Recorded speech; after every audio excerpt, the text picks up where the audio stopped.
Good morning.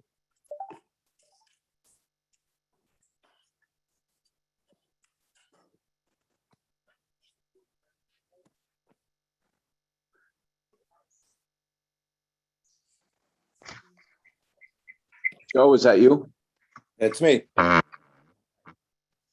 We cannot start this meeting until we have 100 attendees minimum. Okay. So right now we're at 56. Okay. So there may be a slight delay, but we will come on at 8 o'clock. Maybe, actually, we won't come on until there's 100. All right. Just so you know. All right. Thank you. All right. I'll be here. Yes, sir.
Dr. Latre and Lori, it's Troy.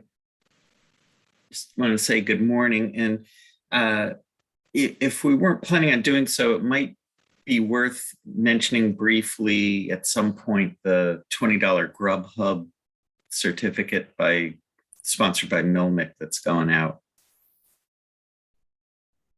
Okay, Dr. Latre, can you make a note of that, please? Somebody make a note of that. I don't know what they're talking about. Okay, thank you. It's noted. Great, thanks. Thanks, Dr. Basil.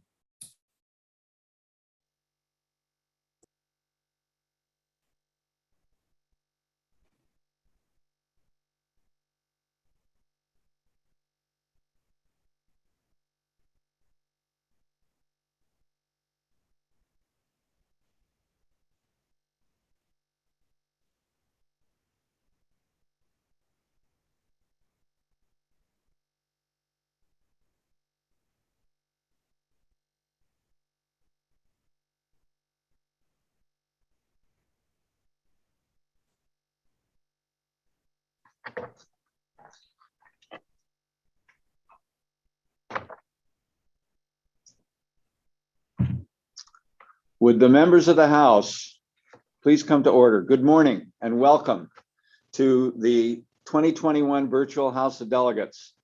Unfortunately, it is virtual, but we had no choice. I am William Latre, the Speaker of the House of Delegates, and with me is Maria Basil, our Vice Speaker, and we will be conducting the business today. The invocation will be provided by the family priest of our MSSNY president, Dr. Sellers. Dr. Sellers, would you please introduce Father Berardi? Thank you, Dr. Latre, and thank you to our delegates for participating today. Sometime between the 5th and 3rd centuries BC, the Greek physician Hippocrates composed the oath for our profession and began that by invoking the aid of Apollo, the god of healing, in our work of patient care. At MSSNY, we also have a long tradition of opening our House of Delegates with similar invoking of the guidance of the divine in support of our deliberations. Today, we have the honor of welcoming Father Thomas Berardi to present our invocation.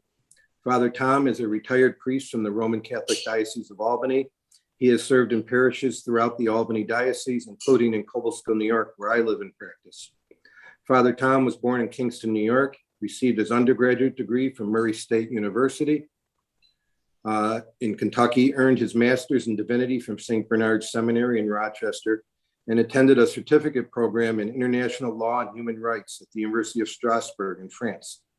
Father Tom has been a chaplain and an adjunct instructor in ethics and religious studies at the College of St. Rose, Maria College, and SUNY Cobleskill.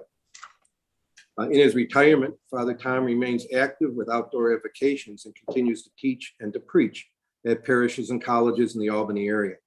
So I thank my pastor, spiritual advisor, and friend, Father Tom Berardi, for joining us today. Father Berardi. Hey, I think I'm there. Can you hear me? Yes. Okay. Well, good morning, and thank you for inviting me to deliver the invocation. I'm happy to be with all of you on this webinar Zoom platform that we've all become accustomed to in churches, medical professions, and elsewhere as sort of the normal. As a clergy person, I know that over more than 45 years, I've encountered situations that no seminary could possibly prepare you for.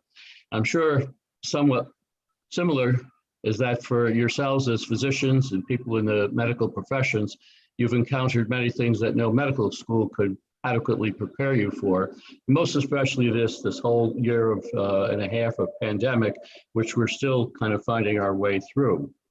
In your role as delegates, you have an opportunity, I think, to establish policies and to give direction to help your colleagues navigate through this most difficult time that continues, both professionally and personally in each physician's life. In the Native American tradition, something is referred to as good medicine and bad medicine. And the Native Americans often have a medicine pouch or bag, not containing prescription drugs, but symbols of encouragement, strength, the earth, family, and so forth. In that maybe mental medicine pouch, we might remember that one good medicine that we often say is laughter. And I'm sure you have the medical jokes and the doctor stories. I won't bore you with those, but in the clergy area, you probably heard and may have heard of the priest, the minister, and the rabbit who went into the bar. And the bartender said to the rabbit, "Rabbit, what are you doing here?" And the rabbit simply said, "I'm only here because of that darn autocorrect." So I know it's early in the morning. The saying that we often hear, that it's not how many breaths you take, but how many moments take your breath away. But I was in a card store looking for a card for a friend, and there was a card that on the front of it said, they say that it's not how many breaths you take. When I opened the card, inside it said, but I still prefer to keep taking them. As physicians, you enable your patients to keep taking breaths of life and to be healthy. With your stethoscope, you check someone's breathing, its pace, its rhythm. My cardiologist says to me, now stop talking and take a deep breath and hold it. And now let it out. And again and again. Breathing is essential to our physical well-being as well as to our spiritual and mental well-being. In many religious traditions, breathing is a part of prayer, contemplation, and meditation. It's found among the Eastern religious traditions, the Western monasticism, and among Native American spiritual traditions. Part of the Ignatian spiritual practice of St. Ignatius of Loyola, the founder of the Jesuits, is inhaling and exhaling, of consolation and desolation, to name them specifically and to claim them. This past year and a half has been especially filled with daily desolations and stress, frustration, fears, and dealing with unmitigated pandemic. As physicians and essential first responders, I know that your level of anxiety and personal stress has been overwhelming. As a priest and clergy person, I have been privy to the personal concerns of first responders and their medical practice and the stress it has put on families, relationships, and to each of them personally. Often having to choose between being a family, being with family and loved ones, or being apart for safety reasons. As our invocation prayer for this conference, I invite you to join in virtually from wherever you are, simply to breathe, if you will, to breathe a bit in and out, to hold it in, to let it out repeatedly as I offer some words to guide our focus, to uplift our spirits, to seek wisdom, and to know healing. Inhale. Inhale the spirit of good thoughts, clear and clean without conflict, like fresh air. Exhale the negative, the stress, the anxieties. Inhale a consolation, something very specific, like the smile of a child, the giggle of a child, an autumn leaf falling, a bird. And then exhale a desolation, something specific, a criticism from a colleague, a problem at home, a relationship, perhaps discouragement. Continue to inhale and exhale, to breathe and to listen. This is a physician's prayer. Divine Physician, we ask for the refreshing spirit of your presence to uplift us. We lift up the gifts of our medical practices. We give thanks for the opportunities we have to help others.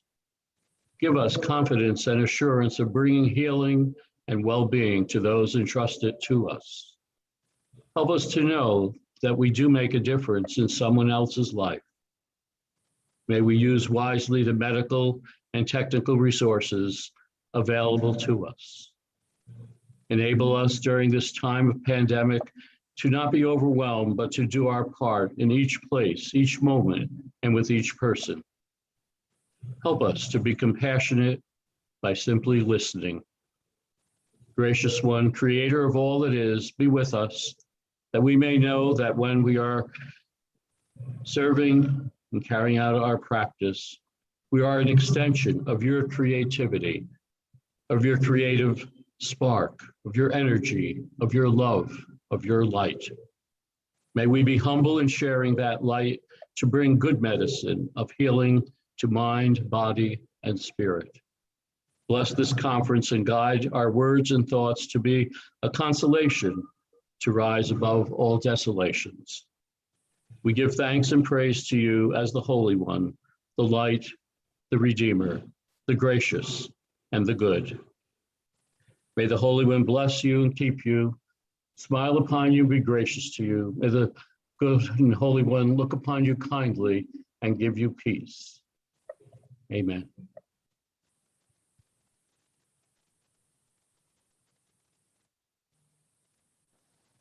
Thank you, Father.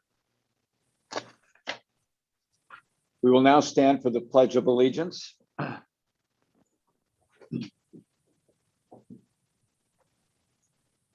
I pledge allegiance to the flag of the United States of America and to the republic for which it stands, one nation, under God, indivisible, with liberty and justice for all. We would like now to present the national anthem. We are honored this morning to have our own MSSNY staff person, Rosanna Arsenian, lead us in the national anthem. Rosanna will be providing the Star Spangled Banner virtually.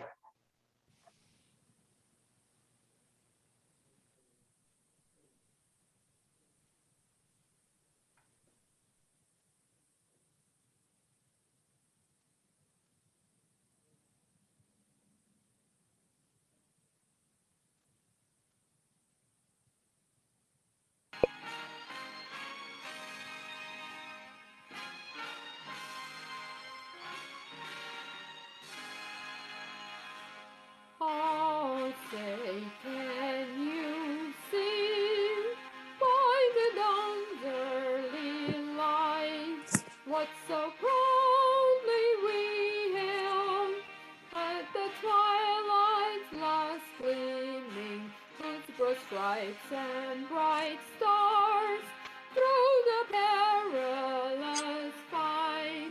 Oh, the ramparts we watched were so gallantly streaming, and the rocket's red glare, the bombs bursting in air, gave proof through the night that our flag was still there. Oh, say does that star-spangled banner yet wave? Oh, the land of the free and the home of the brave.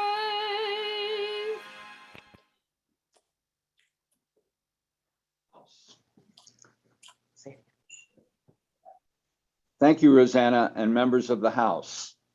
The House of Delegates must establish a minimum of 100 delegates present in order to proceed. MSSNY Secretary, Dr. Frank Dowling, is a quorum present.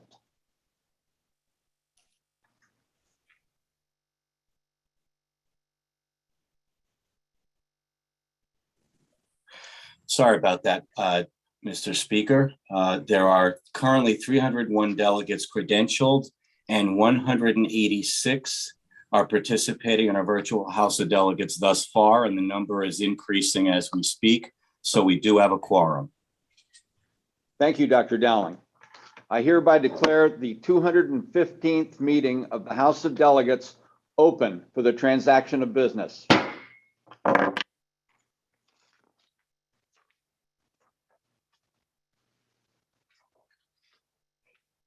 So we will now have a video from Dr. Howard Zucker. He's had his hands full over the past year, especially with the management of COVID. We have asked the commissioner to speak to us about the health of New York State and the department's current plans for keeping us healthy. The Commissioner of Health, Dr. Zucker, could not be with us this year because of a conflict. However, his presentation is by video.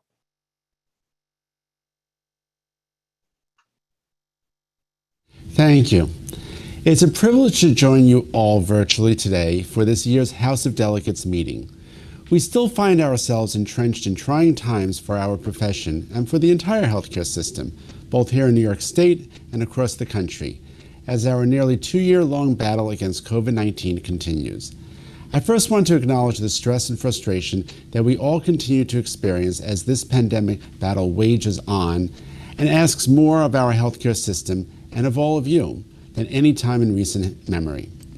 On behalf of the Department of Health, I want to thank you for your continued service to the people of this state. We remain committed to supporting you as we continue this fight against COVID-19 and as we prepare for this next pandemic or public health emergency. Each September, we recognize National Preparedness Month, and this year holds special significance for our state as we commemorate 20 years since the September 11th attacks at the World Trade Center, another crisis that tested our state like never before. As we know, threats to health and safety can take countless forms: strong storms with heavy rains and flooding, winter storms, heat waves, emerging viruses, or intentional acts of terrorism, and the list goes on. Whatever form these threats may take, what remains consistent is that our first responders and healthcare professionals find themselves on the front lines of our response. As the months following 9/11 represented an inflection point in the way we think about preparedness and national security, so too is this a pivotal moment for us all to rethink and recommit ourselves to public health preparedness. So what have we learned from 9/11, COVID-19, and these other public health crises? First, the past 20 years of public health crises, from 9/11 to H1N1 to COVID-19, taught us that while some activities should be left to states and localities, some responses require significant federal coordination. We need to think about our public health emergency prevention and response more like an issue of national security. At the beginning of the pandemic, a plan for a federally coordinated response was ignored in favor of an every state for themselves approach. What's most unfortunate, having lived through anthrax, SARS, bird flu, we all knew that COVID-19 required a coordinated federal response. Second, a public health infrastructure that is ready to respond to a crisis on the scale of COVID-19 cannot be built overnight. It must be built and maintained over time. After September 11th, there were investments made in our health infrastructure which have helped us respond to public health threats that followed. In 2004, New York State created its emergency medical stockpile known as the MERC, or Medical Emergency Response Cache. 15 years ago, every state had one of these stockpiles. Surprisingly today, New York's in a rarity. Fewer than 20 states have them now. COVID-19 showed us that for every investment we as a nation were unwilling to make in our public health infrastructure before a crisis, we must make during the crisis. And building up response capabilities during a pandemic, competing with other states and other countries for PPE, supplies, and indeed staff often comes at a far greater cost. Next, advocacy. One of the reasons we as a nation have struggled to build this infrastructure is that we've struggled to advocate for it in the face of other priorities. Public health initiatives are too often defined by what they prevent rather than what they achieve. When public health and preventative measures succeed, children don't die of preventable illnesses and infectious disease outbreaks are contained early. We need to do a better job at sustaining the investment in resources and attention we get during and after disasters during the years between disasters, and framing public health based on continual success rather than avoiding failure. While building up our healthcare infrastructure and promoting public health prevention are essential, it's also important to protect not just the public, but those who serve on the front lines, New York State's healthcare workforce. Caring for the people in essential functions means recognizing the human needs of public health professionals at all levels and providing them the support and resources they need. Going forward, as we recover from this crisis, we need to focus on expanding our health professional workforce at all levels. In closing, to find our way out of the current pandemic, the most valuable tool we have is vaccination. In this current crisis, the way out continues to be a multi-layered approach including masks, social distancing, and testing. But that is centered around the greatest tool we have, which is vaccines. New York State and the federal government continue to make accessing vaccines easier than ever before.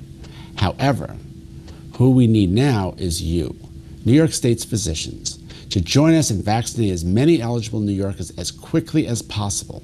So here's my call to action for all of you. First, one of the most important things you can do in order to protect your patients, fellow healthcare workers, and entire community is to get vaccinated if you have not already done so, and encourage your staff to do so as well. Not only does getting vaccinated protect yourself and those around you, you are the most powerful example for your patients. If you're comfortable doing so, sharing your experience with your patients can help them feel comfortable getting vaccinated themselves. Next, for providers who have not enrolled in the COVID-19 vaccination program, I urge you to enroll as soon as possible. Physicians in New York City will enroll through the citywide immunization registry, and physicians outside of New York City can enroll through the health commerce system. More information can be found at covid19vaccine.health.ny.gov. That's COVID-19, as in the number 19, covid19vaccine.health.ny.gov. Thirdly, for providers who have enrolled, we need you to order vaccine and start vaccinating your community, both first and second doses of the messenger RNA vaccine and single doses of the J&J vaccine, and additional doses for moderately to severely immunocompromised individuals. Orders can be placed anytime and typically arrive in less than a week.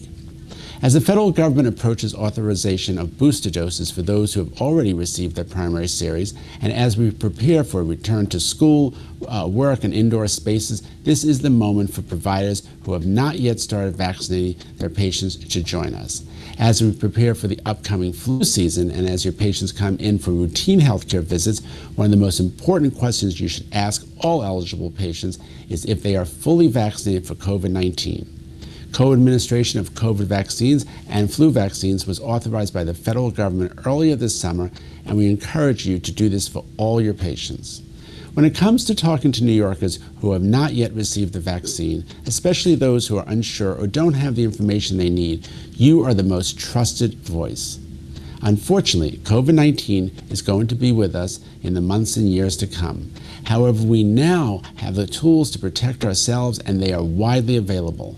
New York State's physicians share in our responsibility to make COVID-19 vaccinations a part of routine health care for the foreseeable future. We are so grateful to have so many providers who have already enrolled in the program and have been vaccinating your patients. Over 13 million New Yorkers have received at least one dose. This is tremendous progress in a few short months, but we still have work to do.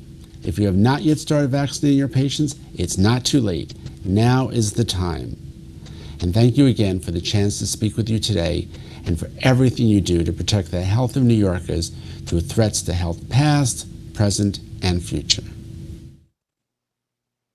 We appreciate the effort of Dr. Zucker being here with us today, albeit remotely.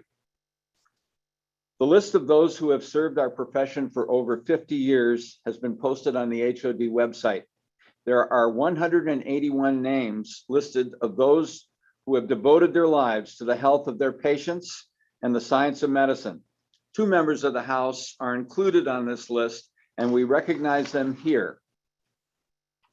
Suresh Sharma, MD of Herkimer County, and Walid Hamoud, MD from Brome County. We offer our congratulations to all who have reached this milestone. We acknowledge those who passed away in the last year and for whom memorial resolutions have been introduced. Let us have a moment of silence for Bruce Berlin, MD, Stanley J. Charlam, MD, Adeline Fagan, MD, Samuel H. Medell, MD, Laura M. Martin, DO, Robert Shapiro, MD.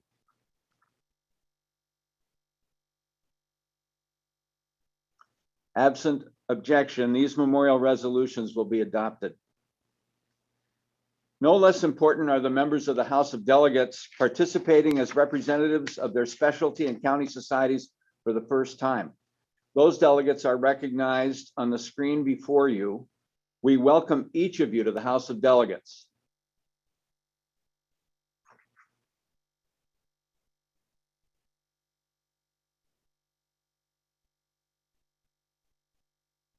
We'll let that stay up for a moment. The actions of the House of Delegates meetings are no longer printed, but are posted each year on the MSSNY web pages. Members have the ability to review several years worth of the House of Delegate actions should they wish. Actions on 2020 resolutions referred to Council and the AMA are reported by the Vice Speaker, and that is also on the website. There are many House of Delegate related reports and other informational items posted to the MSSNY website. Delegates may review those reports at their leisure. They include the MSSNY Board of Trustees, Treasurer's Report, Secretary's Report on Membership, the Empire State Foundation, the Medical Educational Scientific Foundation, Report of MSSNY Demographic Data, Report on Current Pilot Projects, a report on the activities and status of the Physician's Home, and the MSSNY Alliance. We thank all of those organizations for their wonderful help. The members of the House have received many communications that outline how the business of this virtual House of Delegates will be conducted. However, I will review those rules of the House. Every credentialed delegate is here as a Zoom attendee. Attendees are view-only participants who can be unmuted if the host chooses. With over 300 participants in the House of Delegates, it is impossible to have everyone on screen. Attendees will be able to see only the following people: the House speakers, the RefCom chair for the report being addressed, or those called on to make a presentation. Those called on to speak, to present testimony and RefCom discussion will be on screen for the duration of their testimony. As the meeting proceeds, the status of an attendee can be altered so that he or she may provide a report or provide other information at the request of the speakers. All of this is controlled by our technical staff and cannot be altered by delegates. To conduct the business of the House, when reference committee reports are discussed, the consent calendar for the report under discussion will be projected on your screen. The full reference committee reports should have been printed out prior to the meeting, or you should have a second device on which you can view them if needed. They will be on screen while under discussion. By the way, if you have a second device, do not log in to the webinar with the second device. You will create a background echo for all of us. Each reference committee chair will be asked to present his or her report. Once the chair has presented the report, your speakers will call for extractions from the report. If you have submitted an amendment by email to the staff, you still must extract that item to be discussed. Otherwise, that item will remain on the consent calendar, will not be discussed further. So if you send something in and you think that it's automatically going to be an item of business, that's not going to happen. It must be extracted at this meeting. Please use the raise hand icon in the webinar controls to extract an item. Keep your hand raised until you are recognized and you are allowed to talk by technical staff. You will need to also unmute your microphone as well, enabling you to speak. Until you unmute, once you're called upon, we will not be able to hear you. A message will pop up on your screen that reads, "The host would like you to speak." Press unmute at the bottom of that message. Make your extraction and be sure you are extracting from the RefCom report under discussion at the time. So let's practice. If you can find the raise hand icon, raise your hand now.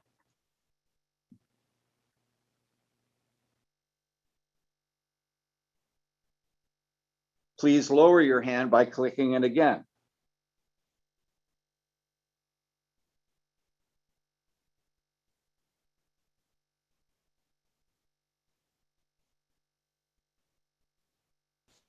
All right, let's try that again.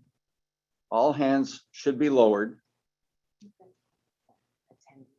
Let's pretend there is a bylaws change to move the MSSNY headquarters to Malone, New York. Please raise your hand if you wish to extract this item.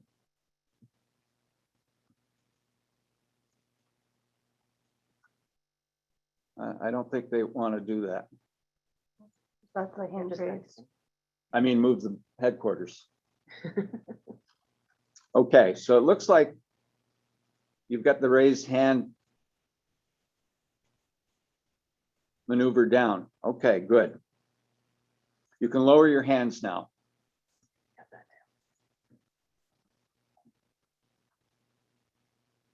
Lower your hands, all those hands should disappear. Okay. As you raise your hands to extract an item, we will call on each delegate in the order that we see the hands raised.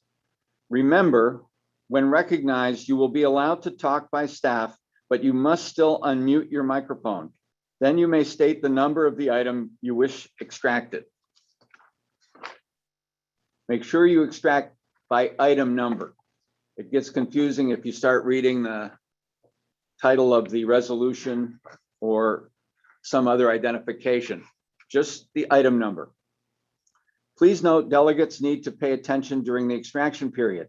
If you see that the item you wanted to extract has already been acted on, please do not extract it again. Just lower your hand. It's already taken care of. As items are extracted, they will be highlighted in yellow on the consent calendar. Your speakers will allow ample time to permit all desired extractions to be made. Once all extractions in a specific report have been made, the speaker will call for a vote on the remaining items of the consent calendar. You will receive a poll in which a yes vote adopts the consent calendar. A no vote would be against adoption. To be clear, the consent calendar minus the extracted items will be voted up or down only. Once the consent calendar minus extractions has been adopted by the House, those resolutions not extracted will no longer be available for discussion without a majority vote for reconsideration. The vote for the consent calendar will appear on your screen as a poll and will pop up automatically. Click on yes or no. Once all votes are cast, we will announce the results. After the consent calendar has been voted, The House will discuss and vote on each extracted item individually. The Speaker will call by name the delegates who extracted those items. An amendment or amendments that have been presented by email prior to the meeting will be the first items for discussion. Other amendments will also be accepted once these have been addressed. For discussion of the items extracted from the consent calendar, your status will be changed from attendee to panelist. You will receive a message on screen that says the host would like to promote you to be a panelist. Tap on the Join as Panelist icon that you have. While your Zoom status is being changed, there will be a brief interruption in your screen connection during which you will see a message that says rejoining the meeting. This is a normal part of the process when changing an attendee's status. It does not mean you have a problem with your internet connection. And you probably have noticed that there have been delays throughout the beginning of this proceeding, and they are unfortunately something that we can't avoid. Unmute yourself, turn on your video, identify yourself, and whether you are speaking as an individual or for a delegation, and state any conflicts you may have. Then you may speak to why you extracted the item. Please keep your remarks succinct and limited to no more than 2 minutes. We will be timing each speaker, and you will be cut off at the 2-minute mark. The speakers will recognize all those who have raised their hands, indicating they wish to speak to the matter at hand. Be patient. We will discuss each item in full, and we'll be amending the REFCOM recommendation as needed on screen in real time. Once the item has been completely discussed by the House, we will vote on its acceptance. We will use the polling feature to adopt each discussed item. A poll will appear as the speakers announce the item for which the House is voting. The item, if amended, will be on your screen as you are asked to vote. This process will be used for each extracted item. Once all the extracted items have been voted on, we will move on to another reference committee report. Note well, we have worked hard to present a House of Delegates to all of you that is effective and efficient. We ask that in your testimony that you are on point and succinct. A lengthy background presentation is rarely helpful to making your point and is likely to significantly limit the presentation of what you really want to say. Also, please note that points of order should be sent to the Q&A and will be forwarded to the speakers by our teller committee. Here again, there will probably be a bit of a delay, but we will get to those as soon as they are presented. Points of personal privilege will be heard, but at the discretion and the timing of your speakers. So we will now move on and start with our Rules Committee report. Would Dr. Carlos Zapata please present the report for the Committee on Rules, Credentials, and Order of Business?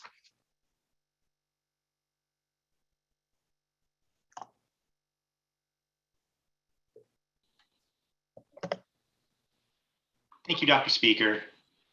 Dr. Speaker, members of the House of Delegates, there are 301 delegates credentialed and entitled to vote. There are no disputed delegations. A complete list of all the delegates and the society they represent can be found on the MSSNY website. The registration record of this convention committee shall constitute the official roll call of the House. Dr. Speaker, your Committee on Rules, Credentials, and Order of Business recommends that the credentials report be filed for information. Thank you, Dr. Zapata. Absent objection, they will be filed. Point 2, Rules and Order of Business. The order of consideration of the reference committee reports shall be: first, House Committee on Bylaws; second, Governmental Affairs A; third, Public Health and Education; fourth, Governmental Affairs B; fifth, Socio-Medical Economics; and last, Reports of Officers and Administrative Matters. The speakers may amend the order of business for just cause, subject to objections sustained by the House. B, Privilege of the floor. Delegates may request the privilege of the floor via the raise hand function of Zoom, which we all just practiced. The speakers may grant the privilege of the floor to others who may expedite the business of the House, subject to objections sustained by the House. C, voting.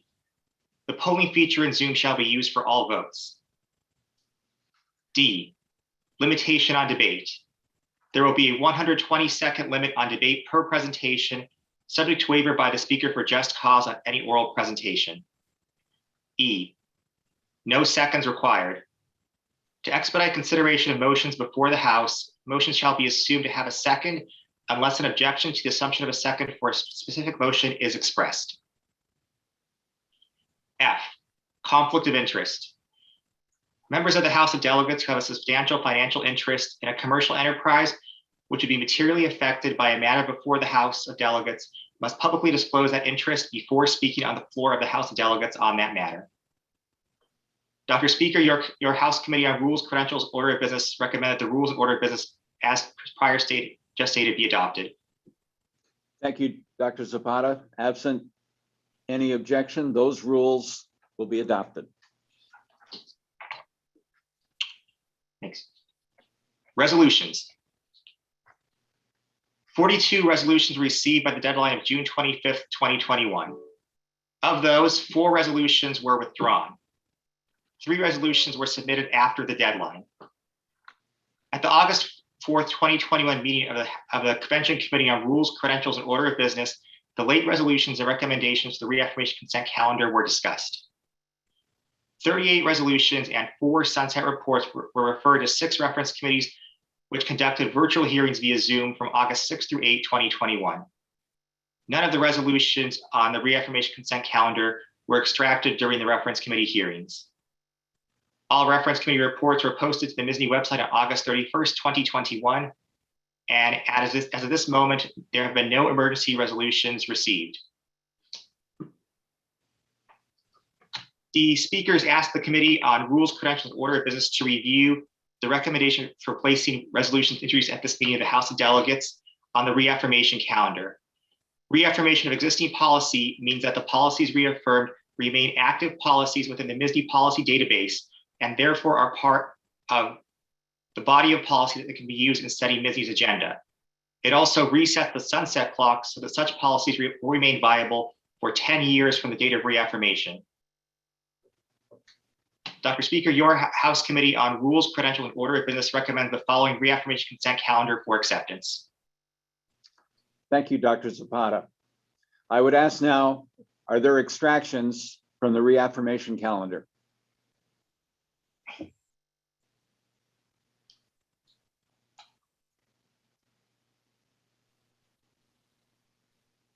So I assume the hands that are raised are, they've been up for a bit. Dr. Mishra, you may extract if you wish.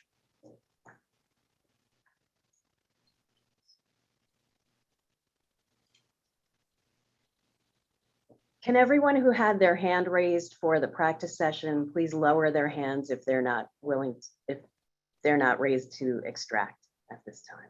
Let's start this again. Should everyone should lower their hands right now, please. There should be no hands raised. Until I see that on the screen, I will not be able to ask for an extraction. Okay, so the hands are all down. Now, are there extractions?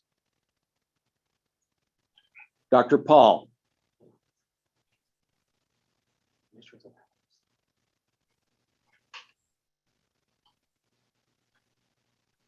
Can you move him up to speak?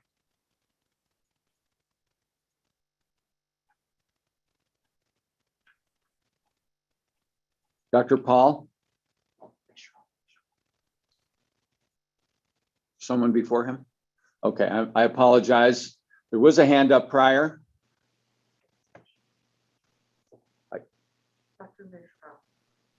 Dr. Mitzra?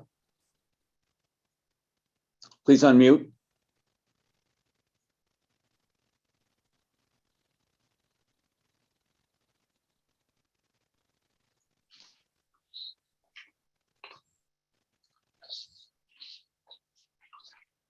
Okay, let's move to Dr. Paul.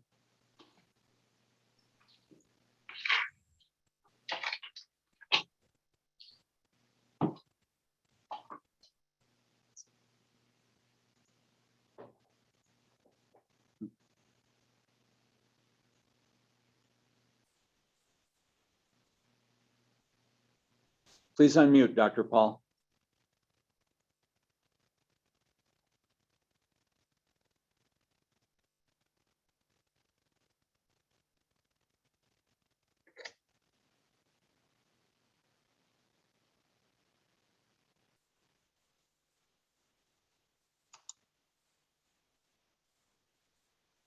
Okay, so we are having difficulty. I'm going to ask once again that everyone lower their hands.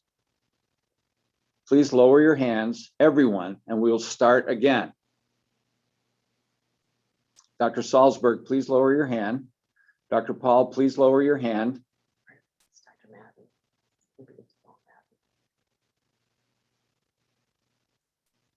Okay, please raise your hand now if you wish to extract an item.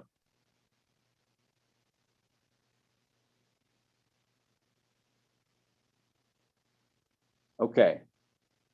Dr. Alex, I'm going to call you for now. I do not wish to mispronounce your name. Please unmute. Yes, hi. Thank you, Mr. Speaker.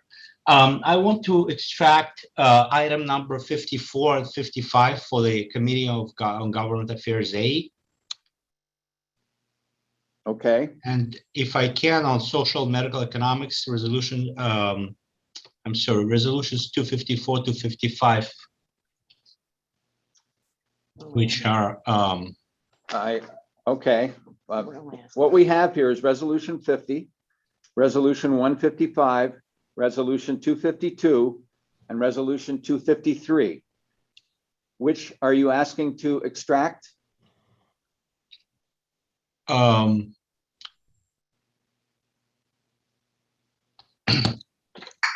There are 4 items on the reaffirmation calendar.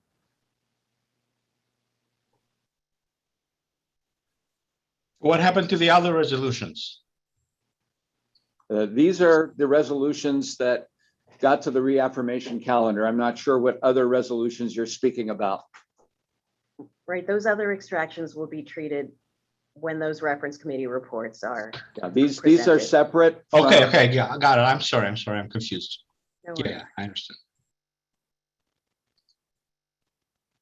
So would you like to extract any of the items on the reaffirmation calendar? No, not on this calendar. Okay, thank you. Are there other extractions? Please raise your hand if you wish to extract an item from the reaffirmation calendar.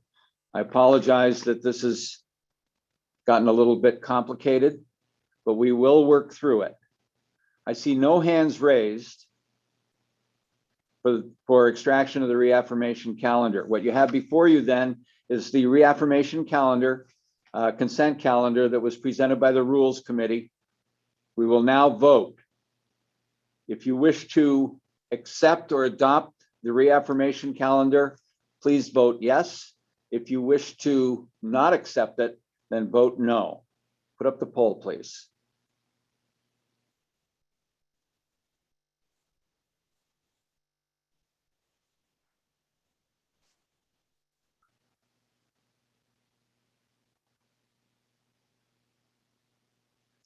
Do we have the poll? It's up.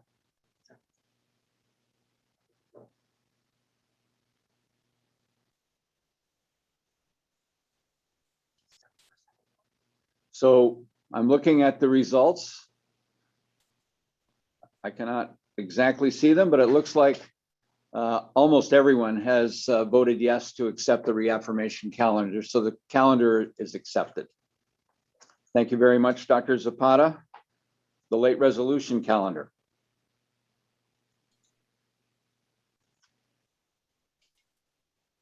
Dr. Speaker, your House Committee on Rules, Corruption, and Order of Business recommends the following late resolution consent calendar be adopted. So what you have before you are the late resolution recommendations from the Rules Committee, all of which are not to accept. Are there extractions?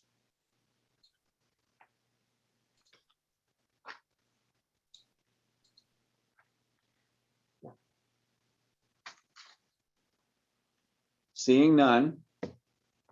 Oh, there's a hand. Disappeared. Dr. Cates?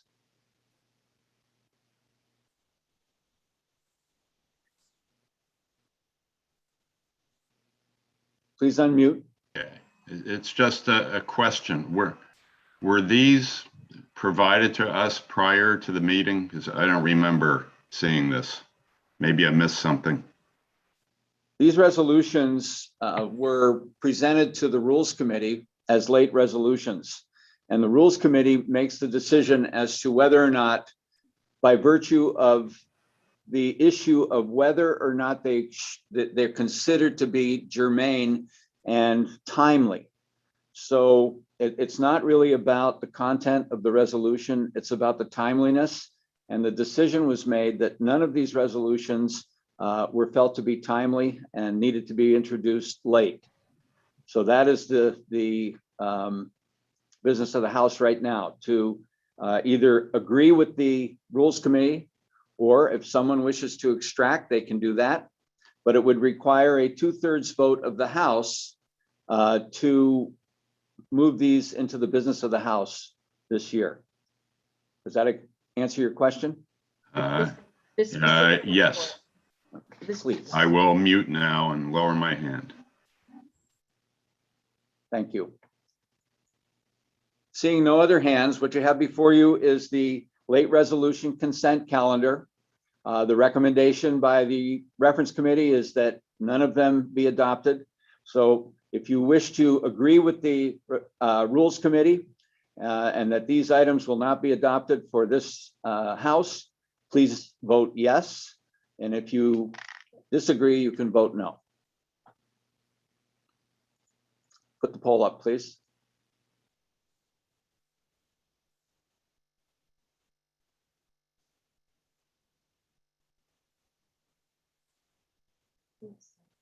Move that over so it's, and make it. Okay, so 142 voted that we accept the recommendation of the Rules Committee, and 10 people voted no.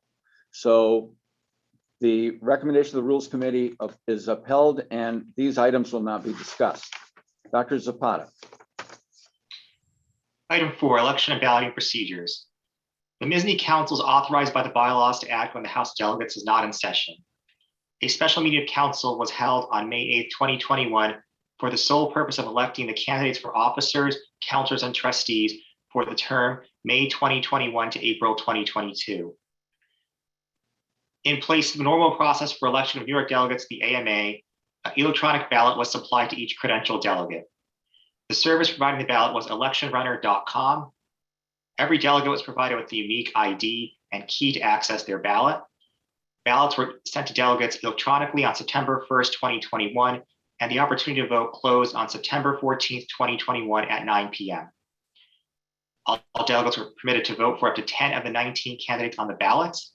And as the nominees for the slotted medical student section seat and resident fellow section seat on the New York delegation of the AMA were unopposed, their names did not appear on the ballot. Results of this election shall be posted at the discretion of the speakers. Dr. Speaker, this concludes the supplemental report of the Convention Committee on Rules, Credentials, and Order of Business. I'd like to thank the members of the Rules and Credentials Committee, Robert Anderson, MD, Sunil Siaparsan, MD, Michelle Stern, MD, Gregory Threet, MD, William Latreille, MD, Maria Basil, MD, as well as our staff, Lori Mayer and Michael Reyes. Thank you. Thank you for your report, Dr. Sabata. So we will now move on to the next reference committee with Dr. Jerome Cohen. Please present the reports for the House Committee on Bylaws.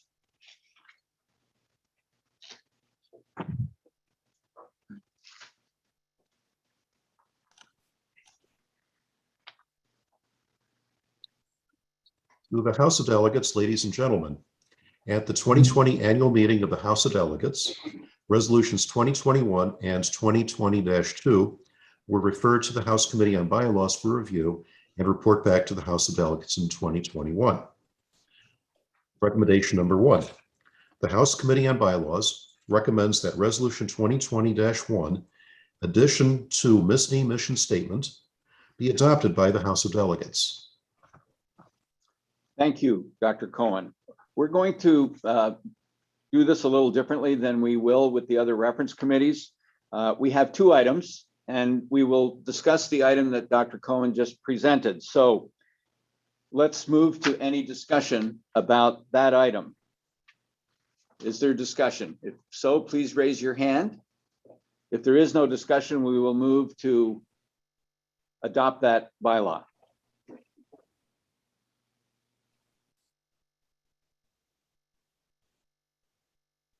I see no hands raised. So I would now ask for a vote on approval of adopting the bylaws report 2020-1. Please display the poll. All those in favor of accepting this bylaw, please vote yes. Those that are opposed, please vote no. Launch the poll, please.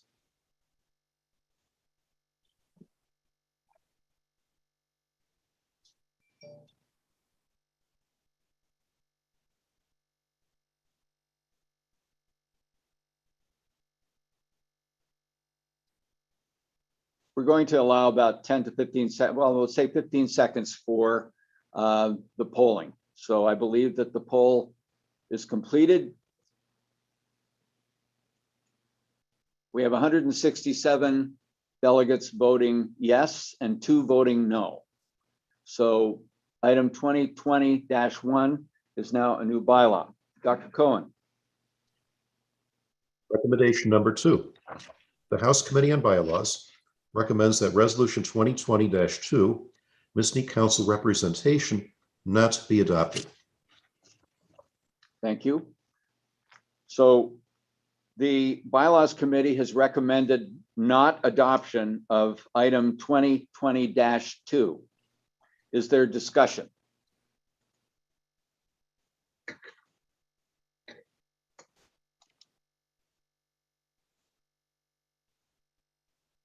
Okay, Dr. Goldstein, please unmute. Hi, can you hear me? We can. Okay. Do I put video on or leave it alone, or what do I do? I don't know. You can. Fine. Okay, we're good. All right, so do I start speaking now?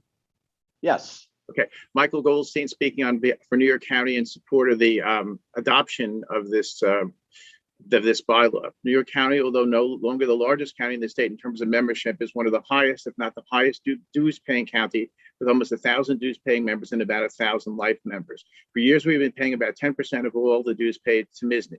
Our country is founded on the principle of no taxation without representation, and consistent with that principle, we should be entitled to our own counselor.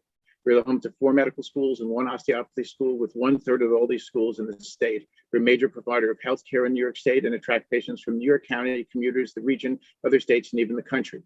The first district represents at least 40% of the population of New York State and has less than 40% of the representation on the MSSNY Council. There's also home to almost half of the medical schools and osteopathy schools in the state. Each county is unique and different and should be entitled to its own county. We in New York County have been steadily losing existing members and failing to attract new members. In response to it, we've been constantly downsizing, we have cut our budget, and we are in somewhat a financial bind, and our future is somewhat bleak. We are linked to MSSNY on our ability to attract new members and keep old ones. MSSNY's actions and policies will determine our future, but we have no voice on the council.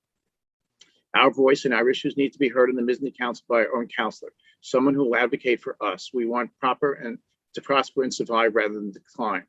We've been here for over 200 years, but we may not be here in 5 years. If we were to fail, it would be devastating for us and would severely impact MSSNY. Our survival is on the line, and our best chance of succeeding is to have a voice in determining our destiny.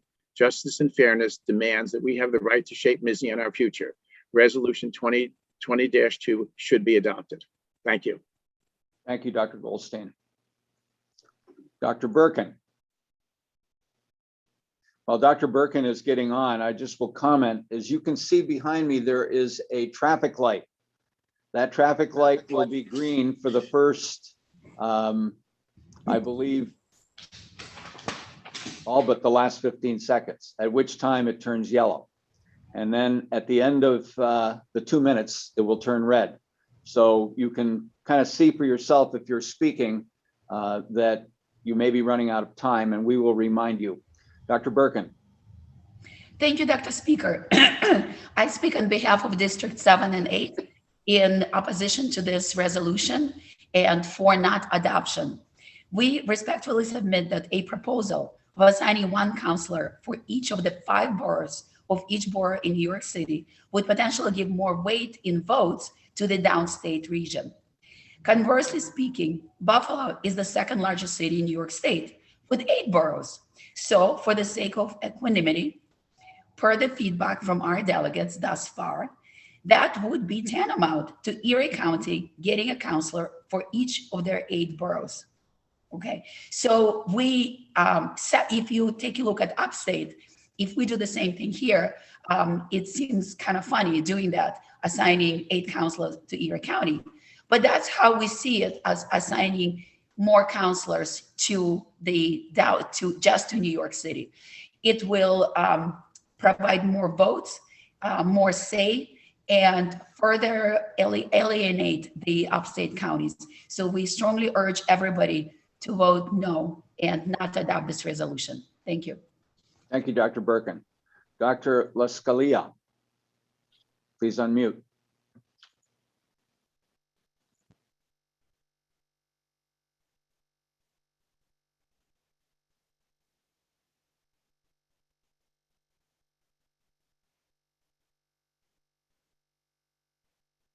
Hello.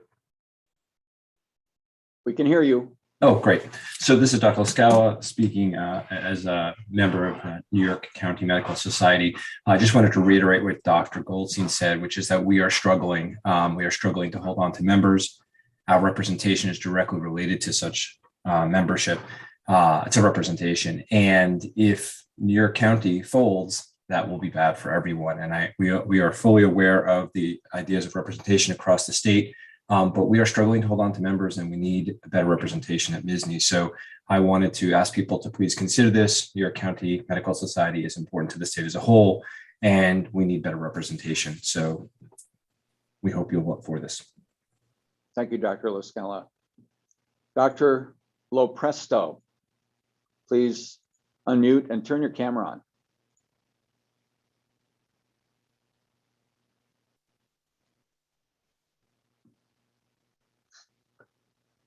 Thank you, Mr. Speaker.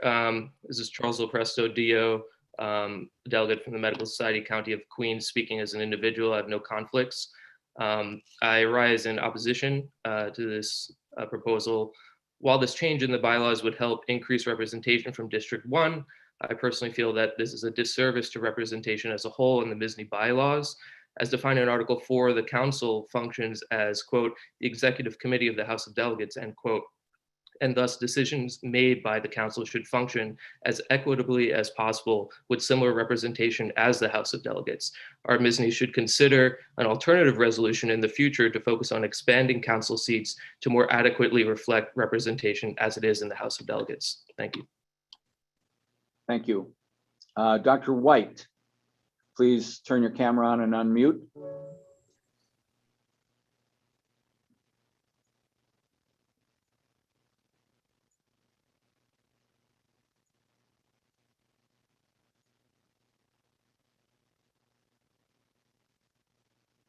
Good morning. Am I on? You are on. This is Brian White. I rise to speak against this, speaking as the president of the 6th district. As a president of a large upstate district, the logic being used here is that New York County is under financial duress. Well, I have to say, at least half of the upstate counties are on financial duress and are at risk of becoming insolvent due to membership and funding. So this is not a unique situation in New York County. Also speaking towards the concept of representation, we have multiple counselors, and it's certainly possible at a vote at the House of Delegates that a counselor can be voted from New York City. So neither one of those pieces is logical. New York City neither represents a unique situation in terms of solvency, nor are they being penalized in terms of representation, because we have multiple counselors who come from around the state, one or several of which could be from New York City. So I and the district speak against this. Thank you. Thank you. Dr. Millar, please unmute and turn your camera on.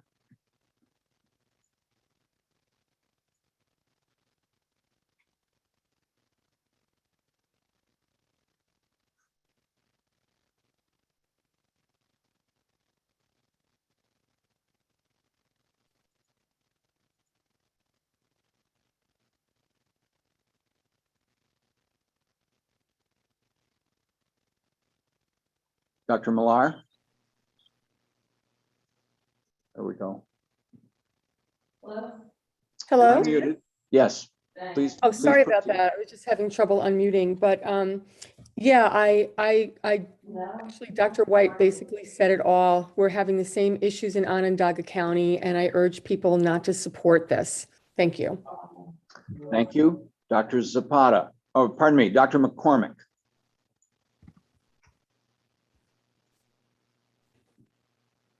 First of all, I just needed vegetables and fruit.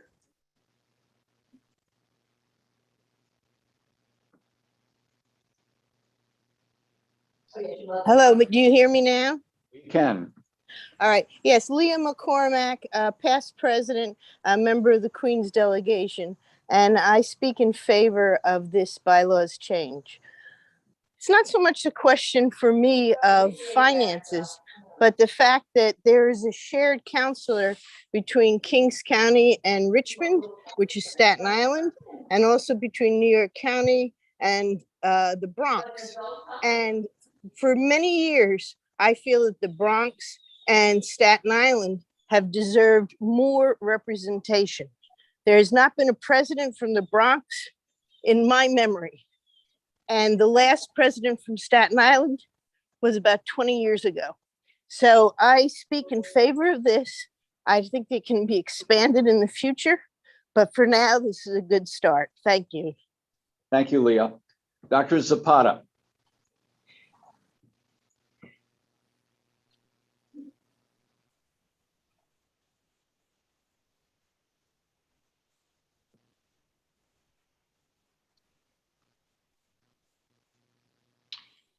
Thank you, Dr. Speaker. Carlos Zapata from Queens. As an individual, I move to amend the report by striking line 38, the part that says including one counselor for each of the 5 boroughs in New York City.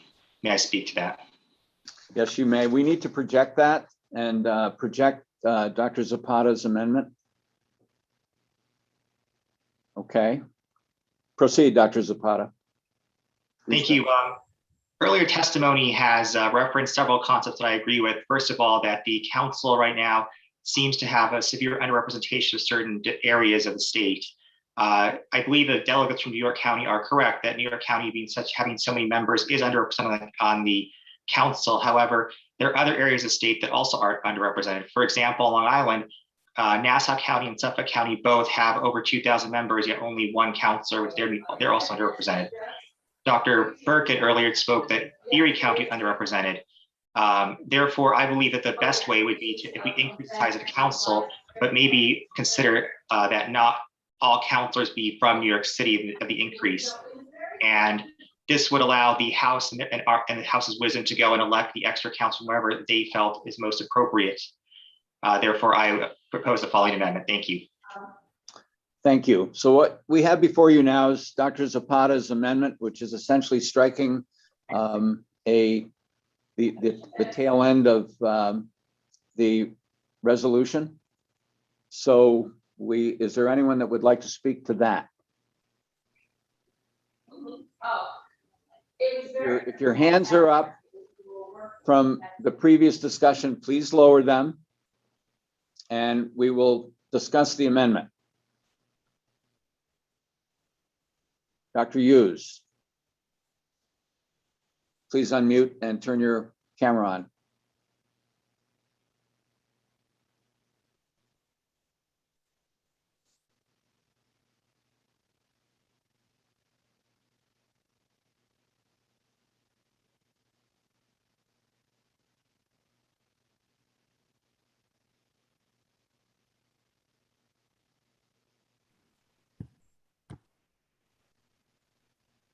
Is that okay?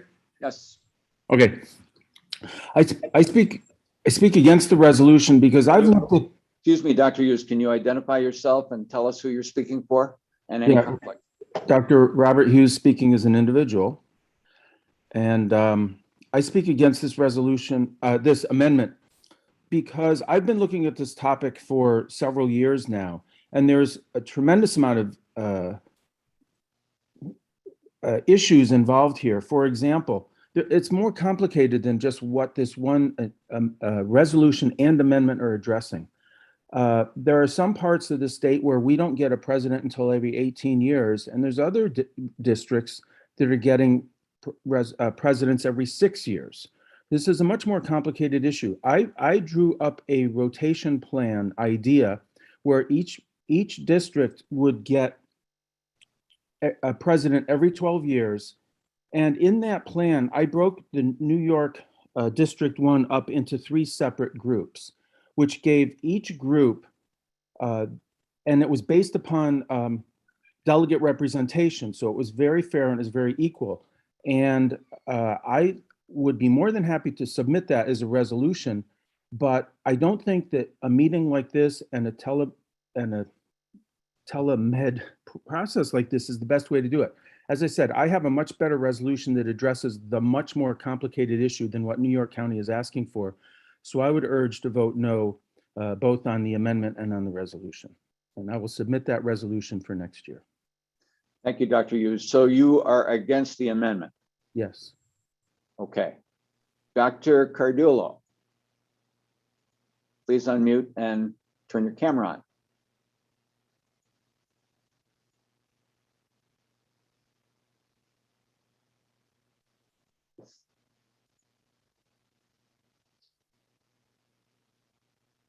You, okay. Well, can you hear me? I don't know how to, I can't figure out how to turn my camera on. Uh-oh, here we go. Thank you. Okay, we will welcome our previous speaker. Go ahead, Dr. Cardullo. So I'm Dr. Gerasi Chardullo, and I have no conflicts except for the fact that I've reviewed the bylaws when I was on the committee, and I am now a member of the bylaws committee. So that's my conflict. I'm speaking as an individual and as past speaker. I'm speaking against this amendment because, just like Dr. Hughes mentions, this issue is far more complicated than whether New York City or Manhattan gets its own counselor, and every division, every borough of the city gets its own counselor. Please read the very detailed and carefully written bylaws commentary. What this really would require is a reassessment of what is our council and what does it represent. And perhaps if Dr. Cohen would read through it, or the members of the House would read it, they would understand that neither this amendment nor the proposed resolution resolves the real problem. Who and what is our council, and how should it be formulated? Thank you. Thank you, Dr. Gerasi. I apologize for I'm both. I'm just going to call you Kira from now on. Perfect. Dr. Medeski, please unmute and turn your camera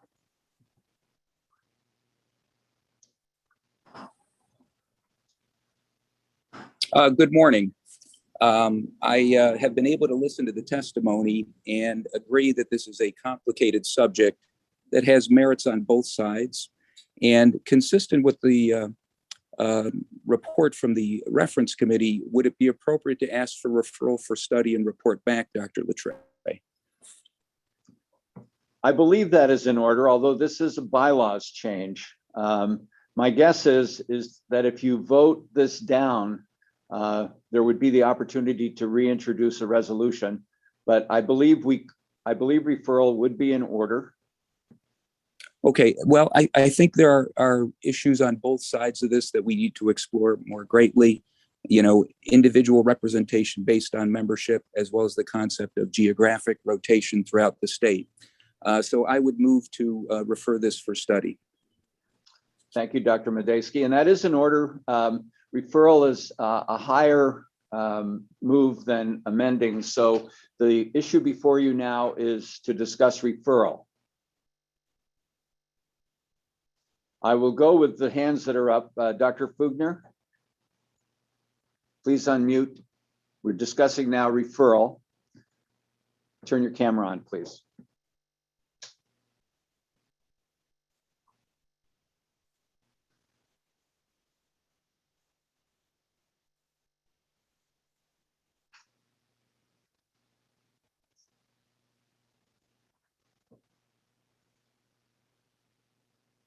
I'd like to second what Dr. McGaskey's so eloquently.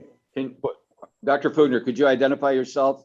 Tell us who you're speaking for and declare any conflicts.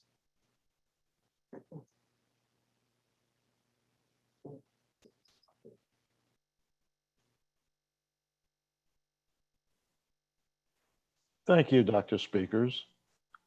I'm Mark Fugner, past president, member of the Queens delegation, speaking as an individual, and my only conflict is I did not get enough coffee this morning.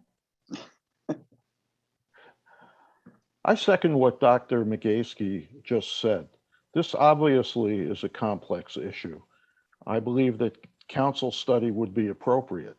In fact, council could even invite Dr. Hughes to submit his resolution based on study, which he has obviously done. Additionally, we have a committee on strategic planning, and this matter would be entirely ripe for discussion for that committee as well. So for those reasons, I second referral. Thank you. Thank you, Dr. Fugner. Dr. Birkin.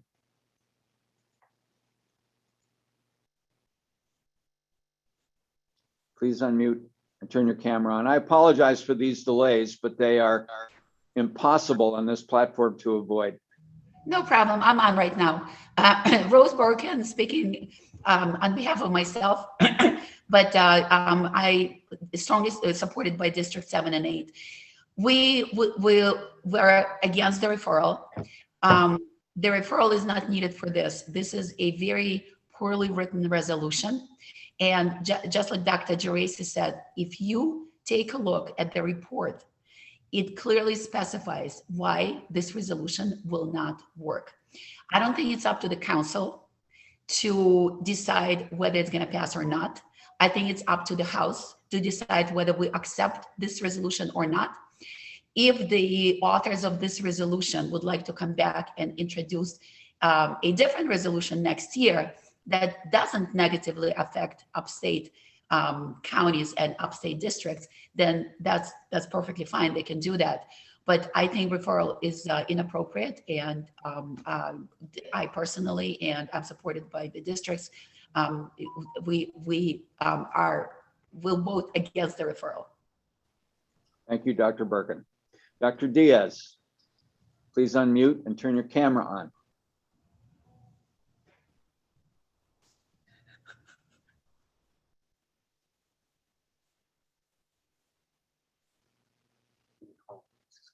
Unmute. Hello? Yes, we can hear you. Okay, thank you. I'm having a little problem with the camera. Dr. Alan Diaz, former president of the Bronx County, and my conflict of interest is that I'm current president of the 1st District. Just wanted to say I'm speaking on behalf of referral as well. While I appreciate the attempt by Dr. Goldberg and I believe New York County who wrote this resolution, I could appreciate their intent to have more counselors.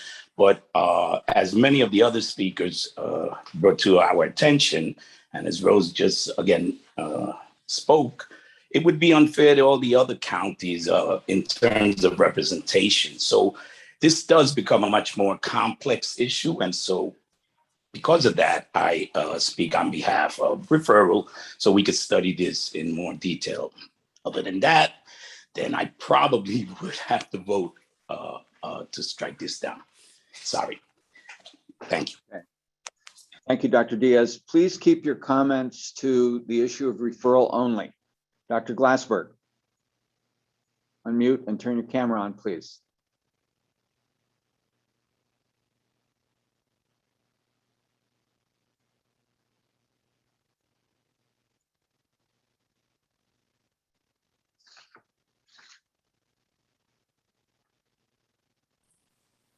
Sorry. I'm Scott Glassberg from New York County. I was going to rise in favor of the original resolution, but I'm intrigued by the comments made for referral. And as an individual, I'd like to see it referred. It's interesting to see former members of the council, Dr. Medeski, Dr. Fogner, Dr. Kira Gerasi, get up and suggest that this should be referred for all the reasons noted, that it's a complex issue. The one thing that I would add to those comments, though, is it's probably not appropriate for the council itself to determine the future of the council. So I would ask that if this was referred, that a task force be set up of members of the House of Delegates and representing all of the counties, in fairness, to make sure that everyone was represented, and that those individuals should probably come up with a recommendation as to how to resolve this complex issue. Thank you. Thank you. Dr. Schreiber. Please unmute and turn your microphone on. I mean, your camera on.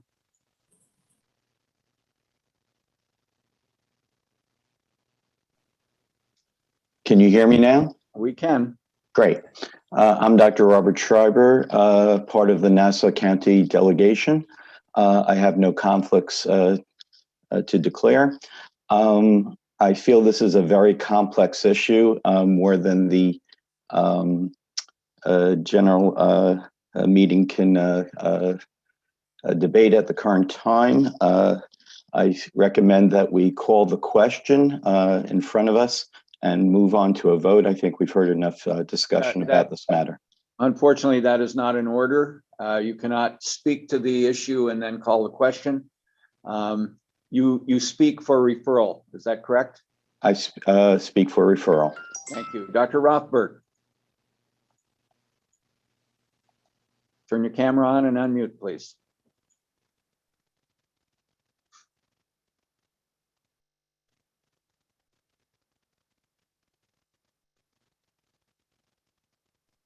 Good morning, Dr. Speaker.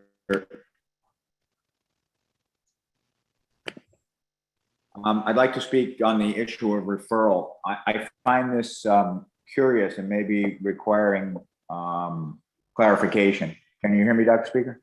I can hear you. Great. So amendments to our bylaws can only be made by the House according to the bylaws themselves, and would require an affirmative vote of 2/3 of the House of Delegates present and voting. So my concern is what would the path of this matter be if it were referred?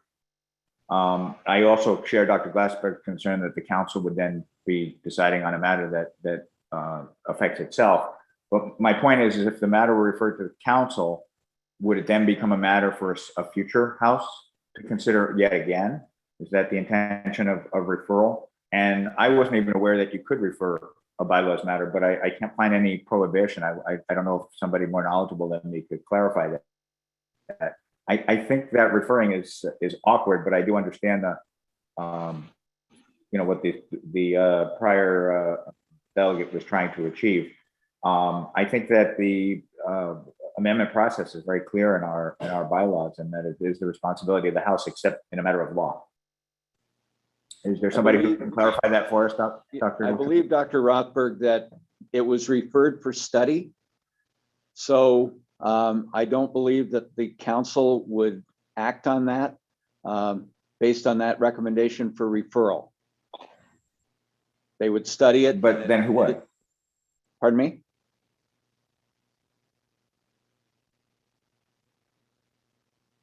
You had a question? I didn't hear it. I asked who would then, in other words, I'm interested, and I think the House would be interested in the path that this matter would take after, if were it to be referred, it would presumably be the property of the council. And typically the council assigns referred matters to a committee. And then the council then considers the recommendation of the committee. My question is, what would then happen? Because the bylaws, in order to be amended, would need to be considered by the House and be affirmed by a 2/3 vote of the House. My guess is that it would be studied and a new resolution would be presented, or a modification of this resolution would be presented to the bylaws committee, and we would proceed from there. That would be my understanding of how this would work. I would ask for some clarification of that, unless you feel that you can rule that would be its path. I think the delegates need to understand what they're voting on. Okay. Do we have our legal counsel available? This is Troy. I can get him on the phone. Dr. Latre, I'm going to mute myself then if I think I've used all my time. Thank you, Dr. Rothberg. While we're waiting for counsel, Dr. Pinto, please unmute, turn your microphone on.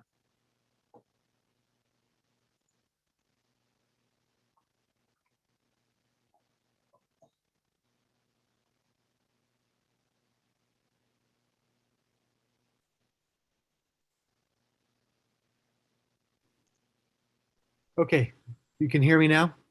We can hear you. Gregory Pinto, 4th District Counselor. My conflict would be that I am on the council, but I call to, since both sides of this issue have been heard, I would call this question on this and all pending matters. Thank you. That would be in order, but we are waiting for counsel to weigh in on this issue.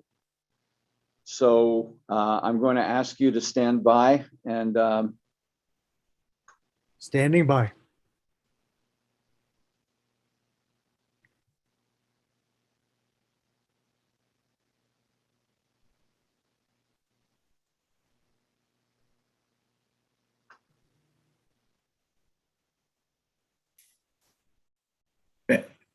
Barry?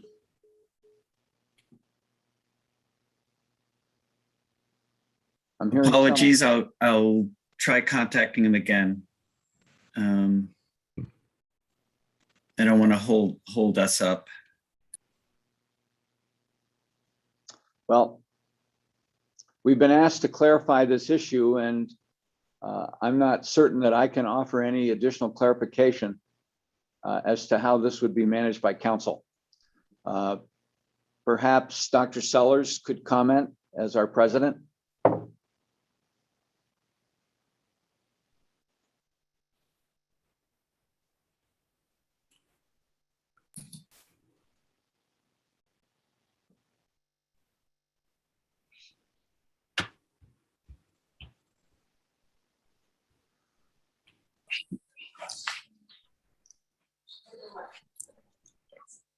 Am I on now, Bill? Yes, yes, Dr. Sellers, you may speak. Thank you.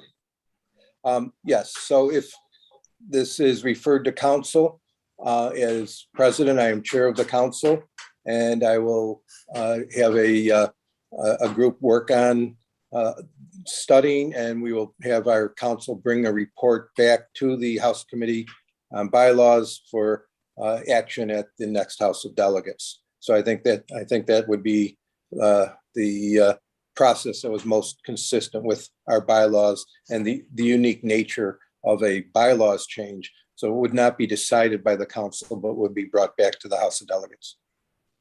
Thank you, Dr. Sellers. I would ask Dr. Rothberg if that satisfies his question. Please raise Dr.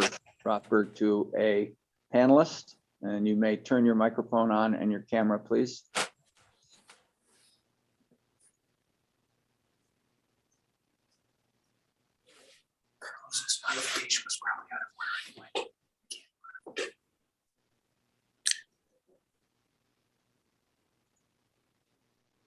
I'm concerned that it doesn't. Before I discuss this, I would like to make a motion that this discussion be postponed until so that you can get on with your agenda until the attorneys can clarify this issue. And now may I speak to the question that you asked me?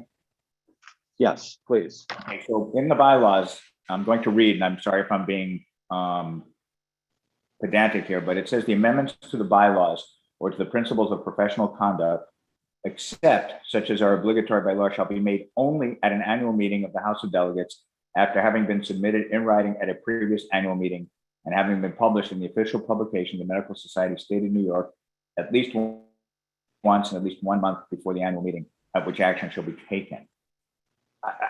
I'm just a little uncomfortable with the process. Maybe the process that Dr. Sellers suggests would comport with that, but I'm just a little uncomfortable.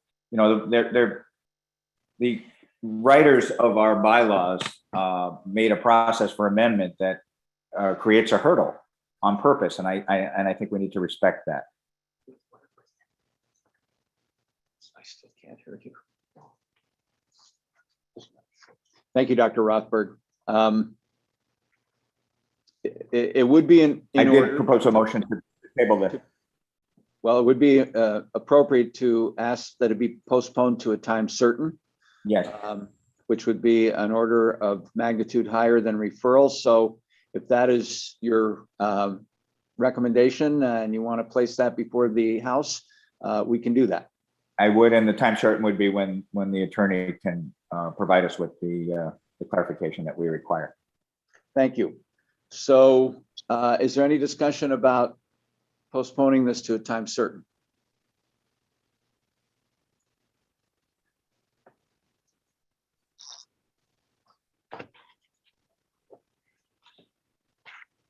I see hands up. I'm not sure if they've been up since the original resolution was presented.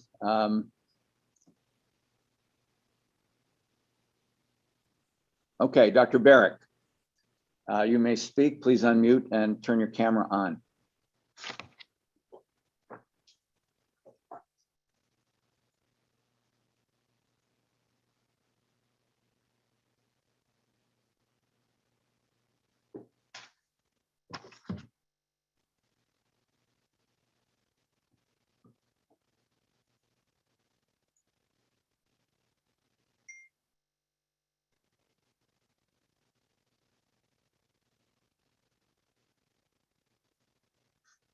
Dr. Barrick?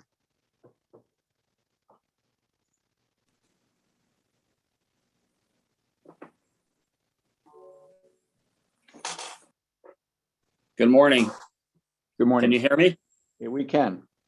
Hi, this is Bill Barrick. I'm speaking on behalf of the 9th District against tabling, against referral, against the amendment. We feel that the House Committee on Bylaws got this right, and we are in favor of their resolution that we do not adopt the change. Okay, but Dr. Barrick, we are basically our reasons are in. Discussion is limited to whether we postpone to a time certain. Please keep your comments to that issue. All right, and I said that in my commentary. Okay, so you are opposed to postponing? Yes. Thank you. Thank you. Dr. Stam?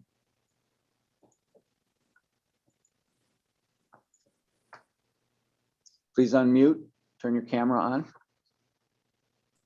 Incidentally, the issue of postponement requires only a very brief period of comment. So this is Mark Stam. I'm past president of the Orange County Medical Society and represent the 9th District. I don't know if both sides of this have been heard, but we are discussing postponement only. Yes, both sides of postponement have been heard because I had raised my hand for a previous, before that was done. If both sides have been discussed, I would call the question and on all matters pending. Okay. I believe both sides have been heard, only one comment for either side. So that would be in order. I don't believe we can vote for all pending matters because we still have an issue that is outstanding. We have asked our counsel to weigh in on this. So we can vote on whether or not to postpone to a time certain. So we need a 2/3 vote on calling the question. All those in favor of ending debate, please indicate by voting yes. And those that are opposed, vote no. Please put the poll up.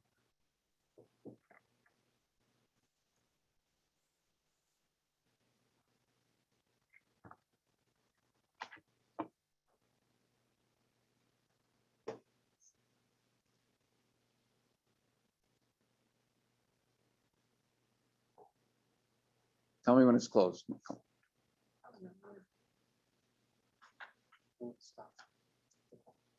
Okay, so we have our poll. 126 or 82% of you would like to move on or vote on postponement immediately. 18% or 28 said no. So we will now vote on postponing to a time certain. Point of order. Point of order. All right. A question has been raised. How can we take action when the speaker has asked for council input? Okay, the question was asked, how can, what was the wording again, please? How can we take action when the speaker has asked for council input? Okay, so postponing it to a time certain is the only thing that we will vote on. And if that happens, we will be waiting for our counsel. So we are not changing the issue. We're just trying to move on in this House. And then we will get back to this issue as soon as our counsel is available and proceed from where we left off. So I hope that answers your question. They said thank you. Okay, so we will now vote on whether or not to postpone to a time certain. So a yes will be, we will move to a time certain, and a no will mean that you do not want to do that. Please vote.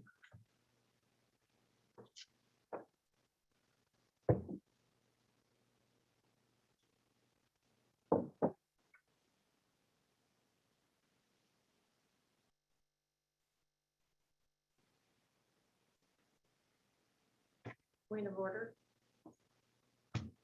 Point of, Please clarify time certain. okay, we've been asked to clarify time certain. We have a vote, and I will clarify because I don't think it will affect the vote. 69% or 118 of you have voted yes to postpone to a time certain, and 52 or 30% of you have voted against. So it is postponed to a time certain. That time certain will be a point at which our counsel is available, and we will interrupt our House at wherever we're at. We'll complete the item of business that we're talking about and move back to this bylaws issue. I hope that explains exactly what we're doing. Point of order. Okay. Point of order. Dr. Fugner. What if GW is ultimately unavailable? The question was raised as to what if the council is unavailable. I expect that that's not going to be the case, but if we don't hear from council by the time we get to our afternoon session, we will need to proceed with this.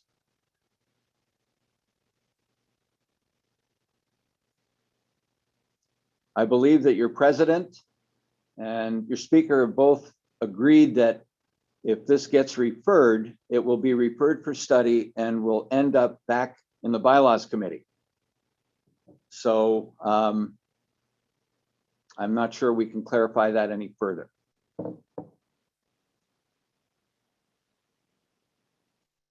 So we are going to move, Dr. Cohen, we're going to ask you to step aside, and we will need to re-recruit you later. Okay. Thank you. So our next item of business I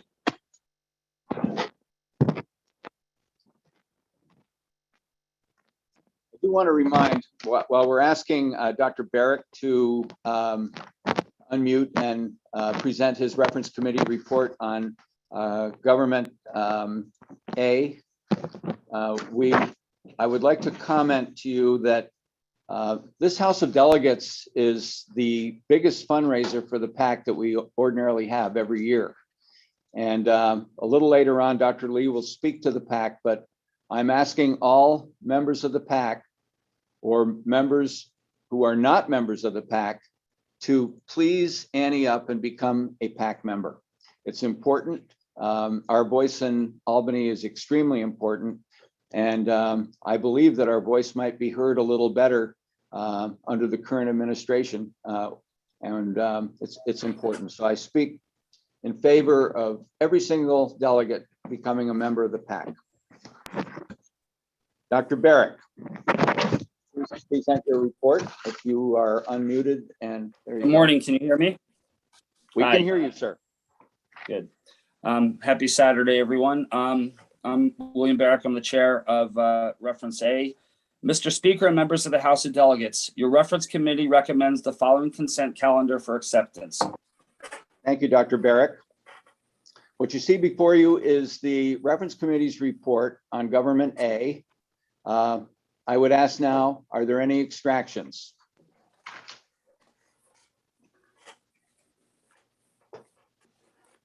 Dr. Lopresto. Unmute and name the item. Mr. Speaker, this is Charles Lopresto, delegate from Queens County, speaking as an individual. I would like to extract items 57 and 58 due to MSSNY policy 130.931 calls for, quote, working collaborative. That's okay. All you need to do is tell us the items that you'd like to extract, and they are extracted, items 57 and 58. Thank you.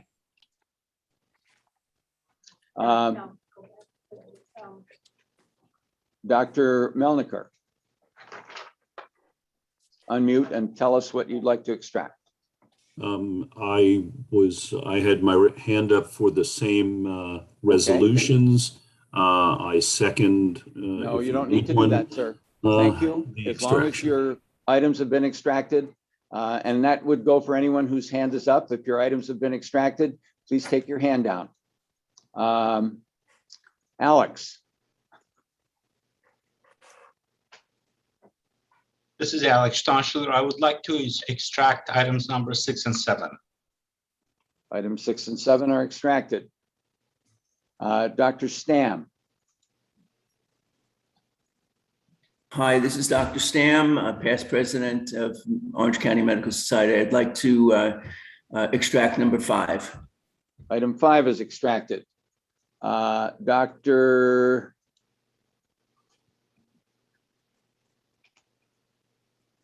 Ilana, I'm having trouble reading your last name. Hi,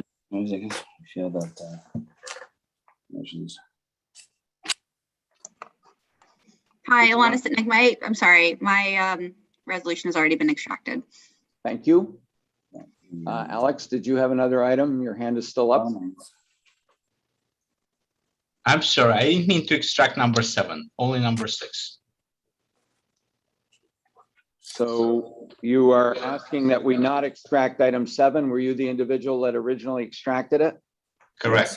All right, so item 7 is removed from the extraction list, pending further recommendations. Dr. Sweeney.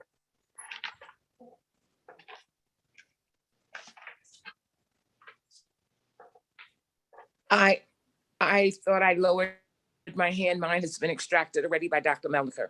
Thank you. I see no other hands up. Are there any other extractions? We've extracted items 5, 6, 57, and 58. Dr. Solomon. Point of order, Mr. Speaker. Proceed. I would like to extract item number 8, resolution 51. Okay, item 8 is extracted. That's not a point of order, but we will extract item 8. Thank you. I have a point of order, Mr. Speaker. Okay, identify yourself, please. This is William Barrick, the chairman.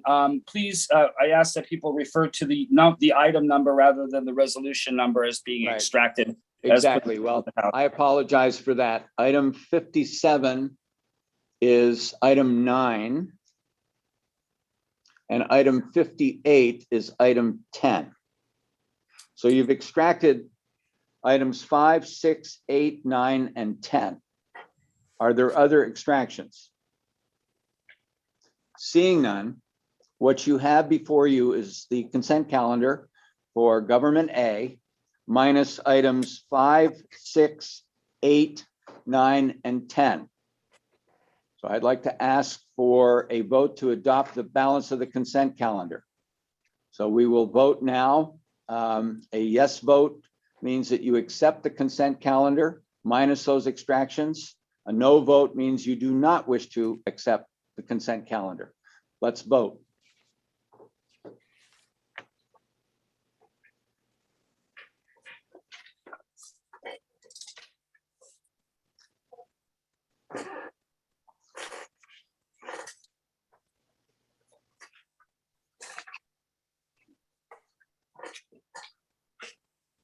tell me when the poll's over.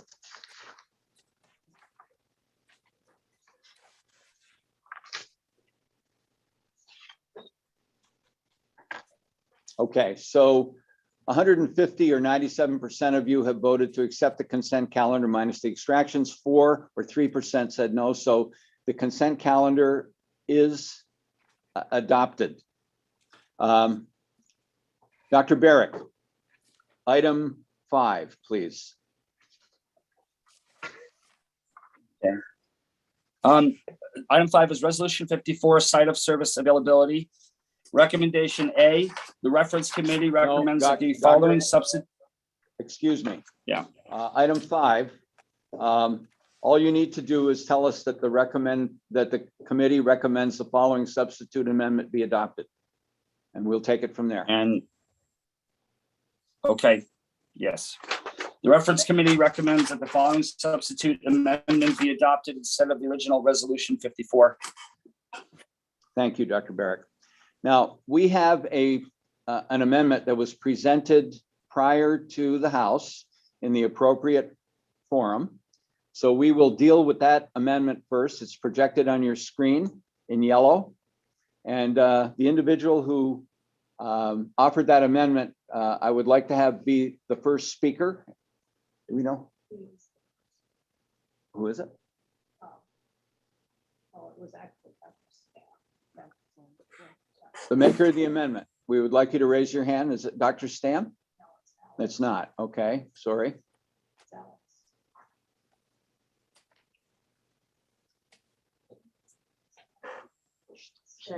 I need to hear who it is. Dr. Stensliger. Who? Dr. Stensliger. Okay, Alex, right? Yes.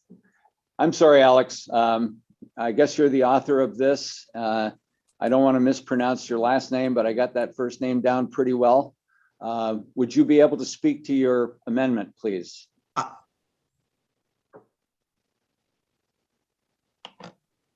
Actually, I didn't submit this amendment. I'm not really sure. I was trying to submit something else on the original resolution, but I agree with the reference committee resolution. Okay, thank you. Is the Yes, author? Mr. Speaker, that's the next item I think he was referring to. I think Dr. Stam was the author of 54. Okay. Thank you very much. Dr. Stam does have his hand raised. So Dr. Stam, unmute and turn your camera on, please.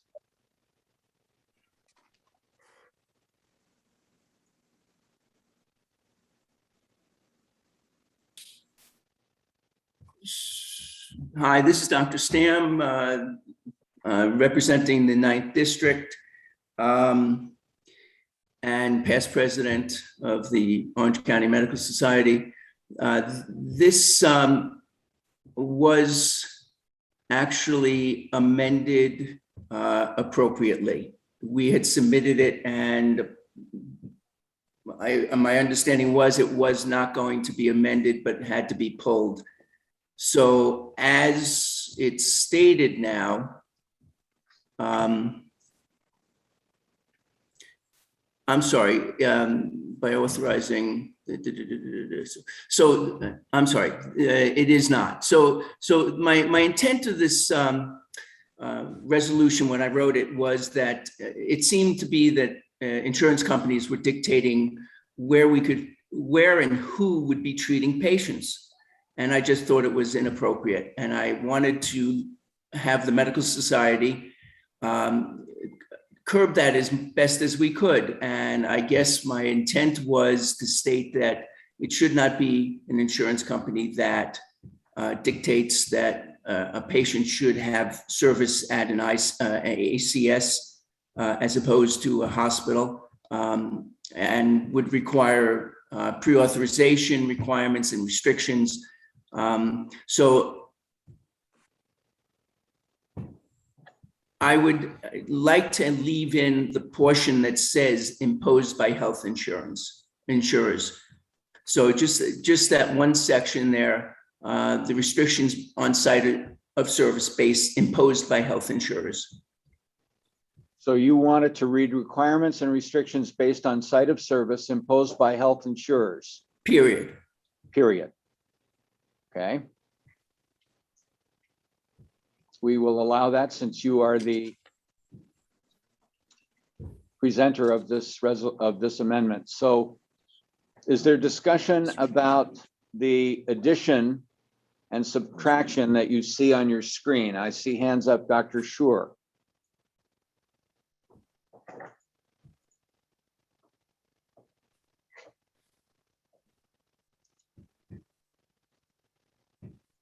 Unmute and turn your microphone on, please.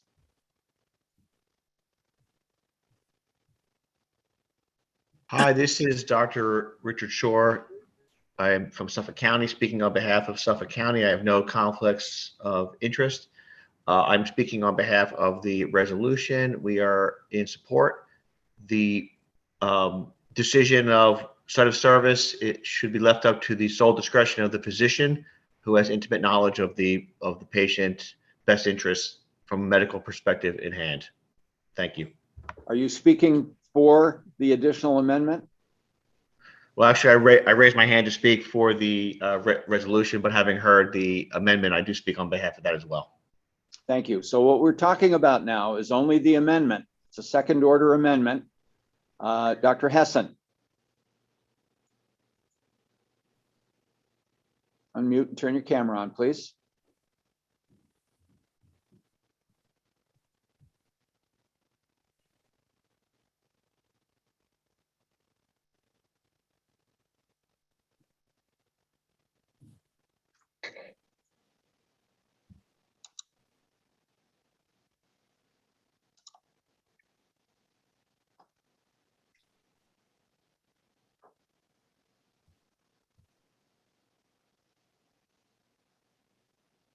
Dr. Hessen?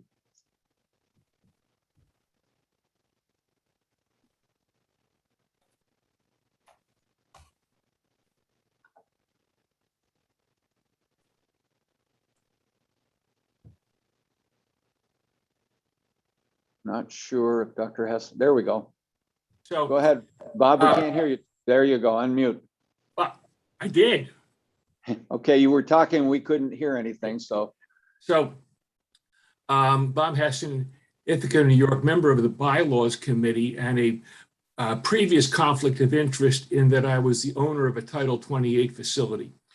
While I am no friend of insurance companies, when the place of service is appropriate to be looked at from a financial point of view. For those of you who have been involved in technical facilities, the cost of doing business of a Title 28 facility or a hospital is considerably different than the cost of doing business in a surgery center or in an office, since they're held to different standards. The cost of construction, for example, is considerably different. The wiring technicalities are considerably different. This is a technical thing. And while I don't want the insurance companies to be the ones who make the decision, it is appropriate on occasion for there to be a decision based upon expense as to where procedures should be performed. Nevertheless, I agree that the physician should be the ultimate determinant. So I'm opposed to the amendment. Okay, you're opposed to the amendment. Thank you, Dr. Hessen. There was a hand, Dr. Solomon.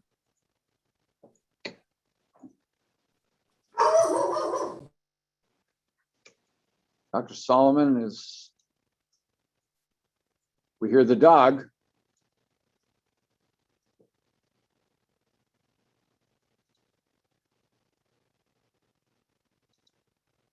Please.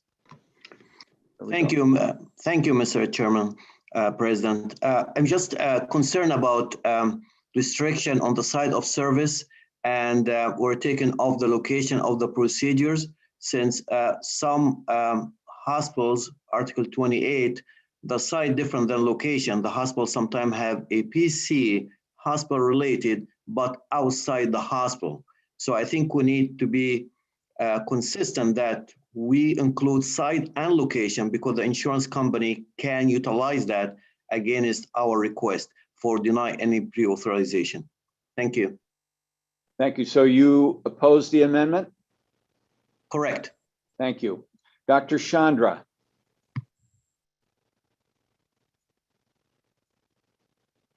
unmute and turn your microphone on, please.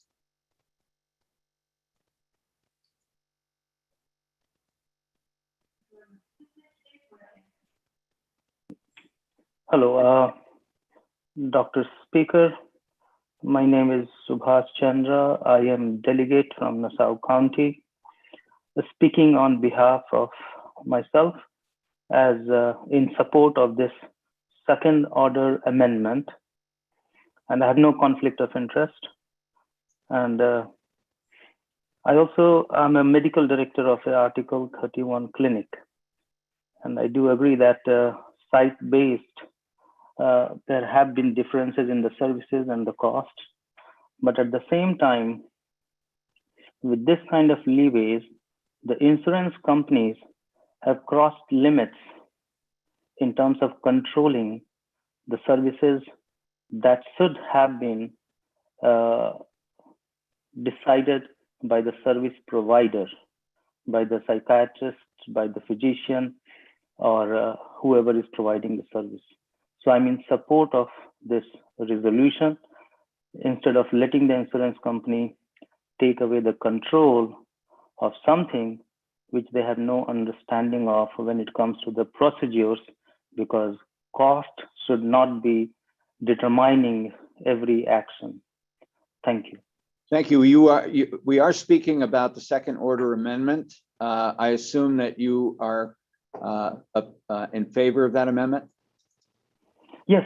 So I said in the beginning itself, because thank I you. have to be specific in support of second order amendment. Thank you very much. Dr. Scabies.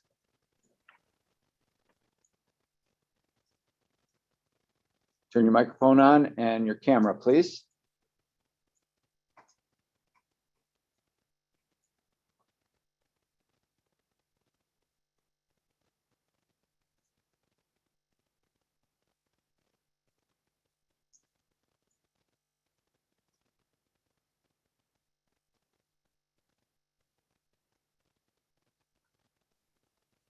Am I unmuted? You are. Proceed, I'm so please. sorry.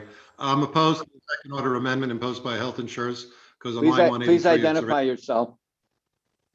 I'm Dr. Scavis, Queens County, as an individual, opposed to the second order amendment imposed by health insurers because it's already stated redundantly in line 183, health insurers. Thank you. Dr. Paisacano. Turn your camera on and unmute.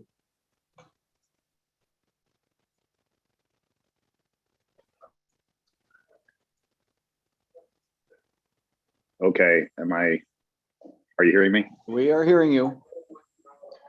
I agree with Dr. Scavis that the amendment is actually detracts from the resolution. I think we all agree that we want physicians to have a choice in where they operate, where they bring their patients and their site of their service. But I think the amendment actually weakens that, so we should leave it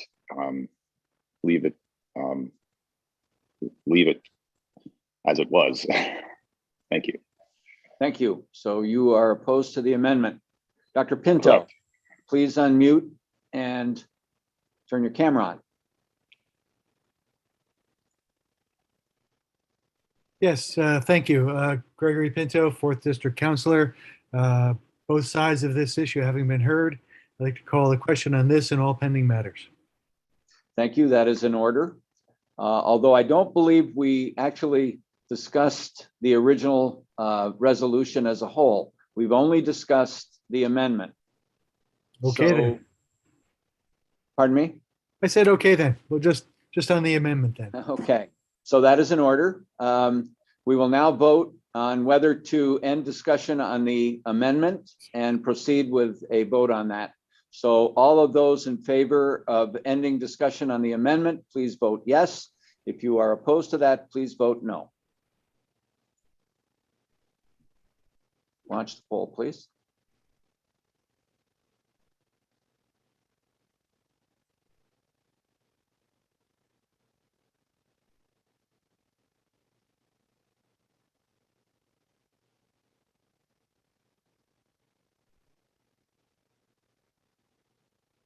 Okay. So 144 of you, or 94%, have voted to end discussion on the amendment. 10 of you voted no. We will move now to a vote on the amendment. So the amendment is there before you by addition and deletion.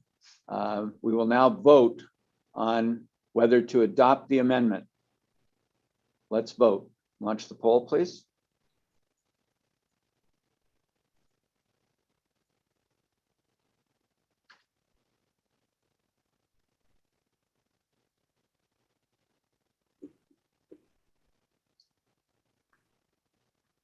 Michael, please tell me when the voting is completed based on the timing.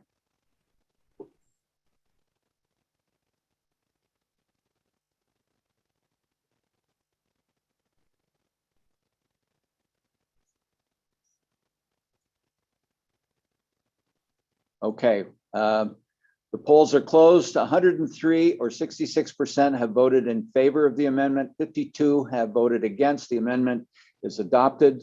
We will now go back to the resolve with the amended language. Is there further discussion about that?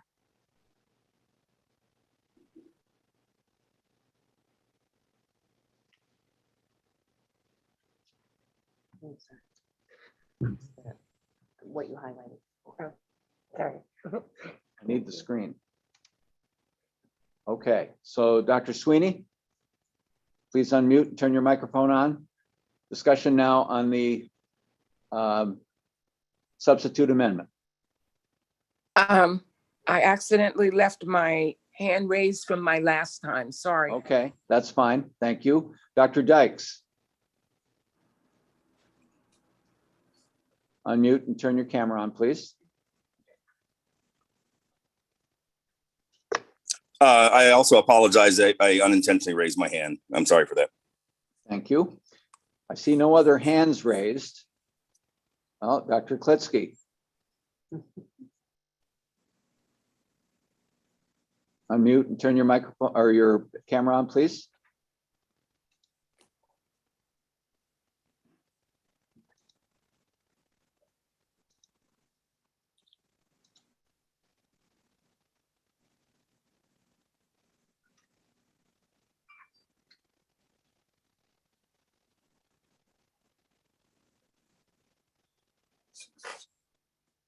Dr. Klitsky.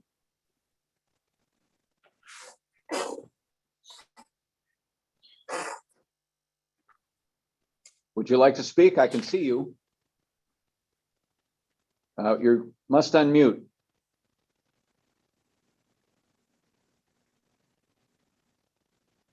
No, it's not.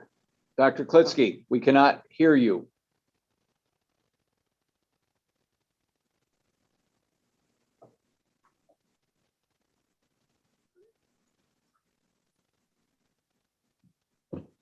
Okay. Point of order, Point of order. would not turning on video speed things up? No. No, it would not. The question was asked if not turning your video on, would it speed things up? And I think that question is asked because of how we extracted items. We didn't have a camera, we just extracted. In order to speak to an issue, you need to become a panelist. Participants, there's panelists, it's a little confusing sometimes even for the speaker. So in order to be a panelist, we need to move you up, and turning the camera on is not going to change the speed with which we get you on. So Dr. Sweeney.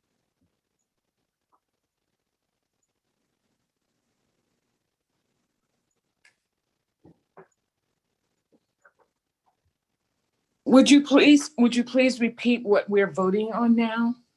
Well, we haven't voted. We haven't ended discussion on the resolution, which is a substitute amendment. We're doing the substitute amendment now. We're not at the resolution yet. We will be shortly if we can vote on this.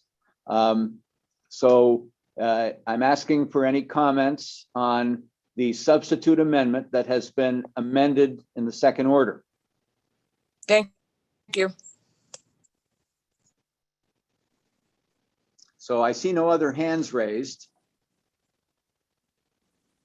So we will now vote on the substitute amendment that has been amended. All of those in favor of adopting this resolution, please vote yes. If you are opposed, please vote no. Please launch the poll.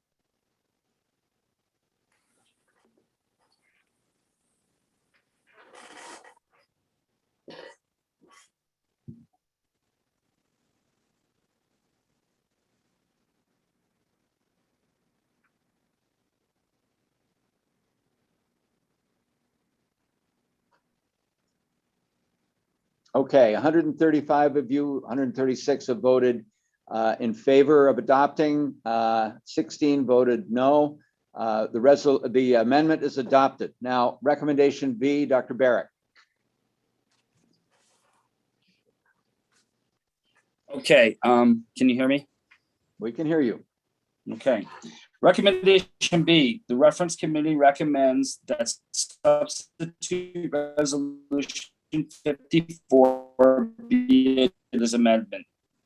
Okay, so what you have before you now is what is now a resolution that was created by the reference committee and the individuals that voted in favor of the amended portion by second order. So all those in favor of recommendation B, please indicate by saying or voting yes. Those opposed, vote no.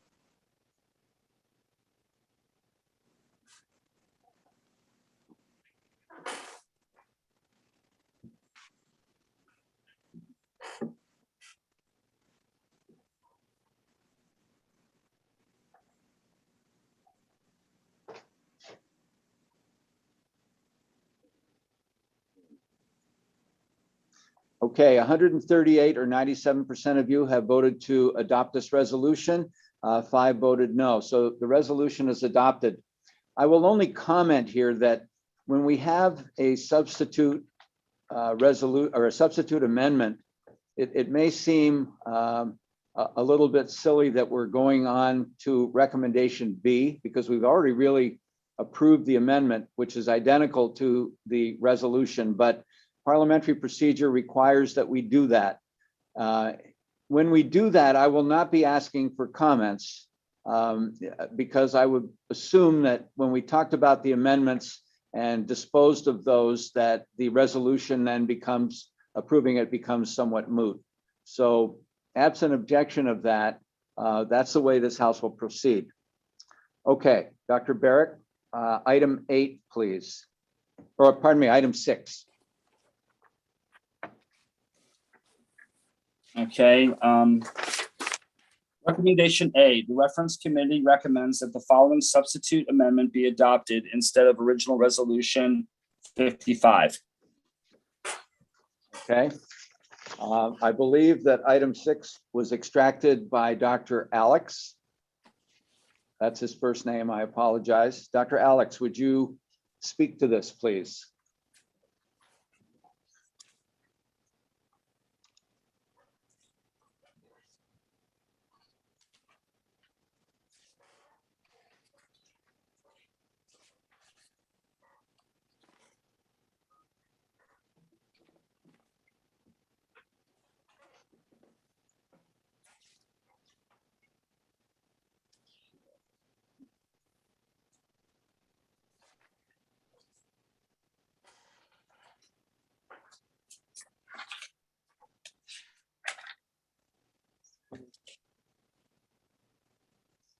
I will comment to Dr. Zapata while we're waiting here. And Dr. Zapata is absolutely correct.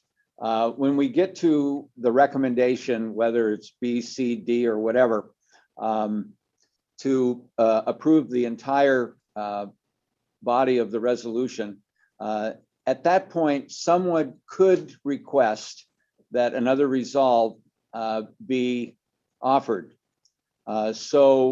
Dr. Zapata, thank you. We will proceed in that way. This is Alex Steinschluger, and I speak on behalf of Kings County. I move to reinstate the original resolution results.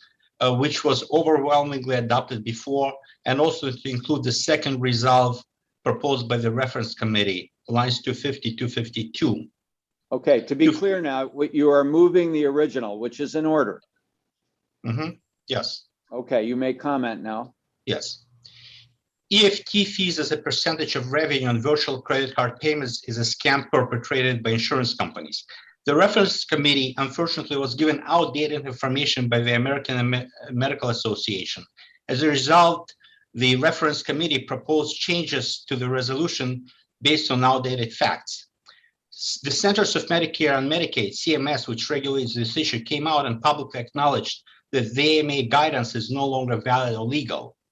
The CMS Office of Burden Reduction must enforce the HIPAA administrative simplification requirements and impose penalties on non-compliant health plans.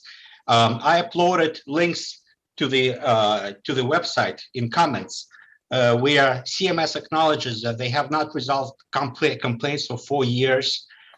They have imposed no penalties on health plans. They're also running what they call a voluntary compliance program, which really means a free pass for non-compliance to health plans. So as a result, there is no need to study anymore. There are thousands of complaints about these issues. AMA knows about it, CMS knows about it. It's time to act, not to study. And the CMS Office of Burden Reduction needs to be rebuked on their management.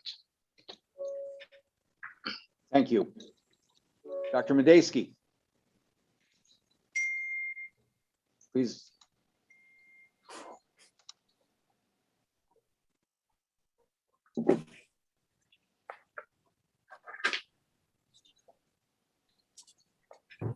Yes, this is Tom Medeski, past MSSNY president and member of the AMA Board of Trustees.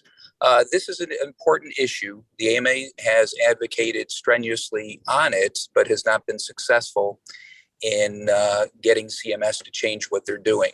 I think actually the reference committee had proper information, and the next step would be to ask for legislation, which is what I believe their substitute amendment does. Thank you, Dr. Medeski. Dr. Sweeney, please unmute. Turn your camera on. We're now speaking regarding the original resolves. We are back to the original.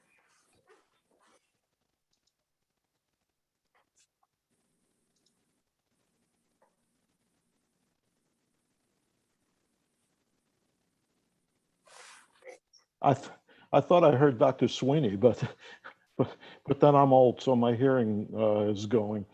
I'm looking at the hands raised here, and so this is Art Fugner, past president, member of the Queen's delegation, and no conflict to declare. I do have an observation, and I'm speaking for the original resolution. Why is it that fee splitting is illegal for physicians, but apparently okay for insurance companies and their credit card people? Thank you. Thank you, Dr. Fugner.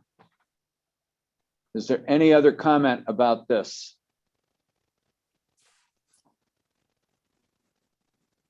Dr. Sweeney.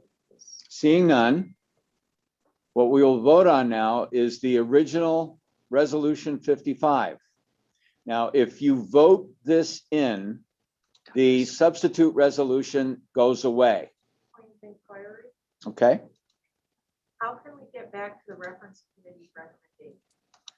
The only way you can get back to the reference committee's recommendation would be to vote the original down. If the original resolution pleases the House, then it will become resolution 55. If it is voted down, we will go back to the substitute resolution offered by the reference committee. From a parliamentary procedure, that's the way this works. So you need to know that. I don't see any hands up, so we will now vote for the original resolution. A yes vote means that you wish to accept the original resolution 55. A no vote means that you do not. Please launch the poll, Michael.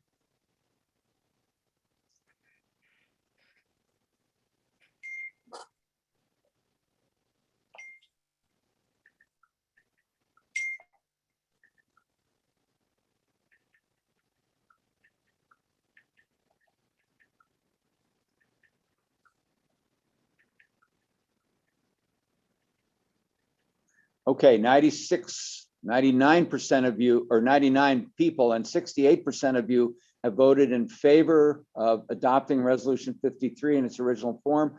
46 or 32% have voted against. Resolution 55 has been adopted.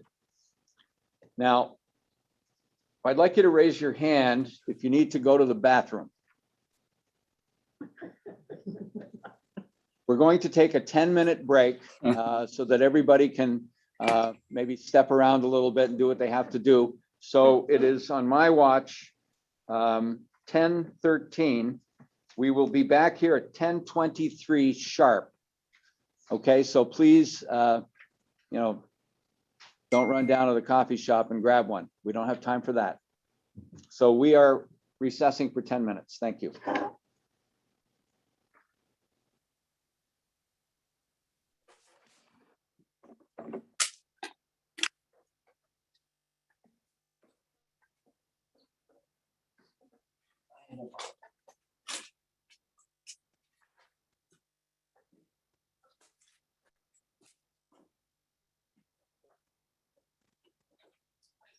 Oh, hey, you want to go outside? Want to go pool? Yeah, you want to go outside.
Okay, we're back.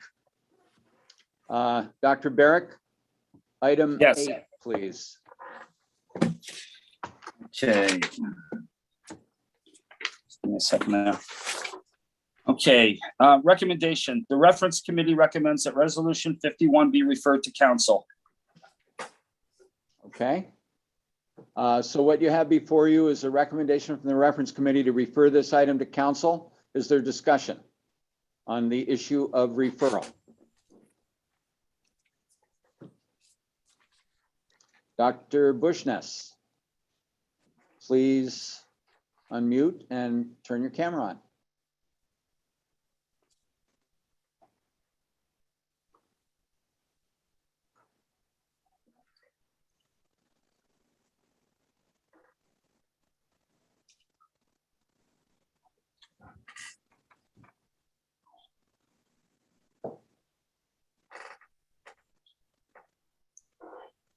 While she's doing that, I will tell you that our legal counsel will be available after lunch and we will open the issue back up on the bylaws. So be aware of that. Dr. Bushness?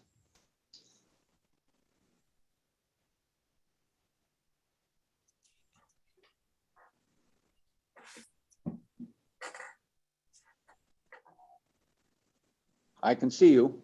All this, yes, all this to tell you, that was a mistake that I raised my hand, so I had nothing to say. Okay. So Sorry. Someone extracted this item. Let me see here. Item 8 was Dr. Solomon. Dr. Solomon, would you like to comment since you extracted this item?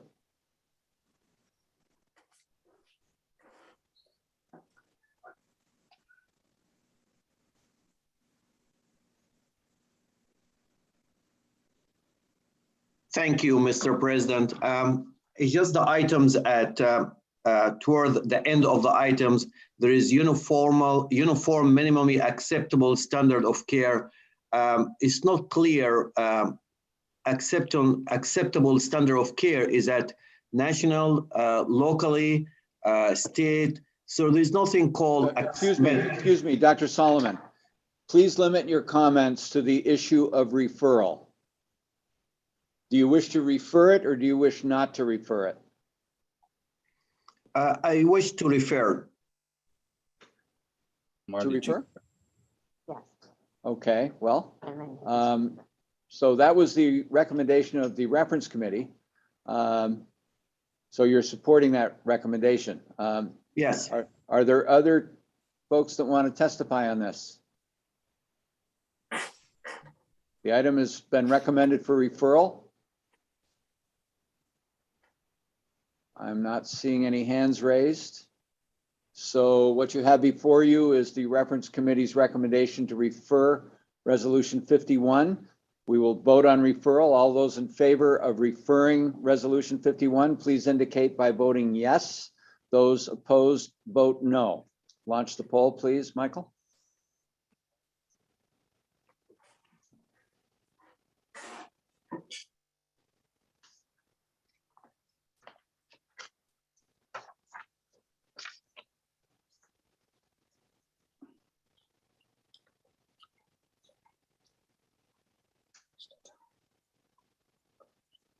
Okay, so 121 or 90% of you have voted in favor of referral. 14 and 10% of you have voted against. It is referred. Dr. Barrick, item 10, please.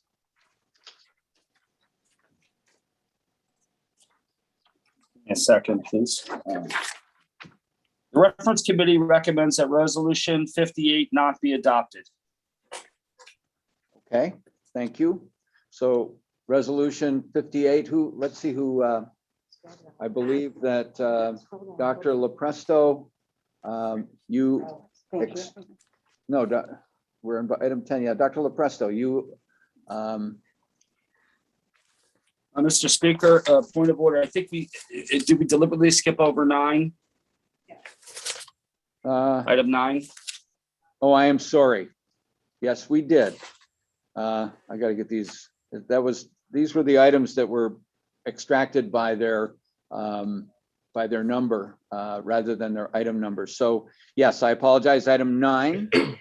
Dr. Barrick, would you please go back and we'll do item 9 first? Yes. Item 9 recommendation, the reference committee recommends that resolution 57 not be adopted. Thank you, Dr. Barrick. Now, Dr. Lopresto, you extracted that item. Would you speak to it, please?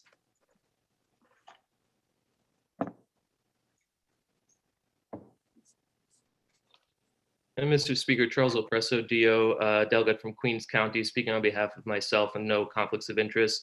I rise against this recommendation.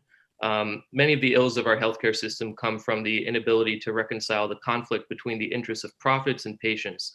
The largest driver of this conflict continues to be the private insurance sector. By eliminating incentives for profits, not only will physicians be relieved of the many administrative obstacles and improve our well-being and reduce burnout, but we will also be granted the freedom to return to focusing on what matters to us, our patients. I strongly recommend we, as New York State, join our colleagues in other states such as Vermont and Hawaii, who have adopted similar resolutions, and support this call for a single payer option. Thank you. Thank you. I assume then you are recommending that the original 57 be adopted. That's correct. Thank you. Dr. Malinker, please unmute and turn your mic or your camera on.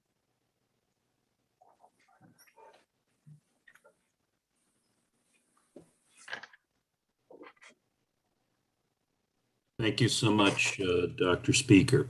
Given the confusion, I think it's important to point out that 57 or item 9 and item 10 are very much common business.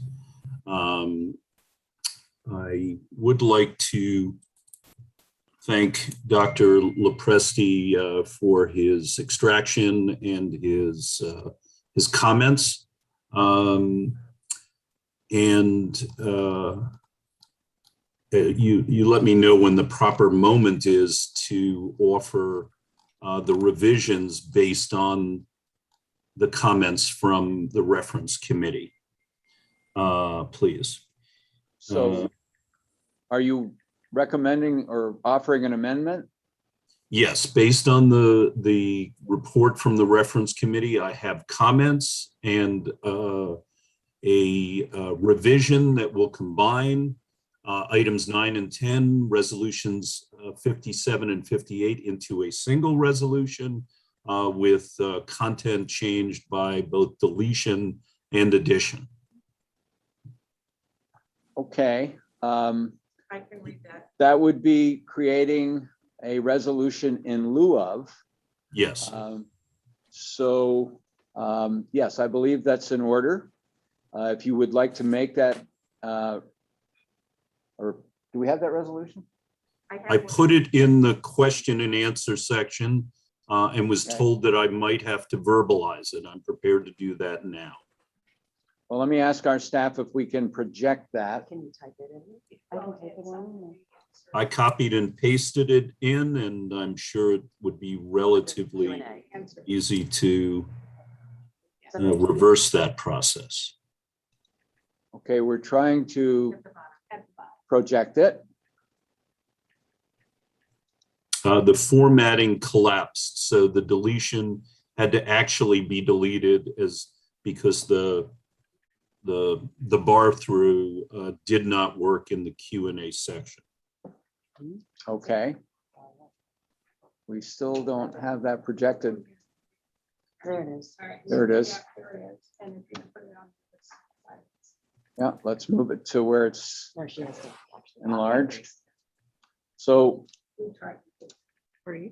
what's being offered here is a substitute resolution that combines items 9 and 10. So the business of the House now is to take a look at this and we will discuss it. Should I continue, Dr. Speaker? If you have more to say regarding this, yes, please move on, and we will give you additional time. Thank you. Okay. I want to thank again, Dr. Lepresti and the Government A Reference Committee for their compilation of the dissent, of the testimony. There were a number of points made in favor, but I was particularly focused on the 3 points of dissent that were made and presented in the RefCom committee. The first domain was particularly helpful and very productive.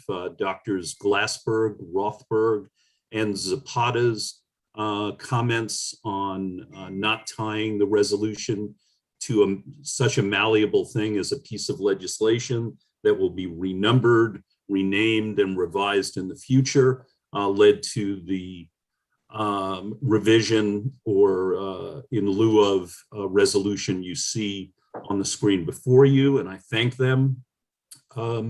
Unfortunately, there were a number of dissents that were anecdotal. They were not evidentiary or poorly evidentiary. Several speakers spoke about personal experiences or visits to foreign lands, which have completely different healthcare systems than what is being proposed here in New York and in the United States.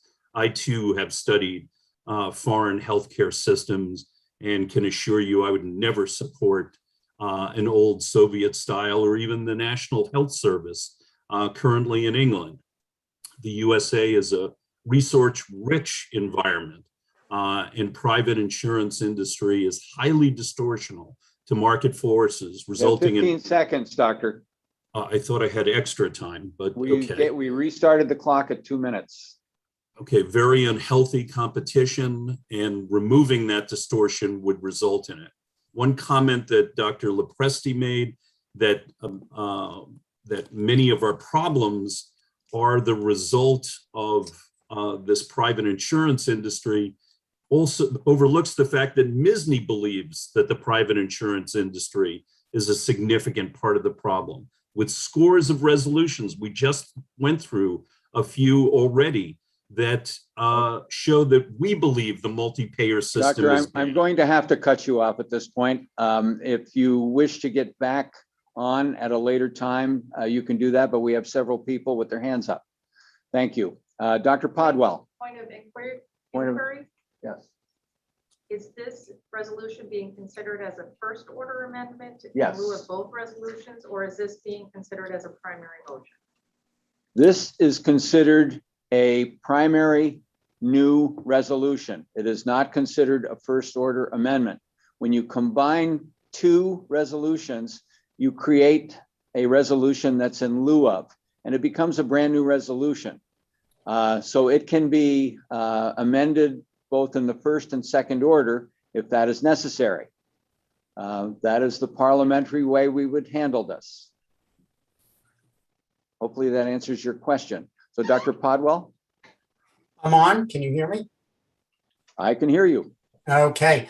David Podwell, Counselor for Nassau, speaking on behalf of Nassau County with no conflicts. I rise in opposition to this and being in favor of the reference committee recommendations, but against this resolution in lieu of 57 and 58. We all understand there are many problems with private insurance, and we all want that everyone should have health care coverage. But this is a solution that is worse than the actual problem itself. In all areas, we want competition. We want multiple airlines flying out of a single airport. We want more than one restaurant option in a town. But yet we're going to allow ourselves to have only one option in order to get our insurance. And as someone who has spent my entire career in private practice, I can tell you, if I had to rely just on Medicare alone, it'd be very difficult to survive open. And if I had to rely on a New York State, sort of a Medicaid for all, because New York State runs Medicaid and be an expansion of that program, I would effectively have to close my doors. This organization has always felt that we have multiple ways to practice medicine, and one of those includes private practice. And this would be the death knell of it. And why? We would support Medicare for all, which, by the way, the president himself does not support, or a similar resolution in New York State, which, even though they have huge Democratic majorities in both the Senate and the Assembly. It did not even come up for a vote. So we are going to support policies which have absolutely no realistic way forward. And in doing so, say to 15 many seconds, of Dr. us in Podwell. the organization that the way I practice in private practice cannot go forward. And therefore, I am against this, and Nassau County speaks against this. Thank you. Thank you, Dr. Podwell. Dr. Strauss?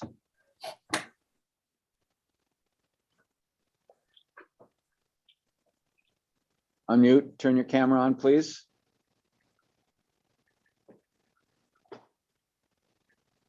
Okay, hopefully you can hear and see me. Yeah, we can. Thank you. Right. Please identify and.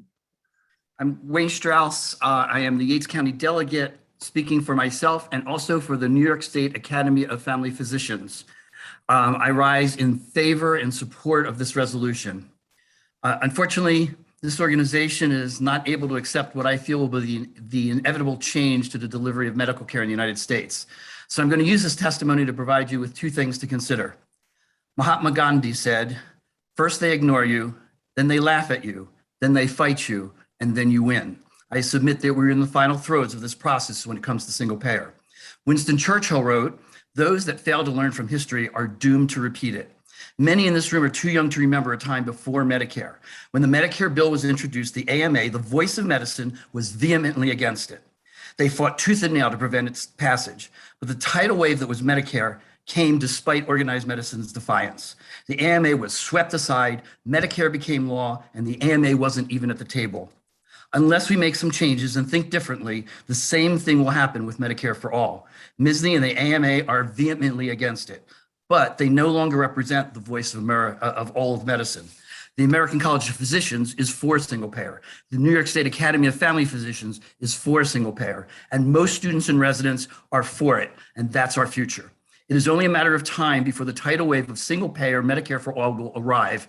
My other organization, the New York State Academy of Family Physicians, will be there at the table. Will MSSNY, or will we be failed to learn the lessons of history and once again be swept aside?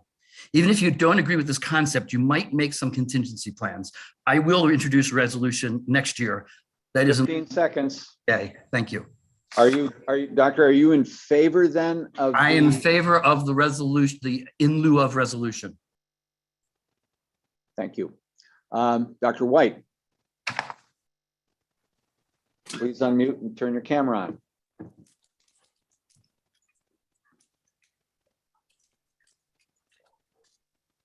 Good morning, Mr. Speaker. Can you hear me? We can.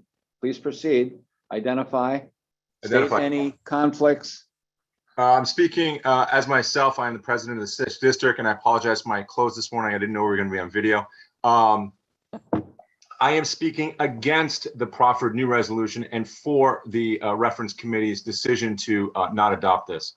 I will speak not for medicine, but for our economy. The United States has one of the most high quality economies in the world based upon competition and the concept that you can make more money by being excellent at what you do. The problem here is not insurance companies making money. The problem here is we don't have a proper marketplace. This isn't true market, and going to a single payer system will only exacerbate that.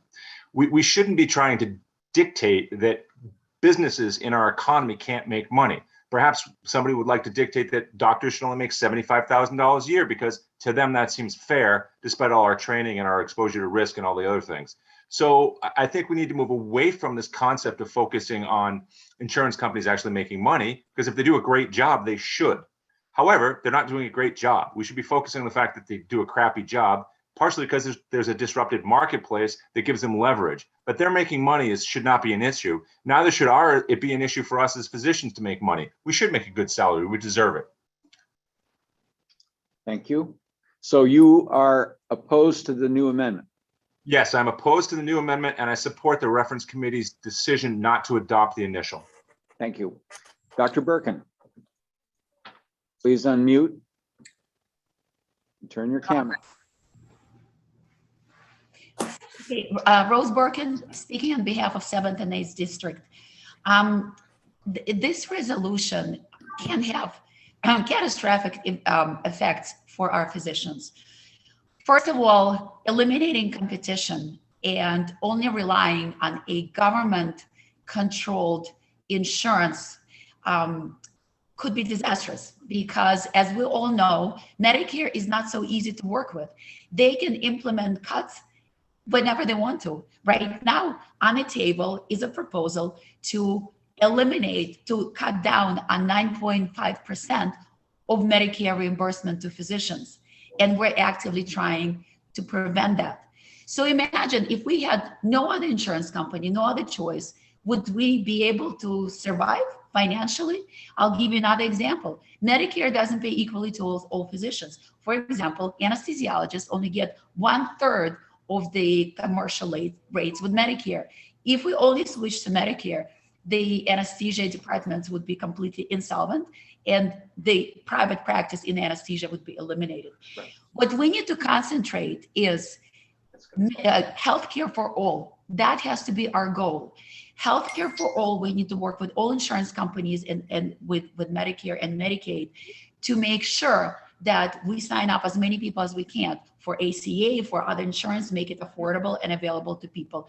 We should expand coverage, not eliminate it to only single provider. So again, I'm speaking against this resolution and for the reference committee report. Thank you, Dr. Birkin. So you speak against this resolution? Yes. And it should read what it says above the new resolved. It should not read reference committee recommends resolution 57 not be adopted. It should say that the following resolution is proposed resolution is in lieu of items 9 and 10. Thank you. Dr. Congdon, please unmute. Turn your camera on.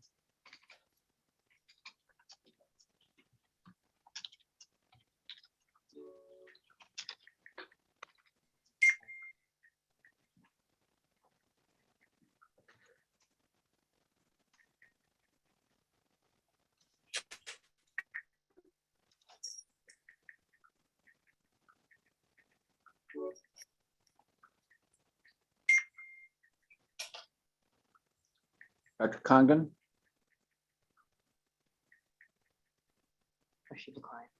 Okay, looks like she has taken her hand down. Dr. Goldstein, please unmute and turn your camera on.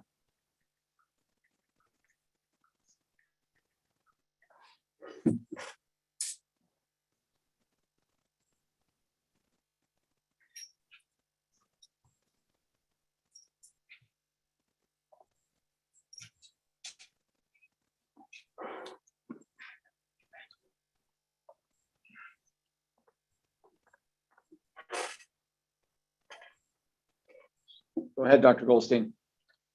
Unmute, please.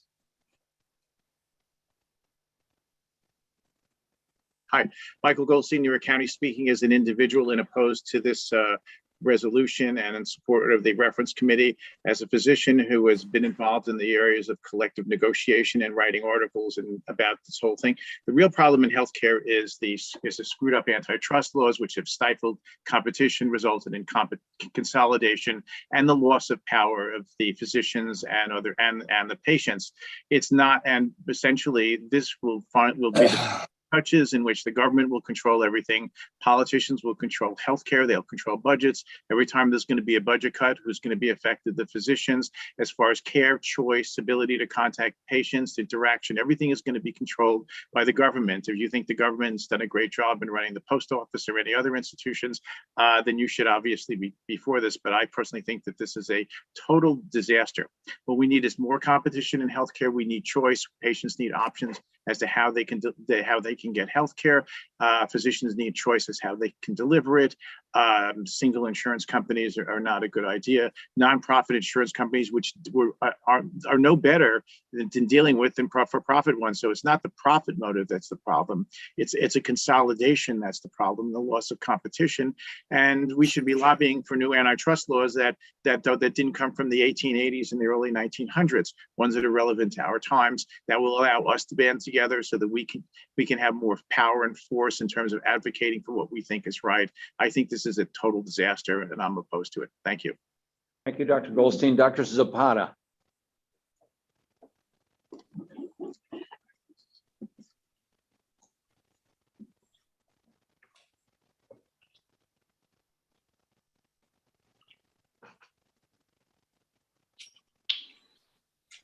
Thank you, Dr. Speaker. Carlos Zapata from Queens. I move to call the question.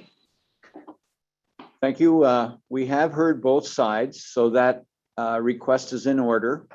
We will now vote immediately to decide whether or not we will end debate. So those in favor of ending debate on this issue, please indicate by voting yes, and those. Point of information. Yep. Dr. Melniker is concerned that the REFCOM report misstates MSSNY policy, specifically 130.996 and 130.931. Okay, so concern has been raised about how we're going to handle this. If we vote immediately, we will be voting on the resolution in lieu of.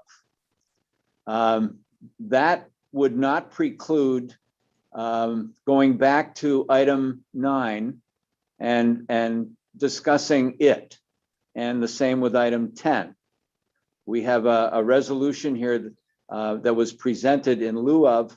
If it is not accepted, then we would go back to items 9 and 10 per the reference committee.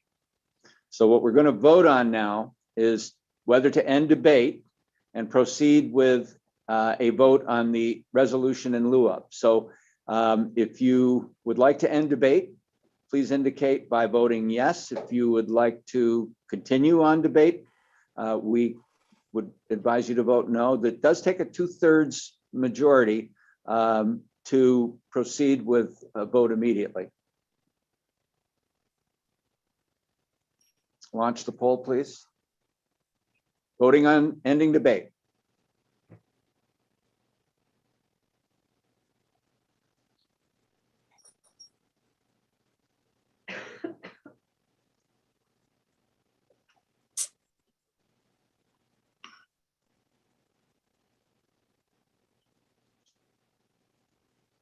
Okay, 151 of you, or 87%, have decided to end debate.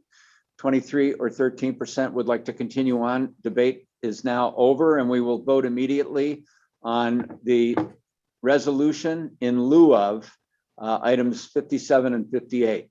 So if you vote yes, you are voting in favor of the presented resolution that's in yellow on your screen. If you vote no, you are against it.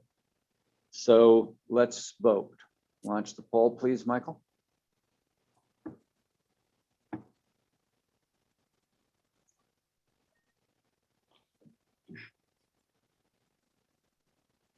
I'm sorry, Mr. Speaker, what are we voting on now if we're going to go ahead with the substitute amendment?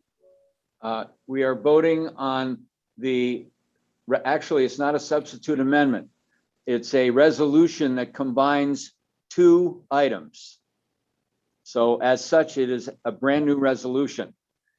That's how this works. Okay, thank you for the clarification, sir. Yeah, we're voting. Let's relaunch the poll, Michael, just to be sure that everybody understands this. You are voting on what is before you, a resolution in lieu of items 57 and 58. If you are in favor of that, please vote yes. If you do not wish to adopt this new resolution, vote no. We just relaunched, so.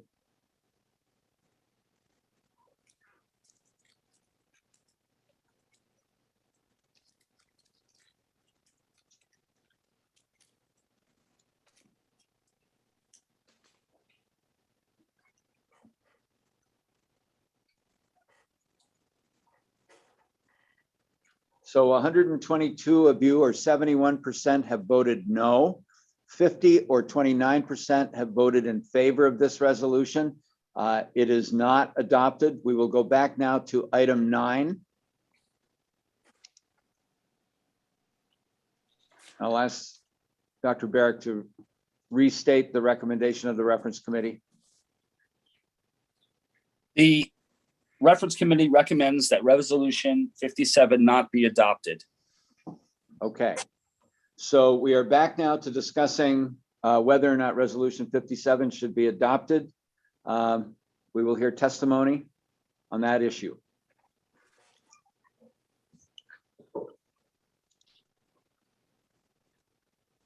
Now, I see a lot of hands up that were up prior. I'm going to ask you to lower your hands. We'll give it 5 seconds, and then please raise your hand if you wish to speak. So, okay. So the first speaker will be Dr. Dowling. Information, Yes. Dr. Melnicker has a point of information, doesn't say what it is. Okay, if you have a point, please communicate it to the Q&A so that we can discuss it. That's how we do this. I'm not going to just, so Dr. Dowling, please proceed. Thank you. Frank Dowling, MSSNY Secretary, speaking as an individual, no conflicts of interest. I would like to make a motion for referral. May I speak to that? That is in order. You may speak to the issue of referral. Thank you. I agree with the concerns presented by both sides. And I do agree that at some level, we must have competition and doctors must be able to have control for our own lives and our patients' lives. The reason why I'm making a motion for referral is that I think we need to build upon our policy that we will monitor and report on the pros and cons. I'm paraphrasing, and I think it's time that MSSNY move back towards what we did several years ago and what we've been instrumental in having the AMA do. The AMA is opposed to single payer, but as policy that if something like a single payer moves forward, there are several do's and don'ts that should be part of any package that might gain any traction. And it's time for us to go that far in New York State, not because I'm trying to push for single payer at this time, but because it is being discussed and we have to have do's and don'ts that our leadership look at, and who better for that to come from than the House, or since we can't do that today, then council in lieu of the House, so that we are all represented, city, rural, upstate, downstate, people in power and people who face inequities and who are marginalized. Thank you. Thank you, Dr. Dowling. Let me just ask the staff to make sure that the in lieu of resolution is taken off completely. It has been voted down, so it is gone. Dr. Schreiber, unmute, please. Turn your camera on. Mr. Speaker, this is Dr. Robert Schreiber from the Nassau County Delegation. I have no conflicts and I want to speak against this resolution. Well, wait a minute. Excuse me, but the issue at hand is referral. Discussion is limited to whether or not you would support referral or not. Okay. I wish to consider not referring, and that I feel that the House of Delegates is competent in addressing this matter today. Thank you. Dr. Frankel, please unmute and turn your camera on.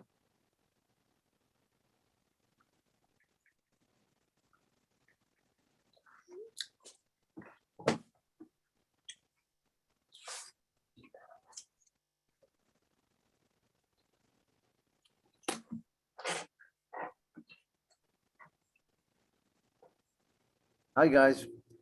Can you hear me? Yes. Good morning, Bob. Go ahead. So I think on referral, I vote against. I would speak against referral. This is something that's been kicked around. This is not the first time we're hearing about it. This has been kicked around and discussed almost every year for the last several years. We have policy on this. I don't think this needs to be referred. I would like to say that I think having a single payer or Medicare for all would be a bad thing. It'll wind up being Medicaid for all. Anytime there's a budget to be balanced, they will balance it on our back. Monopolies are illegal in every other aspect of business. Here we want to give the government a monopoly. They can't do the job, as alluded to by other speakers. If you look at the history, aside from the post office, how they manage things, they can't manage healthcare. That's why they went ahead and made managed Medicare and managed Medicaid, because they don't have the resources or the abilities to run this in an efficient fashion. Some of you guys who are a little bit too young to remember, but I'll talk about some of the older guys. Who remembers the immoral payments that your government, the state of New York, thought was okay to pay physicians $8 for a Medicaid visit? That's the same people that you want to empower to take control of your healthcare. Thank you very much. Thank you, Dr. Frankel. Dr. Fugner. Please unmute and turn your camera on. Michael.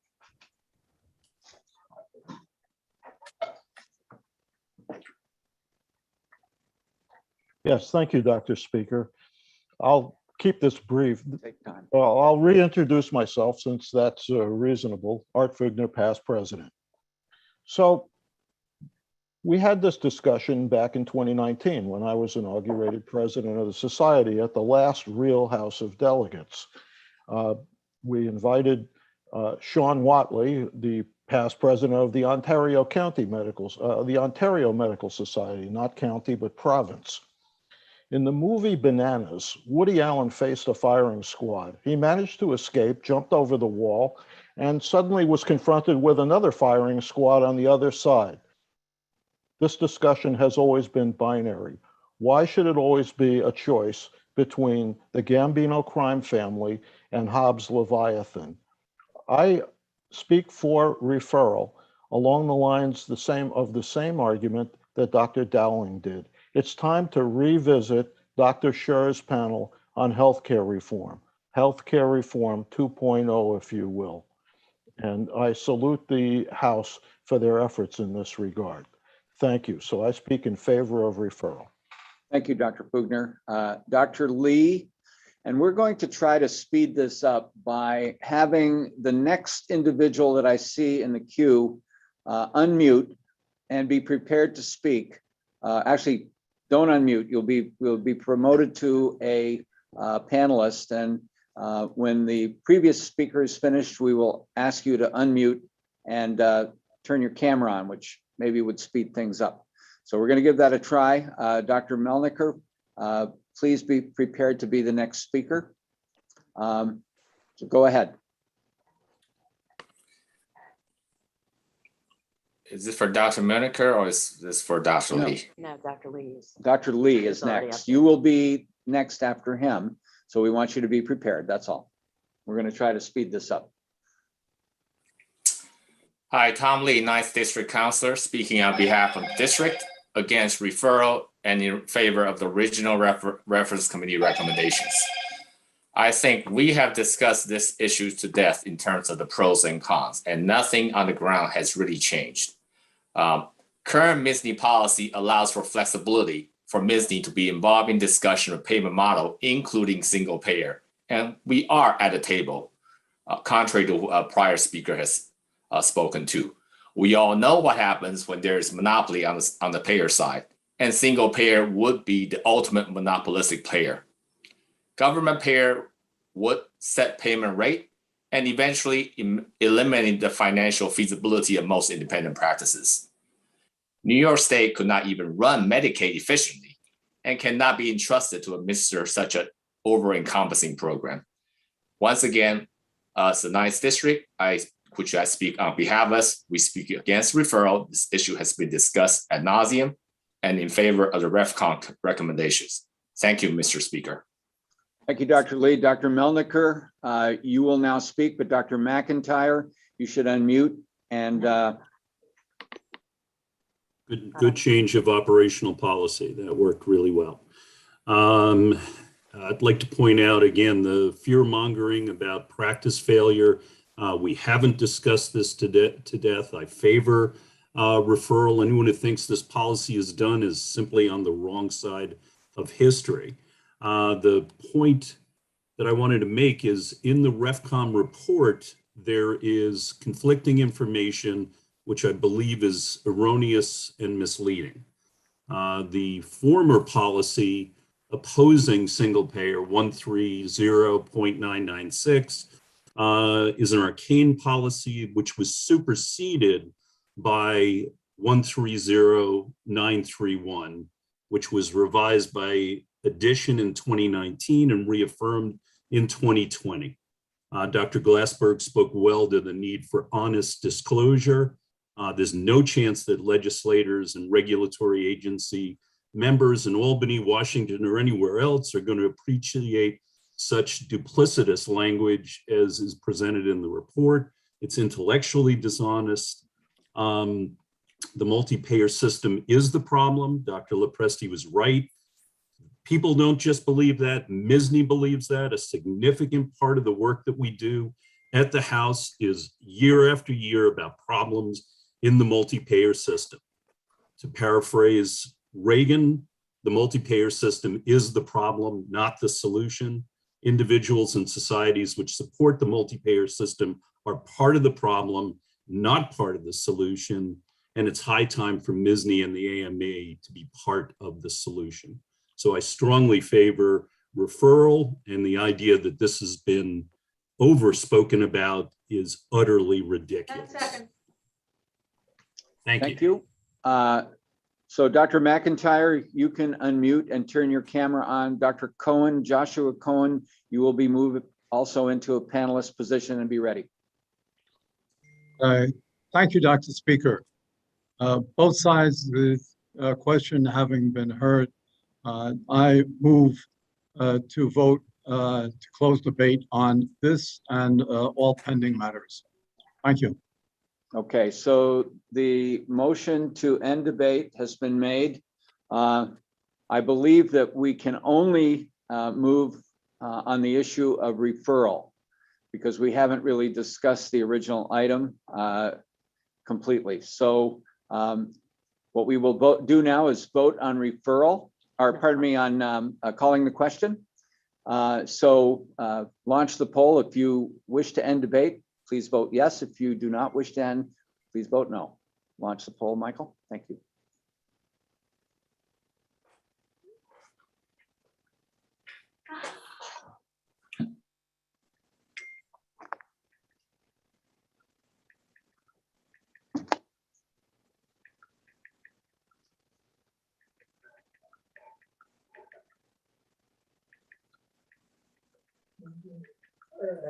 Okay, 139 of you, or 89%, wish to end debate. 18 or 11% do not wish to. We will end debate and a vote immediately on referral. So those in favor of referral of this item, please vote yes. If you do not wish to refer it, vote no. Keeping in mind that if it is referred, we no longer discuss this item.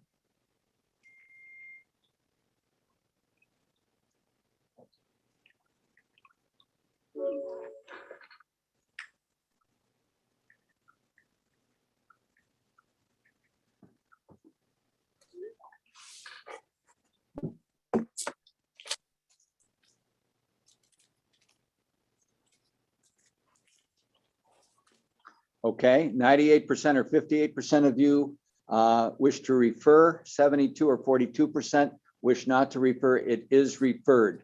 Dr. Barrick, item 10.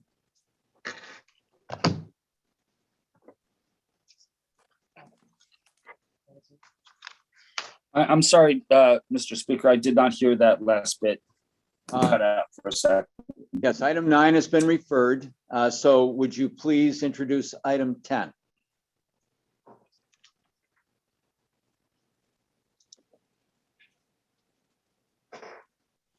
Do you want me to read item 10? No, I want you to tell us what your reference committee recommended. Okay. Recommendation. The reference committee recommends that resolution 58 not be adopted. Thank you, Dr. Barrick. Is there discussion? So I assume the hands up are relative to item 10, Dr. Moore. And Dr. Roth, you'll be moved into the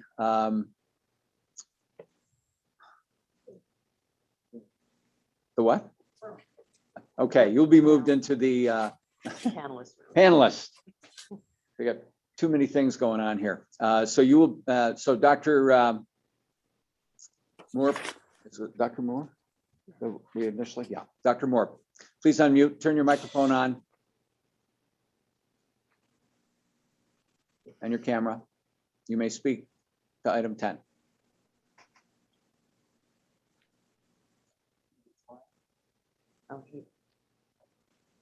Okay, we're having, We may have to have everybody lower their hands. yeah, I'm gonna recommend that everybody lower their hands. There's like a huge screen. Everybody lower your hands, please. Everybody. Even if you want to be first, I'll give you that chance in a second. All right, everybody's up. Now, please raise your hand if you wish to speak to item 10. And the first individual is Dr. Joshua Cohen with Dr. Strauss, the next panelist. Please unmute Dr. Cohen and turn your camera on.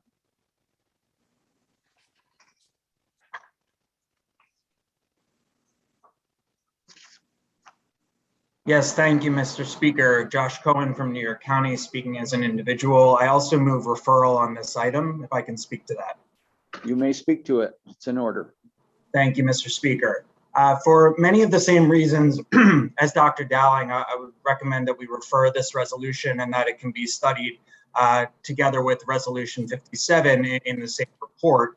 I would also say that in both resolutions, there seems to be a conflating of for-profit and non-profit health insurance as compared to single-payer and multi-payer. So I think that complexity is also something that would be beneficial to the House to have a report on to help them understand the differences there and potentially where MSSNY can have better policy to be able to weigh in on those differences, because I think that they are important as we consider reforms to our healthcare system. Thanks. Thank you, Dr. Cohen. Dr. Strauss, you are next. Dr. Zapata, prepare to enter the panelists. And I assume, right, this Wayne Strauss, Yates County Delegate, speaking for myself and the New York State Academy of Family Physicians. I assume we're now talking about referral. We are talking about referral. Okay, I am in favor of referral. I think there's an awful lot of misinformation that has been discussed today. I have lived in New Zealand for a year and worked under a single payer system. I can tell you that a lot of the fears that I'm hearing are really unfounded. One of the things that we are working through the New York State Academy of Family Physicians is with Godfrey to have the bill include such things as collective bargaining. I understand that people are worried about dealing with a government that's totally in charge, but we will now have the ability to have negotiations with organizations like the AMA, like MSSNY, to negotiate a fair contract. I think the people who say we're going to lose all anesthesiologists, that's not going to happen. We can't have it happen. So we're going to have good negotiations to do that, but we'll be able to do that. Again, I think the referral will allow some debate and discussion from people who hopefully will have open minds. I am hoping to make a presentation next year at the House of Delegates about my experience in New Zealand so that we can talk at some length. Thank you. Thank you, Dr. Zapata. You may unmute and turn your camera on. Dr. Milniker will be moved into the panelist. Thank you, Dr. Speaker. Carlos Zapata from Queens, speaking as an individual and support a referral. While I appreciate the work of the authors in trying to reform health insurance in this state and our country, which we all know is a giant mess and is currently not the optimal system, I do have very many concerns about the New York Health Act. Major concern is that if you actually read what the New York Health Act states, it requires that the board that would run the single payer insurance for New York be composed primarily of non-physicians, and I think this would be a detriment to our practice. And we have a lot of policy in other areas that says there should be physician-led care. Therefore, if we're going to have any kind of single payer insurance, this should be led primarily by physicians, having a supermajority of physicians on the governing board. Therefore, I think that this and many other issues that are complicated with this is worthy of referral. So I encourage the House to vote for referral. Thank you. Thank you, Dr. Zapata. Dr. Milniker, unmute, turn your camera on. Dr. Varnum will move into the panelists. Thank you so much. The on-deck circle works really well. I want to thank Dr. Zapata, Cohen, and Strauss. Identify yourself, Doctor. I beg your pardon? Please identify, state. I'm sorry, I thought you had identified me. I'm Lawrence Melniker, speaking for myself and the Medical Society of the County of Kings, which endorsed these two resolutions. In favor of referral. Again, I want to thank the three previous speakers. They've clarified a lot. There's a lot of fear mongering. We need to get through it. I'd like people to keep in mind that these laws in their current form and going forward legalize collective bargaining in a way that physicians have never enjoyed it. They require payments to be consistent with the cost of care, and therefore are not permitted. These new systems will not be permitted to jeopardize the supply of anesthesiologists or any other forms. They will be expressly make it forbidden for underpayments of that nature. And most importantly, every legislator, every regulatory agency member would be part of and fall under the New York Health Act or Medicare for All. So they and their families would also have these cards, the same ones that we would have and all of our patients would have. If they undercut healthcare, they'd be hurting themselves. Thank you. Thank you. Dr. Barnum, unmute and turn your microphone on. Dr. Sitnik, you're in the participant or the panelist. This is Dr. Barnum, delegate from Oswego County, MSSNY delegate to the AMA, member of the Council of Science and Public Health. I speak against referral. With anything that calls for unit payer system is very concerning to me. We all know, we've seen it, and if you're not believing it, I guess you've got dreams. It will, as previously stated, it will lead to people that will cost in the budget, that will be the budget people that get cut first. It's happened again and again over time. You'll have regulations you didn't know about before. If you get down to one payer only, especially the government. I speak in opposition to this and against unipayer in general. Thank you. Thank you, Dr. Barnum. Dr. Sitnik, unmute and turn your mic and your camera on. Dr. Wire, you're in the panelist group next.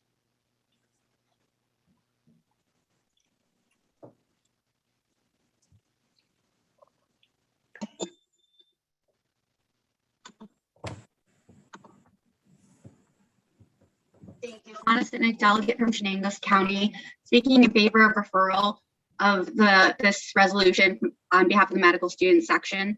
The New York Health Act would provide comprehensive health care for every New Yorker and worker, and we have to understand that this was originally proposed in 1992 and last revised in 2019, and currently has majority support in both the State Assembly and State Senate. It just hasn't been scheduled to a vote yet.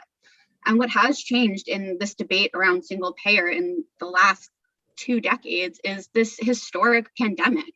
We need to advocate for profound change in the ways that patients and providers alike are interfacing with our healthcare system. I do believe that the testimony that was provided to the Committee on Governmental Affairs and Legal Matters raised legitimate concerns about pay structures, collective negotiations, and administrative burdens. But in the reference committee report, the argument was made that anticipated tax revenues could potentially fail to meet spending projections. The concern is iterated in the RAND Corporation economic analysis of the benefits of this act, and the publication states that results are sensitive to assumptions about uncertain factors. There is a lot of fear mongering happening. I do reiterate that point that has been shared by other delegates. So if there's anything I've learned from working and studying medicine in this pandemic, it's that our assumptions about uncertainty are amongst the most fervent sources of our complacency and social divide.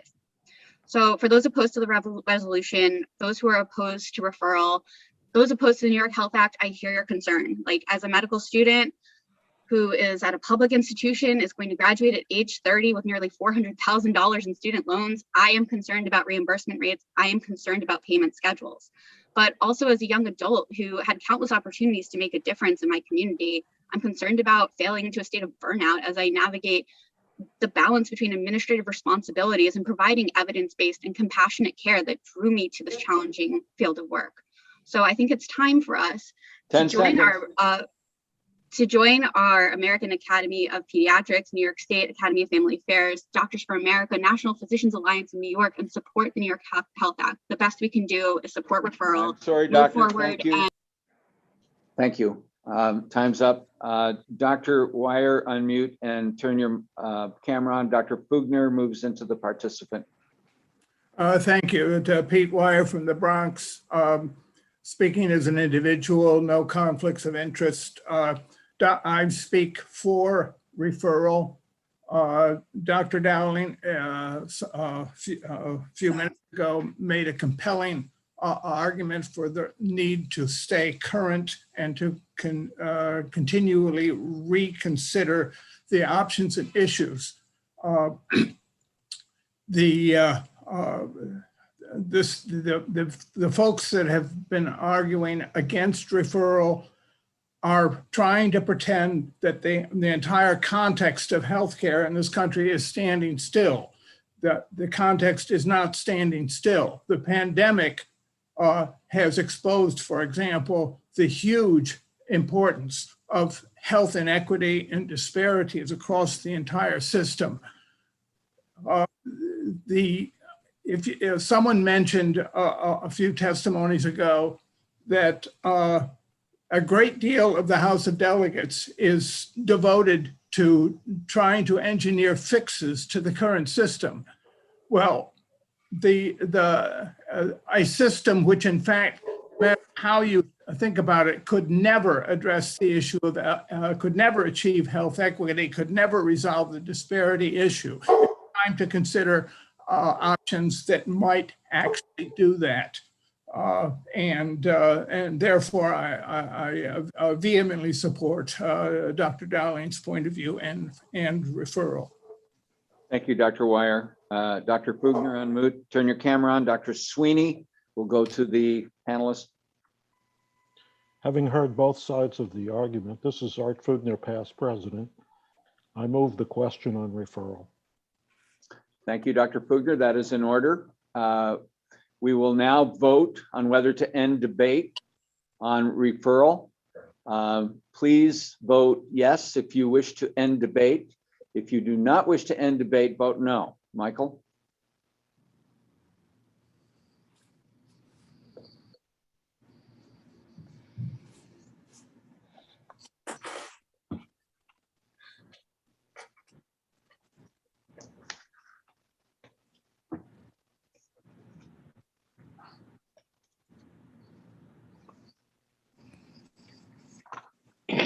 Okay, 135 of you, or 91%, have voted yes on ending debate.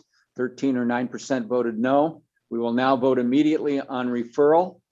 Please put the poll back up. A vote of yes means that the item will be referred. A vote of no, it will not be referred. Vote now.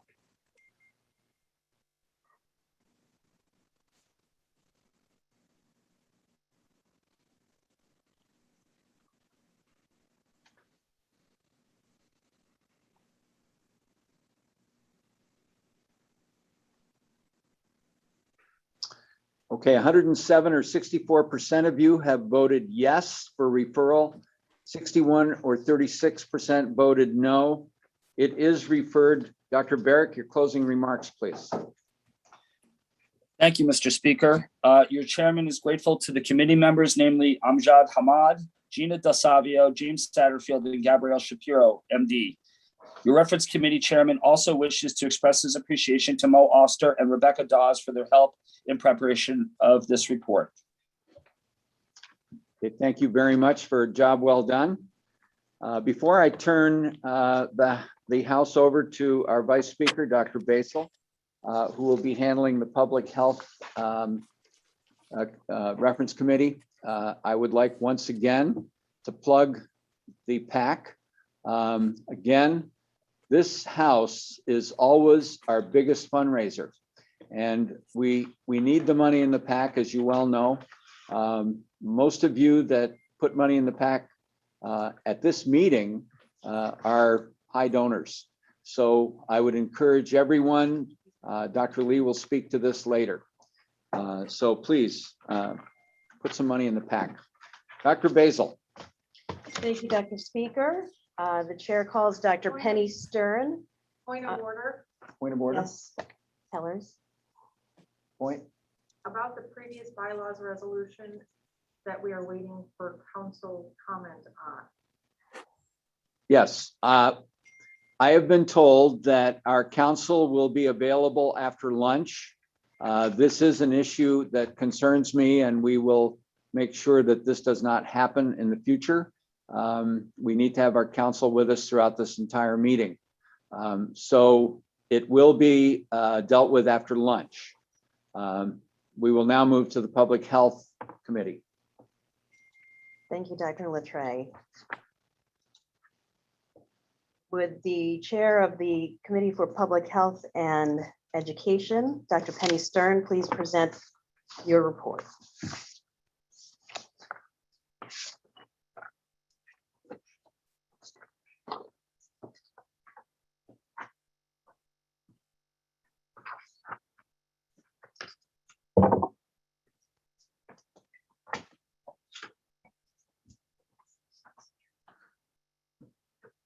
Dr. Stern?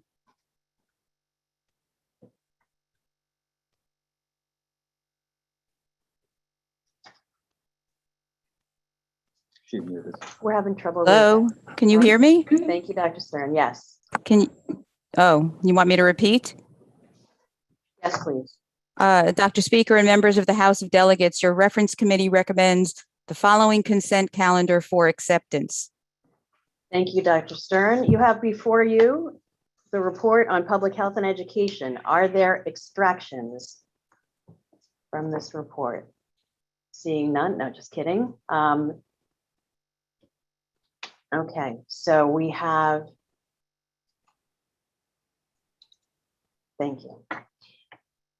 Okay, so again, for extractions, you don't have to introduce yourself, just give us the item number that you wish to extract. Dr. Barrick?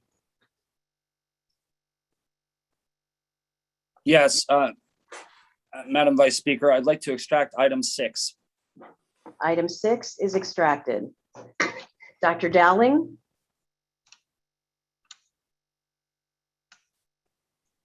I was going to ask item 6, which was just extracted. Thank you. Dr. Gerasi Cardullo? Item 7. Item 7. Item 7 is extracted. Dr. DiValentino? Yes, our delegation would like to extract item 5. Item 5 is extracted. And Dr. Meese? I'd like to extract item 8.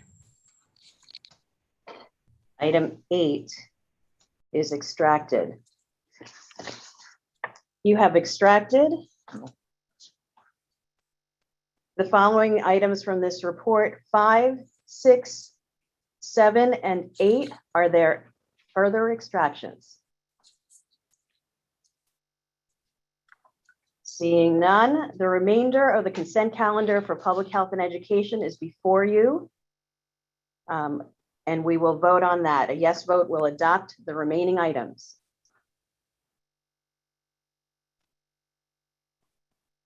Please vote now.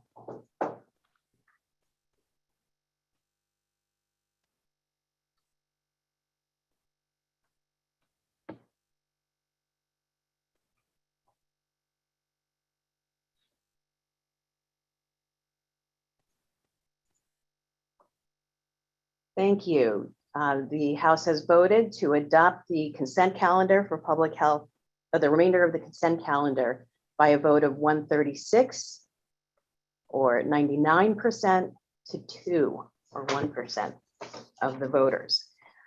So we will now discuss the extracted items. The first extracted item, Dr. Stern, item 5. The reference committee recommends that the following substitute amendment be adopted instead of original resolution 152. Thank you, Dr. Stern. Okay, so Dr. DiValentino or someone from Suffolk County.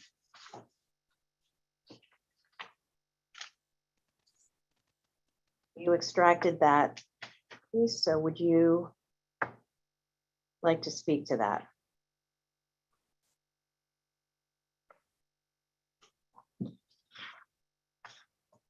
Yes, thank you, Madam Vice Speaker. This is Assunta Di Valentino from Suffolk County. I'm reporting no conflict today, and I'm speaking on behalf of our delegation in opposing this resolution. We are opposing the resolution because we believe that extension would unnecessarily expose our physicians to additional liabilities and also adversely impact patient safety. We're concerned that relying on patient compliance, which can quickly change over a year, creates a slippery slope, making physicians, especially new physicians, vulnerable. The longer a prescription is valid, the greater the potential for errors and the risk to physicians and patients. With the magnitude of changes in patient pharmacies, changes in medical care teams for patients, electronic prescribing, non-communicating EMRs, patients moving, lab delays, the error potential is concerning. Studies have shown frequent errors of filling circulating, discontinued, but still valid prescriptions. Patients are bringing to pharmacies bottles of old medications to fill or calling for refills of all my medications. There was a large Harvard NIH-funded retrospective study that documented repeated dispensing of discontinued medications and reported 34% of these meeting criteria for highest risk, including death. We also feel that a push for a 3-month extension is not evidence-based. There are not enough data actually quantifying the productivity gained by a 3-month extension, and definitely not warranting an increase in physician liability. In fact, there was a 2017 study cited by the AMA that showed that the time physicians spent on refilling medications didn't constitute a large burden. The majority of the burden was attributed instead to note writing, phone calls, lab reviews, etc. So we pose the question, is promoting a change for which there is no quantified gain and for which the data show minimal overall burden worth the lives of patients and physicians and a physician's career? 15 seconds, Dr. Di Valentino. We strongly urge other delegates to oppose this resolution until we have better data and protections. Thank you for your testimony. You speak against the reference committee recommendation. Correct. Thank you.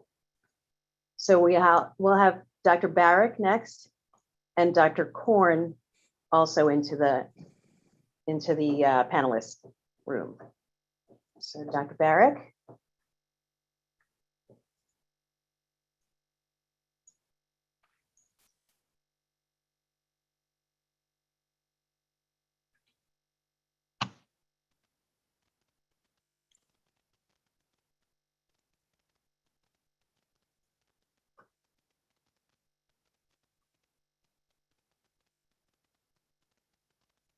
Sorry, Mr. Speaker. This is Bill Barrick. I'm speaking as an individual. I'm from the 9th District. I have no conflicts of interest. I'm speaking in favor of the substitute resolution. I believe the reference committee got it right. While there may be concerns on the part of several practitioners of liability and other concerns, I note that the resolution says that it would allow but not require physicians to prescribe for 15 months. So if you're concerned about liability and the appropriateness of not having timely follow-up, you're not required to prescribe prescriptions that long. You can tell the patients no, you have to come in 2 months. But if you are comfortable with your individual patient's compliance and your personal knowledge of your practice, that it's okay to give them refills on, diabetic and hypertensive meds, without a change, then I think you should be allowed to. So once again, it's allowed, but not mandate that you prescribe for 15 months. And this is why I support the original, I support the substitute resolution. Thank you. Thank you, Dr. Barrick. Dr. Korn, and then Dr. Jakubovic. Jakubovic will have into the panelist room. Hi, this is Roy Korn. I submitted the resolution. I'm the president of the Schoharie County Medical Society, and I have no conflicts of interest. And this actually was a suggestion of the AMA Committee on Reducing Physician Burnout. This law has been changed in Illinois and other states. I think as far as reducing liability, it would be better to improve the two-way communication between our electronic medical records and the pharmacy companies, so we could inform the pharmacies to discontinue a prescription as a matter of reducing our liability. So I am in support of the resolution. In support of the reference committee recommendation. Yes. Thank you, Dr. Corn. Okay, Dr. Jakubowicz. Jakubowicz, yeah, Yes, hi. thank you. I'm sorry. David. Thank you. And Having then Dr. both- Solomon will be promoted. And Having Dr. both Rose. sides been heard, I call to question. So both sides on the reference committee recommendation have been heard. That is in order. So we will bring up a vote on closing debate on this recommendation.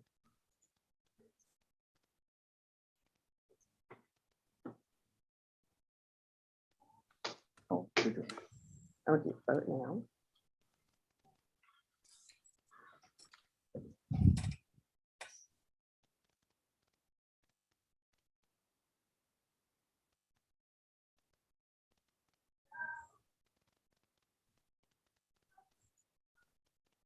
Okay, thank you. So this, you have voted to close debate on this matter. Thank you for voting. And so then we go to recommendation A, and so we will go to the substitute amendment then. So we will have immediately a vote then on the substitute amendment. No, you're voting on referral. I'm sorry, you're right. The main motion on the floor was referral. No, the main motion on the floor was not referral. Oh, I'm sorry. Thank you. I'm So giving my vice speaker a hard time here. so I'm sorry, the next vote, once we've closed debate, is on the reference committee recommendation and the substitute amendment. And so please vote now. So if we're voting yes, we're voting for. Yes is reference for the committee. reference committee recommendation of a substitute amendment. Recommendation A.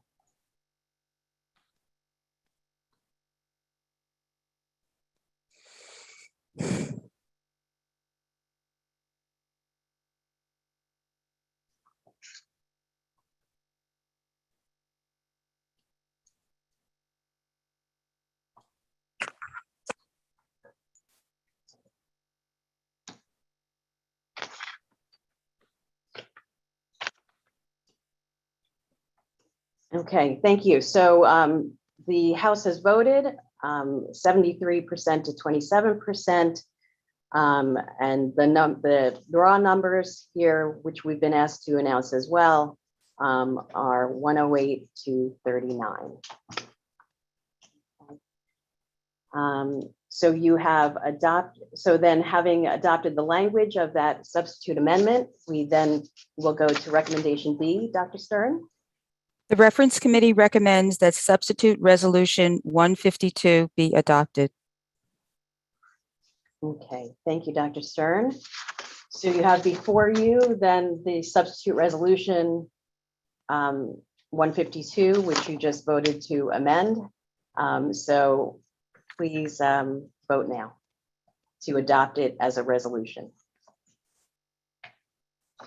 Yes means you're adopting, no means you're not.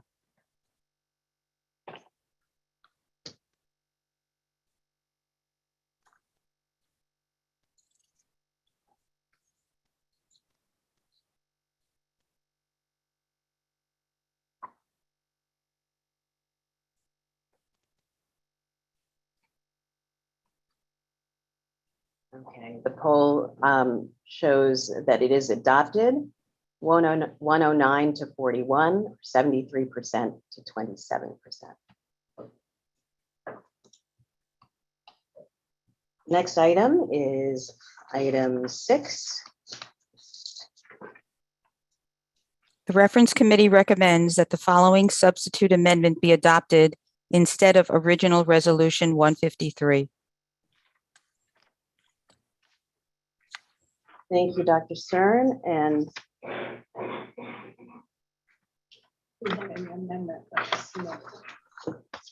by, do you know who submitted?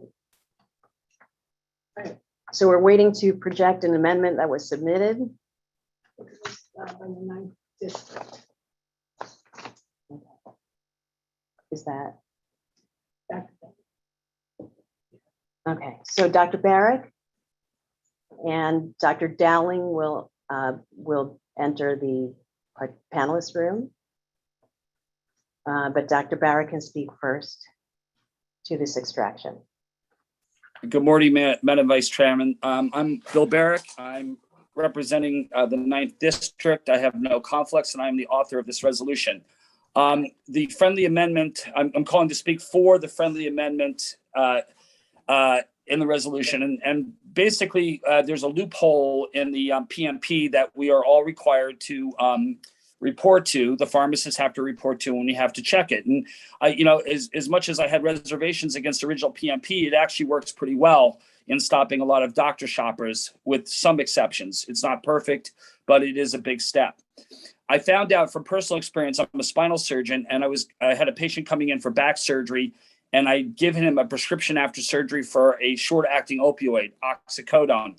And a couple of days later, I received a phone call from his addiction specialist that, oh, by the way, Dr. Barrick, did you know he was on methadone? I said, no, we checked the PMP and the methadone didn't show up. So I think this is a public safety issue. I think there is a loophole that for some reason the methadone clinics are not being required to report to the state PMP. They can report to the federal. I think the problem I have with the committee's work is they took out the strength of the phase, saying require as opposed to allow. Now, if for example, if the state allowed us to check the PMP, if the state allowed the pharmacist to check the PMP, let's be honest, most people wouldn't do it unless it's required. And because it's such a huge public safety issue, if patients are on methadone getting opioids, they could overdose, and it would threaten the patient's life. It would threaten our license. We could still be sued even though we had no way of knowing the patient was on methadone. I mean, thank God the addiction medicine specialist called me. Otherwise, I wouldn't have known. And I would like to offer another amendment to this, saying 15 seconds. Not just methadone, but other opioids that are not currently reported. So like naloxone, and there's some other ones that are not currently reported. Thank you. Your time is up. So that would be. Okay, so then, so next we'll have Dr. Dowling unmute, and Dr. Zapata can be promoted to panelist. Unless his hand is up. Dr. Dowling? Yes, thank you. Frank Dowling, MSSNY Secretary, and from Suffolk County, speaking on behalf of Suffolk County. I do need to ask a question, if I may be permitted. Am I allowed to offer an amendment to what is currently before the House, which would be to strike out allow in the first resolved and to strike out allow and substitute require in the second resolve? If that's out of order, I apologize. Yeah, that is not in order at this time, since we're actually right now working on a second order amendment. Okay. Yeah. So Suffolk County agrees with the first speaker's intent that we require. And to clarify for the House, law passed at the federal level and regulation was enacted last year that allows a state to require that its methadone treatment programs that exist under federal law, but the state manages, to report to the state PMP. So it's optional for a state to make this happen. And we want New York State to do this and to require that they all report. That's one. The second is naloxone is not an opioid. It is used to reverse opioid overdoses, and it should not be put into this mix because people need to get that even without a prescription. It's a completely different thing to prevent opioid overdose deaths. But the other option that a state can do is allow physicians to check the state methadone registry and see if a patient they're prescribing to is on that registry.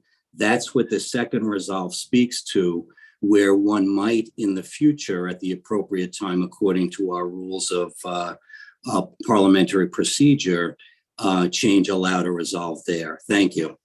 Thank you, Dr. Dowling. Thanks, I'm speaking on behalf of the. Did Dr. Zapata,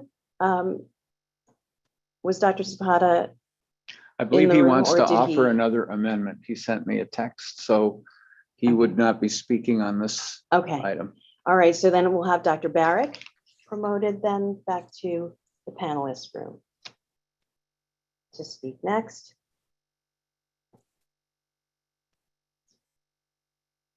Thank you, Ms. Vice Speaker. I'd like to thank Dr. Dowling for his comments. I stand corrected. Yes, naloxone is to reverse opioid overdose and should not have to be reported since it isn't a drug of potential abuse. It's not going to cause an opioid side effect. I was thinking of Suboxone, which I think is a partial agonist antagonist. So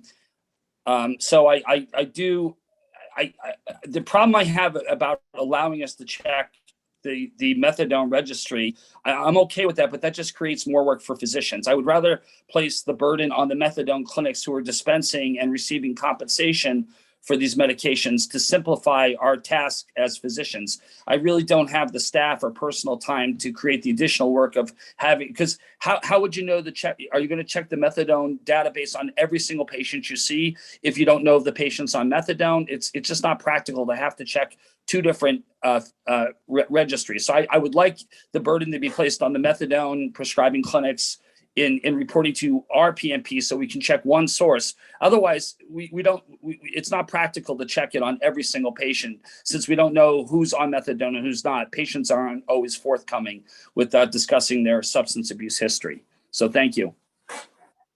Thank you, Dr. Barrick. I have Dr. Dowling next with another comment.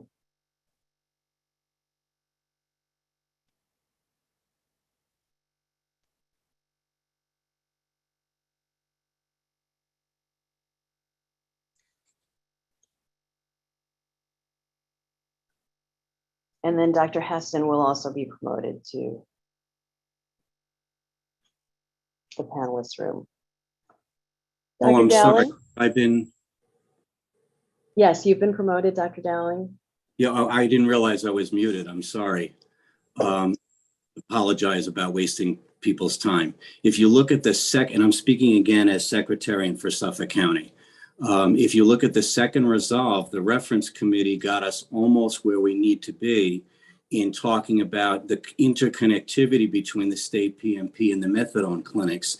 This speaks to Dr. Barrick's well-stated concerns that he and I should not have to do the extra work, make the methadone clinics report into the PMP and give us access there for what the methadone clinics are doing is what it's all about.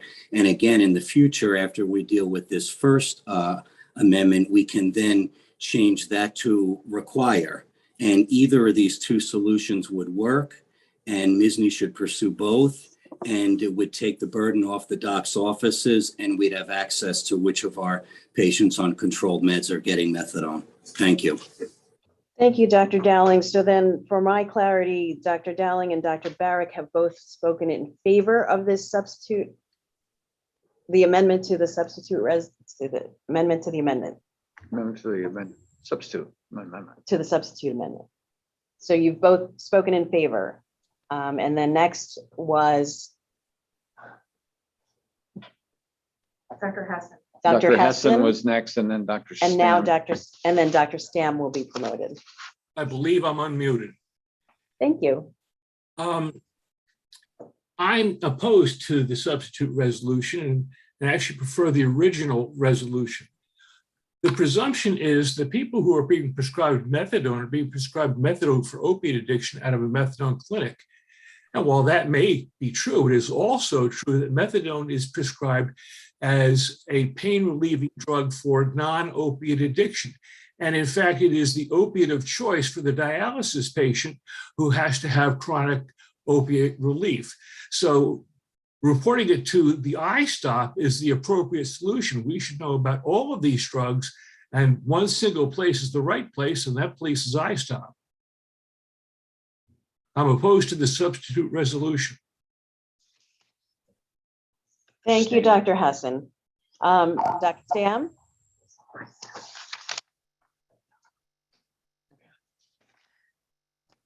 And then Dr. Dowling will be promoted again. I am unmuted. I don't have my, anyway, I don't see my video, but I'm Mark Stam. I am the representing the 9th District, and I would like to call this question.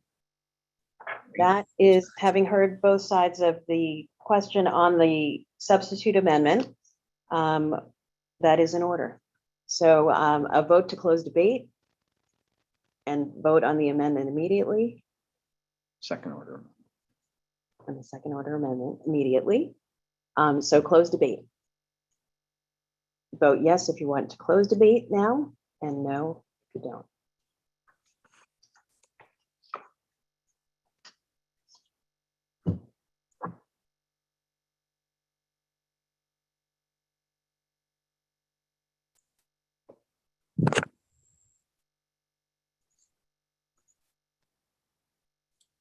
Okay, so you have voted to close debate. We will move immediately then to a vote on the second order amendment that is projected and highlighted. So if we vote yes, So we're if you- voting for, Yes, if you vote yes, you're voting in favor of the substitute amendment and the second order and require.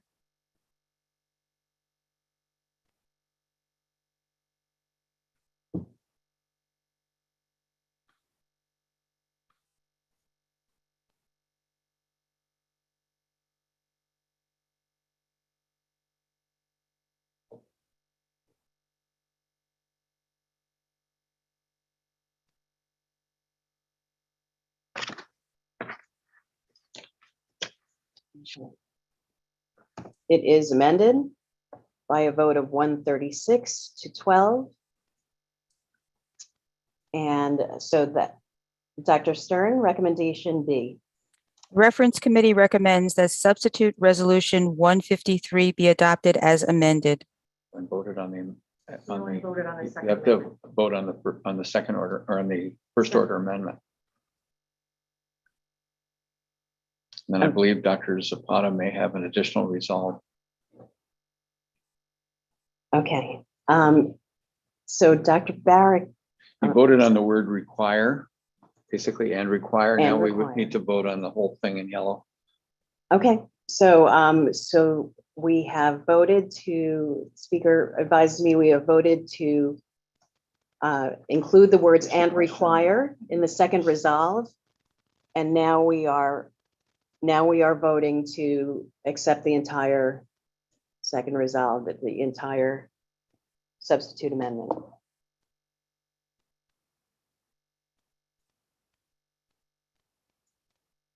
Dr. Dowling was suggesting a third order amendment to remove allow. Can't do that.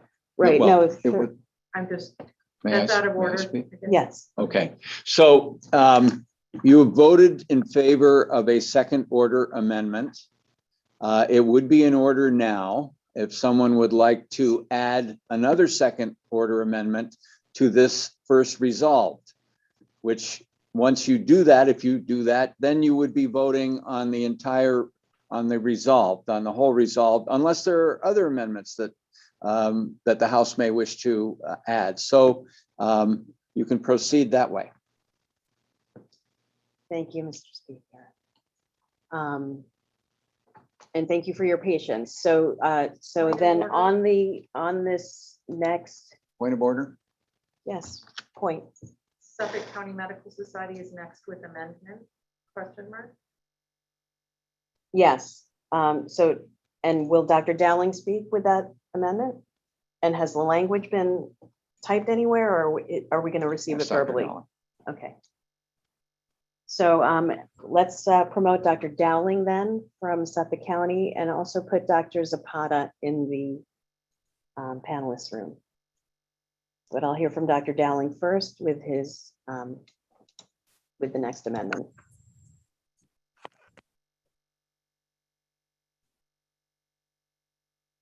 Thank you, Frank Dowling from Suffolk County and MSSNY Secretary, speaking for Suffolk County. Our amendments were submitted, And essentially what they would do, since we've got and require up there, is we would strike out allow in the first resolved, and we would strike out allow in the second resolved and add require. But you have that submitted, but I think from where we are now. And my point, as I had stated earlier, to be brief and help us move forward, is federal law allows the state to do this, but can require of the methadone program that they do this. And if the methadone programs must report, then it'll be in the PMP. And the other thing is that if there's interconnectivity between the PMP and the methadone clinics, that's the other solution the state can do. And then we'll be exactly where we need to be. And just briefly, it was reported a concern about methadone when it's prescribed outside of a methadone treatment program. That methadone is already in the PMP. We're already covered there. That's a legitimate concern that Dr. Hessen raised. But I assure you, it's only the methadone treatment programs or opioid treatment programs licensed under the federal and then carried out through the state that don't report. Everyone else who prescribes methadone already must report to the PMP. It's there. Thank you. Thank you, Dr. Dowling. So I'm sorry, for our projectionist, please, will you clarify for us that? Yes, it would be to strike out allow and add the word require in the second resolve. And then the first resolve, we already had require, would be to strike out allow. And then for wording purposes, yes, I agree with staff to cross out and. So it would read interventions to require the reporting and state funding to require for the interconnectivity between the state PMP and the methadone clinics. Thank you. That's it. Okay, and then just for further clarity too, as far as submitting the language, that was submitted before the deadline to the reference committees? Yes. Or was that submitted today? I believe it was submitted by Wednesday. Okay, thank you. All right, thank you. All right. I apologize if No, it that's- wasn't. I had checked and was told that it was. So I sincerely apologize if I'm in error. Okay, thank you. Thank you for clarifying.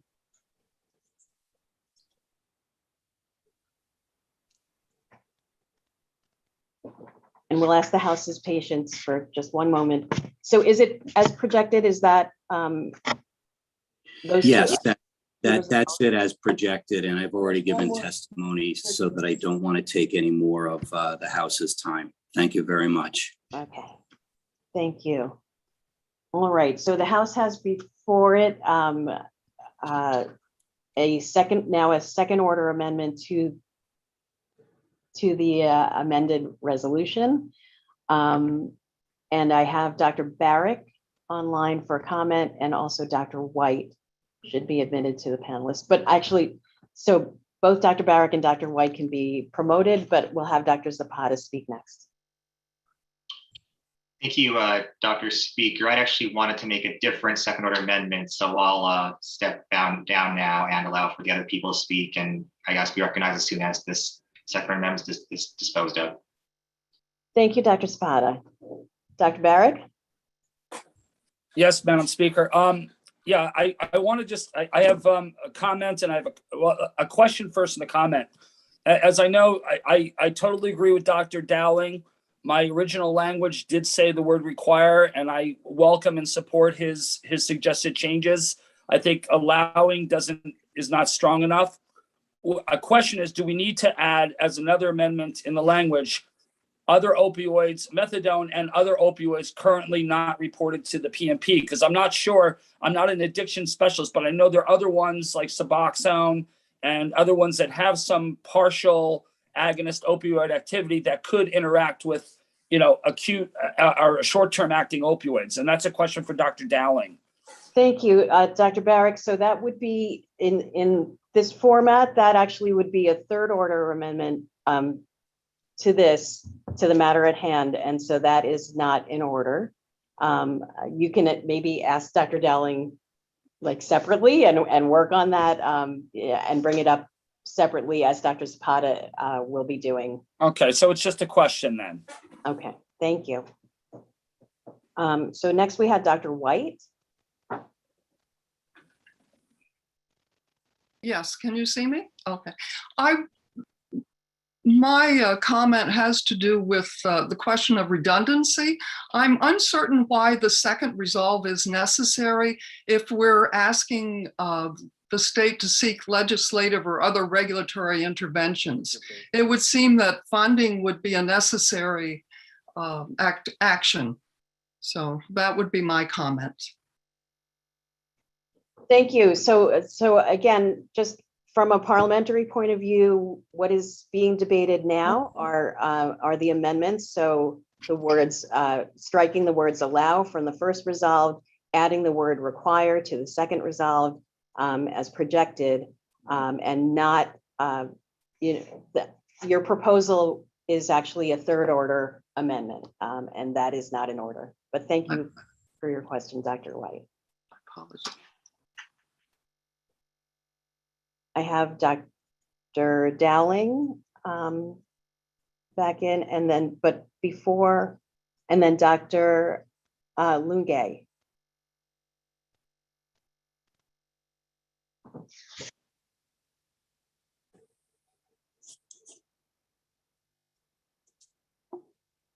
Frank Dowling, am I being asked to speak now? Yes, you may. All right, thank you.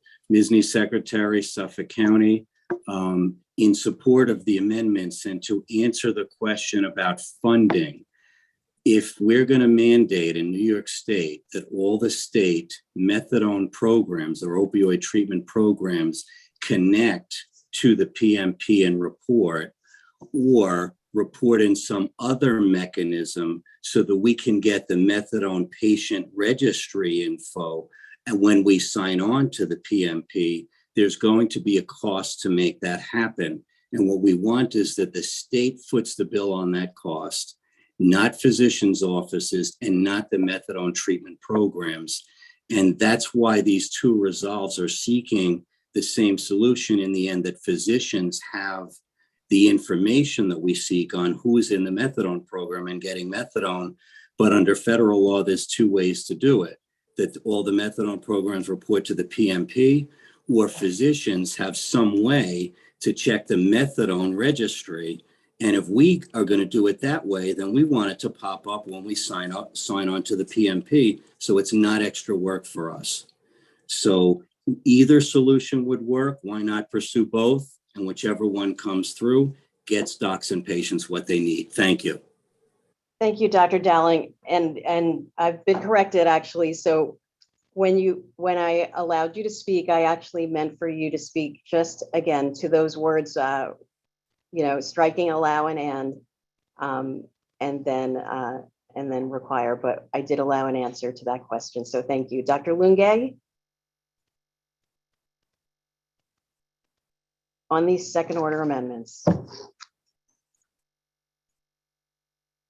And then Dr. Schreiber will be promoted as well.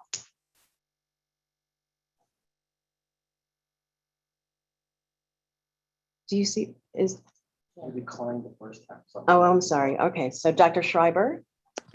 Yes, I'd like to call the question. I believe that we are debating semantics and that this would go to the legislature to become a regulation or law, and debating the exact wording is really just slowing down the important work of this House of Delegates. So I'd like to call the question. Okay, thank you. That might not be necessary because we actually have no other commentary, so we can bring this to a vote. And so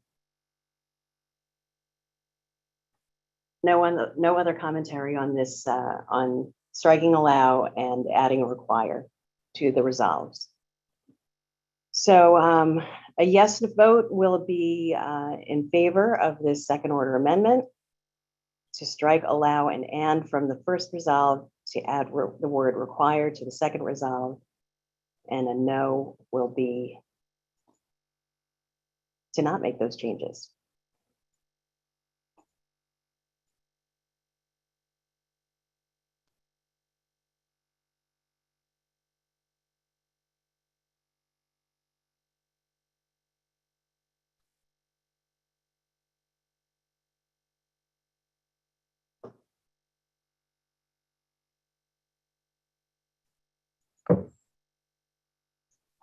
Thank you.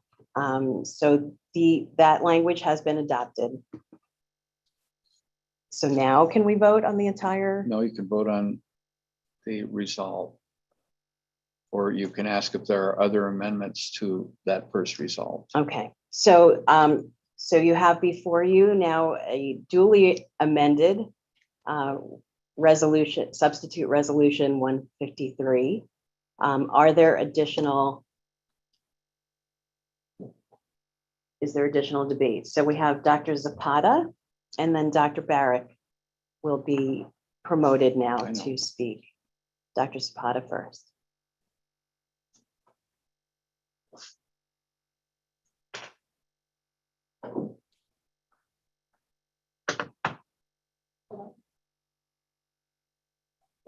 Thank you, Dr. Speaker. Carlos Zapata from Queens as an individual. And the second resolve on line 175, I move to strike state funding to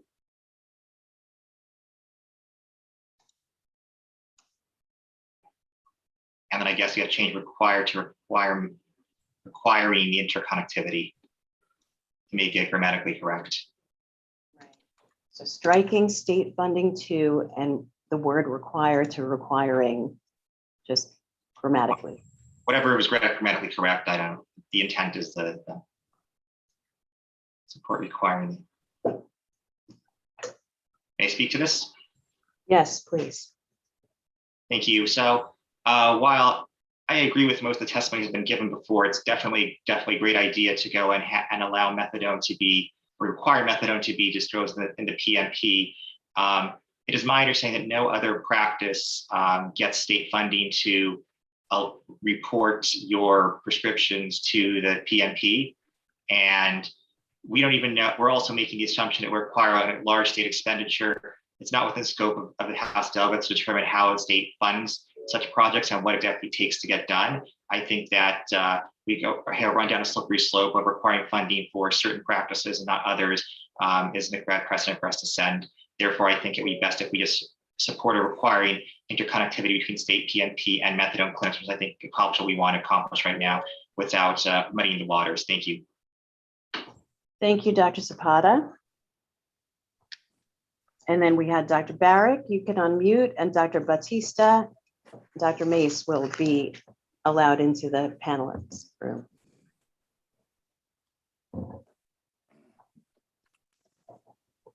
Hi, Madam Vice Speaker.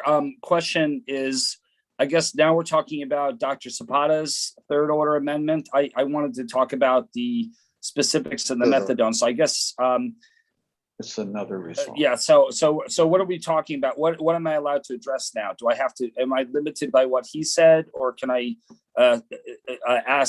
have that question answered from Dr. Dowling about adding to methadone to other opioids that are not currently reported? How do I?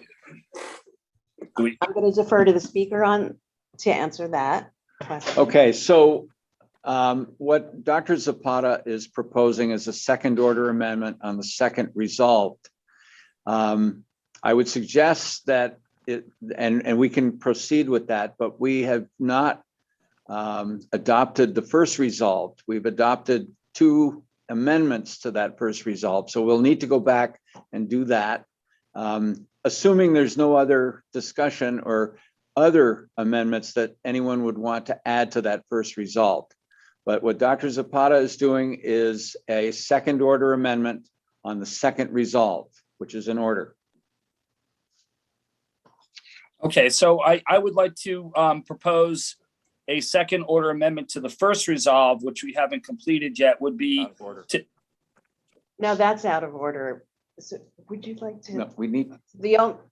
We need to dispense with each of the items. So, so remember before when Dr. Zapata was up in line and Dr. Dowling was making the first changes that we just adopted, and he stepped back, and then he got back in line to give us this this amendment that we're looking at now. So in order for you to be able to get back in line to do what you want to do next, you have to wait for Dr. Zapata's amendment to be voted on. Okay, all right, duly noted. The discussion is now on Dr. Zapata's second order amendment. So please, if you don't want to discuss that, put your hands down. If you wish to discuss that, raise your hand and we will discuss Dr. Zapata's second order amendment. Dr. Batista? Hi, Dr. Batista, speaking on behalf of myself. I have no conflicts of interest. Just a grammatical correction, the word "for" after the word "requiring" and the second "resolve" needs to be removed to be grammatically correct. The word "for" Or after the word "requiring" in the second resolve needs to be strict. No, that's out of order. Janine, actually, we're trying to make the changes that are coming from testimony before you make the change that you're working on right now. Okay. So I'm sorry, Dr. Batista, can you continue? the word "for" in the second resolve, the word "for" after the word "requiring" needs to be struck in order to be correct, grammatically correct. The word "for." Friendly amendment. Okay, that'll be taken as a friendly amendment and grammatical. Thank you. Thank you, Dr. Batista. And that's fine. And then Dr. Mace. And then we'll bring Dr. Dowling and Dr. Klitsky into the room.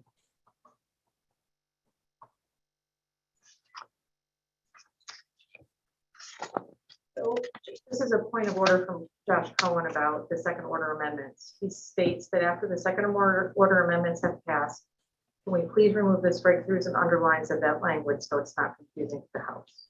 Okay. I would agree with that. Yeah. So remove interventions, remove the word allow. Allow And not to. not to. And you no longer underline require No longer that correct. in either of the resolves. But now we're working on the second resolve with the state funding to allow. No, you gotta go. Pat, please, this is the speaker's job. Thank you. So that is correct. And if you'd like to, actually, you should probably either highlight all of it or, yeah. Okay, so and you can, yeah, okay, because the amendment, Dr. Zapata's amendment was to the second resolve. And it was to strike through state funding to allow. And then we just changed the tense in the word require to requiring. Okay. And you can probably remove the highlighting from the first resolve. And we hope that that makes it clearer to the House what is before them. So I have hands still raised by Dr. I'm sorry, Dr. Meese, Dr. Dowling, and Dr. Klitsky. Okay, John Mace, representative for the first district. Speaking as an individual, I have no conflicts. I speak against this amendment because every time you make a change to use the functionality of your electronic medical record, the EMR vendor charges you an ongoing licensing fee that practices can't afford. We lose our functionality of the EMR because the cost to make changes and to make it interoperable exceeds the revenue that a practice can generate, and practices cannot pass the cost of technology on to patients. We have no pricing power. So I speak against this resolution. Thank you, Dr. Meese, speaking against the amendment. Thank you. Then we have Dr. Dowling next. Thank you very much. Frank Dowling from Suffolk County and also MSSNY Secretary. I actually have a point of order that I had put in the Q&A. I had thought that this body had accepted support state funding to require, and that Dr. Zapata was amending from that point, not amending when it said allow. We accepted the change to require in both resolves. So I wanted to clarify that. That's the point of order. And then I did have testimony. All If right, that- stand by and hold up on the timer. So it should Wanna be, so what should be crossed out should be state funding to require, not allow. And then Dr. Zapata wanted to cross out require and wanted to cross out state funding to require. But that's what should have been our base point because we'd accepted that. Are we talking about the first resolved or No, the second? resolve. Yeah, I think we'd accepted change allow to require in each resolved. Right. And So, yes, so allow shouldn't be the word that's crossed out. It should say require as the word that's crossed out. That's Dr. Because we'd already changed that, okay.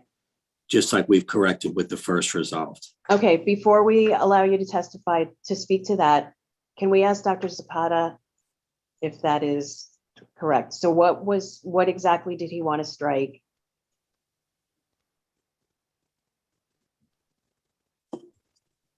Well, allow was left up there, so I understand why that's what Dr. Zapata wanted to Well, strike. I'm But, gonna but ask- the word should have been require that we were looking at. So. Right. Yes. Thank you, Dr. Speaker. It's my intent that it's state resolve that MSSNY support requiring interconnectivity between the state PNP and methadone clinics. And That the staff MSSNY funding. that MSSNY support requiring interconnectivity. Interconnectivity between the state PNP and methadone clinics. Right, and you just changed the word require. I think that the confusion was Dr. Batista had mentioned earlier about the tense, that I made a mistake. I apologize, I made a mistake and not stated the correct tense when I made my original motion. And I believe that maybe where some of the confusion is coming from. Okay, thank you. So then My we, issue is allow should say require. And I know Dr. Zapata wants that crossed out, whether it says allow or require, but the base work that we're working from should say require, not allow, because we'd already accepted that. correct. So that is, so projected before you, that is stricken. Is that No, not? but it's allow that's stricken. Allow has to be changed to require, but still be crossed out. Okay, The word allow should no allow is, longer exist. The word So should the- be require, Do and you it would see on still your be screen? crossed out. so the word that follows the word allow, No, the word allow itself should be erased and replaced by require. The word should be require because we already changed allow to require. And then Dr. Zapata wants to cross out allow or require and wants requiring. in the second resolve. Yeah, In the second resolve, the second but we'd resolve, already changed allow to require. yes. But for Dr. Zapata's purposes, I believe he would still want to cross out require. No, leave No. requiring alone. The word allow should no longer be on the page. The word should be require, and it should have the hash marks through it. That's Dr. Zapata. After, it's not his intention, it's the work we did before he spoke. So state funding to require the interconnectivity is what we'd approved. There you go. And then so require is there, but it's already crossed out because that's what Dr. Zapata wanted. And Dr. Zapata inserted requiring. Okay, thank you. Thank you. And I appreciate your patience with me. Oh, thank Now, you. if I have to get back in line to then speak to where we're at now, I can do that. I don't know what you would prefer according to the procedures, since I was asking a question at the same time. Well, now that actually, so now that you've clarified the language, that why don't we allow the rest of the House to speak to the language of the amendment? And then I will have you get back online. Okay, thank you. All right, thank you, Dr. Dowling. I won't forget you. But we do have Dr. Klitsky, who's been waiting for a while.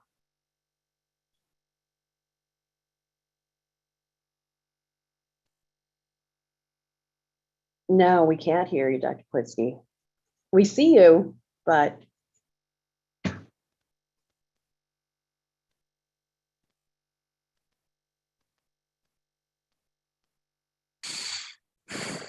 Okay, now we hear you, I think, maybe.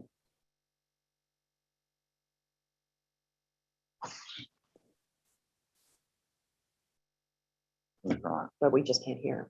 Yeah. Go to the next speaker.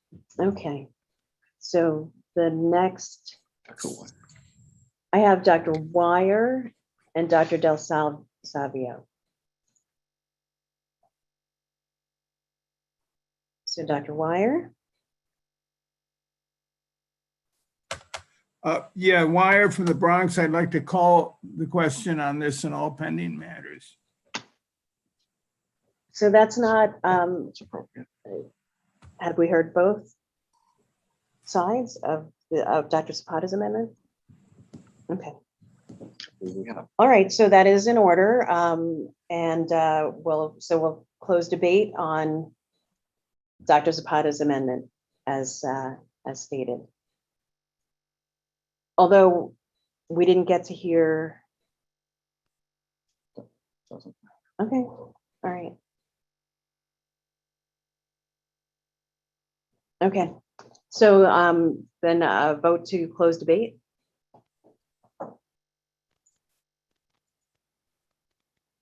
Yes, if you're willing to close debate on this amendment, and no, if you are not. All pending matters too. Oh, is it on all pending matters?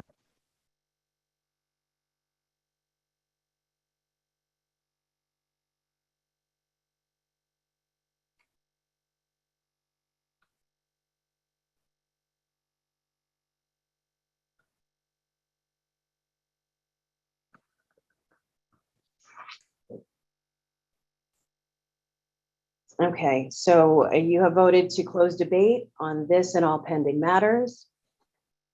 So we will go to a vote immediately then on the first resolve. No, on the amendment. I'm sorry, on the amendment. Dr. Zapata's. Right. So we've voted close debate. The next vote will be on Dr. Zapata's amendment. Yes, if you are in favor of striking the language and adding the word requiring.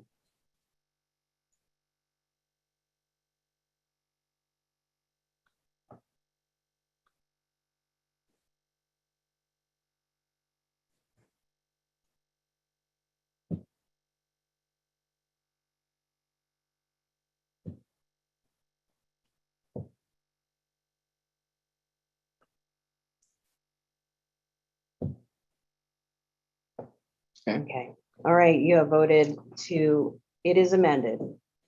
111 to 24. Now the first resolve. And now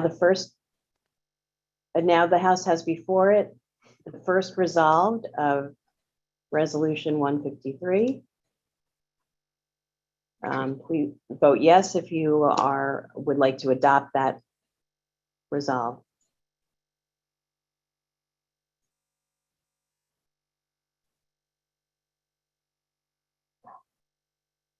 We never voted for that first resolve. Wait.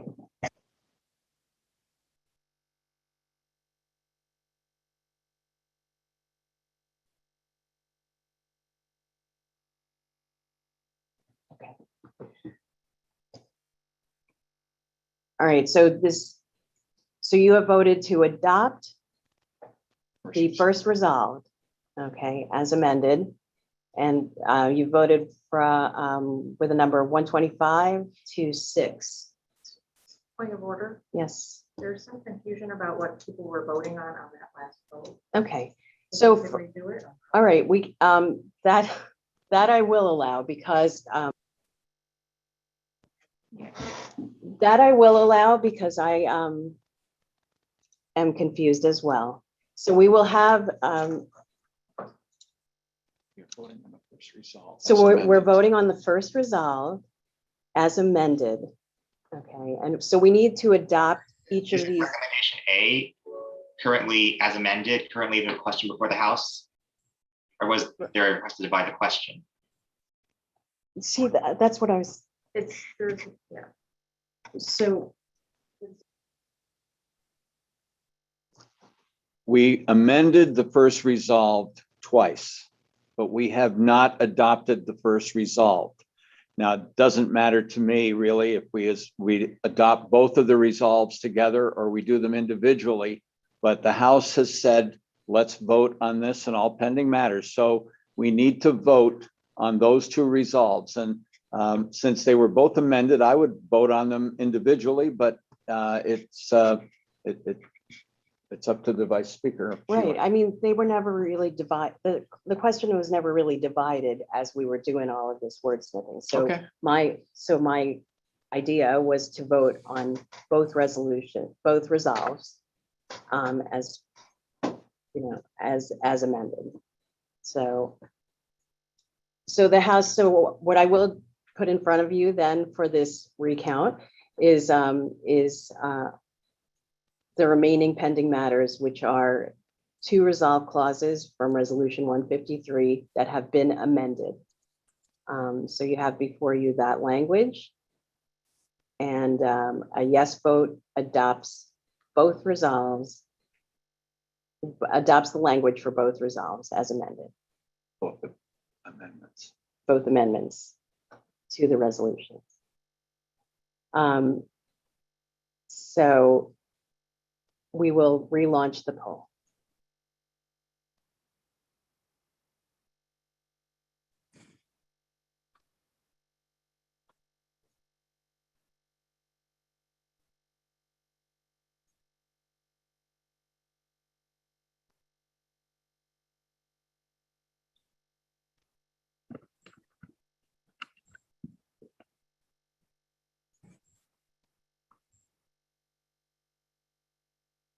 Okay, thank you. Thank you for your patience to the delegates. And you have adopted then both resolutions, both resolves clauses as amended. So now, Dr. Stern, recommendation B to adopt the entire resolution. The reference committee recommends that substitute resolution 153 be adopted as amended. Thank you, Dr. Stern. So we will vote immediately on what to adopt these 2 resolutions, these 2 resolve clauses as resolution 153. Yes means to adopt it, and no to not adopt.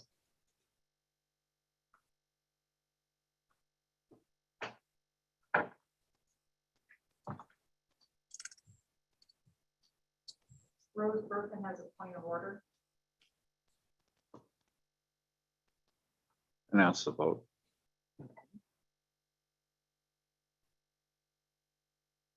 Okay, so the vote is 142 in favor and to 2 against.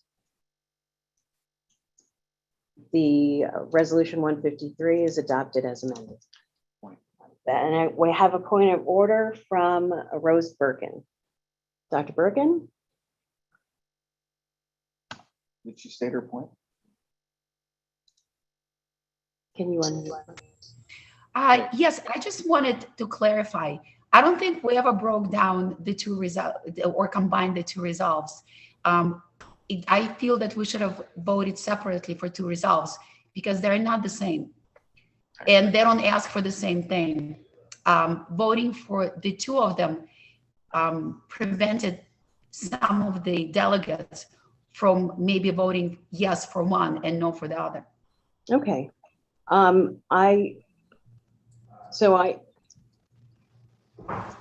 Actually agrees with you. And so the way to back to that would be to reconsider that and divide the question, right? Yeah.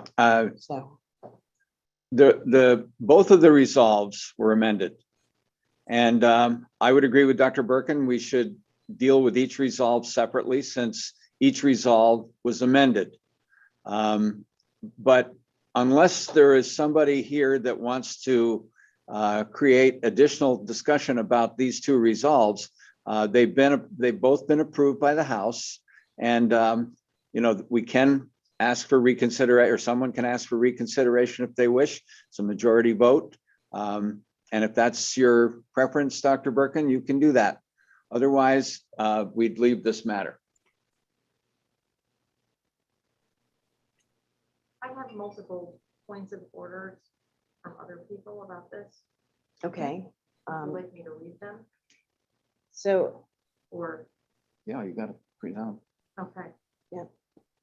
So we're going to go through the points that have been also raised about the matter before us.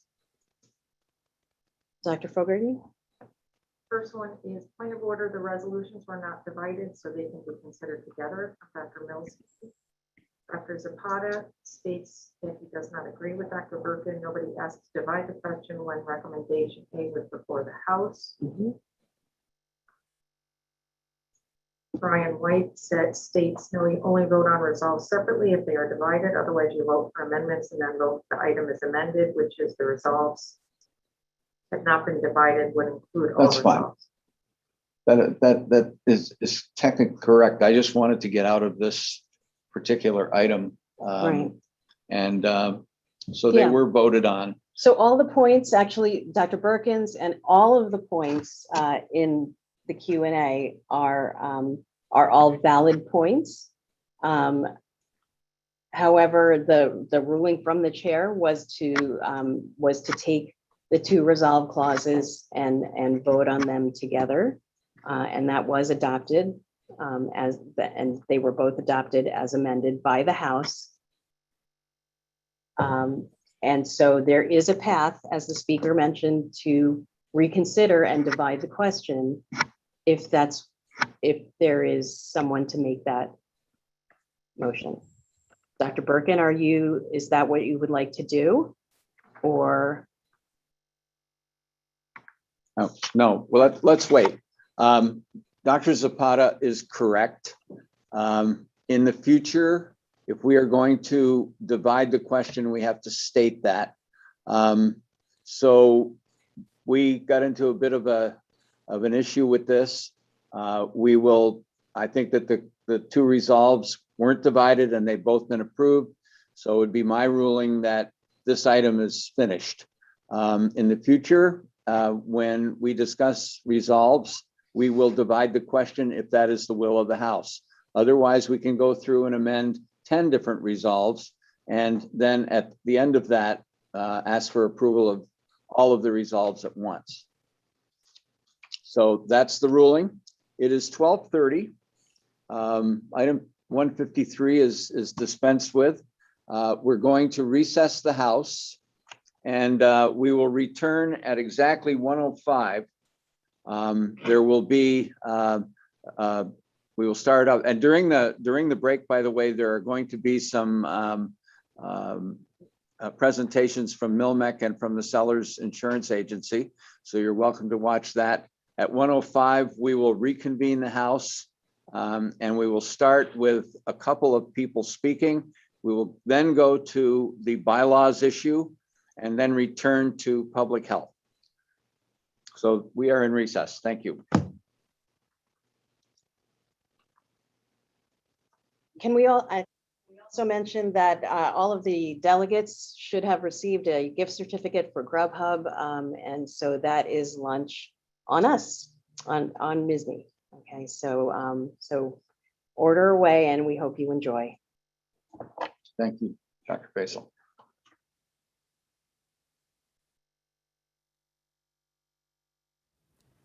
Hi, everyone. I'm Kate Sellers, Vice President and Counsel for Charles Sellers Insurance Agency. We're happy to be a sponsor of this House of Delegates meeting. We know you all have a lot going on, so we're going to keep this very short and just make 3 points. First, just a little reminder of who we are and how we hope that we can benefit you. Sellers Insurance has been working with physicians through their medical society since 1941, and we're proud to have served many of you and your colleagues. Please contact us if you'd like a review of your personal or business insurance. We'll do our best to help you make sure you have the right coverage in place. We provide disability insurance, life, long-term care, home, auto, umbrella, And on the business side, we can help you with everything from workers' compensation insurance to cyber insurance to New York State disability. We have various discounts that we can offer to medical society members as well. Second, we'd like to congratulate Joe Sellers, or as I know him, Uncle Joe, on his service as MSSNY's president. My Uncle Joe is the youngest of 7 children. My dad, Charlie, is his eldest brother.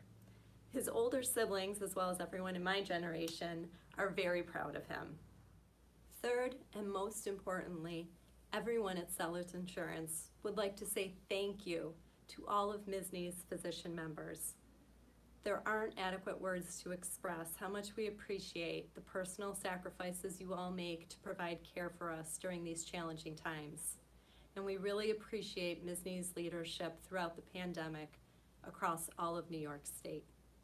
We hope that you're having a good, productive meeting, and we sincerely hope that we can see you again in person at next year's House of Delegates meeting.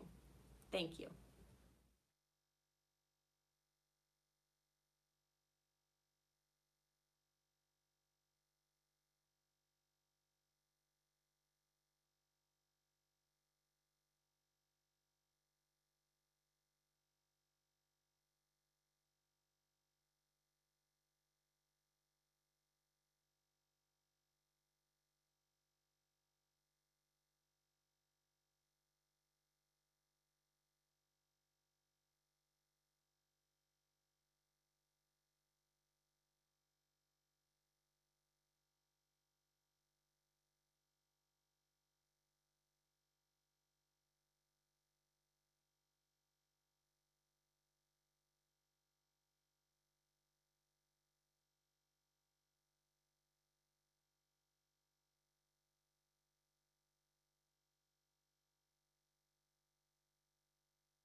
No one knows New York better than Milmick, as New York.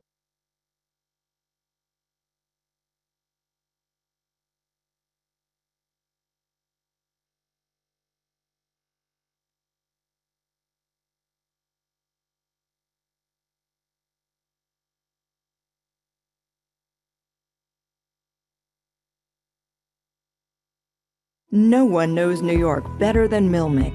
As New York's #1 medical malpractice insurer, Milmick Insurance Company offers policies built on 40-plus years of New York-specific experience. But being a Milmick policyholder also gives you access to a world of benefits and extras you won't find anywhere else, including exclusive New York-focused benefits. Better manage your risk and reduce exposure with Milmick Risk Protect. Get anytime access to experienced healthcare attorneys with Milmick Legal 24/7. Conduct a comprehensive review of your claims experience with Milmick Analytics. And access a growing library of cutting-edge online risk management CME programs with Milmick CME Plus. All these services are available at no additional cost to Milmick policyholders. And of course, everything we do is backed by concierge-level service and unmatched resources.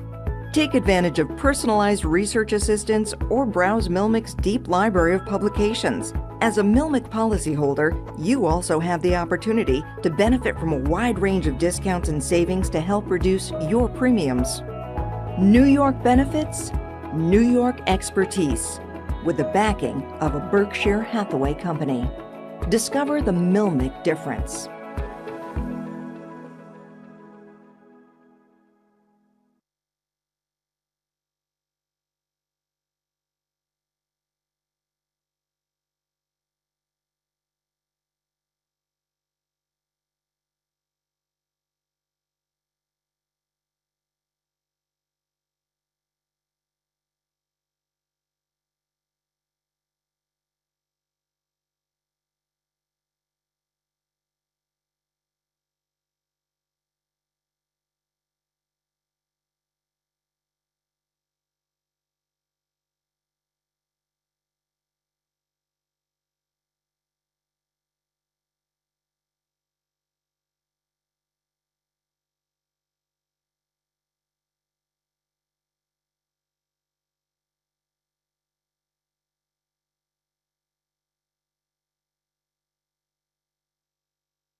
It's the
Hope everyone has had an opportunity to get a bite to eat and do whatever else they needed to do. We are going to start the afternoon off with a couple of videos. The first will be from Dr. John Lombardo, who will be presenting to us about MILMIC. So we'll start with that, and then I will announce the next video.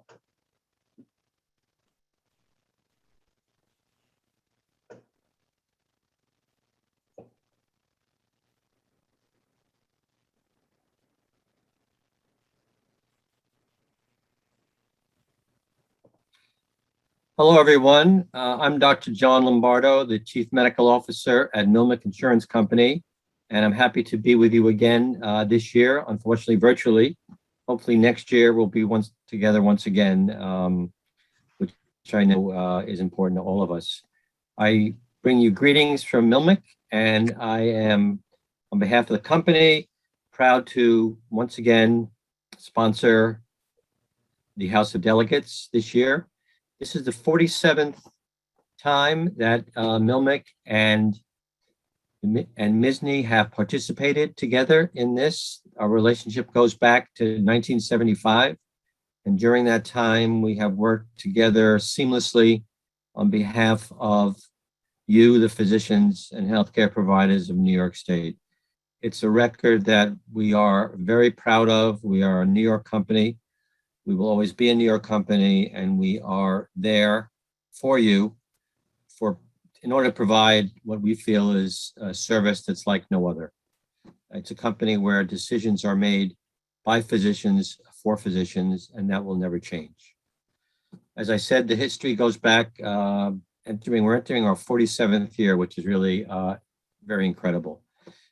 The healthcare field, of course, is constantly changing, and MILMIC is changing with it and is leading the way with a variety of programs to meet the changing needs of our insureds. I encourage you to inquire about these programs. There are multiple discounts and savings which you can take advantage of. There is a preferred savings program, which is available, and a number of other discounts. I encourage you to check the MILMIC website. In addition, MILMIC has introduced a SILO program, SILO, specifically to meet the needs of our employed physicians, either in very large group or organizations or hospitals.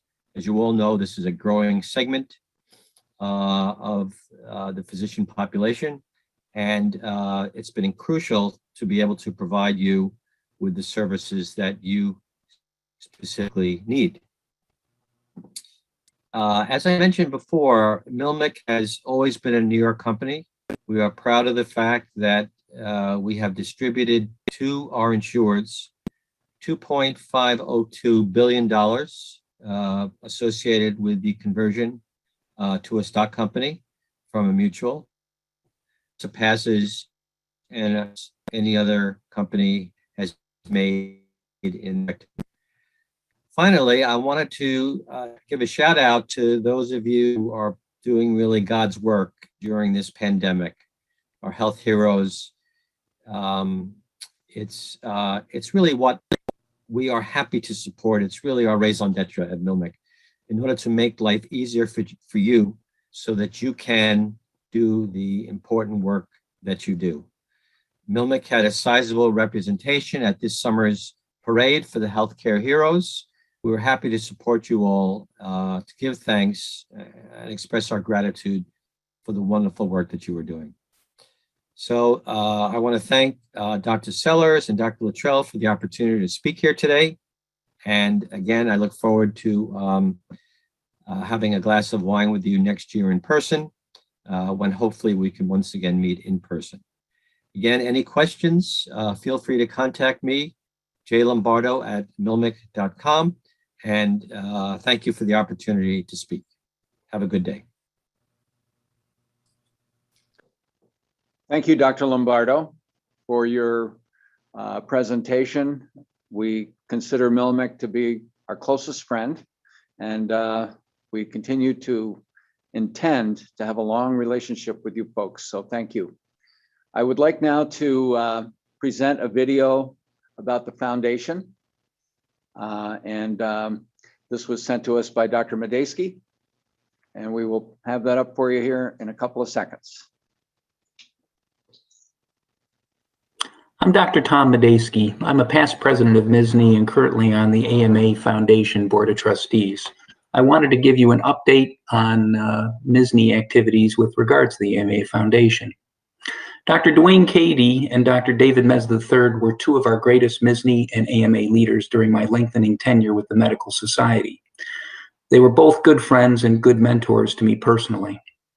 I want to thank Dr. Luttrell and Dr. Basil for the opportunity to speak with you about the AMA Foundation and activities in honor of Dr. Meza and Dr. Cady.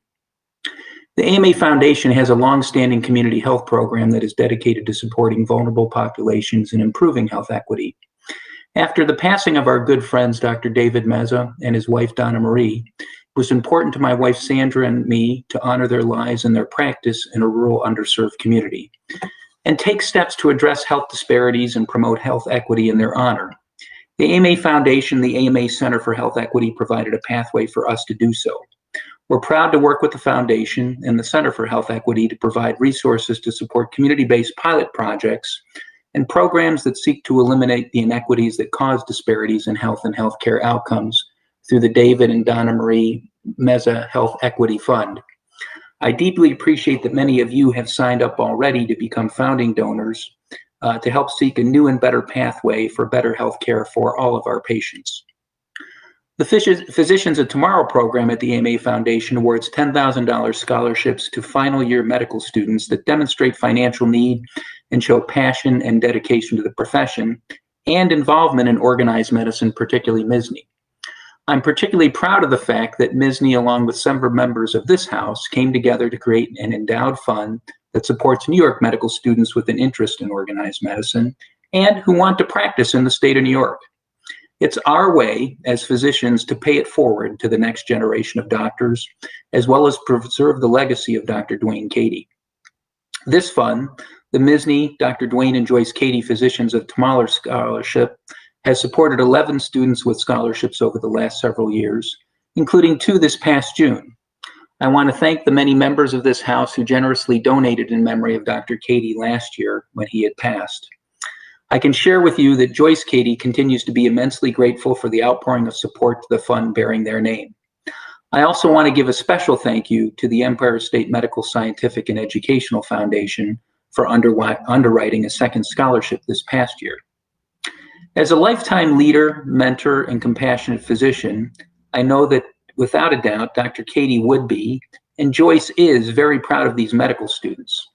Thank you again to those who continue to give back to this scholarship fund.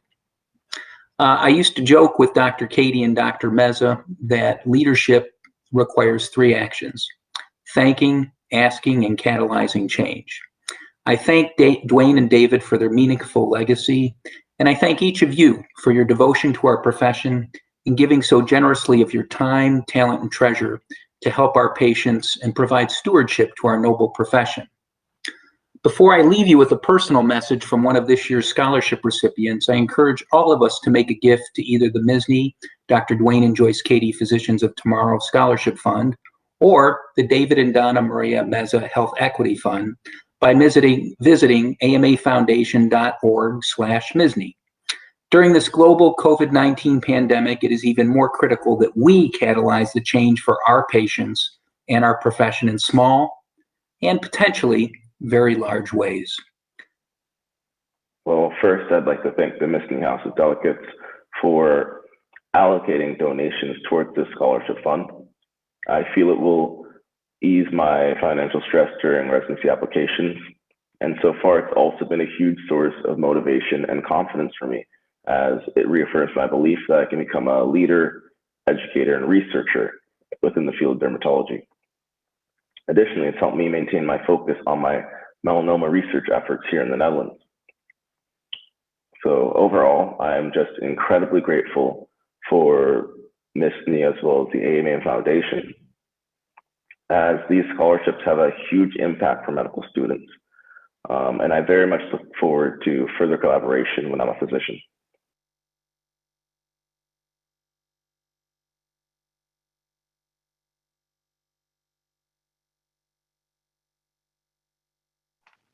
Thank you, Dr. Medeski, for your presentation.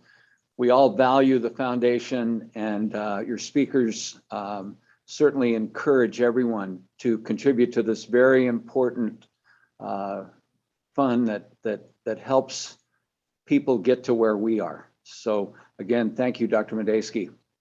I would like now to ask Dr. Lee to make a brief presentation about our PAC. Dr. Lee should get into the queue here. We will promote you.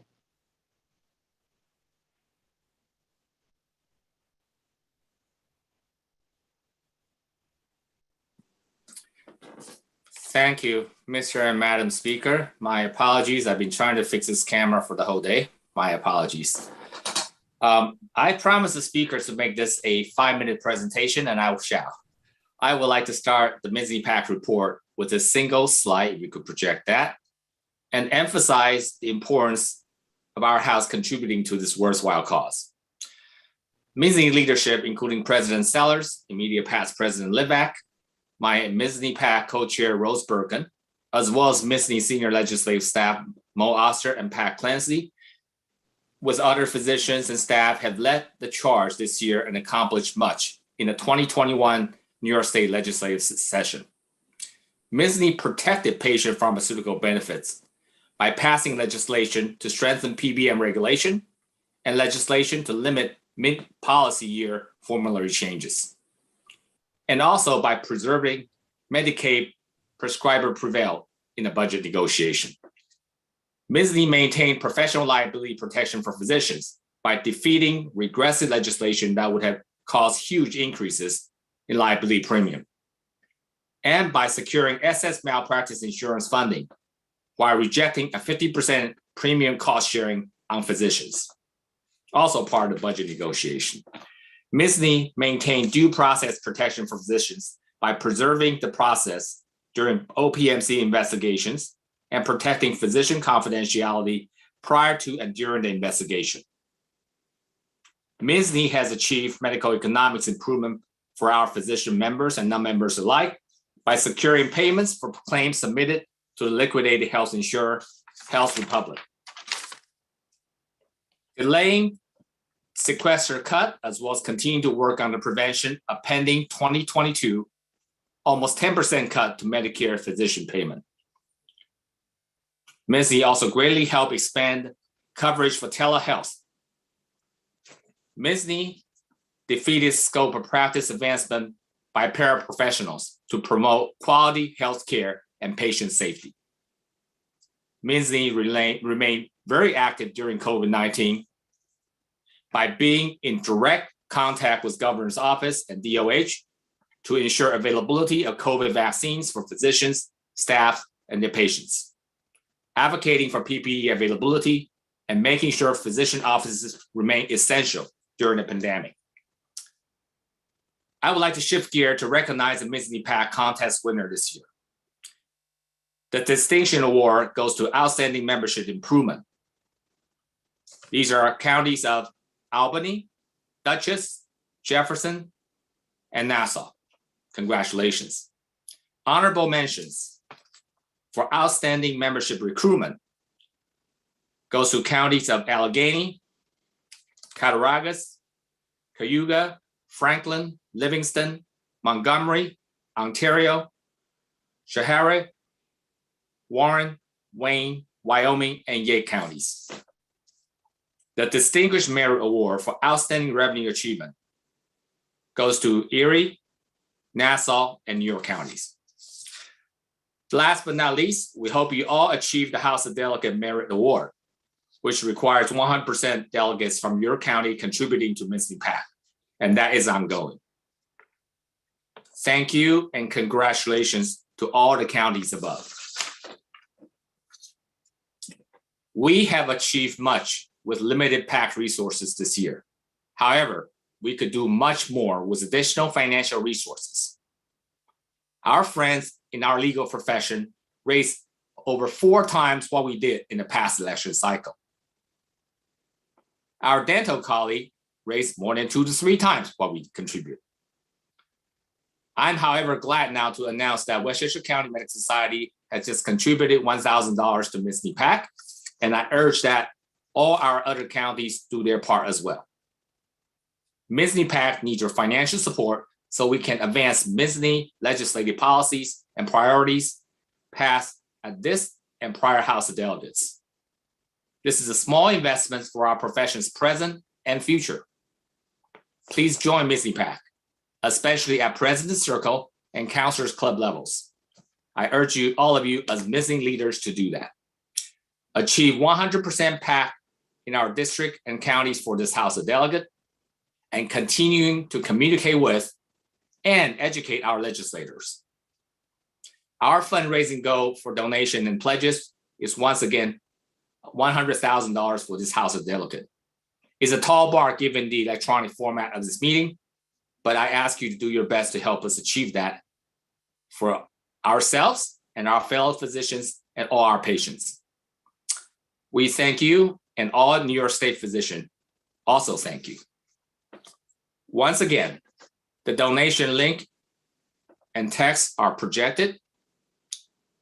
You can click on the link, or if you have any questions, you need to contact our staff, our wonderful staff, Jen Wilkes.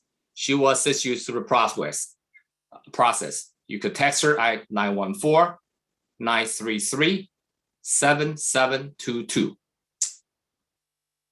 That will conclude my MSSNY PAC report. Thank you, Mr. and Madam Speaker.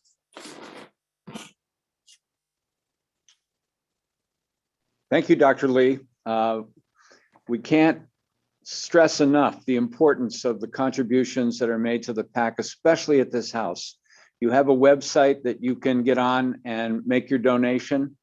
You can call Jen Wilkes and she will help you with that.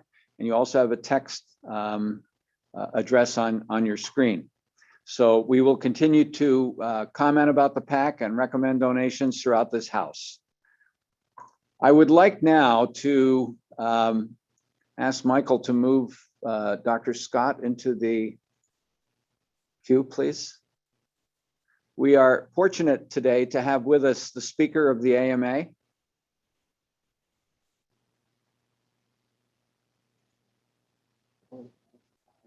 He said he raised his hand.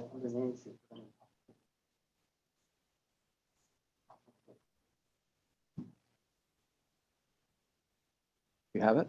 Yes. Good. So Dr. Scott is with us today. He is the Speaker of the AMA. He is probably going to have a little discussion with me after this, but also he might be picking up some points from us. So I would like to welcome Dr. Scott, Dr. Bruce Scott, Speaker of the AMA, to say a few words to us. Dr. Scott. Well, good morning, and thank you, Dr. Latreille.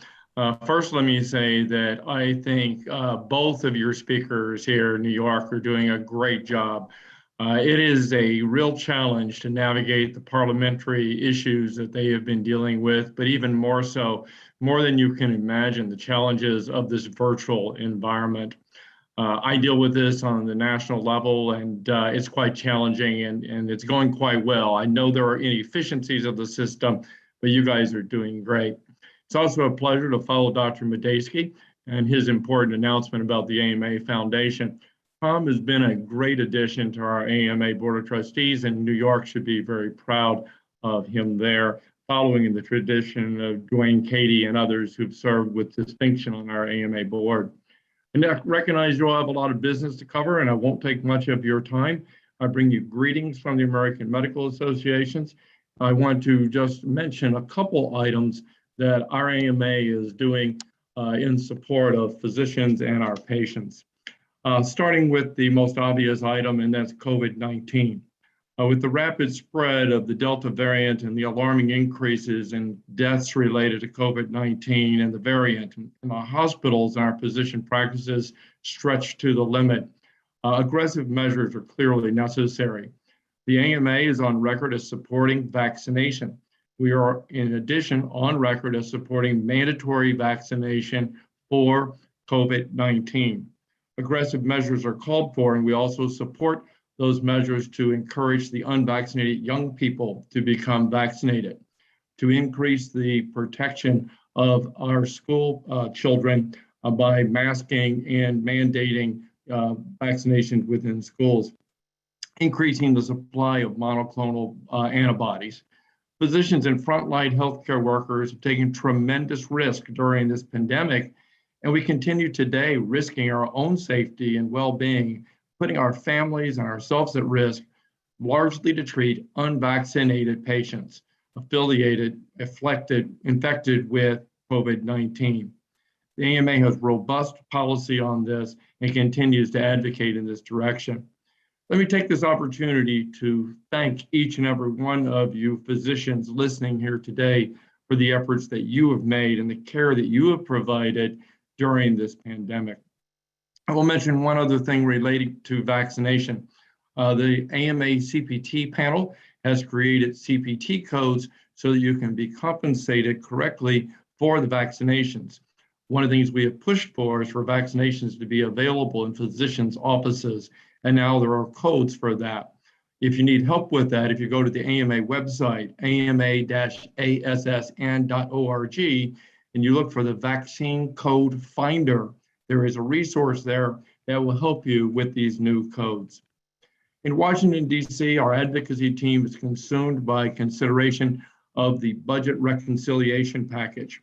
Many of the same issues that Dr. Lee mentioned that you all are dealing with your PAC are being dealt with on a national level as well.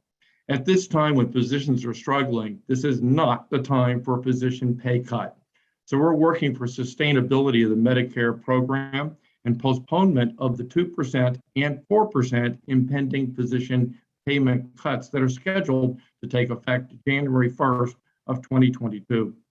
In addition, the package includes support by the AMA for streamlining physician and prior authorization and continued access to telehealth services, not only during this COVID crisis, but continuing beyond.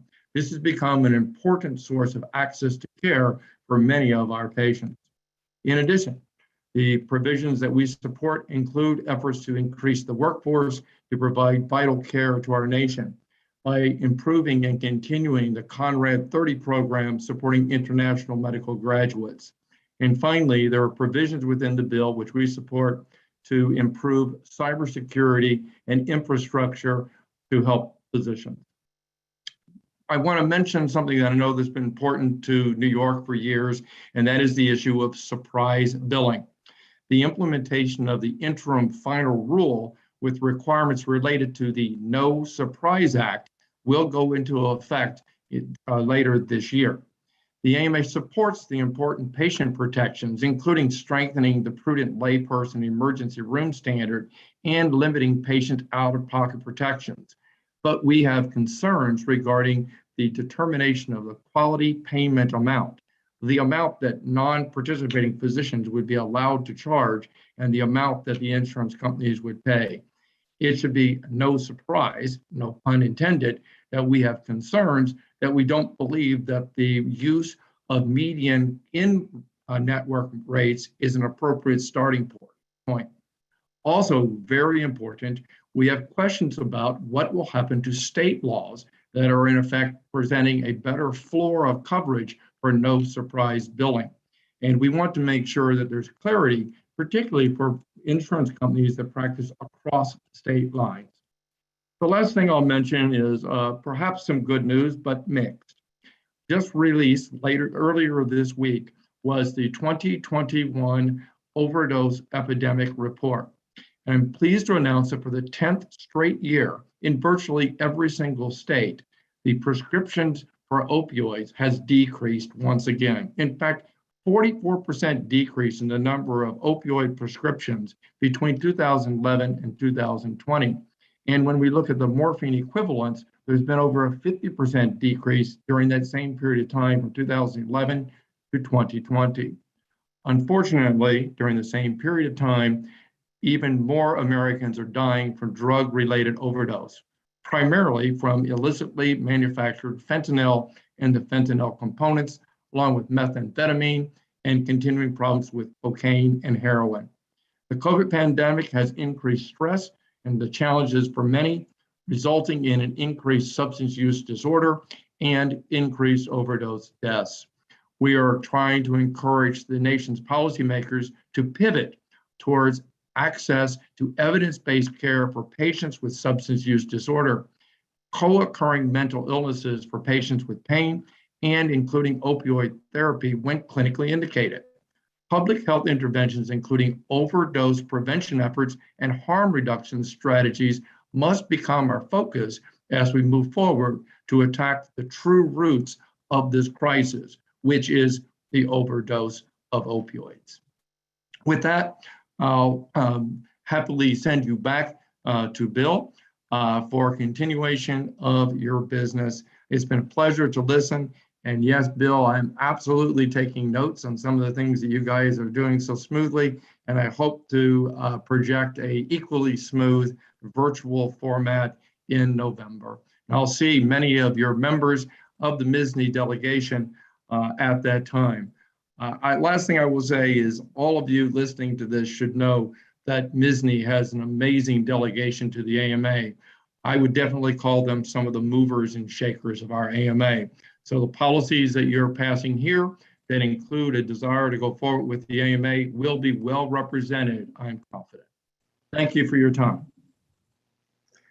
Thank you, Dr. Scott, for your very kind words and the information that you provided us on what the AMA is doing at this time for some of these really big issues.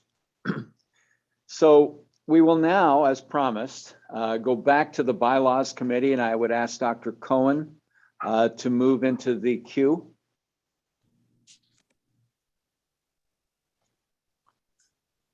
That's Jerry Cohen.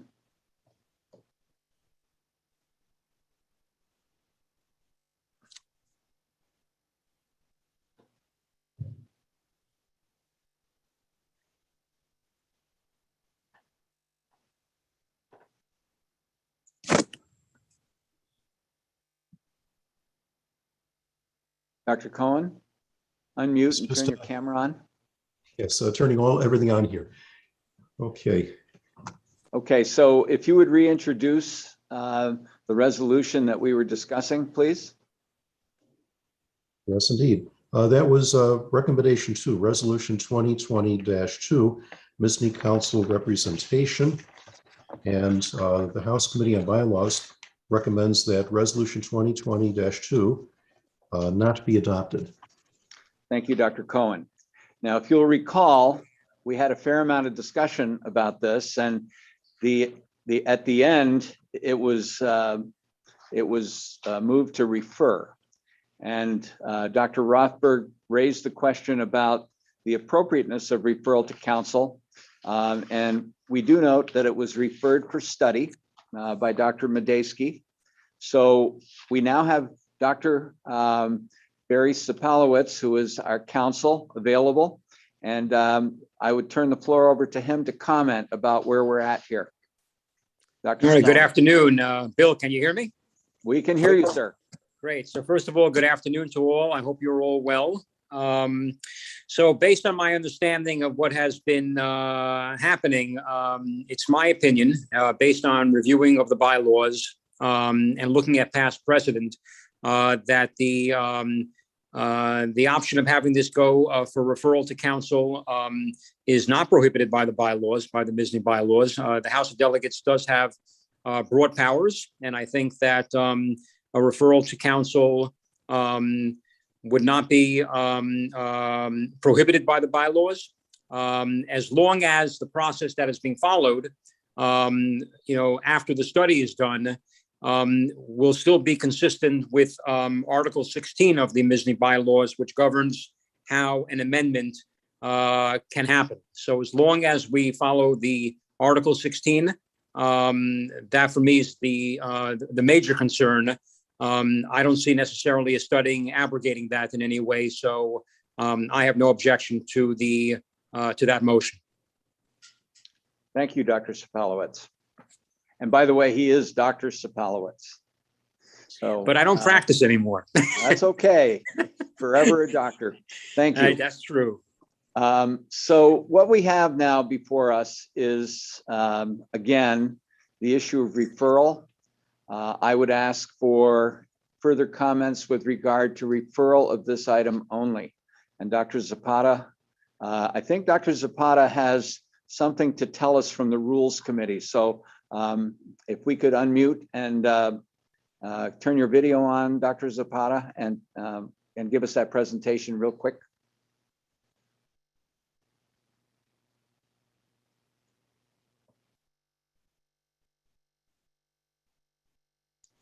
Dr. Maida and Dr. Hessen should be moved into the queue.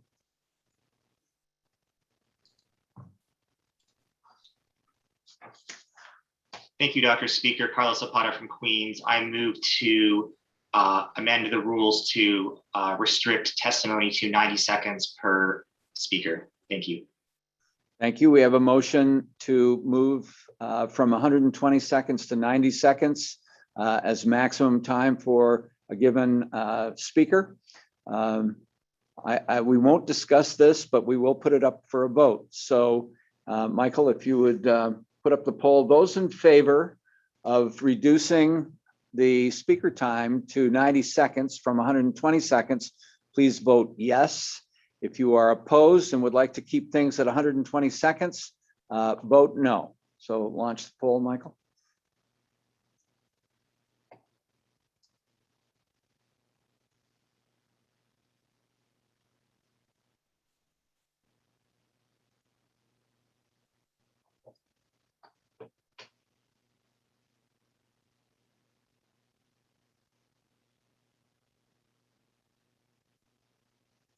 Okay, so 103 of you have voted to reduce the time to 90 seconds, 73%, and 38 or 27% would like to keep it at 2 minutes. We will now limit discussion by any given individual to 90 seconds. Thank you, Dr. Zapata.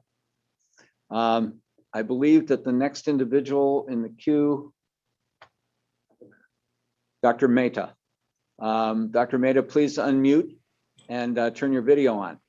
This is strictly with regard to referral of this second bylaws resolution. Can you hear me? We can, sir. Sure. So I have a question regarding the referral. We are speaking about the bylaws changes. Bylaws changes requires the reading at the House of Delegate once, followed by the voting the next time.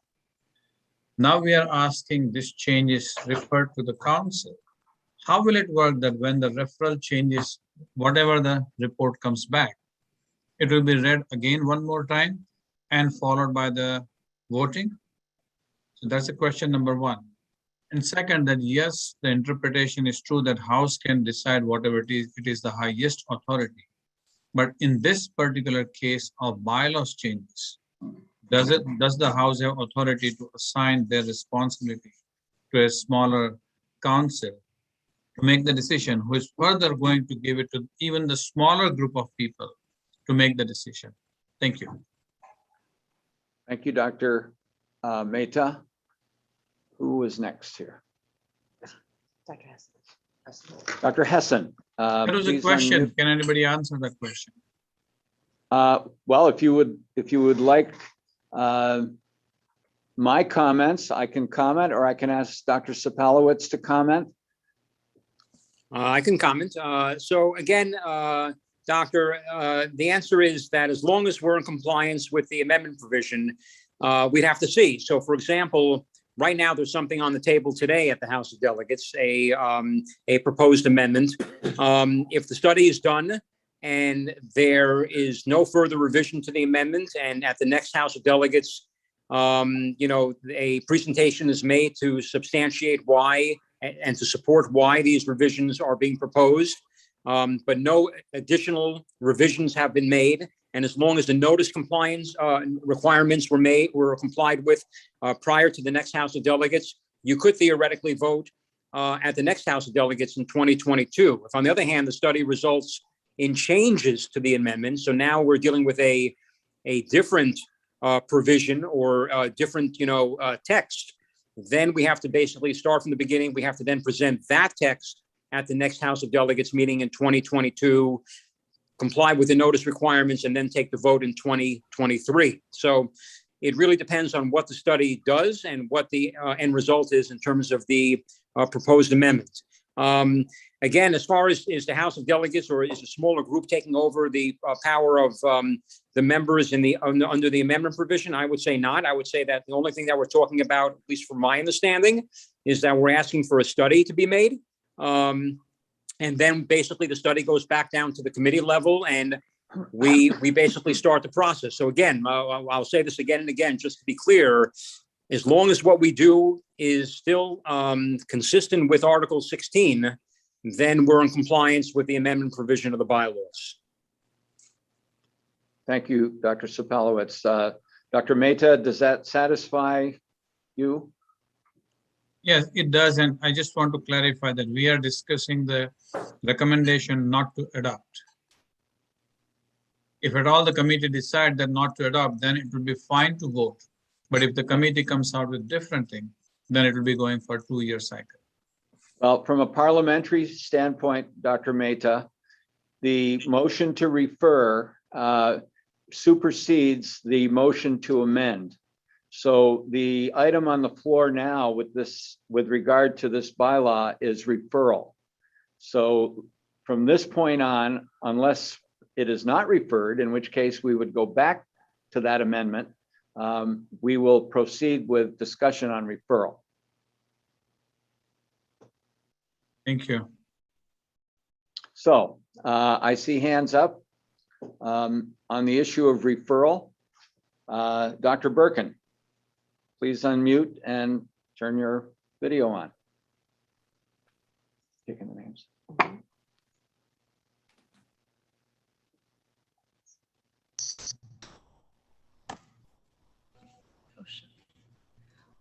Hello, Rose Borkin, Erie County, speaking as an individual.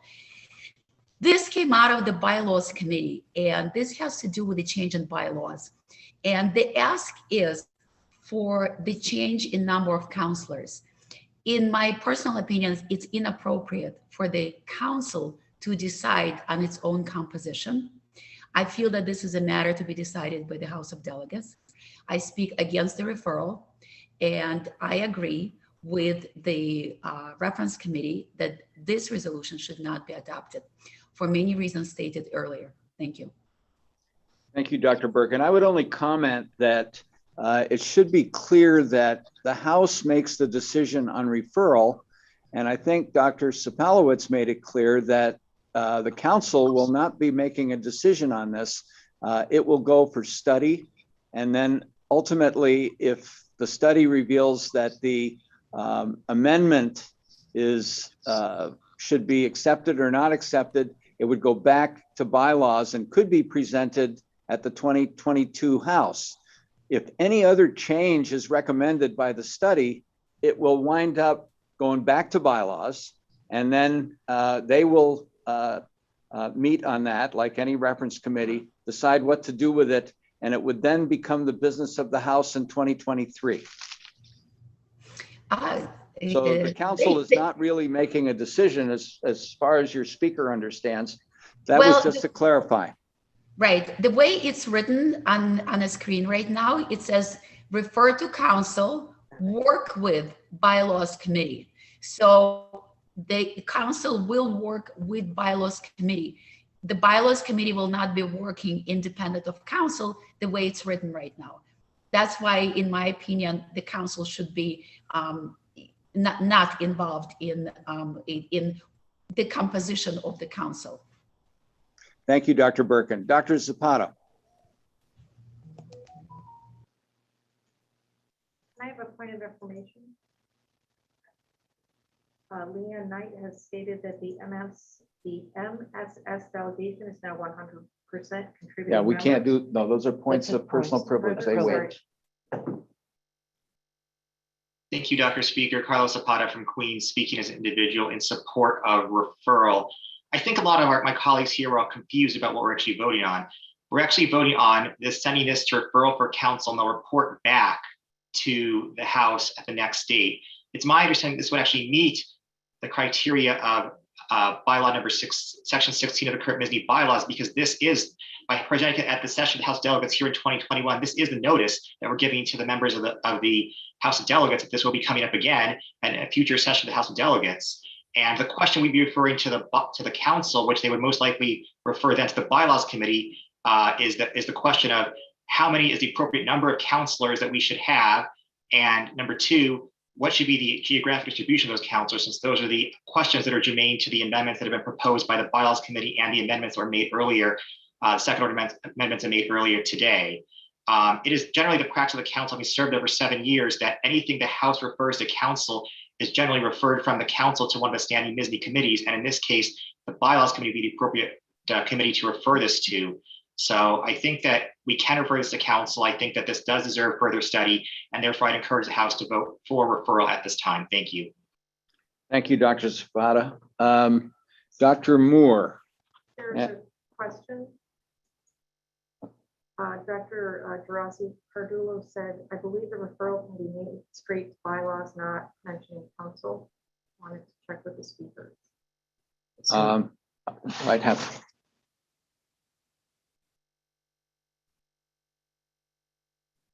Okay, there is a question from Dr. Gerasi. I'm going to ask Dr. Gerasi to get into the queue and let her pose her question. She gets special rights as previous speaker. Not really, only joking.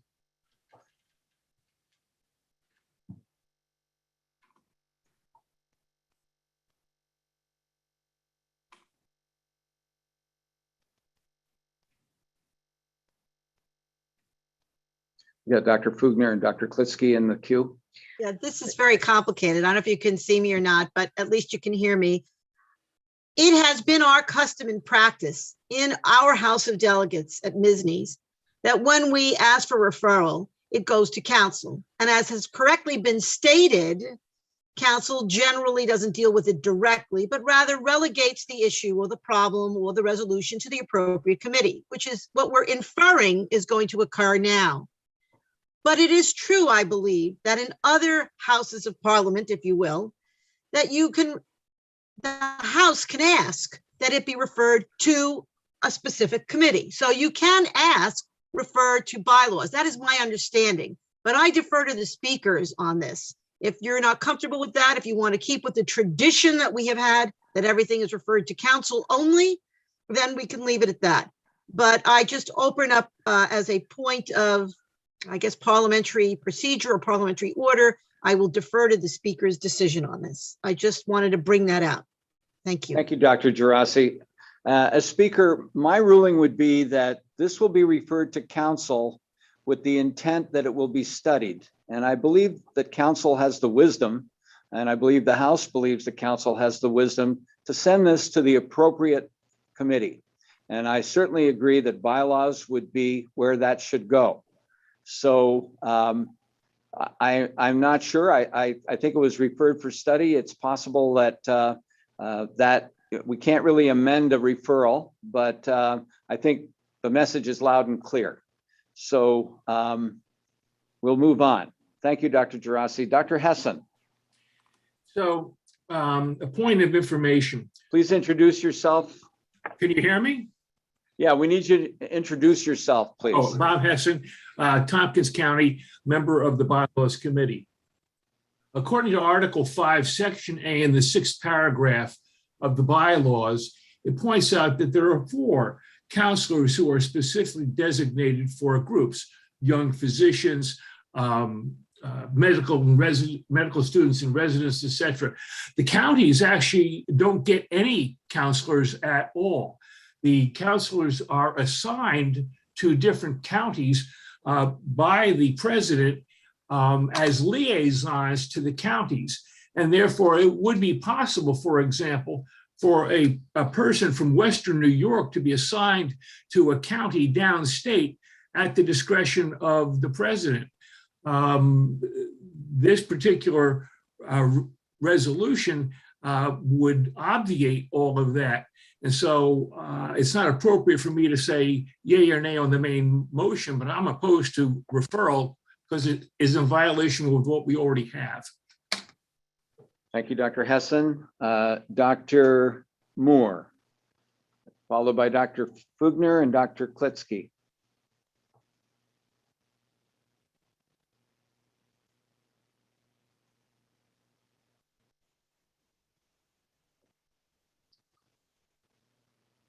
No? No, Dr. Moore. Okay. Dr. Moore is not in the queue. So Dr. Fugner, unmute and turn your video on, please.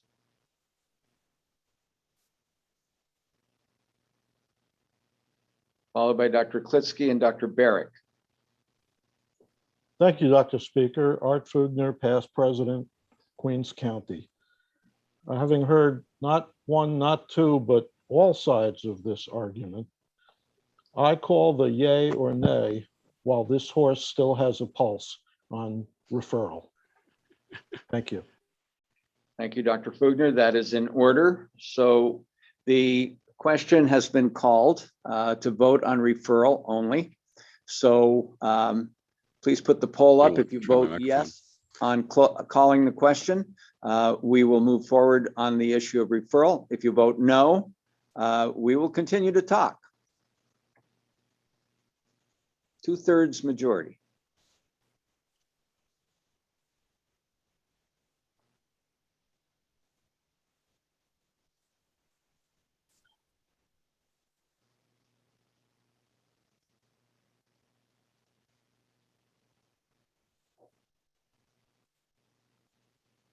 Okay, 109 or 82% would like to vote immediately. 24 or 18% would like to keep discussing. The issue is referral, so we will now vote immediately on referral of this item to council for study. Please put the you have a ballot?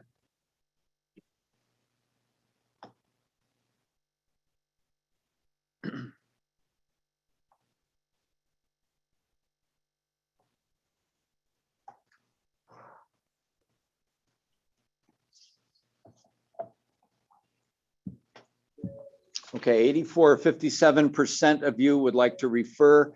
63 or 43% would like not to refer. It is referred. Thank you very much. Dr. Cohen, your closing remarks. Thank you, Dr. Speaker. Your chair wishes to thank the members of the committee and the staff who helped prepare this report. This concludes our report. I want to thank Dr. Frank G. Dowling Dr. Robert Allen Frankel, Dr. Timothy Francis Gabriel, Dr. Kira A. Gerasi-Chardulo, Dr. Robert B. Goldberg, Dr. Robert Allen Hessen, Dr. Nina I. Huberman, Dr. William R. Latreille Jr., Dr. Bonnie L. Litvak, Philip Shue, CPA, Sandra Bennett, and Dr. Barry B. Sabelowitz, Esquire. A big thanks to everybody on a job well done. Thank you. Thank you very much, Dr. Cohen. We will now go back to the Public Health and Education Reference Committee. And I believe Dr. Basil is ready to take on the other two items. So thank you. So Dr. Stern, if you are up, actually, so our next item of business is the next extracted item, item 7. And that was extracted by Dr. Gerasi-Chardulo. So if she can get on the queue to speak to her extraction, I'll have Dr. Stern give the recommendation from the reference committee. The reference committee recommends that resolution 157 be amended by addition to read as follows. Thank you, Dr. Stern. And then after Dr. Cardulo speaks, we have Dr. Talia and Dr. Melniker, who will be promoted. Dr. Gerasi? Yes, my name is Dr. Kira Gerasi, past speaker, speaking as an individual with no conflicts whatsoever. I am proposing referral of this item.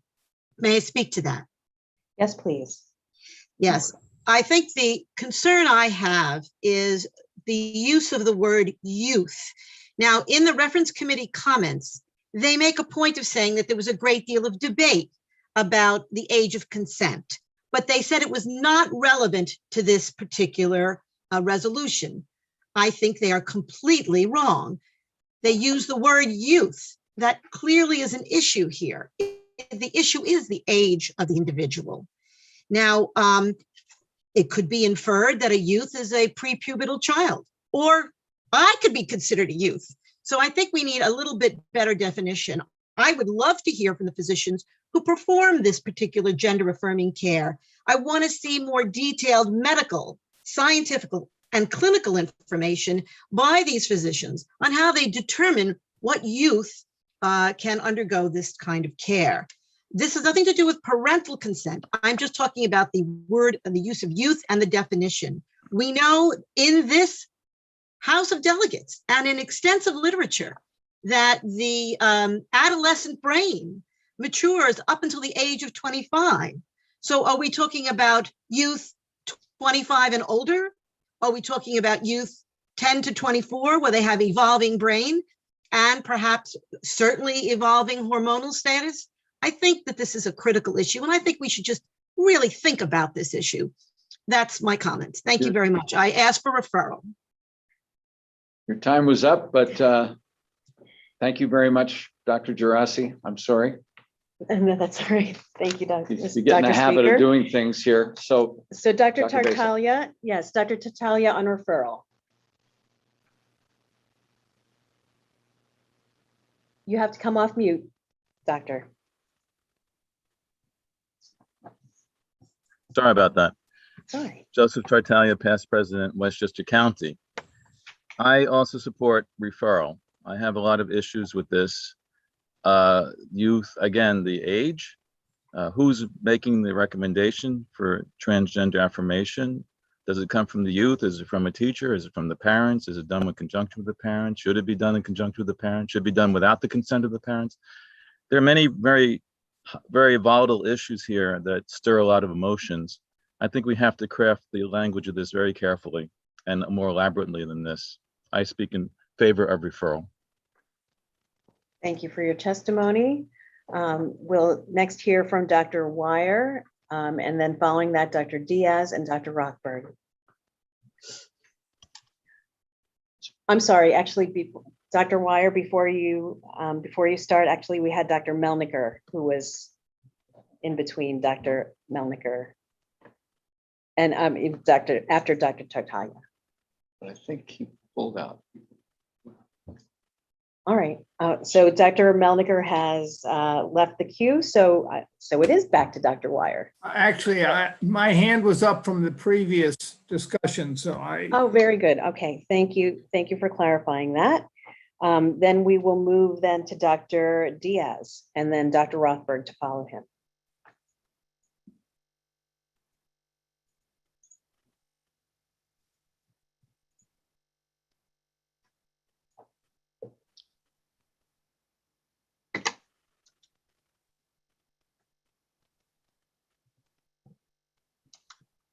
So what do you want to do?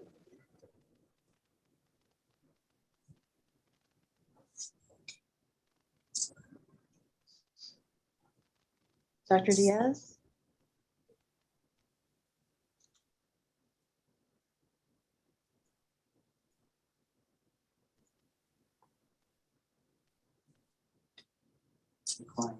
Okay, so Dr. Rothberg. Good afternoon, and thank you, Madam Speaker. I understand I'm past president, I'm speaking as an individual, but I'm also from Suffolk County. I understand that there's a motion that seems to surround this issue, as there was at the reference committee testimony, but I want to remind everybody that the resolution does not define the substance of the care that these physicians are providing, and that's not what we're debating. What we are debating is the need not to criminalize medical services and the need to support physicians that are engaged in their practice. That is all that this resolution is seeking, and the other issues, while they are worthwhile issues, are not the subject of this resolution. Thank you, Madam Speaker. Do you speak in favor or against referral, Dr. Rothberg? I'm against referral. I apologize. I thought I was more clear. Thank you. Point of clarification. Point? Does the word referral need to be moved above the first resolve? It looks like we were just referring to the first resolve.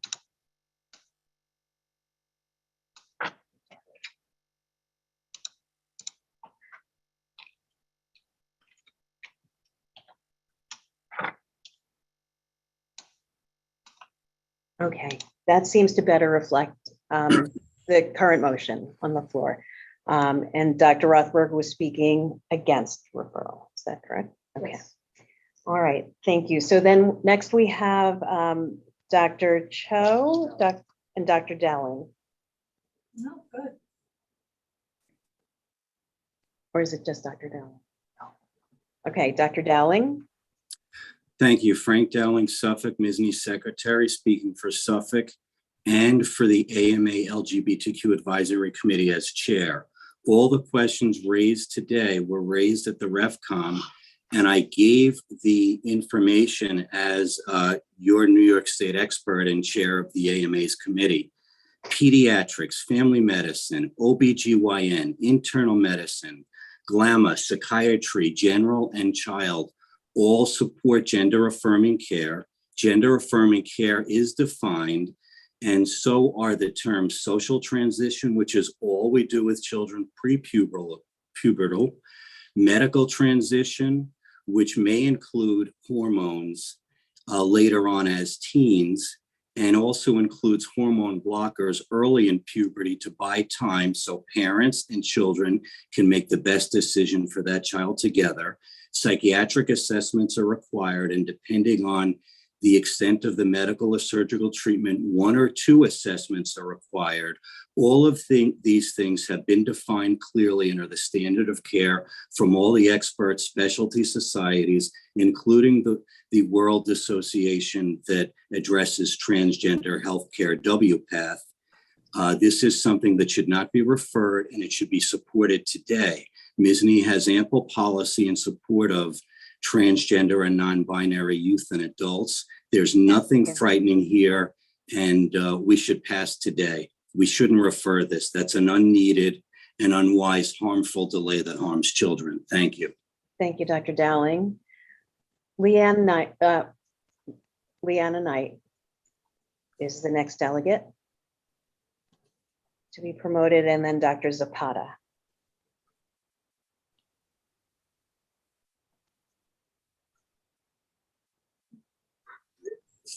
And again, Ms. Knight I'm sorry, Delegate Knight, for or against the referral?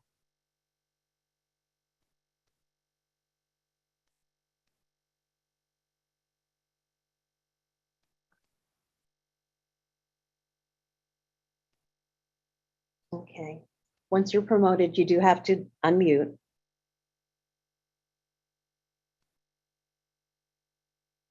Oh, you won't see it. Okay, so thank you, Dr. Speaker. My name is Leanna Knight. I'm the MSS counselor speaking on behalf of the 7th and 8th districts in opposition to referral. I have served on the AMA MSS LGBTQ Standing Committee. I am an LGBTQ health researcher, and I am also a member of the transgender community. I believe that RefCom got this one right. What we are discussing here is protecting physicians and opposing criminalization of medical care, the medical care that a physician believes is necessary. Countless studies have shown that suicide rates and health outcomes are worse when patients who identify as transgender are denied social and medical transition. Research in pre-pubertal patients who assert that they are transgender has clearly showed that they benefit from social affirmation of their gender. In pubertal teens, the use of gonadotropin releasing hormones can be used to delay puberty temporarily until the teen and their family are able to identify what, if any, other medical intervention would be indicated to help their bodies better align with their gender identity. I recognize that some here may be worried about what surgeries minors may desire to treat their gender dysphoria. If we look at the best practice guidelines from organizations like the American Academy of Pediatrics, we see that bottom surgery is not recommended until adulthood, and the ability of a physician to prescribe medications is really more what we're talking about here. These medications are life-saving, and this resolution addresses preventing physicians from facing legal consequences as a result of prescribing these medications. To me, this is a physician autonomy issue, which is Ms. Knight, your time is up. Thank you. Thank you for your testimony. Dr. Cohen? I'm sorry, Dr. Zapata. Sorry, Dr. Zapata, and then Dr. Cohen. Thank you, Dr. Speaker. Carlos Zapata from Queens, speaking for the YPS and opposed to referral. I find this kind of confusing as to why we'd be referring this right now, because if we were to talk about MSSNY supporting physicians that provide the standard of care for type 1 diabetes insulin, there would be no question that we obviously should stay that. And I would state that the AMA does have policy that medical and surgical treatments for gender dysphoria as determined by shared decision-making between the patient and physician are medically necessary as outlined by the generally accepted standards of care at medical and surgical practice. So I'm really confused as to why we are even debating this right now. I think that it should clearly not be referred. We can pass this today. There's no reason to refer this for study. It's already been determined by the AMA, a higher order body than MSSNY, that this is the standard of care. So I think we should go recognize that in our state and not refer this and decide this today. Thank you. Thank you for your testimony. We'll unmute Dr. Cohen, and Dr. Snyder and Dr. Kimball will be promoted. So Dr. Cohen? Thank you, Madam Speaker. Josh Cohen from New York County and Assistant Secretary, also speaking against referral. I think that this is very clear. We're asking our medical society to support physicians performing standard of care. And I think we should always support our physicians who are performing the standard of care and always oppose the imposition of any kind of criminalization for the practice of medicine. We do not want government getting into our treatment rooms and interfering with the appropriate care of our patients. So please defeat referral and pass this as the reference committee has suggested. Thank you. Thank you for your testimony. Dr. Snyder, and we'll bring up Dr. Kimball and Dr. Ziegelbaum.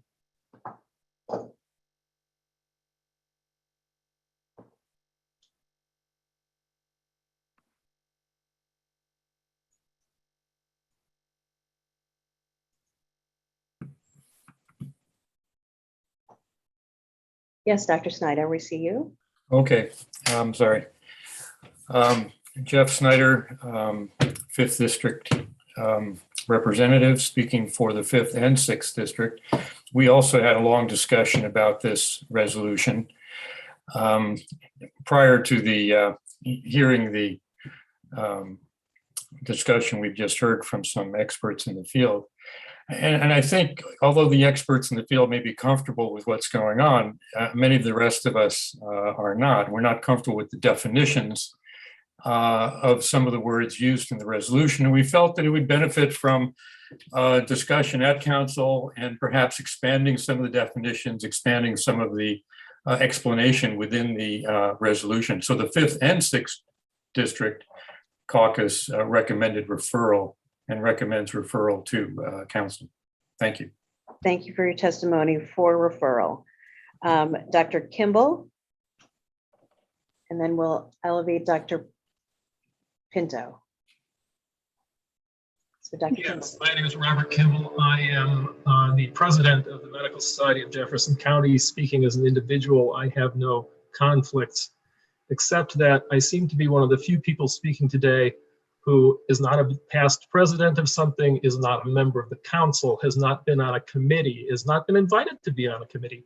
I'm just a doctor working in a small town, and I view this as a very common sense amendment, a resolution that should be passed, it should not be referred. This is not a question of whether we're going to be criminalized or anything. This is a question of helping troubled youth help find their way in a society that expects them to be one way when they know they're another way. And so we don't need to define youth. Frank Dowling reassured me in his comments that this is all above board. There's nothing secret going on here. We need to pass this today to help the youth and also to help prevent doctors being pushed around. Thank you. Thank you for your testimony against referral. Dr. Ziegelbaum. And then we'll promote Dr. Pinto.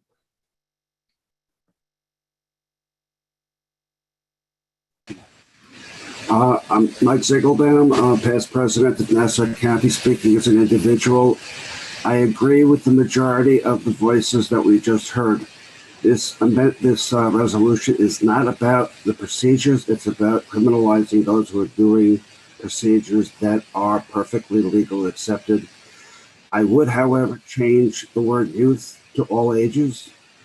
This goes far beyond just transgender or gender affirming surgery. This goes to basic pediatric urology and gynecologic surgery and protects the rights of parents to be able to confirm gender in terms of intersex disorders and endocrine disorders. It should not go to council. It should be simply passed, and criminalization or lack of criminalization of physicians for doing appropriate surgery that is acceptable should simply not be an issue. Thank you. Thank you, Dr. Ziegelbaum, against referral. Dr. Pinto. Yes, thank you. Gregory Pinto, 4th District Councilor. Having heard both sides, I would like to call the question on this and all pending matters. Thank you. That is in order. We will release a ballot to close debate on this matter and all pending matters.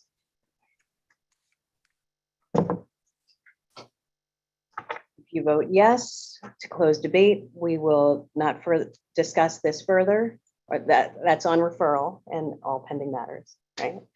Well, I don't think you can do all pending matters because I don't think we heard both sides of the issue on the resolve. So I think you can only do referral. Okay. Okay, so, well, I tried my best. Okay, thank you, Dr. Pinto. So then the motion before you is to close debate on referral only. So the poll will be cast your vote yes to close debate on referral only. And to vote immediately on referral only.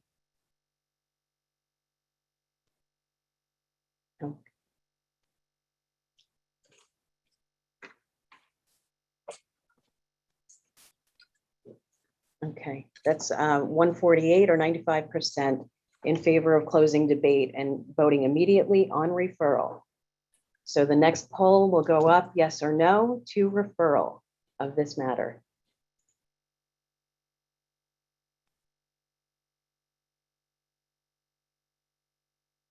Yes, if you would like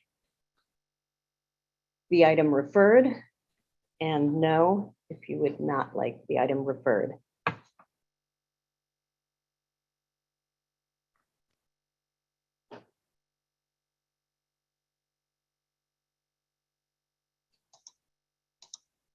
It is not referred. 57 yes votes and 105 no votes. So we go back to the recommendation A and the amendment. Point of clarification, Yes. the first resolve is spelled wrong.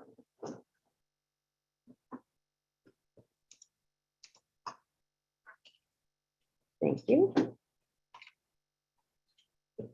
Okay, so I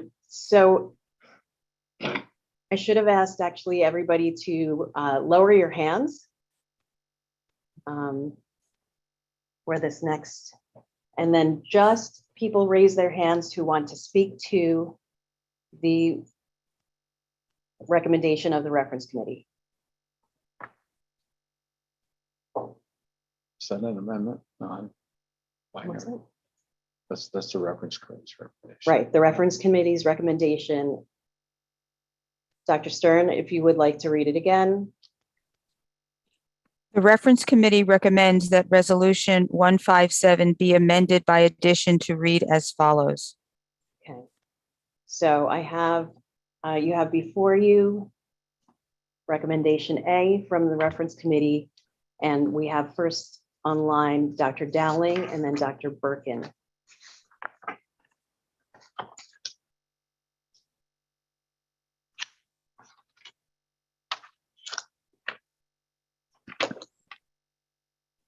Thank you. Frank Dowling from Suffolk County, speaking on behalf of the Suffolk delegation and as MSSNY secretary. It's important for everyone to understand, building on what has already been said, trans and non-binary youth struggle with high rates of depression, anxiety, substance use, suicide, have worse functioning in school and work. With affirming care, affirming families, schools, and communities, transgender and non-binary youth do just as well. All those adverse outcomes are eliminated. They do just as well as their peers. There's a well-established database. There's well-established research. All the major associations that have anything to do with children's medical or mental health all agree on what affirming care is and on what happens when. And just to repeat, no so-called bottom surgery happens in anyone who is not a consenting adult. No treatment in children who are not adults, whether it's just social transition and supports, as it is prepubertal, or medical transition, happens without parents being involved in making decisions for and 10 with seconds, their Dr. children. Dowling. Thank you. Dr. Dowling, you were speaking in favor of? In favor of what the reference committee has shared before us. We should pass this as written. No need to amend further today. Thank you. Thank you. Dr. Birkin, and then we'll elevate Dr. Moore. Dr. Jeffrey Moore. Dr. Birkin, Erie County, speaking for District 7 and 8 in support of both results. So all of us practice different specialties, right? And if I'm an ophthalmologist, I really can't comment on what a pulmonologist does. So just because we're not familiar with a certain specialty or the treatment that's involved in that specialty doesn't mean those physicians are doing something wrong. So here, the resolution only asks to support physicians in New York who provide gender affirming care, right? So do we not support those physicians who provide gender affirming care? And if we don't, why? If we're not familiar with what they do, we can research it on our own and become more familiar.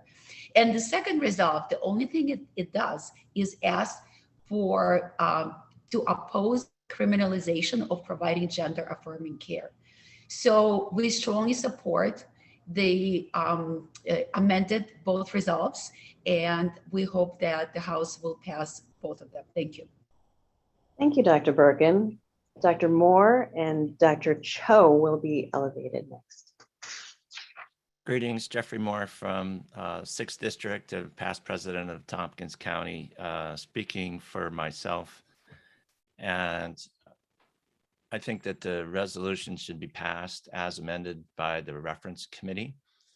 The issue here has been pointed out by a few of the commenters that this is about protecting physicians from criminal charges for providing healthcare services. That's what it's about.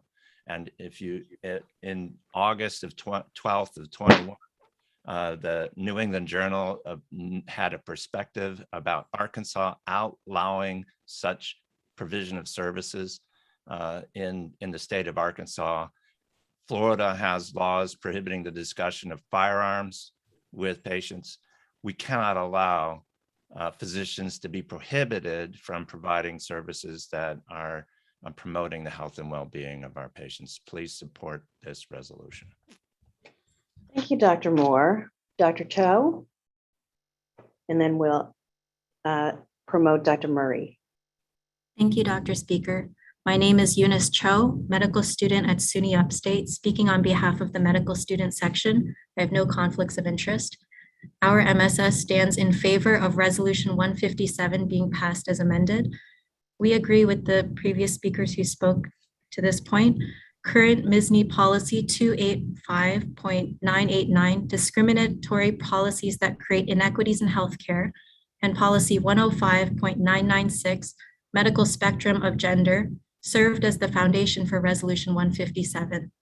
These two policies support MSSNY's commitment to educating the medical community on the medical spectrum of gender identity and MSSNY's opposition to discriminatory policies that create health disparities in medicine.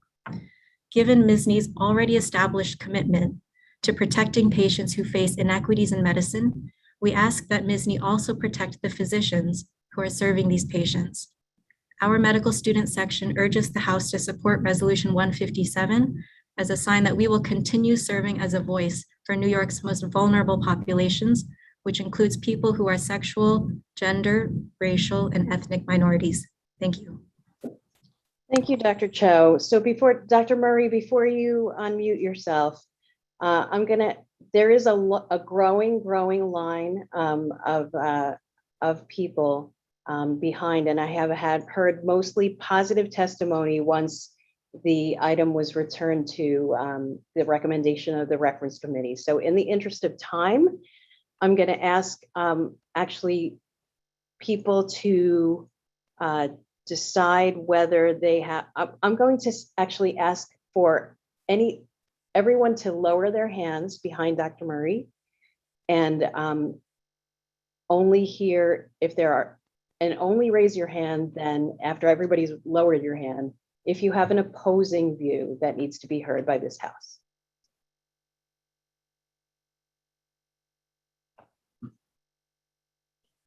Okay, thank you.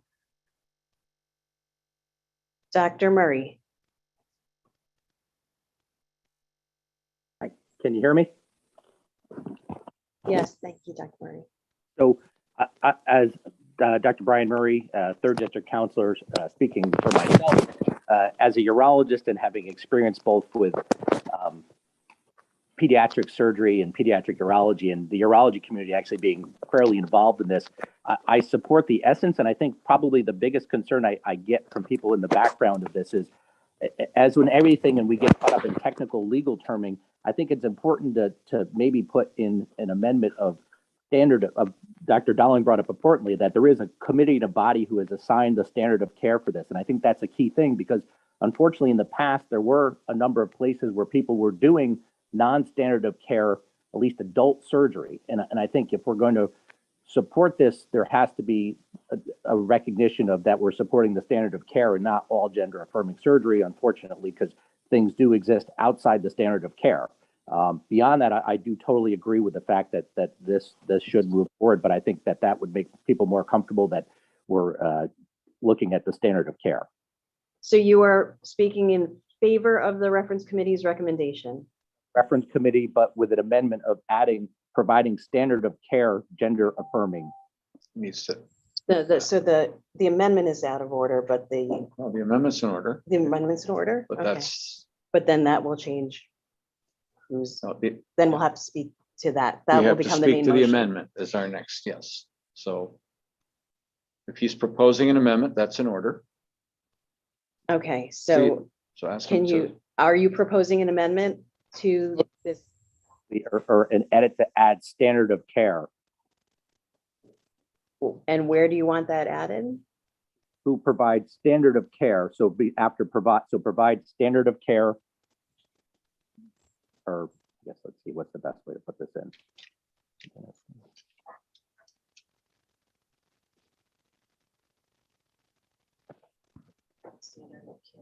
Standard of care, gender affirming care to people including trans. Okay. And is that as it's projected, is that your amendment that you're proposing? It may be able to be wordsmith better, but the general context of it. Point of order. His amendment does not amend the first order amendment. It's a second, No, right? This is a second order amendment. The reference committee's recommendation is a first order amendment, so this is in order. Okay, so then the next two people I have in line are Dr. Cates and Dr. Hughes. But I will, the main motion on the floor is this second order amendment, inserting standard of care into the first resolve. So I will remind everyone else who has their hand raised that we will be speaking just to this amendment.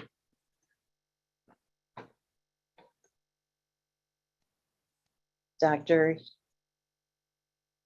Was it Dr. Colette or let's see, Dr. Coletta or no, Dr. Cates, right? Was it Dr. Cates and Dr. Hughes? I'd ask Okay. everybody to lower their hands Lower their hands again. and to Okay, then to raise them again with regard to that one item of the amendment.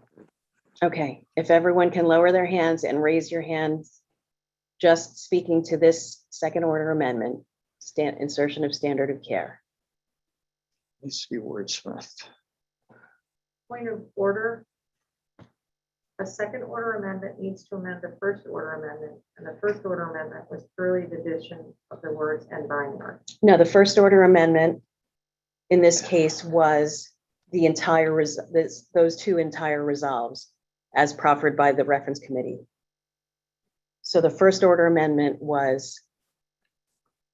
Let me explain if I may, because this is confusing to some people. When the reference committee makes an amendment, and they can do it by addition, subtraction, or substitution, it becomes a first order amendment. As such, it can only be amended in the second order. If somebody moves an original resolution, then it can have a first order amendment and then a second order amendment. But when the reference committee amends an item, it is a first order amendment and can only be added to with a second order amendment. And you can do a second order amendment, approve or shoot it down, and then offer another second order amendment. I hope that clarifies this. Right, and then to the person who had the question, the point of order, that second amendment can be anywhere to Dr. Latreille's point, that can be anywhere in that first order amendment. So both of those resolves, and it doesn't have to be just the words that they added. The entire thing becomes the first order amendment. So Dr. Murray's amendment is in order as a second order amendment. Speaking to that, we have Dr. Did I already elevate somebody? No, so that I have Dr. Huberman and then Dr. Burstein. Another point of information or clarification. Yes. If you're going to put it the way it is, should it be hyphenating standard hyphen of hyphen care and gender hyphen affirming as proper grammar? Yes, with a comma after care. So hyphens in between all of those And there's another phrases one. and a Can comma. somebody after do an care. amendment by addition? Of course. But not until this But amendment. not until this one is, yes. So someone, the question was, can someone do another amendment by addition? The answer is yes, but not until this amendment is disposed of. Dr. Huberman? Hi, Nina Huberman. Can you hear me? Yeah. Yes.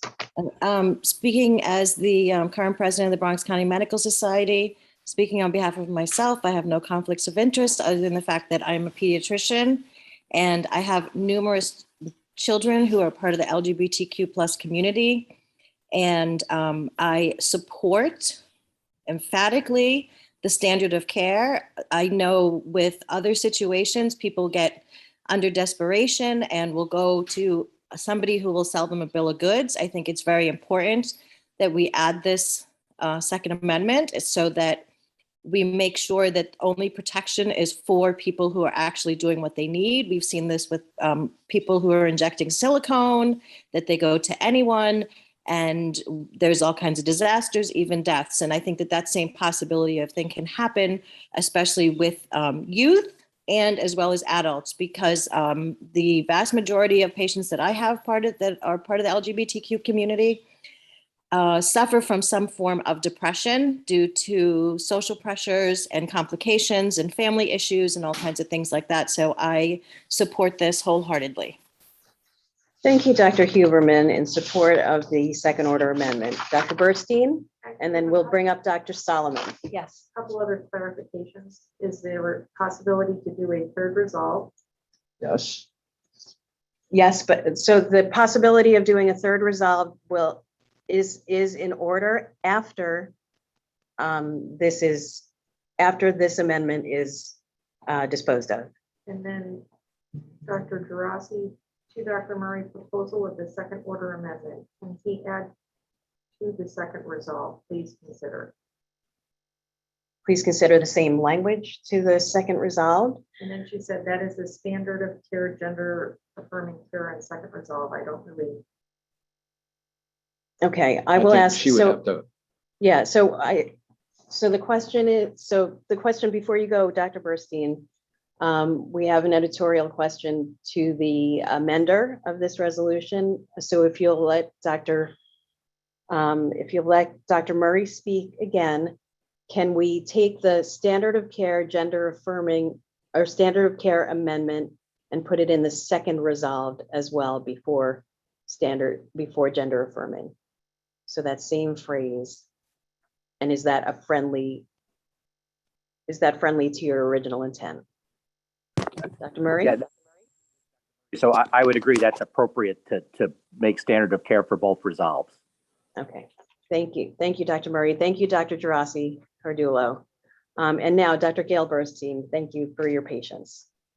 No worries. Good afternoon. So I'm Gail Burstein, representing the New York State American Academy of Pediatrics, District 2.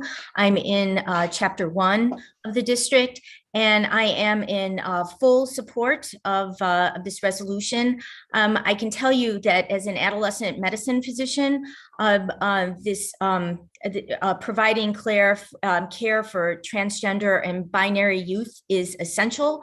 Clinics across New York State that provide this care have never been busier. There's huge waiting lists. There are also published standards of care. There's WPATH, the UCSF has some published recommendations.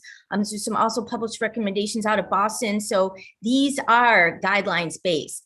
And also to add on what my pediatric colleague had mentioned, I mean, kids are buying like meds on the street, on the market, like from the web. And we know that how dangerous that is. They're self-medicating. So it's really important that as healthcare physicians, we follow guidelines-based gender-affirming care. So also one recommendation, and you don't have to take it, just for changing in the first resolve, standard of care. So maybe it's not as redundant to guidelines-based, because there are published guidelines out there. Also the American Academy of Pediatric has a published position paper. There may be others published position paper. That there are strong guidelines out there. I can tell you in the pediatric and adolescent medicine world. Thank you, Dr. Bernstein. Your time is up. Thank you for your testimony. I have Dr. Solomon and then medical student Knight. Good evening, everyone. Smallham Solomon, represent District 2, American College of OBGYN. This debate is very important. We highly support reference committee recommendations. The only part I'm opposing to the standard of care, since nobody defines, since I'm not talking about the medical part only, but the surgical part, no clear definition nationally, locally, state related is established. So if you put standard of care, nobody understands what this means. That's fairly new field. We go into it. I think instead of standard of care, we should use different terminology, maybe guidance, maybe common practice. But the standard of care is big word and it can be interpreted in unfavor for us. So you're speaking. I'm sorry, you're speaking against standard the amendment. Correct. Okay, thank you.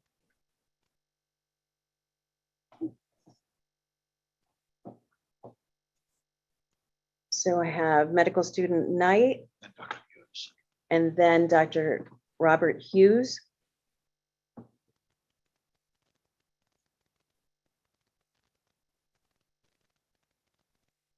Thank you, Dr. Speaker.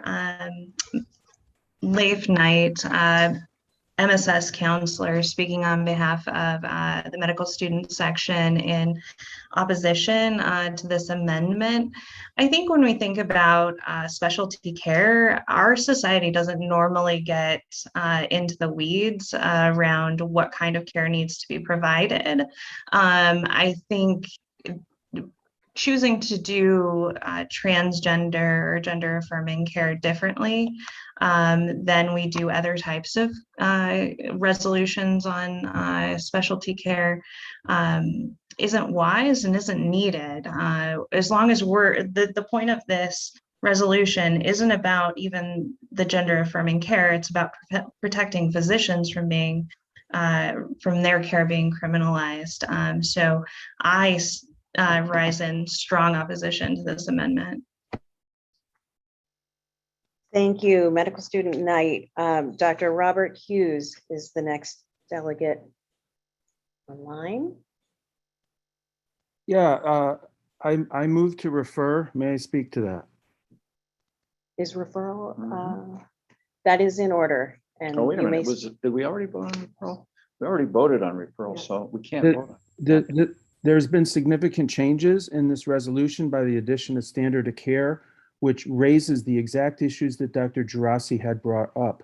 This is not the same resolution, and I think I have a right to refer.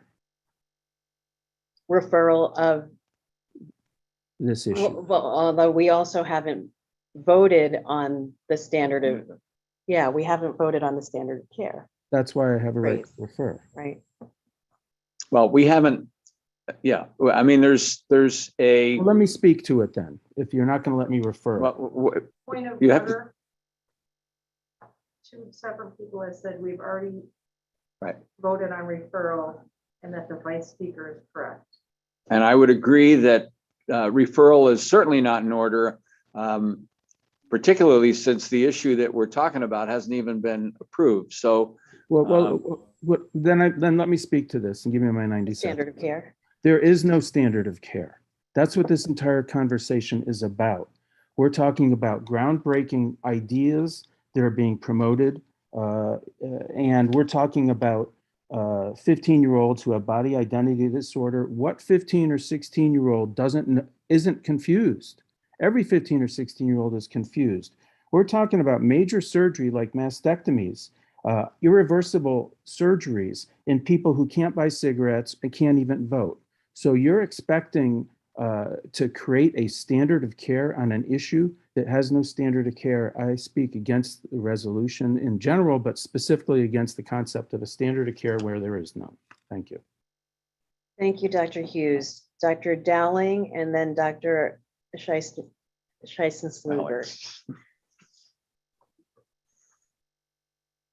Stenschluger, yeah. Sorry.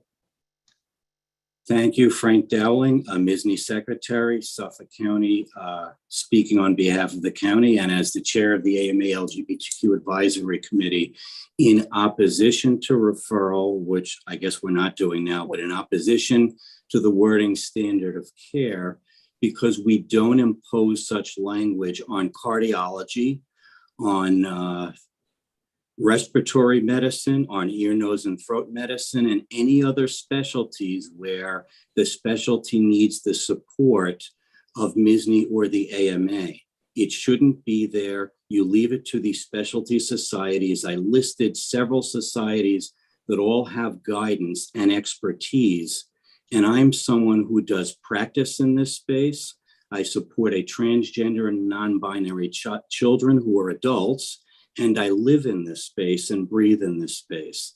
So I've given you the information to answer the questions. We should oppose standard of care, and the reference committee got it right, and there's no reason to refer. The reasons people want to refer is because they don't want transgender and non-binary people to get the care that they need, and they don't want to support the doctors who are doing it. And that is not what this medical society is about. We're about supporting doctors and patients making decisions together. Any non-binary person or trans person who's not an adult makes decisions with their parents and the doctors. The questions have all been addressed. Okay, time is up. Thank you, Dr. Dowling. Dr. Stenschluger. And then we'll elevate Dr. Bedient and Dr. Pinto.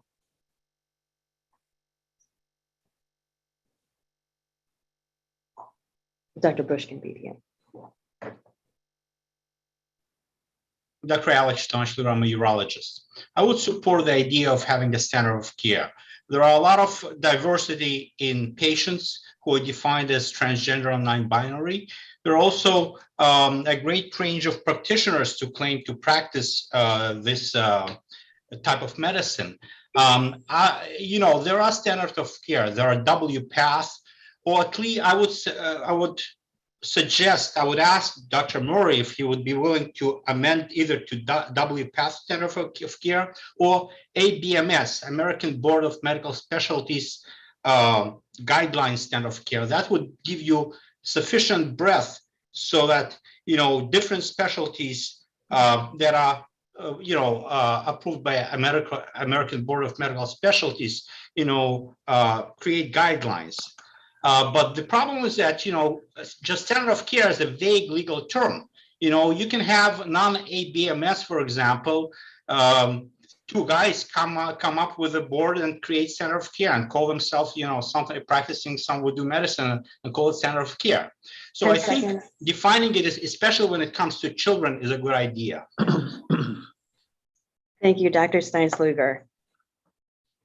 Dr. Sheila Bushkin-Bedient, and then Dr. Pinto.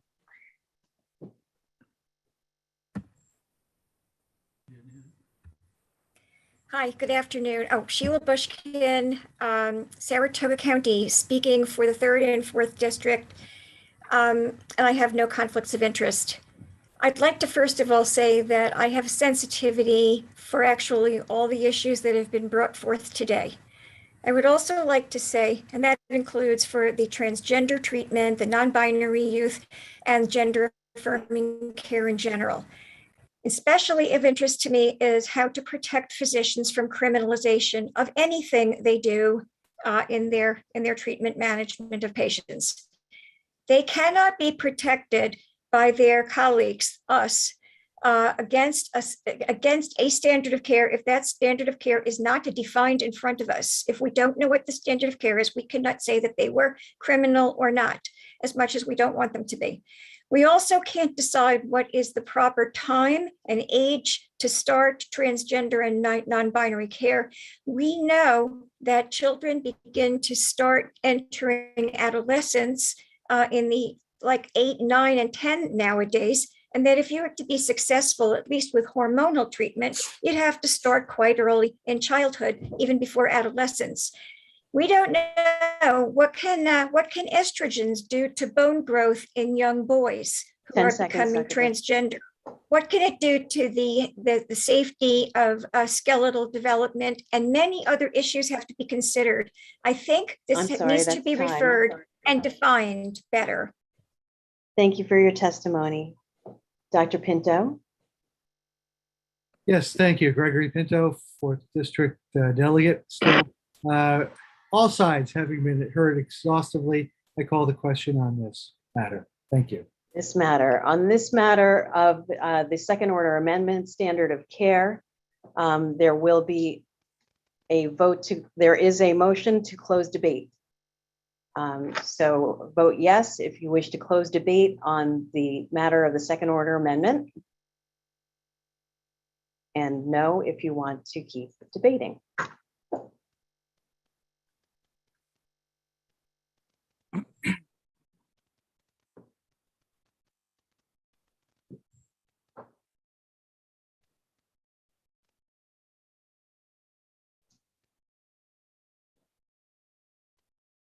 Debate is closed by a count of 133 to 7. We will vote immediately then on the original language of the reference committee recommendation. With these two resolves minus the words standard of care. Voting on the standard of care amendment. Oh, I'm sorry. No, we're going to vote on the standard of care amendment. You're right. All right. So, so the next vote will be to Point of adopt. Information. Yes. It says the motion was for just the second order Just the amendment. amendment. Yes. So the next vote, I'm sorry. Thank you for your patience. The next vote is on the second order amendment, standard of care. Yes, if you are in favor of the inserted language, standard of care, in both resolves of this amended resolution.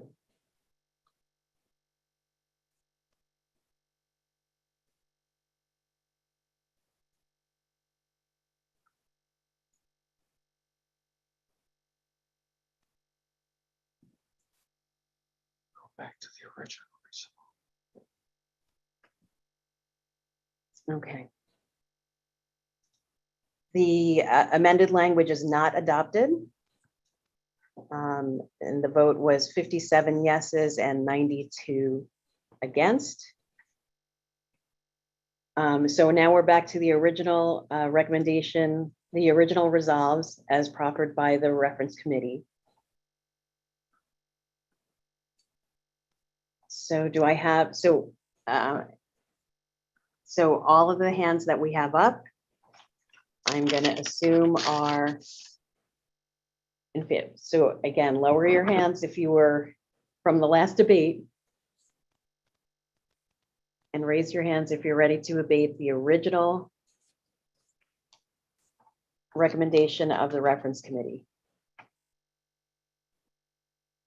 Okay, so I have Dr. Chandra and Dr. Malhotra.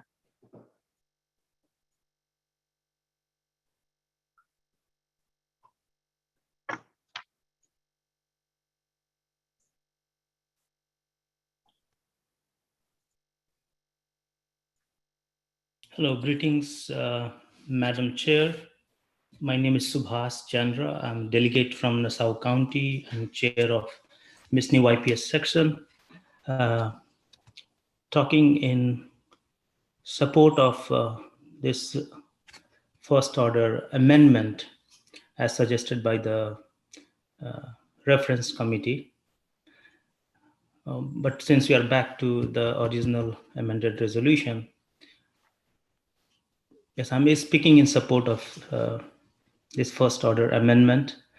And I had also to make a friendly suggestion on the second order, but it is not in order right now, so cannot be commenting on that. A standard of care versus standard of practice. So that is it. I'm in support of this recommendation given by the reference committee. And I also had a friendly point of order, if Madam Chair, if you allow. Yes, I'll allow. Most of the people who are in the queue have this confusion that most of the people are allowed to speak repeatedly, and others have been in queue and not getting their turn to talk. So if the queue can be can be placed, or they can see the queue, that will be helpful from not discouraging others to leave the queue. And that will allow them to speak instead of leaving the queue. That will be good. Thank you for allowing me to speak. Thank you. Thank you for your suggestion and particularly for your testimony in favor of the main motion. Dr. Malhotra, and then we'll elevate Dr. Wire and Dr. Ziegelbaum. Thank you, Dr. Basil. My name is Sandhya Malhotra. I am speaking as an individual, Queens County. I support the resolutions. However, I'd like to offer a friendly amendment. I hope it's considered friendly, that instead of, if it's possible, that we remove the word youth, and if it's just who provide gender affirming care, and if we want to continue it, we can say to people including transgender and non-binary people of all ages. And in the second, just leave it at gender affirming care, and not have this for youth, which is, controversial for some of our delegates. Are you proposing an amendment to Yes. the reference committee's recommendation? Yes. That's in order. Thank you. And so we want to, the proposed amendment before you is striking of the word youth from the first resolved, as well as the words for youth from the second resolved. Yeah, and if we can correct it grammatically so that, because we have two people, including transgender and non-binary people, or non-binary people of all ages, whatever is grammatically correct. I think that's important as well.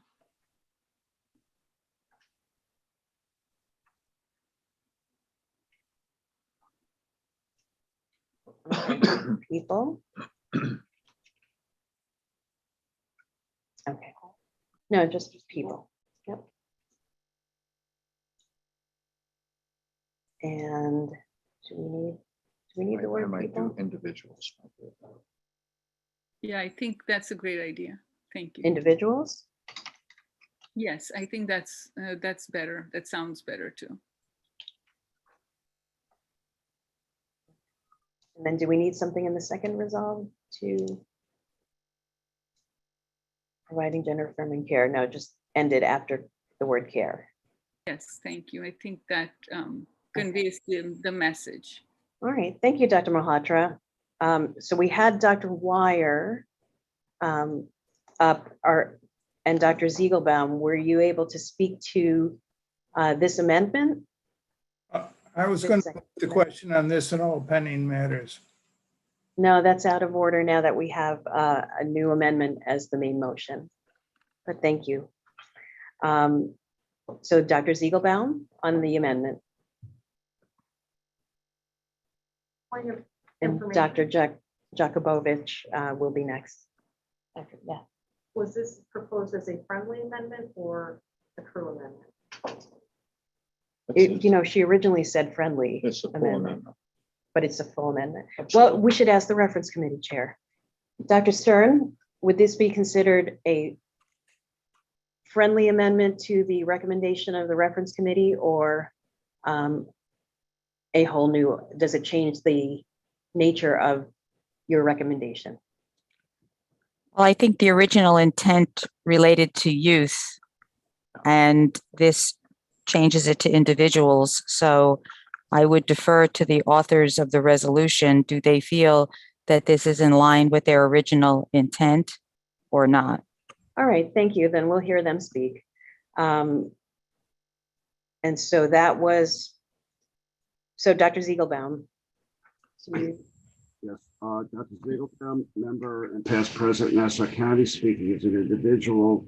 You can pick this thing apart until the cows come home.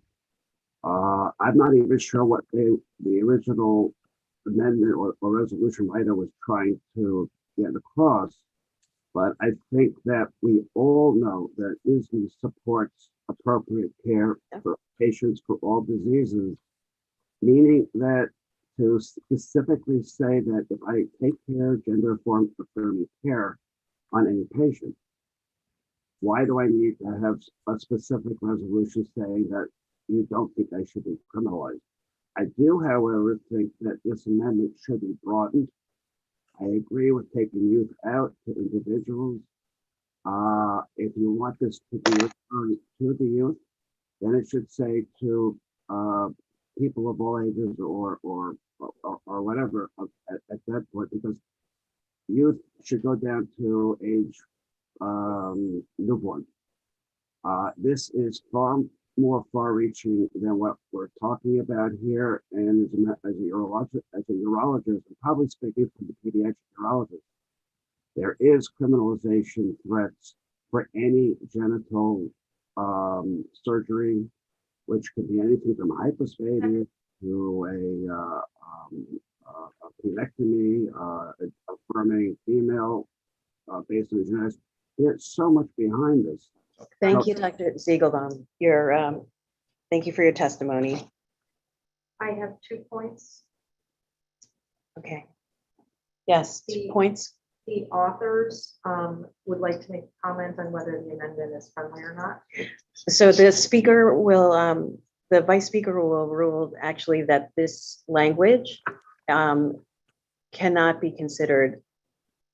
necessarily be considered a friendly amendment.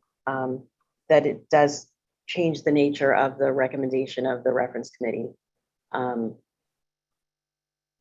the authors can get online to speak to that. But they'll have to get online behind Dr. Jakubowicz and whoever else I had. Did I have anybody else in front of them? Okay. So David Jakubowicz.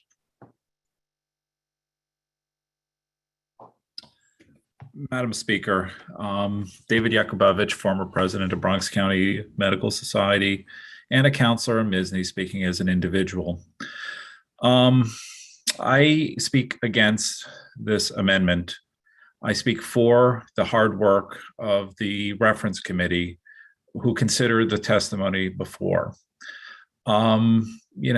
We are, just as an aside, I think we're getting a little bit off as far as either the intent of the resolution or trying to wordsmith too much on the fly with this. I am for what the reference committee did. I'm for the intent of decriminalizing physician activity, and I'm for supporting our LGBTQ plus colleagues. And the reason to keep it towards the youth is just to avoid any of the issues that come with surgery and that whole, difficulties. So again, speak against this for the resolution and for just moving on to. Thank you. Thank you, Dr. Jakubowicz. Dr. Dowling, and then Dr. Stam. I'm sorry. Klitsky. Did I have Dr. Oh, I'm sorry. Do we have Dr. Klitsky? Dr. Klitsky we've had trouble with your Am audio. I on now? I can hear you now. Excellent. Thank you. Thank you so much. Sorry for the problems earlier. I'm Alan Klitsky. I'm a delegate for the OMSS, speaking on behalf of myself. I'm also going to cautiously speak against this amendment. I understand. I appreciate what the author of the amendment was trying to do, but I think the House, by their testimony already given, is in wide support of the idea of this resolution of not criminalizing doctors in this space. And the idea is that we're going to further wordsmith this and make it better somehow. I think the intent is to help physicians who are treating youth. They might be treating adults as well, but the really hot wire political issues are around youth, and the people that are proposing criminalizing doctors are the people that are treating youth. So that is what this resolution is intended to do. And I think we should defeat this and get on with supporting the resolution and moving on to the other items. Thank you very much. Thank you, Dr. Klitsky. Next, I have Dr. Dowling and Dr. Stam.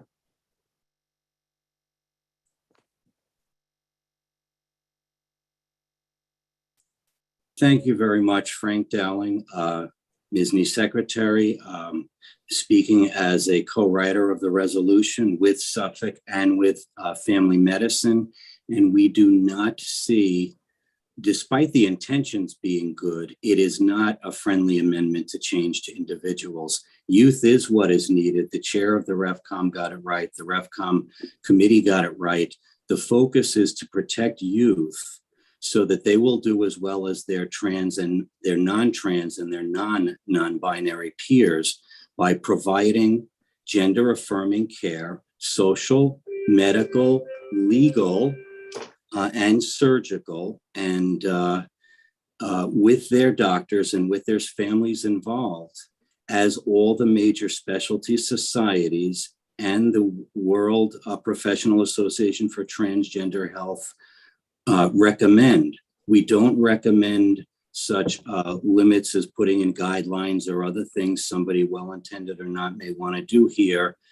For any other care we do, when MSSNY or the AMA get involved to back up the experts, let's get back to the original that the REFCOM put forward today, and let's pass that. We all know what that means, and it's time to protect children. That's what we should be doing. Thank you for your testimony, Dr. Dowling, from the author. All right, we have another point. Dr. Malhotra stated that she would be happy to remove the amendments as it is to support the issue. All right, we have a request to rescind or remove this amendment from the author of the amendment. Is that in order? That's in order. No. Rescinding? No, this is the business of the House now. So when it's the business of the House decides. Something can be, you can't remove, the author can't remove an amendment that's been proposed by someone else. No, the amendment is the person offering the amendment wants to withdraw it because she doesn't want to. It still has to be adjudicated by the House. Okay. We've So just can I started put it to a vote? discussion. So it has to follow through. Okay, all right. So so rescinding this, so the author of this amendment has made a point that she is willing to withdraw this amendment. But I have Dr. Stam up to speak next on the amendment. So Mark Stam, speaking as an individual, I would like to call this question. I would also like to remind the co-speaker that before we got into the, if I might, as a point of information, do that. That the co-speaker was looking for negative comments about this. Yes, before the amendment was made, I was looking for negative commentary. Thank you, Dr. Stam. So the question, the motion to close debate on this amendment only has been raised, and that is the main motion that will be voted on next. That is in order, and if you vote yes, we will close debate on this amendment and vote immediately. The poll's going up now.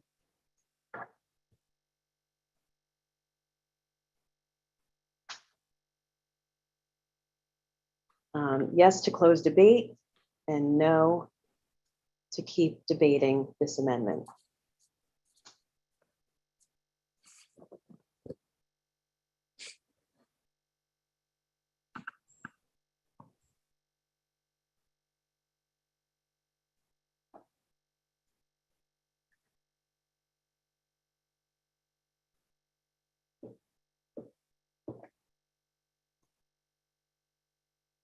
Okay, debate is closed on this amendment, and we will vote immediately on the amendment. Yes, if you would like to insert the words individuals rather than youth, and delete the words youth in the first and second resolved.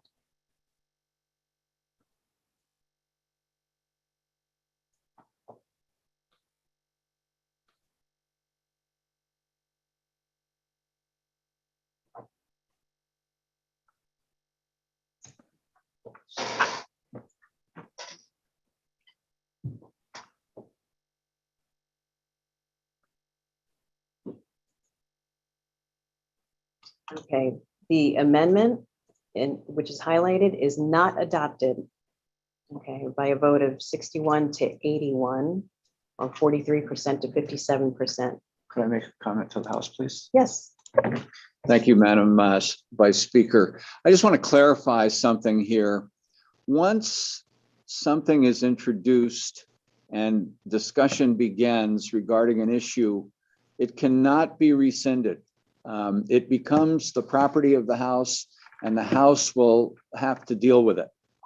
The other thing is, if you're going to call the question, you call the question. You don't have follow-up comments, or you don't precede calling the question with comments. It's calling the question, and that is it. So thank you, all of you, for following those rules. Thank you for clarifying the rules, Dr. Speaker. So you have before you then the original resolution, the original amended resolution, the recommendation A of the reference committee before you. Do I have, and I see 3 hands for further debate. So I'll bring up Dr. Varnum and then Dr. Podwall.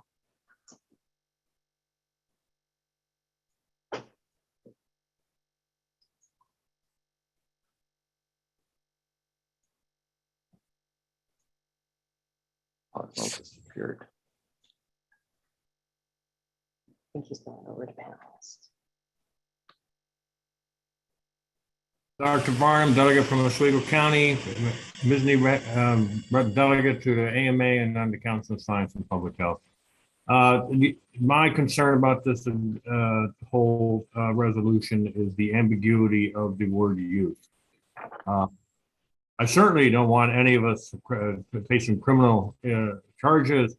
And you know, just the question is, what qualifies as youth? What are they talking about? Affirming may mean anything from you know, to saying yes, I agree with everything, and or being emotionally supportive, which is what we should be doing. You know, we're there to support. We're there to guide them into their everybody's particular where it fits best for them, not to condemn, not to judge. But I just have concerns about the word youth. So I'm on the fence. I guess got to hear more. I guess I'm just, Okay. I can basically support it, but I just would like more definition of youth, and that's probably another amendment. Thank you. Thank you, Dr. Varnum, in support of the recommendation. Yes. Should we be speaking only about the amendment, not the whole resolution? The recommendation before you is actually the amended resolution. So right, as amended, resolution 157 as amended. So that's both resolved clauses. By the committee.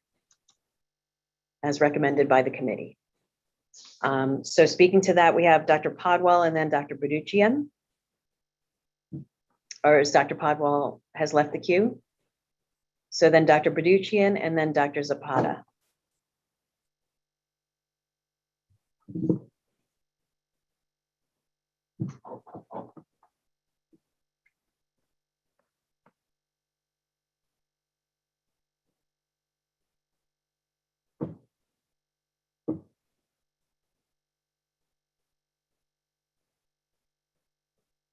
Good afternoon, Madam Speaker. Thank you very much. Ani Baduchian, Delegates, Suffolk County, also immediate past president of Suffolk County.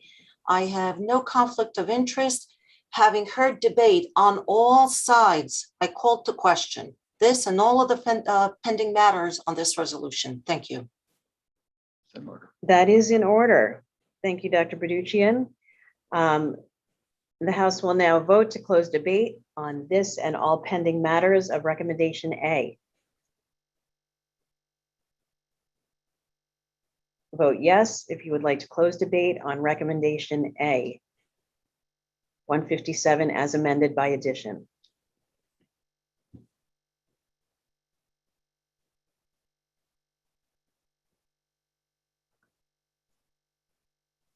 Debate is closed by a vote of 131 to 4.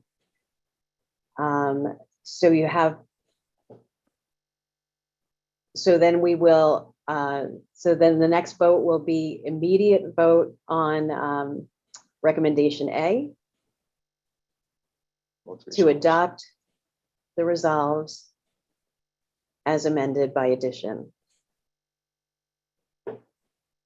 Vote yes if you would like to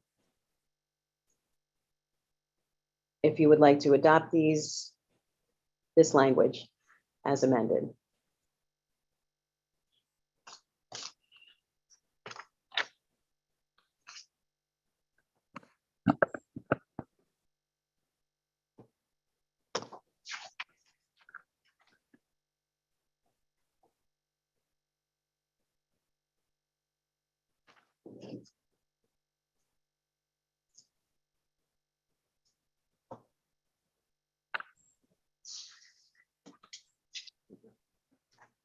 Recommendation A has been adopted.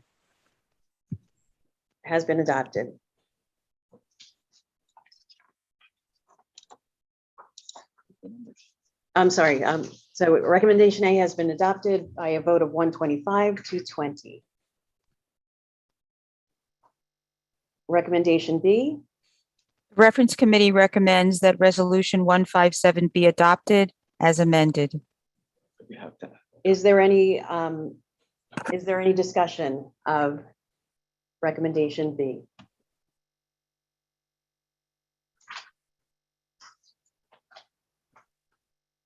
Okay, so I have Dr. Yes. Let me just interject. We did have a request for a third resolved. The matter before you had been the first two resolves, but I believe it would be in order for someone to offer a third resolved, which point I'm told is in the wings. So, Dr. Fugner.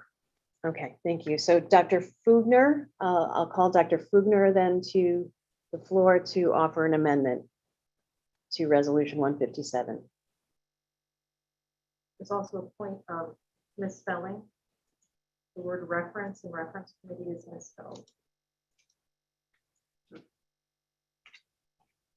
We'll take that as friendly. There's also, there was a question, point of information. Ani called for question for all pending matters. No, she did not. Yes, she did. But there's another matter that's not pending. That you're right. So the matter that's being raised now is not a pending matter. Hopefully it will be.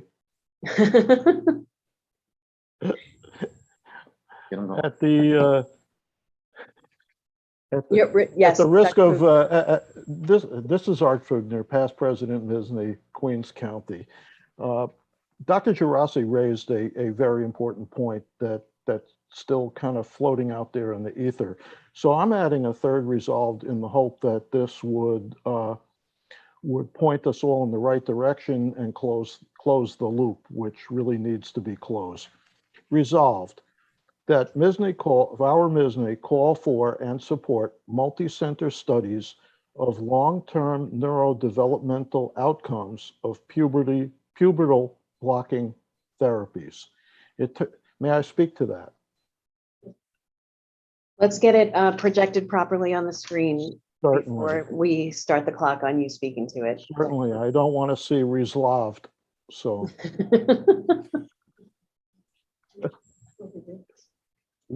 Long term, well, that's close. I have it right here. Resolve that our MSSNY call for and support studies. Call for and support multi-center studies. You don't need the ED at the end of centered. Of long-term. Studies of long-term.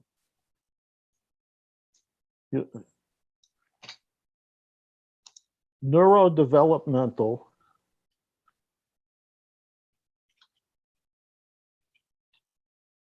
outcomes of pubertal blocking therapies.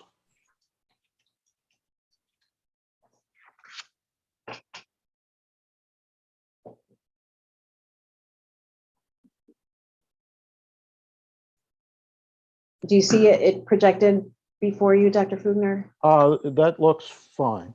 Okay.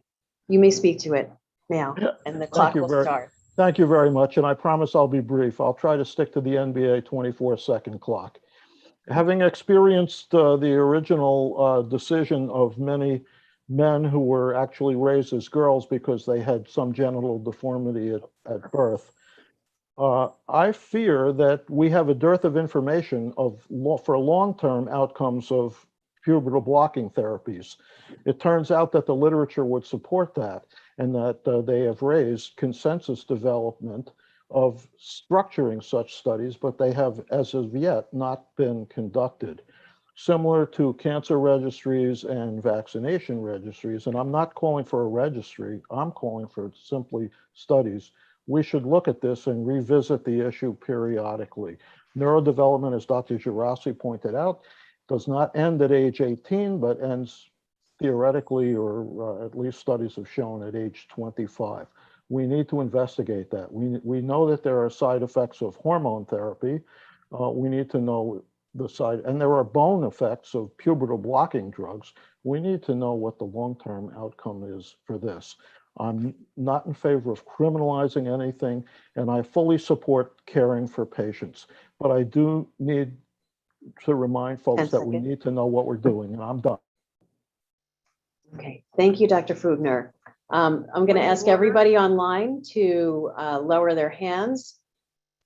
Consider the main motion that is on the floor, which is the third resolved to Resolution 157. As Dr. Fugner has stated it, it is now projected on the screen, and only raise your hands if you want to speak to this additional resolve. And your point? There is a question that this is out of order as it is not germane to the issue being discussed.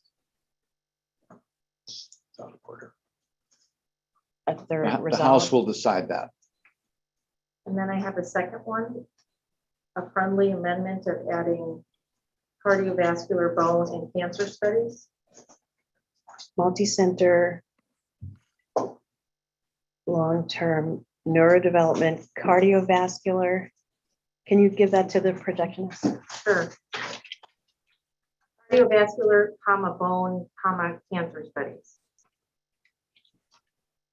You would have to ask Dr. Fugner if that is a friendly amendment, a friendly addition to his amendment. Otherwise, it's out of order. Okay. Can we see if Dr. Fugner will consider that friendly to his amendment?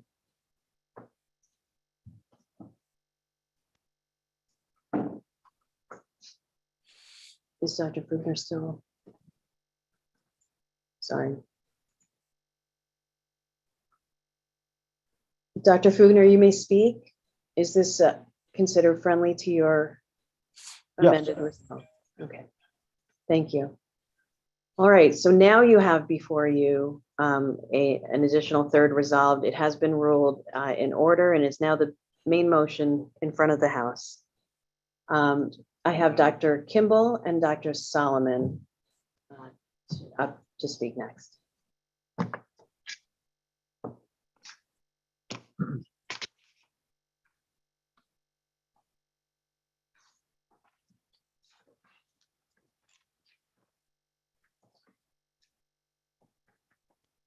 Dr. Fugner, I know you like to quote people. And so on this occasion, I'd like to quote the governor of West Virginia, who said, "Good God of living, people," when he asked people to get a shot. You've turned this all upside down. We went from a very simple resolution to try and support youth who are troubled about their gender identity and to prevent doctors being criminalized for that. And now we're going to fund the space program. We're going to do cancer research. We're going to do everything. We're going to spend all my money supporting multi-centered long-term studies. I prefer to take the approach that the people who are involved in this care will keep themselves up to date on what the appropriate care is and what side effects there might be of their treatment and alter their treatments accordingly. Let's have some faith in other physicians, please. Thank you. I am totally against this additional resolve. Let's go back to the simple ones we had and support them. Thank you. Thank you, Dr. Kimball. Dr. Solomon? And then Dr. Eiding will be elevated. Also, question of typographical error. MSSNY call instead of calls. I'm totally against this resolve for sponsor multi-center studies for long-term neurodevelopmental. From the OBGYN point of view, if we talk about pubertal blocking therapies, we need to put with neurodevelopment, physical development too. Using hormones or surgery can affect physically instead of cardiovascular bone cancer. But regardless, this resolve is not part of our discussion. We support, but we cannot demanding what study be done. It should be given to the person to care of these patients and different FDA, CDC, but we're not supposed to be part of that because this can open a lot of channels about the definition of studies and what kind of studies will do it. I'm opposing that resolve. In opposition to the resolve. Thank you. Thank you, Dr. Solomon. Dr. Eiding, and then we'll bring up Dr. Klitsky and Dr. Zapata. Thank you, Madam Speaker. Eric Eiding, delegate for the New York delegation, speaking against this amendment. And while I appreciate the sentiment, I really feel that this amendment is truly a distraction. And also, let me disclose my conflicts. I'm the medical director for quality for the Mount Sinai Center for Transgender Medicine and Surgery. I'm also your co-chair for the Committee on Health Equity for MSSNY.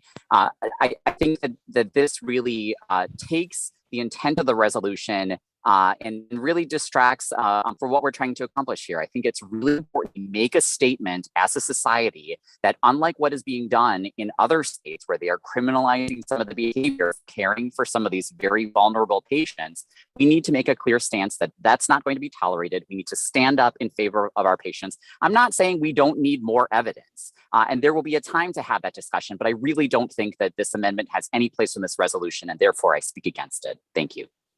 Thank you for your testimony against the proposed resolve. There was a question about this new resolve.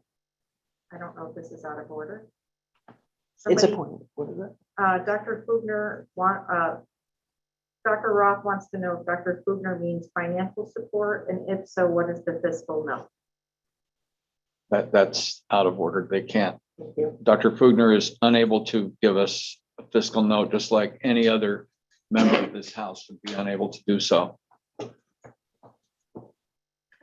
Thank you, Mr. Speaker. I have Dr. Klitsky next, and then Dr. Spada. And then Dr. Dowling. Can you hear me? Am I on? Yes. Terrific. Alan Klitsky, delegate for OMSS, speaking on behalf of myself. I also have I guess similar concerns to several of the people that are typing things in. This would be I think, a substantial fiscal note. I also agree that I don't think this is probably should even be considered part of this resolution. It is a vastly different subject than what we started with. So I don't think this is if this issue is of concern to people, it should be brought up in another meeting. It's a separate issue from the one we just agreed to pass. So I would like to vote against this. I understand Arthur's concern, but I think it should be brought forward separately if that remains a concern. Thank you very much. Thank you, Dr. Klitsky. Dr. Zapata?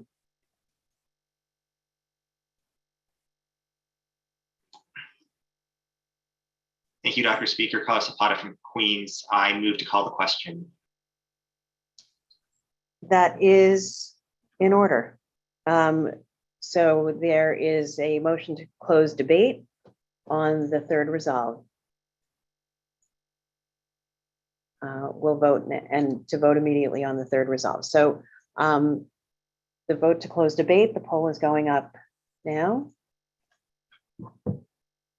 Vote yes if you would like to stop debate, and no if you want to continue to debate the third resolve.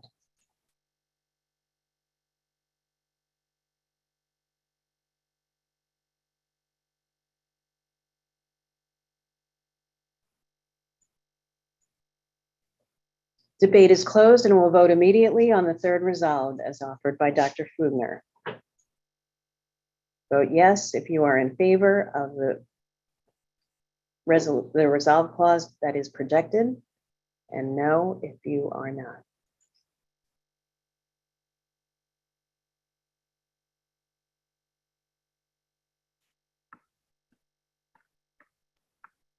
Did you want another poll? We need another. We're going to vote immediately on this third resolve clause.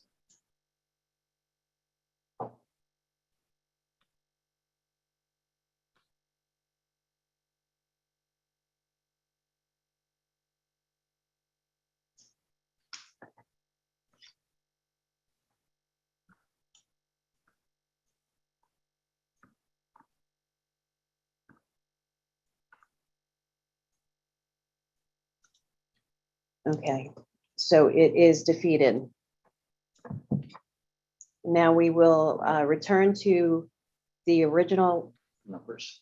They want to know. I'm sorry, they want to know the numbers. So the number, it is defeated by a vote of 108 to 44, 71% to 29%. Are there any other motions on recommendation B, resolution 157 as amended?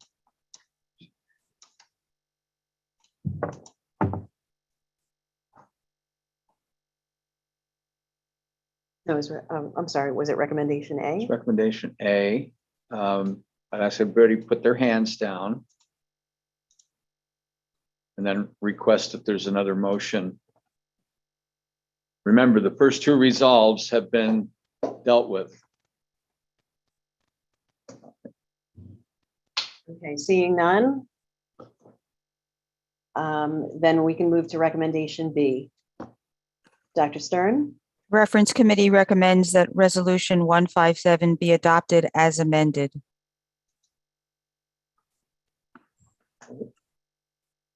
Okay, is there any discussion of? No, there's no discussion. Can be no discussion at this point. Okay, all right. So recommendation B's, we'll have a vote then on recommendation B to adopt the resolution 157 as amended.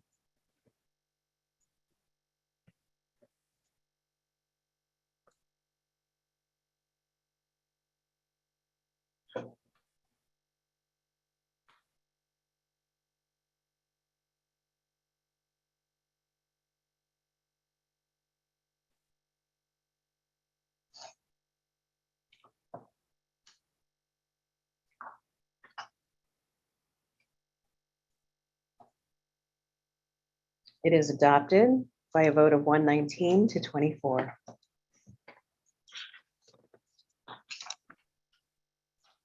Move now to item 8, resolution 156. The Reference Committee recommends that Resolution 156 be referred to Council. Now extracting this originally was Dr. Mace. And so if Dr. Mace and anyone who wants to speak to this extraction, please raise your hand in Zoom.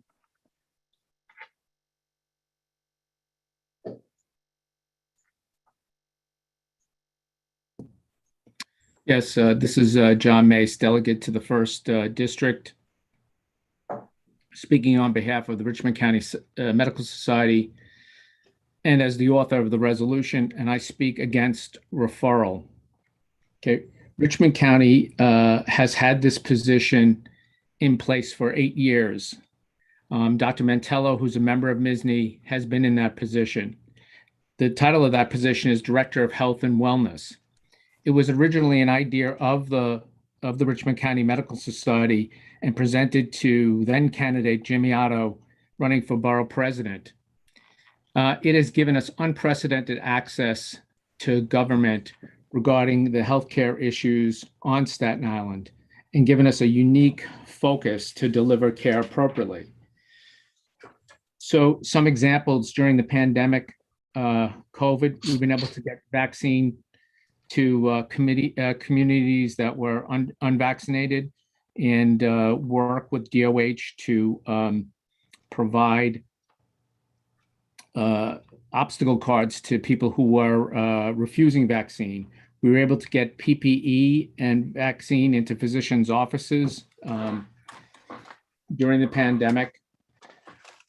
It's taken a lot of burden off the physicians to lobby government directly by being able to go through a liaison to the governor's office and to the city has been instrumental in helping us. I think, we need to think out of the box on how to combat healthcare disparities. This is one way to do it. The DOH loves the concept and has often asked us, who's Dr. Mantello's. Thank you, Dr. Meese. Against referral, Dr. Zapata.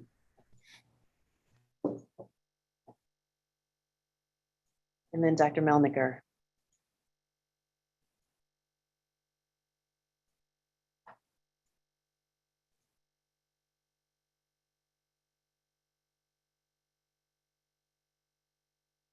Dr. Zapata pulled out.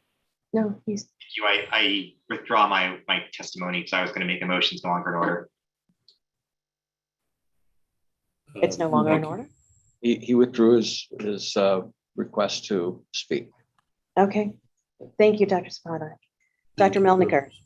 Yeah, I speak against referral and in favor of John Meese's point. There's been an expansion of the various roles at the very top of the New York City Department of Health. While no one doubts it's bureaucratically heavy, this kind of addition will decrease the amount of work that we need to do to sit down with either the mayor or the governor or the chief medical officer of the Department of Health. A lot of expansion took place because of the pandemic, and Dr. Meese's resolution looks to build on that very positive activity and promote a better working Department of Health at both the city and liaising with the state. So I speak against referral. I think this is something we can support and should support. Thank you. Thank you, Dr. Melniker. Dr. Sweeney, and then we'll bring Dr. Meese back up. Kimball first. Meese already spoke. Dr. Monica Sweeney speaking for myself, Medical Society, County of Kings. I have no conflict. I speak against referral. Health disparities have actually gotten worse in the past year and a half during the pandemic. They've always been great. And I think that having a liaison between the doctors whose feet are on the ground, who see what's going on, having access to them, and then having access to the borough president and to others in the Department of Health will only help the situation. So I speak against referral. Dr. Sweeney against referral. Thank you. Dr. Kimball. Robert Kimball, General Surgeon. And then Dr. Barliv. Medical Society of Jefferson County. Speaking as an individual, I still haven't been invited to be president or a committee member. But I speak for referral. The resolution as written says that the Medical Society will work with New York City government and the New York State City Department of Health. I believe that's outside our scope. I certainly recognize that there are major health in America, not just in the 4 boroughs, but in upstate New York and around the state, and that all needs to be addressed. And I believe that there's a committee of the council that works on healthcare disparities, and this would be an appropriate area for them to explore. I support referral. Thank you. Thank you, Dr. Kimball. Dr. Barlow.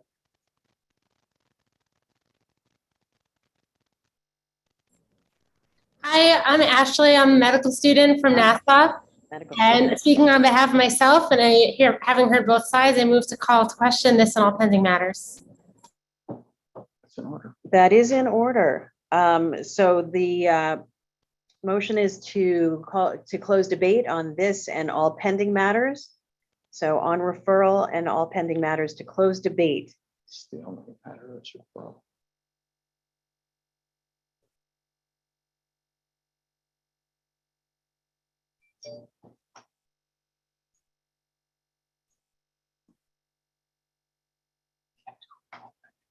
Okay.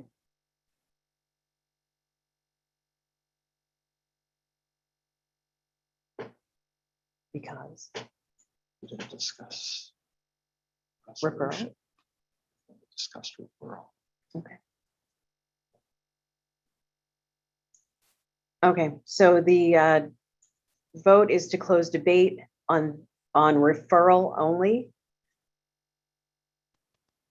And so it is, so debate is closed and we will immediately go to vote on the recommendation on referral.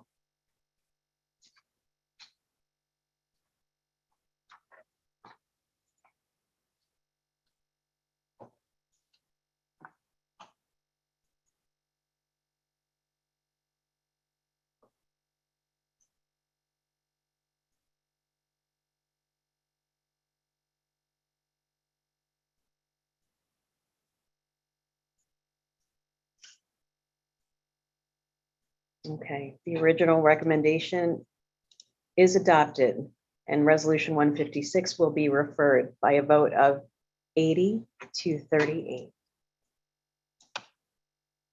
Do you have, so Dr. Stern, thank you for your patience and I will hear now your closing remarks. Thank you, Dr. Speaker. Your chairperson is grateful to the members of the Public Health and Education Reference Committee, James Lucan, MD, FACS, Leslie Marino, MD, MPH, Digant M. Nanavanti, MD, FAAFP, and Christian Coletta, MSS Delegate. I also wish to express my sincere appreciation to Pat Clancy and Maureen Ramirez for their extraordinary work in preparing this report. And I'd like to thank Michael Reyes for his very patient assistance throughout this process. Thank you. Thank you, Dr. Stern. We also have some staff here at MSSNY Albany that we would like to recognize. Ms. Melissa Hoffman and Dr. Ms. Kayla Lauder. Also important members of our technical support team today throughout our proceedings. Mr. Speaker. Thank you. I don't know about you all, but I could stand a break right now. So we're going to take a 10-minute break. I have exactly 3:37. So we will be back here at 3:47 and we will start. The very first thing we will have is, I believe Dr. Zapata has a recommendation from the Rules Committee and we will move to Government Affairs B. We do have some speakers that we'd like to get in this afternoon. So we're going to do our very best. So we're in recess. Thank you.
Right. The House will come back to order, please. We will now ask Dr. Mary Ruth Bushness to present her Reference Committee report on Governmental Affairs B. And before she actually starts, I will once again recommend that all of you get your wallets out, get your credit cards out, and please become members of the PAC. Please become high donor members of the PAC. Dr. Bushness.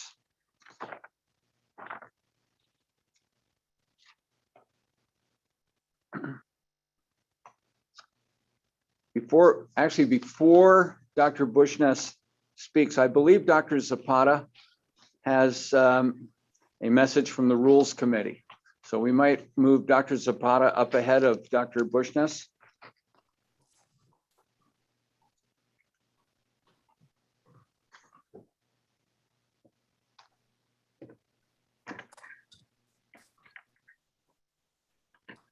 Thank you, Dr. Speaker. Carlos Zapata, Chair of Rules. I move to amend the rules to limit testimony to 60 seconds per speaker. That is in order. And I would further ask and request that all people not speak twice on the same question, because I know there's a lot of people lining up every single time, and I think some people are feeling disenfranchised. Yes, your speakers would echo that recommendation. We will now vote immediately on whether to reduce the time from 90 to 60 seconds for each individual who is testifying. The poll up, Michael.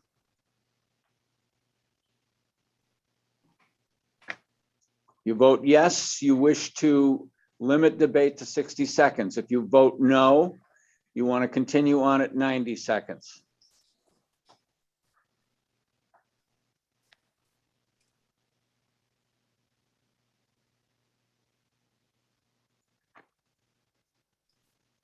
Okay, you have voted to reduce the timing down to 60 seconds by a vote of 80 to 24.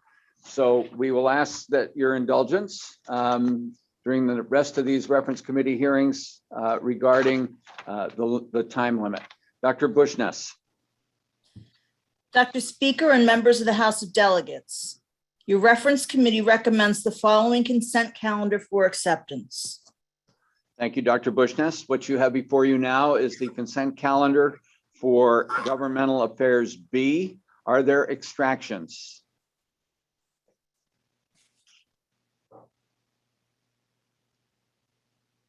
Pull down my.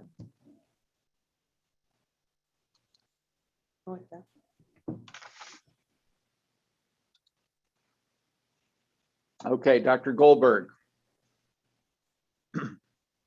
Thank you. I would like to extract item number 4. Item number 4 is extracted.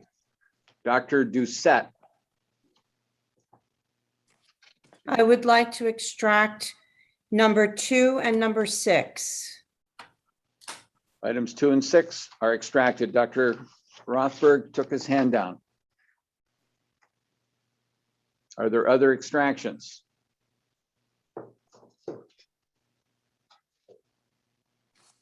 Seeing none, we will now vote on the consent calendar, Governmental Affairs B minus the extracted items 2, 4, and 6. So all in favor of accepting the balance of the reference committee consent calendar, please vote yes. If you do not wish to do that, vote no.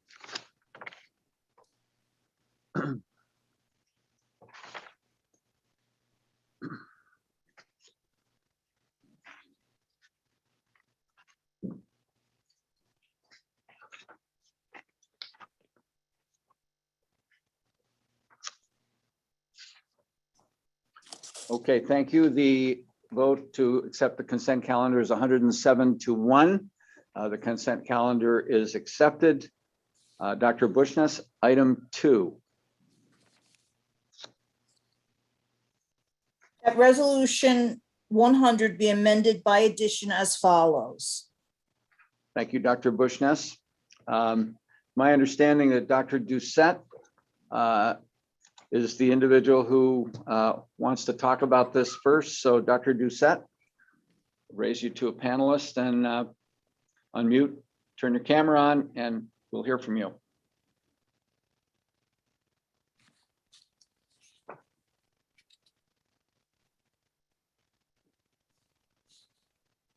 Can you hear me? Yes. Great. Hi, Dr. Christine Doucette, past president of Suffolk County Medical Society. No conflict of interest. Speaking on behalf of the society, we request that the resolve be returned to the original language. The substitute language is not strong enough. There is a need to take action as stipulated in the original resolve. Additional research on the issue is not required. Thank you. That is in order. So Dr. Doucette has moved the original resolved. We will now discuss that item. Dr. Barnum.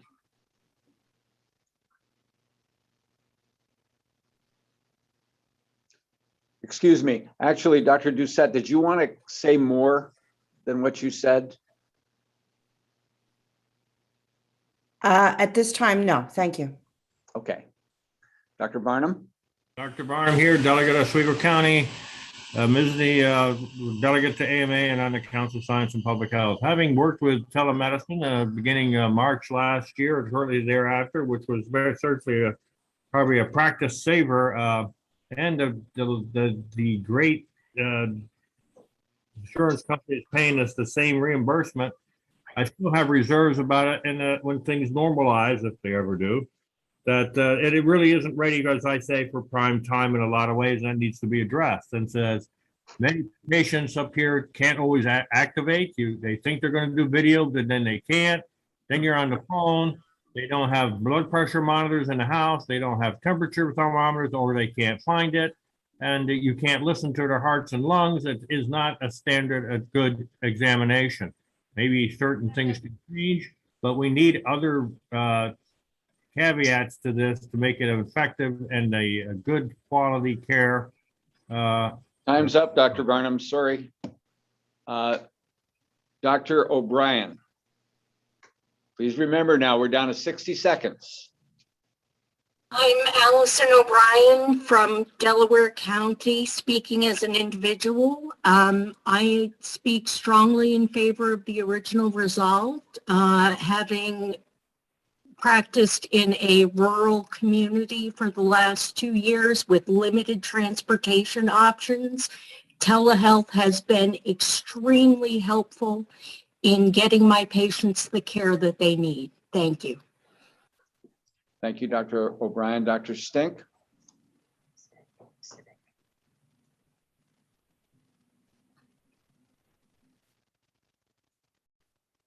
Dr. Barrick will move into. Hi, Alana Sitnick speaking on behalf of as an individual from Shenango County delegation, also strongly in favor of this original resolution. I think the issue of research on telehealth services can be addressed separately, but we need to protect CMS and private insurance plans providing this care to patients who have access difficulties that are met by telehealth benefits. Thank you. Thank you. Dr. Barrick. And hi, good afternoon, Huberman. Mr. Chairman. Yes, having heard both sides of this debate, I'd like to call this matter into question and to vote on the original resolution. Have we heard both sides? Or actually, I apologize. I amend that. I want to end debate on the we've heard both sides of. I think we're doing two things. One is, I think there's a motion to go back to the original resolution. That is the motion on the floor, Doctor. Yeah, so I would like to, and we've heard debate on both sides. So I would like to. You can't do that now, Doctor. Debate on this matter. You cannot do that and make all of the comments that you made. Okay, so Dr. Huberman. Hi, Dr. Huberman, Nina Huberman, current Bronx County President, representing Bronx County. I agree with Christine, and I think that actually it should go back to the original language. Telehealth has been essential and the patients love it. There are certain patients where I tell them they must come in. That does not eliminate the fact that we should still get paid for patients who choose to do telehealth, and we choose to do telehealth with them.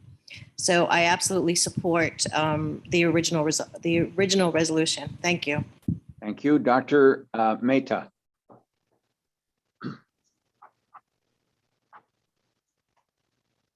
Move Dr. Moore and Dr. Milniker into the queue, please. Thank you. I'm Parag Mehta, President-elect, speaking as an individual in favor of the reference committee. I think they did it absolutely right.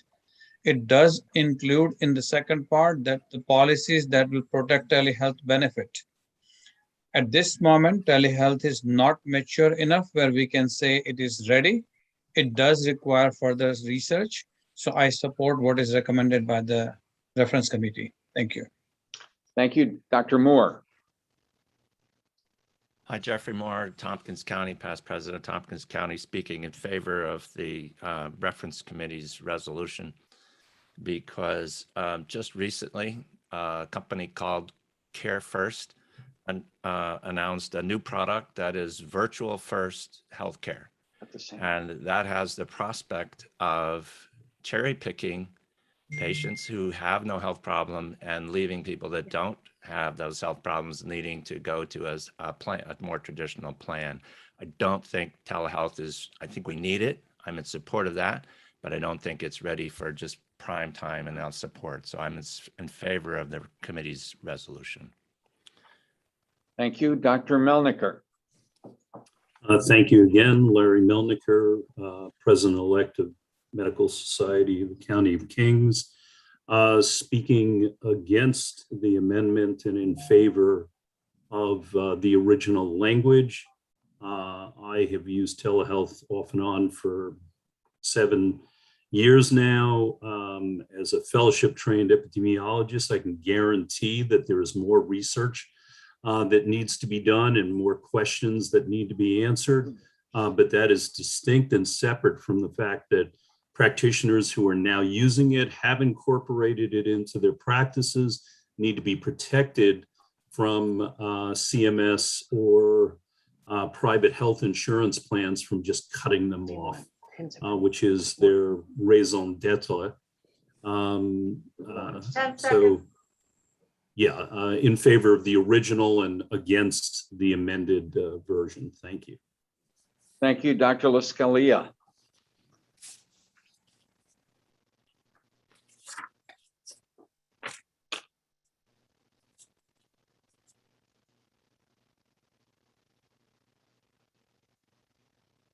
Please move Dr. Donald Moore and Dr. Young into the queue.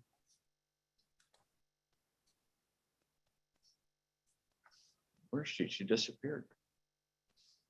Hey, sorry about that. Keith LaScala, president of New York County Medical Society, speaking as an individual, no conflicts here. Other than that, my group has been using this since before the pandemic, but especially during the pandemic.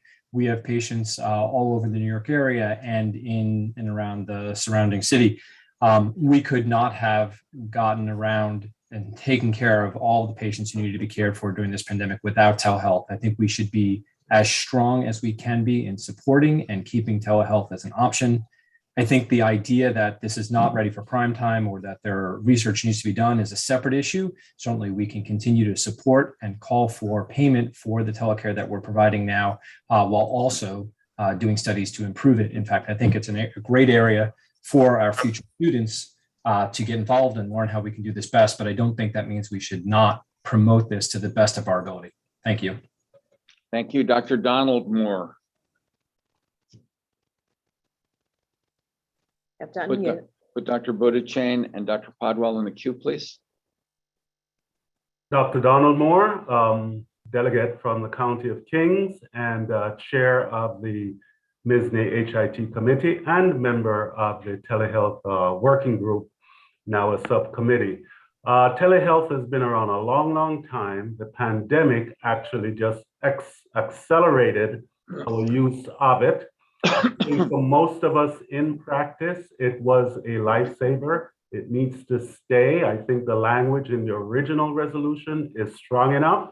And I think any watering down or further studies they do need to be done, but they certainly won't change the way it is right now. So I think the original resolution should stand the way it is.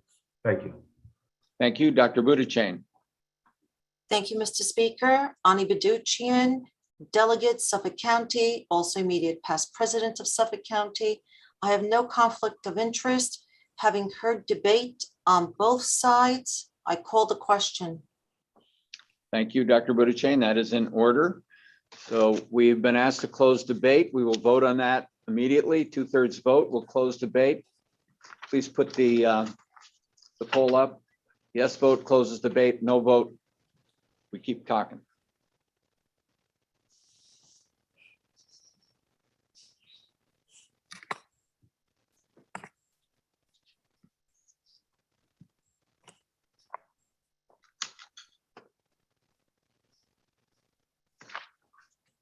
Okay, you voted to close debate 126-2. So we will now vote on item 2 immediately. So The original. put up a queue or a poll. What do we, can you clarify what yes and no means? Yes, if you vote yes, you are voting in favor of the original resolution, which is the item that's being discussed. If you vote no, we do not adopt the original and we go back to the amended version and discuss that further.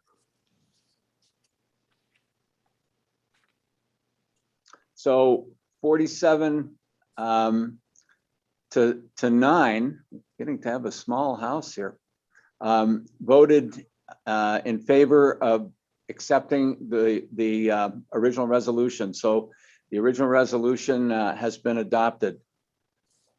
Dr. Bushness, recommendation B, please. That the resolution 101 be adopted as amended. Thank you. Let's vote on the whole enchilada at this time. A yes vote is going to approve this or adopt this, and a no vote would not. Point of information. Yep. There is concern that when you gave your instruction about the last vote, that the poll closed before directions were completed.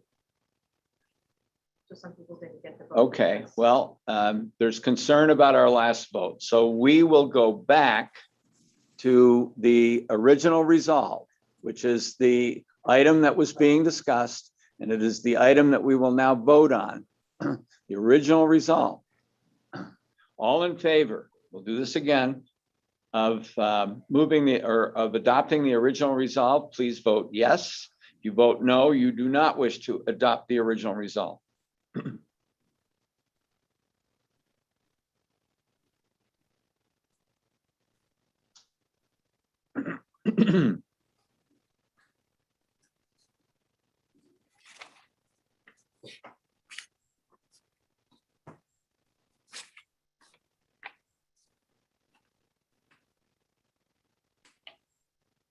Well, the good news is that there's more of you voting now, which is great, but the vote was 112 to 14 to adopt the original resolve.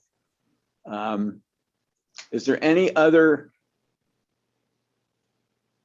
information, or is there any other resolution that would that anyone would like to add before we adopt the entire thing?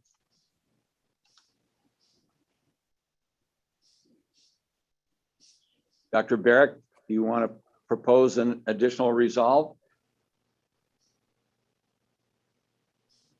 So Dr. Barrick, Dr. Snyder, Dr. Klitsky. No, sir, I was just trying to close debate earlier. I'm sorry, I forgot to lower my hand. I apologize. Okay, good. Dr. Snyder, did you want to comment or introduce something? Yes. I actually think that the reference committee was close in that New York state legislation really can't do anything about CMS. Dr. Snyder, are you going to propose a resolve? Yes, I am. Okay. I'm going to propose that we take the words "and other policies" and reinsert it into the first resolve, That's So out that of order. Disney- Dr. Yeah? Dr. Schneider, that's out of order. The You know original that- resolve has been moved. But and there voted was on no and adopted. discussion and no opportunity to amend that first resolve. But excuse me, Doctor, the problem with that, I understand your concern, but the House voted to call the question and vote immediately. So unfortunately, there is nothing more you can add to that resolve. Okay, I'll stand down. Thank you.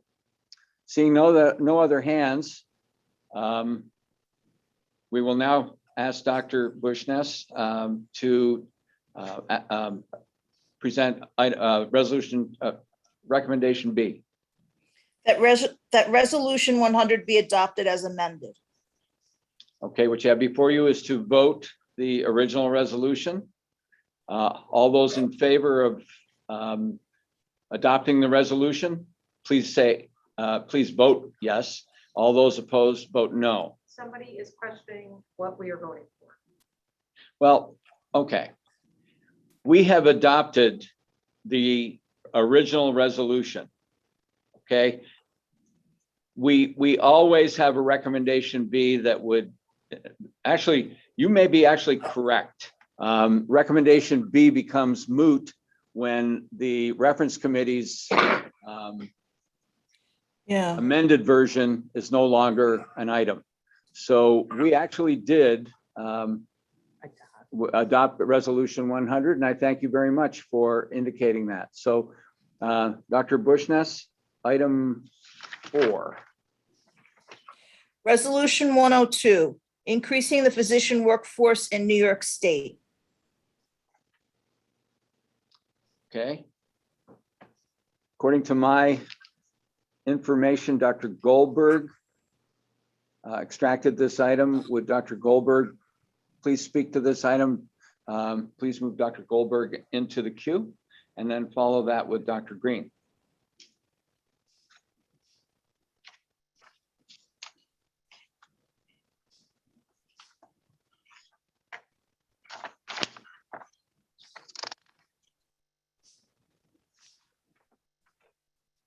I'm Dr. Robert Goldberg, member of the delegation for New York County. I am a past president of the Medical Society of the State of New York, and I have the privilege of holding a position as a member of the Council of Medical Education of the AMA. I move that we vote against this resolution. Line 154 says that there's discrepancy in regulations that allows graduates to that allows graduates of LCME and COCA to be licensed and others not. That is not a mistake. That is because we can accredit schools and visit schools. We do not have that opportunity internationally. The council is proposing 2 reports which will address this. There are many international graduates who have years of experience, and we're working on ways to expedite their membership and into the roles of practicing physicians. Thank you. Thank you. So you would like to vote against recommendation A? Correct. Thank you. Dr. Green?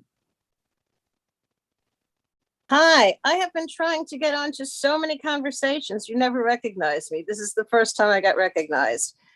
This somehow overlaps with the previous one, and I'll go on to this one, though, to make it more correct.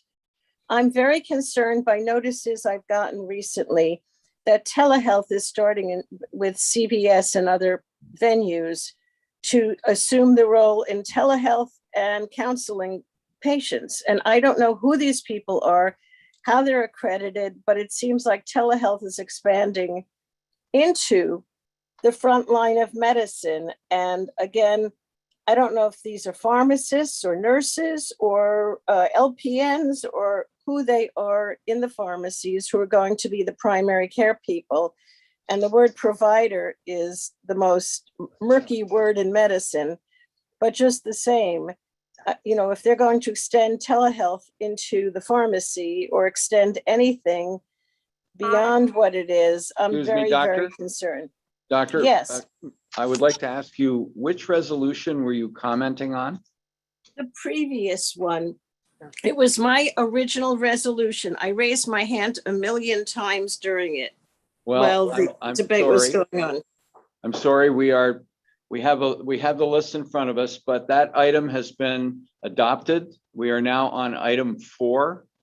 I understand, but I could not get recognized. I don't know how to get recognized. It seems like, You raise although your I hand. raised my hand, no, I raised my hand and lowered my hand and raised my hand and lowered my hand. Okay. So I won't be talking on this. I understand. But when you have the extension one, which is the one you are talking about now, I don't want it to extend to providers, I'll use that word, who are not physicians. I Okay, want this to be very specific for this one. Well, your time is up. Thank you. We will now ask Dr. Zapata regarding item 4.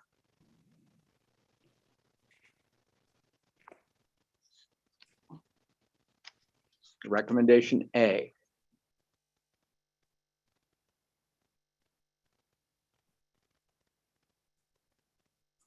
And then put Dr. Lopresto and Dr. Young in the QP, please. Dr. Speaker, Carlos Zapata from Queens, speaking for Queens delegation, the original authors of Resolution 102. We appreciate the work of Dr. Buckus and the reference committee. We think you got it right at this time. We will gladly accept recommendation A. I'd like to respectfully disagree with Dr. Goldberg, his prior comments. It's not possible for any foreign medical graduate to obtain ECFMG certification, which is what is required for someone who does not obtain a medical degree in the United States to obtain licensure in New York. There is a World Health Organization database that only allows for certain foreign medical schools that are required to obtain ECFMG certification. Furthermore, the resolution actually would require that these individuals complete all steps of the USMLE, which is required of current foreign medical graduates and all US medical reps. This really asks for equity, as well as to increase the physician workforce as a way to help expand the care for patients, because we all know there's major physician shortage in New York State as well as the country. And this would be a way to do this without expanding scope of practice of mid-levels inappropriately. Thank you. I see no other hands raised. Dr. Young. Thank you, Mr. Speaker. I speak in support of the original reference committee recommendation. I believe this is a parity issue and that it is critical to note that this is asking for ECFMG candidates to be considered. These are people who have experience and they are people who we can understand what their training has been. It's very different from extending this to mid-levels or to others who are not ECFMG certified. I'm in support of this and I would like to see parity in this field. Thank you. Thank you, Dr. Young. Dr. Lopresto, please move Dr. Goldstein and Dr. Chandra into the queue. Dr. Speaker, this is Charles Lopresto, delegate from Queens County, speaking as an individual. No conflicts to report. I rise in support of the committee recommendation to adopt as amended. New York State has the highest percentage of resident physicians that are ECFMG certified of any state. And as such, creating this new pathway would be most impactful coming from our state and can serve as a model for other states to follow suit in our aims to address the current and looming physician shortage. Thank you. Thank you, Dr. Goldstein. I have Dr. Goldstein, delegate from New York County. Having heard both sides of the question, I call the question. Thank you, Dr. Goldstein. That is in order. We have a motion to call the question. We will do that immediately. All those in favor of ending debate, please vote yes. Those opposed, vote no.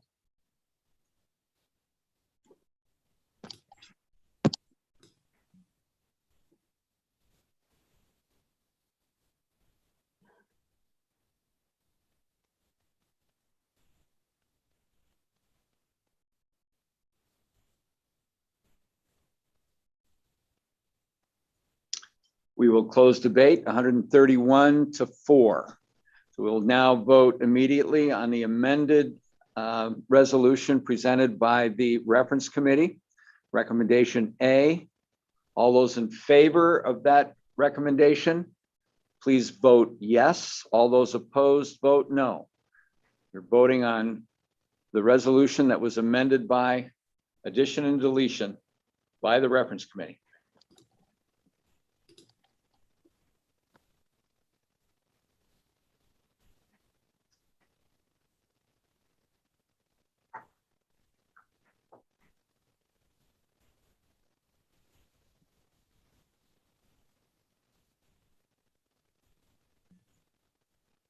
You have voted 113 to 24 to adopt that resolution. So the amended resolution is adopted. Dr. Bushness, recommendation B. That resolution 102 be adopted as amended. Okay, we'll now vote on that. Please put the poll up.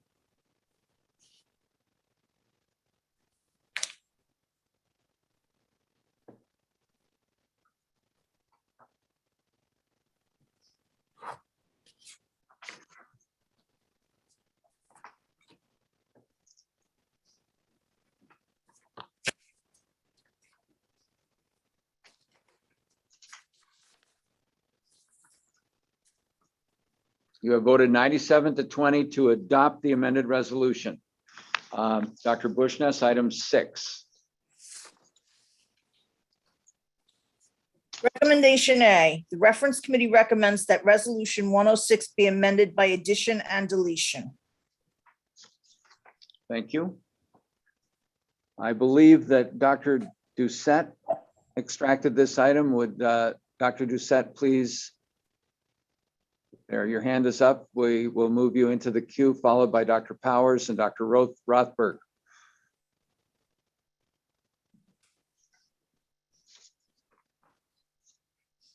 Dr. Rothberg is going to speak on behalf of the county. You're yielding to Dr. Rothberg? Yes, I'm yielding to Dr. Rothberg. Okay. May I, Mr. Speaker? You may do that, Doctor. And you probably want to advise her never to yield to Dr. Rothberg. It's unwise, isn't that true? What's that? It's unwise to yield to Dr. Rothberg, isn't it? I would have to agree that it is, but Charlie. All right. Well, anyhow, Rothberg from Suffolk speaking for the delegation, moving for referral. And may I speak to that? You may. As I testified at the reference committee, I have quite a bit of antipathy toward the Medicare Advantage plans, mostly because they advantage the insurance plans at the expense of the physicians and the patients. They pay 115% of what Medicare patients typically spend to provide service that's much more limited than a typical Medicare plan has. This particular plan is different can you please? This particular plan is different in that it is an employer-sponsored plan. The employer happens to be the city of New York, and it happens to be their retiree benefit. So the insurance plan here acts as a third-party administrator and is not being enriched by the dollars. In fact, the retirees and maybe the city are. I think this should be referred to be studied because this is essentially a Medicare waiver. This is essentially a Medicare waiver. It's different than what we're used to talking about in Medicare Advantage. Thank you, Mr. Speaker. Thank you, Dr. Rothberg. I'm not sure who's in the queue next. I have. Who's next, Michael? Melniker and Green. Dr. Melniker and Dr. Green. On referral. Dr. Melniker is first. Dr. Green will be in the queue. Thank you very much. On referral. Yes. Larry Melniker, Kings County. I am opposed to referral, and I like the way the reference committee amended this. So I speak against referral and in favor, while Charlie's right that there are broader issues that need further study. This particular resolution doesn't need to be referred in order to make that happen. My colleague and good friend Bob Frankel said earlier that these managed Medicare Advantage plans popularity was a function of the government's inability to run these things. That is not accurate. The reason why the government in New York and the federal government is into this is that moneyed interests lobbied 10 seconds, Doctor. Medicare Advantage plans. So this subject needs study, but this doesn't need to be referred. Thank you. So you are against referral? Yes, Dr. Green.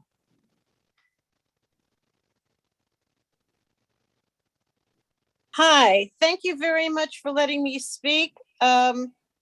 And I brought up this resolution because my patients brought it to me. A lot of my patients are New York City retirees. And basically what happened was Mayor de Blasio and the union heads threw them under the bus.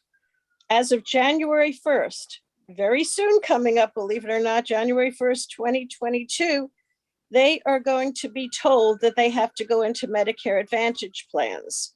They had no choice in this. The retirees were sold out by both the mayor and their union heads to go into this plan to save the city hundreds of millions of dollars.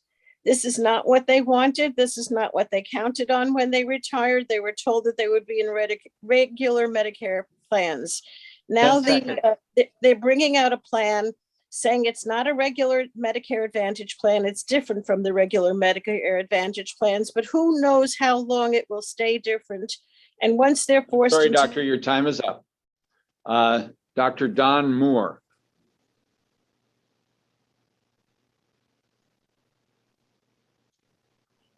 Please unmute, Doctor. Dr. Plan is actually the same insurance company that was providing the insurance for the retirees. It goes into effect on January 1st.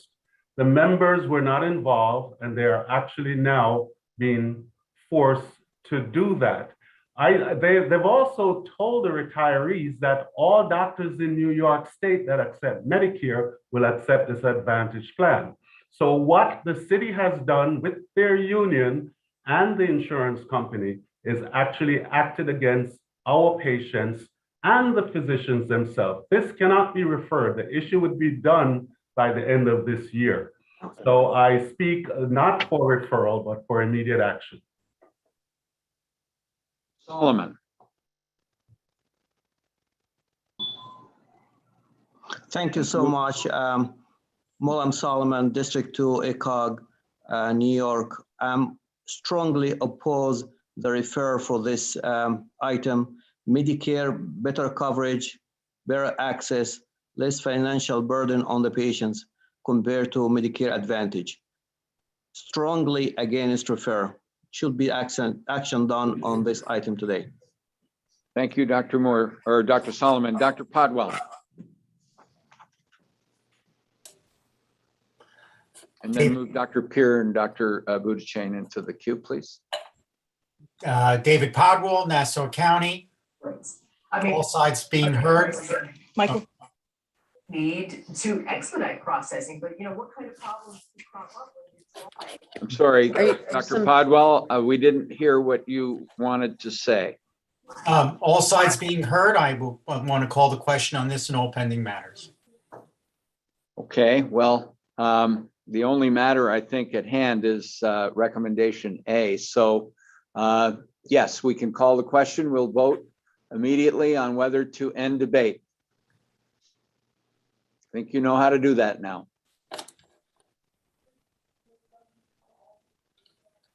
The matter was referral, not recommendation. Exactly.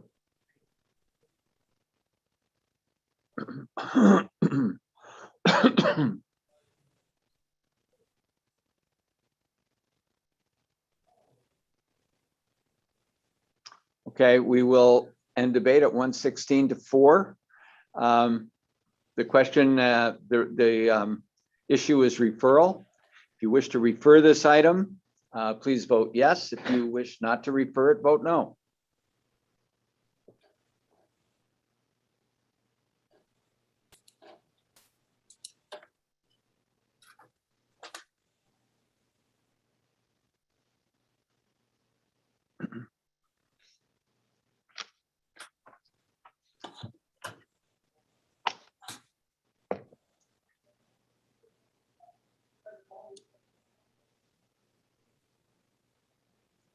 You voted 106 to 30 not to refer. So we return to the recommendation of the reference committee.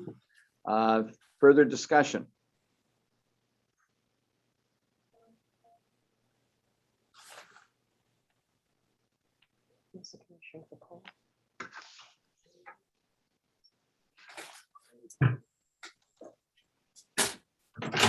We have to put the hands down. So I'd like everybody to put their hands down. We are now discussing recommendation A. And I know that some of those hands were up to discuss the issue of referral. So please put them all down, and then I'll ask to have you raise your hands.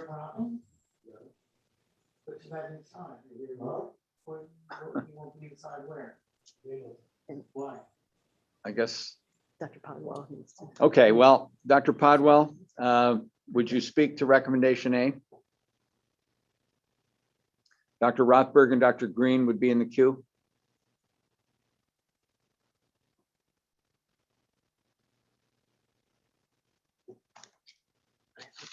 Point of information, the vote was to close debate on all pending matters. No, That's, no, it was that we couldn't close debate on all pending matters because the only matter that was discussed was the Rothberg offering to refer. So we are back to, we didn't refer it, so we will now discuss recommendation A. I don't know, I guess Dr. Podwell was not on that, was on something else. So I'm going to start with Dr. Green because we've sort of lost track a bit. Dr. Green, and please, Dr. Milniker and Dr. Stam to go into the queue.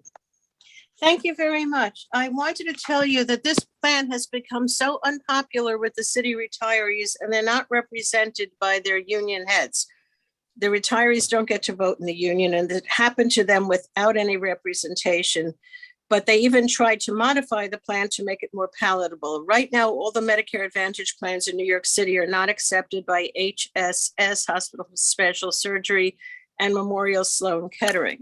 So they tried to modify it to get those hospitals into the queue for accepting them. They allege that doctors who do Medicare, accept Medicare, will be included, but there's no inclusion of it written in any kind of language. And I do not know if I do accept Medicare, if my Medicare patients will be taken by me or anybody else who accepts Medicare. There's no guarantee that it will stay in force. And even if they give a sweetened plan right now, how long they have to stay in it. I heard that you have trouble getting out of Medicare. I'm sorry, Advantage doctor, but your plans. time is up. Believe that Dr. Powers is next. And Dr. Schneider and Dr. Donald Moore should be in the queue. And please remember, debate has been limited to 60 seconds, so please state your position as far as the recommendation on the floor. Brevity would be very appreciated by your speakers. Thank you, Mr. Speaker. Edward Powers, New York County Medical Society. Speaking as an individual, no disclosures. I strongly support Dr. Green's original resolution. Many people, and I know them, they work for the city really for the benefits and for having this in their retirement plan. So I think it's very important. Now we're talking about New York City, but who knows where they'll go with it. We should support Dr. Green's resolution. Thank you.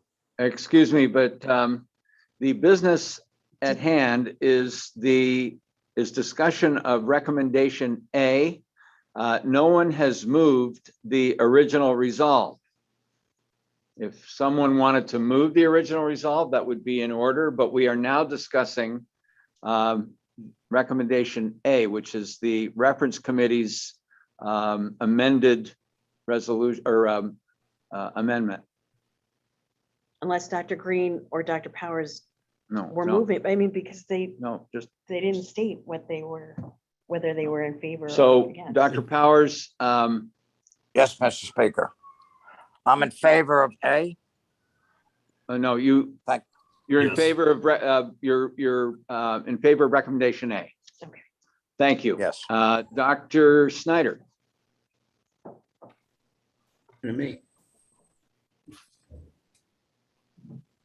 I'm sorry, but this is the order I have. Donald Moore now.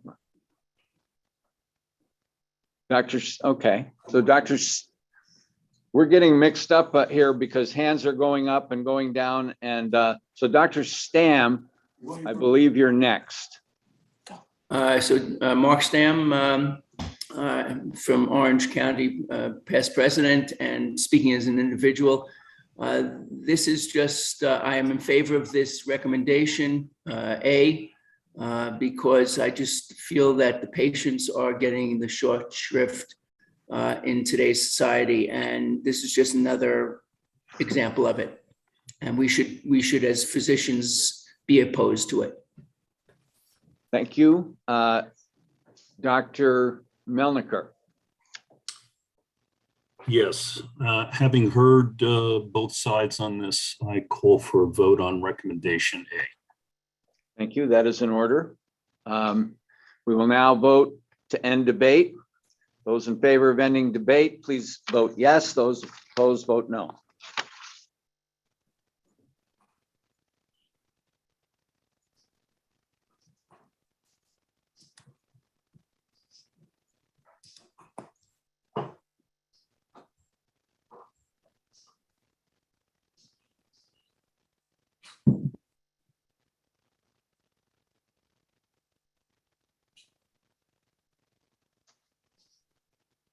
(123-4) to close debate. We will vote immediately now on recommendation A. All those in favor of adopting the reference committee's recommendation, please vote yes. All those opposed, vote no.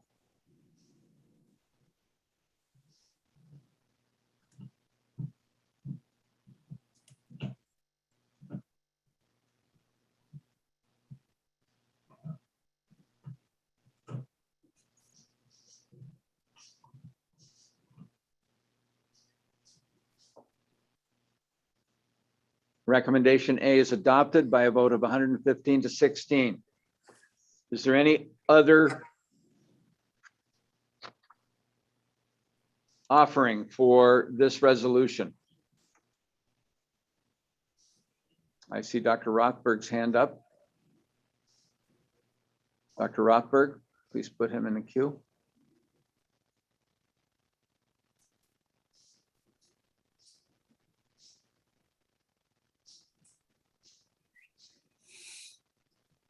Now remember, you can't do anything with recommendation A. It has been adopted.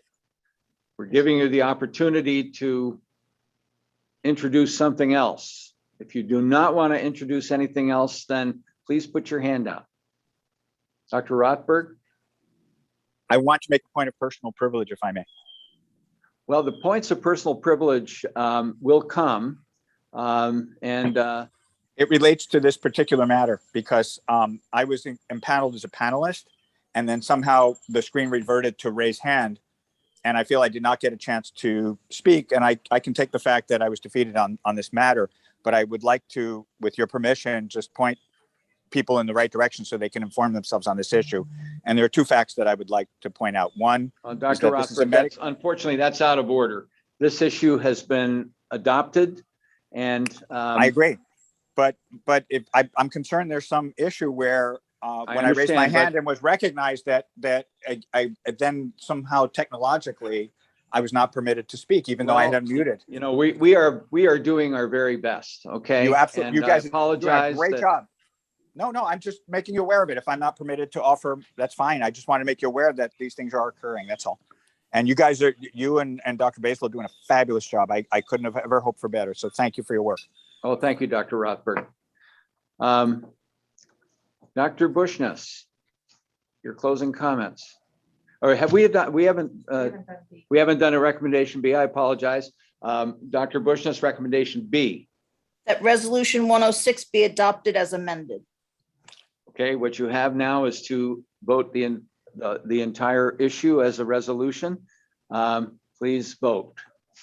Yes to adopt, no not to adopt.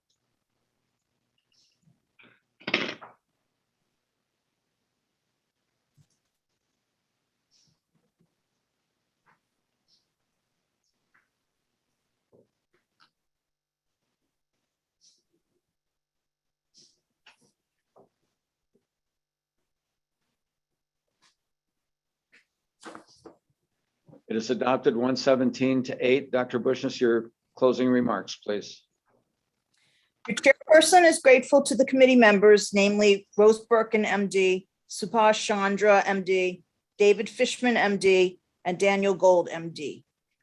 Your reference committee chairman also wishes to express her appreciation to Zena Carey and Raza Ali for all of their hard work and the help of preparing this report.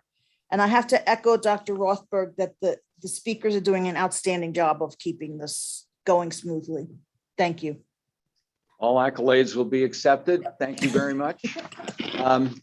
We have two reference committees remaining, and we have a few people that would like to address our House.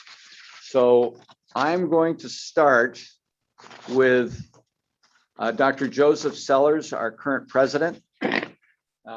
Dr. Sellers, we move you into the queue and ask you to address our House.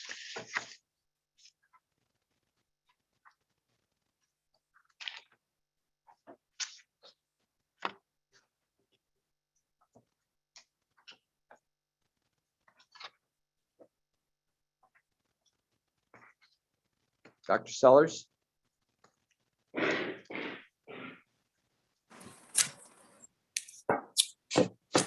Good afternoon, delegates, MSSNY staff, and our guests.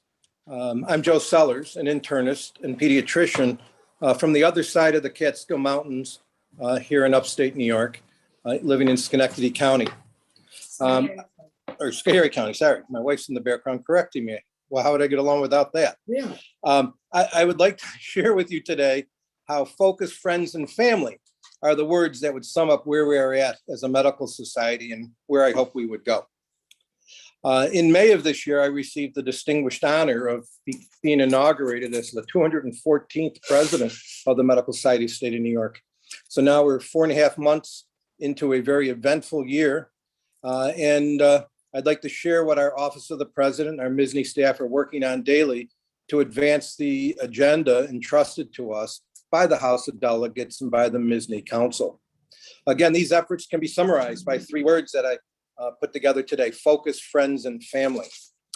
By focus, we are bringing a renewed focus on MSSNY as an organization. We have valuable assets that we have inherited from our predecessors: our reputation, our influence, our staff, and our resources. We have continued to develop services. We have continued to work on providing more value to our membership. We have continued to develop relationships. We are working to have telemedicine, group purchasing, insurance programs, and more that will bring more advantage to our members. We're looking at updating our data systems, our websites, where we will be soon choosing new vendors. Our communication staff has been getting our MSSNY story out in both traditional and new media. We are focusing on membership and promotion of membership with a new membership director, and focusing on our value to physicians and their practices with a new program to help physicians in their hassles with insurers. We believe this focus will enable us to demonstrate to the physicians in New York a value proposition where membership in MSSNY is not regarded as a cost, but as a very wise investment. Additionally, we are going to work beyond the current year to prepare for the future. And so we are embarking on a long-range planning project. We'll be asking our counties, our sections, our specialty societies to assist us in that work. A second theme I said was making friends. Our leadership continues efforts at finding common concerns to work on jointly with all the other specialties, with other organizations of states such as Haney's, with non-physician groups, with the state government. We'll find areas of agreement and advance them. We'll work at strengthening our relationships with the legislators with whom we can find common ground. And we'll work with MSSNY PAC. And here I ask, please make sure you make your donation today, close brackets, and to support those legislators who support a physician and patient-friendly agenda. Finally, I just want to talk about family. And by that, I mean the family of medicine, my brother and sister physicians. We have a profession that has been under an increasing amount of stress for years, from insurance hassles, trial bar attacks, electronic medical record pajama time, decreasing reimbursements, and they've all impacted our profession. We have now been through 19 months of pandemic with associated distrust of vaccination and science developing in our communities, and then the development of a social media platform where unverified drivel somehow is equivalent to the equivalent in weight to the advice of our physicians with years of education and training. MSSNY has stepped up here with support, including our practice transformation initiative, which we've done jointly with the Physicians Foundation and the AMA. And my practice in Cooperstown is one of the practices involved in this. We have enhanced the support we provide to physicians in their battling with insurers, and we have strongly supported vaccination to protect our colleagues and the patients who come under our care during this pandemic. Most importantly, we've developed a strong peer-to-peer program to give a hand to our colleagues in distress. Yesterday was Physician Suicide Awareness Day. Just think about that we have a Physician Suicide Awareness Day. That's where we are at. At our MSSNY CME Day yesterday, Dr. Frank Dowling presented a phenomenal program on physician wellness. And I would invite folks to, the program has been recorded and it can be presented to any of our medical staff meetings, our county meetings, wherever people need to get the message of what we can do for physician wellness. So the take-home message from Frank yesterday was really that we need to look out for each other and we need to be open to seeking help for ourselves. I could not agree more. So to my brother and sister physicians, we cannot afford to lose any of you, and we need to treasure each other and continue to support each other. Let me close by acknowledging the hard work of our speaker, Bill Latreille, our vice speaker, Maria Basil, Lori Mayer, Michael Reyes, and others from our staff. I can't believe we planned for a meeting that was going to be in Saratoga this weekend, and then switching on a dime, we turned this into a virtual meeting, and Bill and Maria, it has gone so well. So thank you, thank you, thank you. I'd like to thank our Board of Trustees and the board chair, the incomparable Arthur Fugner. I'd like to thank my predecessor as MSSNY president, Bonnie Litvak, and also Art's predecessor, Andy Kleinman, our previous board chair. Art and Bonnie and Andy have done so well to prepare us all for our current leadership roles, and I think to prepare MSSNY for the oversight from myself and Art. Great work, folks. I want to thank the MSSNY staff, our new EVP, Troy Oshner, who has really hit the ground running and has really brought so much new energy and new ideas to us. I want to thank my Office of the President colleagues, the people I meet with every Monday morning to plan out our week, including Parag Mehta, our president-elect, Paul Papi, our vice president, Tom Medeski, who represents the AMA. Thank you for what you're doing. Today, I've been getting texts back and forth from many friends that I've had with MSSNY over the years, and it's a poor substitute for being there with you all in person, but it has kept me paying attention and kept me alert with some of the humor that has been shared. And to that, I need to thank Roy Korn, Frank Dowling, Bob Hughes, Charlie Rothberg, Greg Pinto, and my most cherished of all MSSNY delegates, Will Sellers, my son. So thank you, folks, and let's continue this great meeting, and let's continue to have a great year supporting our profession and our patients. Thank you. Thank you, Dr. Sellers. We thank you for all the hard work that you are doing. It's been daunting to be the speaker, but I can't imagine what it's like to be the president. So thank you. I'd like now to ask Dr. Bonnie Litvak to address us. She was our immediate past president during the worst of the COVID crisis. She represented our medical society with true professionalism and excellence, but never had a real opportunity to speak to members of the House. Dr. Litvak, would you please address us now?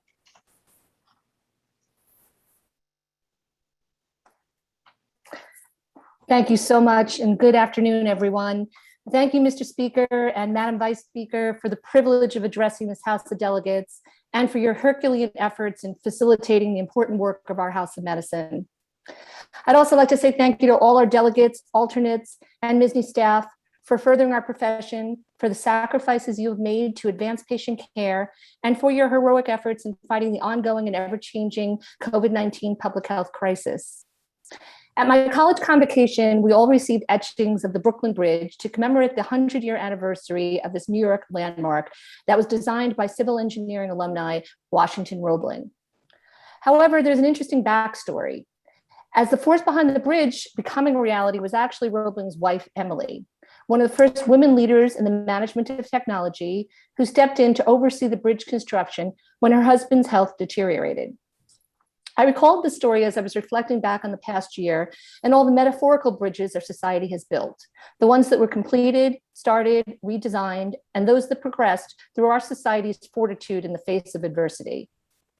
Our MSSNY committees were all active last year, exceedingly productive, and that was due to the strong leadership of our committee chairs, our dedicated MSSNY staff, and the selfless hard work of our committee members, as well as our MSSNY officers, counselors, and board of trustees, who all work together to lay down tracks and make tremendous strides forward. Our peer-to-peer program, as Dr. Sellers was talking about, came to fruition, and we're now able to support each other in a time of stress. Our practice transformation initiative to get at the root causes of physician burnout and demoralization launched. We bridged the troubled waters of the pandemic through webinars and guidance and advocacy in all things COVID, from treatment, testing, reopening, and funding to vaccines. We listened closely to one another and worked quickly to pave the path to solutions to problems such as a lack of PPE, cost prohibitive PPE, and long-term answers through new member benefits, such as our partnership with group purchasing organization Premier. Our telehealth, which we had a long debate on earlier, our committee leaped into action to start off the pandemic with how-tos on YouTube, and ultimately a new MSSNY member benefit in CareClicks, offering even an option of remote patient monitoring. And our ongoing efforts to improve telehealth and to preserve payment and payment parity. Through the great work of MSSNY's legislative team, led by Mo Oster and Pat Clancy, and all your grassroots efforts, we successfully traversed the political waters after facing an unprecedented executive budget and legislative season. Proposals to cut funding from MSSNY's Committee on Physician Health, provisions that threaten physician due process within the Office of Professional Medical Conduct, cost-shifting physicians for funding of the excess medical malpractice fund, scope of practice expansion for non-physicians, and more were nearly across the board defeated. This year also marked the retirement of some of our longtime MSSNY staff, our EVP Phil Hsu, Eunice Skelly, Christina Southard, and Regina McNally. Their contributions to our organization in the field of medicine were enormous, and we wish them well in retirement.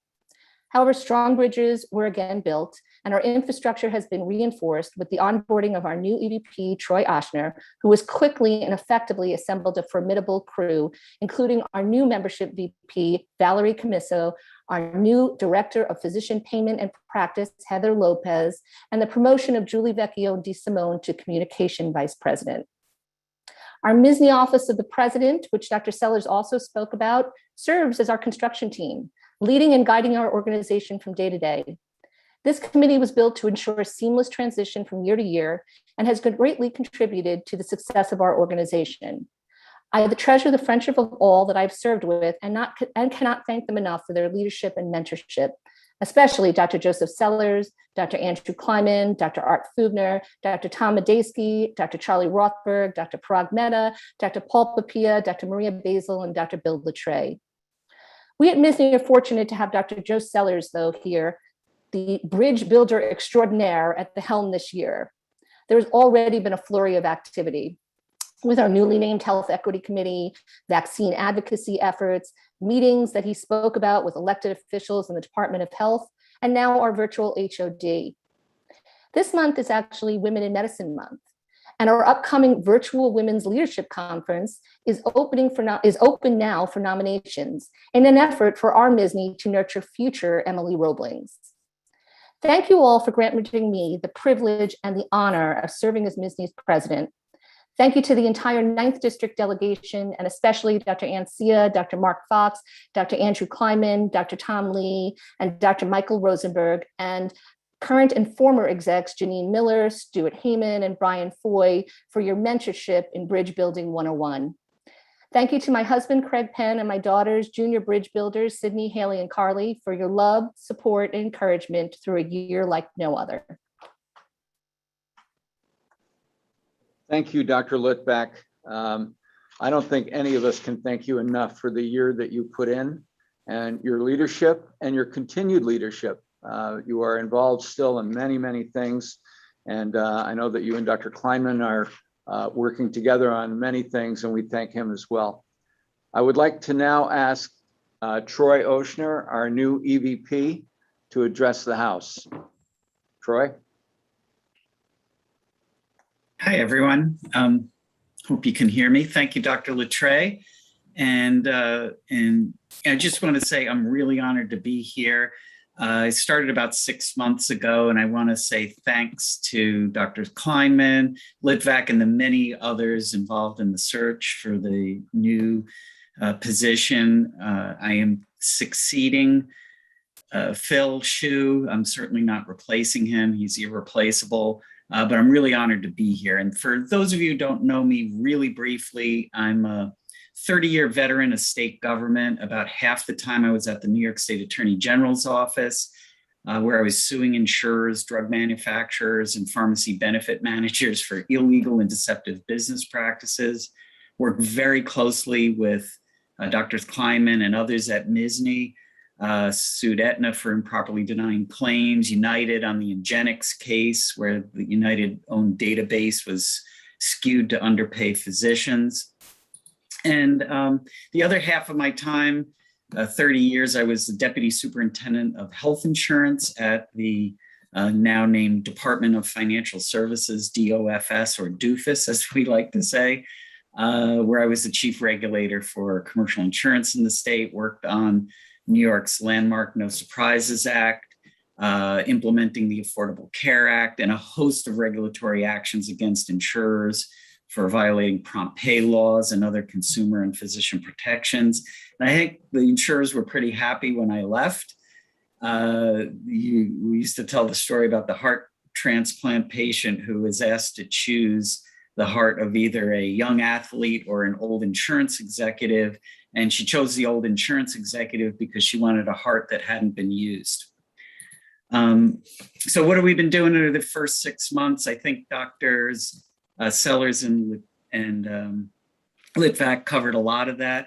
But in a nutshell, really working hard to advance MSSNY leadership's overall goal to make MSSNY a major force and thought leader both in New York and nationally, and doing that through a combined proactive agenda of effective use of increased membership and non-dues funding. And so how are we going to go about doing that? Well, we're going to really work on increasing our membership, growing our non-dues revenue, reducing unnecessary expenses, and enhancing and advocating in a proactive agenda. And as Dr. Litvak mentioned, we've brought on some great new staff, Valerie Canisso, a really experienced new membership vice president, as well as Heather Lopez, our new director for physician payment and practice, who's going to help physicians fight insurers for improperly and illegally denying claims and other hassles. We're working on updating our member database. That's going to be coming down the pike, as well as revamping our website and refining our value proposition, looking at our benefits. We've added some great ones, seeing which ones we can promote better, which ones we need to add, and really focusing on and implementing a coordinated plan on outreach, working very closely with the counties. As to non-dues revenue, really focusing on grants, hiring a grant writer, trying to pursue a lot of the grants that are out there around COVID and opioids. Also trying to increase sponsorships and make more money off of our meetings while preserving the integrity of our meetings, and a number of other areas. And I will just say we're also looking at reducing unnecessary expenses. We've taken some efforts to save on our office rent already, looking at using our meetings more efficiently virtually, improving our staff efficiency and our better use of technology and redeployment, and renegotiating a lot of the equipment, supplies, and service contracts that we have. And, you know, in terms of enhancing our and advocating a proactive agenda, as Dr. Sellers mentioned, we're moving towards broader coalitions with hospitals, consumers, physician assistants, nurses, and others, but really engaging in a strategic planning exercise to look at how we can achieve our overall goals, including issue selection and prioritization. And I guess the last thing I wanted to mention is that, you know, having been here for a few months now, I really see that one of our biggest assets is committed leadership. The physicians are so impressive. There's a bunch of talented people who really keep this organization vital. Everybody from, you know, Doctors Latre and Basil, who you see in action, but so many others that I don't want to start naming because I'm sure I'll miss some, but it's just really impressive. And I want to thank you all for being the heroes of COVID. A huge thanks to the dedicated MSSNY staff team, and to know that I'm really looking forward to working with all of you to build on our successes and to make MSSNY a thought leader and major force for physicians and patients in the state and nationally. Thank you. Thank you, Troy. I can't imagine anyone jumping into a situation that had so many issues to deal with than you have done. And we appreciate the hard work you're doing. So thank you. I'd like now to ask Dr. Art Fugner to present the Board of Trustee report, and then he'll have one other duty after that. Dr. Fugner.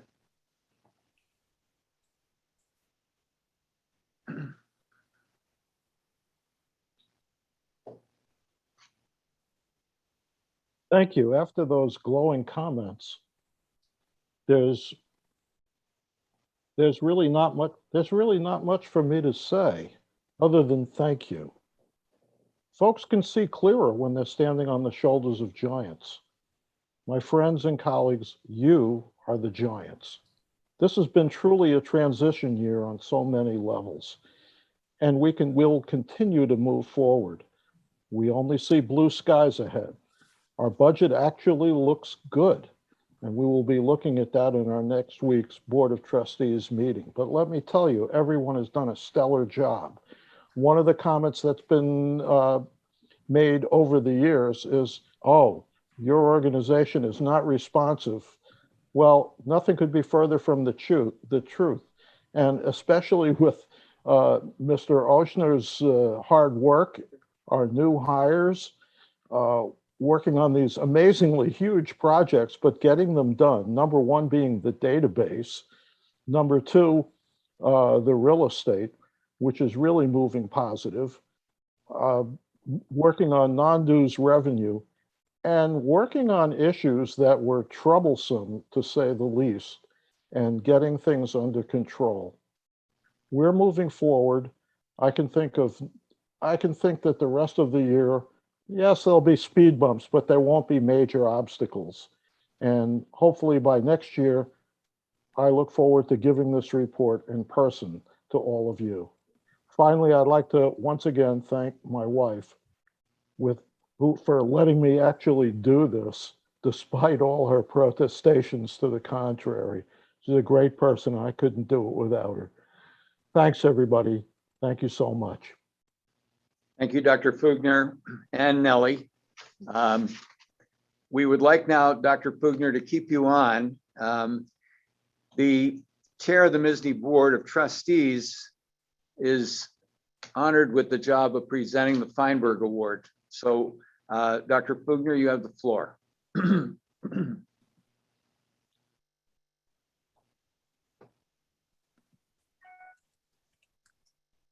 need to unmute. Dr. Fugner, you need to unmute. There you go. So perhaps I would start by saying that when the church was built and was the big key was given to St. Peter, he became the rock. Well, this year's recipient of the Harold Feinberg Award is our rock, and that would be Dr. Mr. Philip Shue. He should be a doctor. He should be our honorary doctor. I mean, what the heck? We have all kinds of people being called doctor these days. But we could not have existed as an organization without him. He came on, first of all, he was always in the background, okay, keeping the finances under control, but always having other people in front.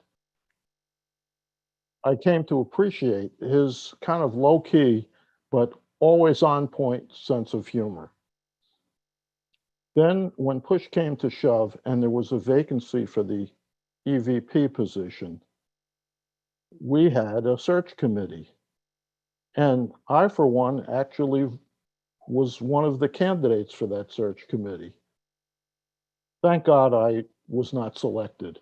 I can say, thankfully for the organization, thank God for Philip Shue. And we owe Phil an amazing debt of gratitude. Phil has worn more hats than a haberdasher, and he still has a couple more that he hasn't quite given up. He's also, despite all of his orthopedic issues, almost convinced me to take up golf. My only problem is I have problems with those windmill holes. So what can I say?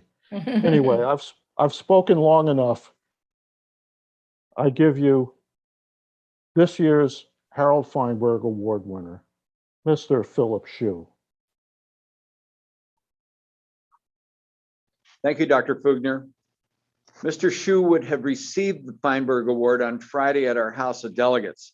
Because of the cancellation of our in-person meeting, Mr. Shue did not get the recognition he deserved, but our appreciation for all his service to MSSNY is not diminished. Mr. Shue has provided his acceptance speech by video, so if we could play that, please.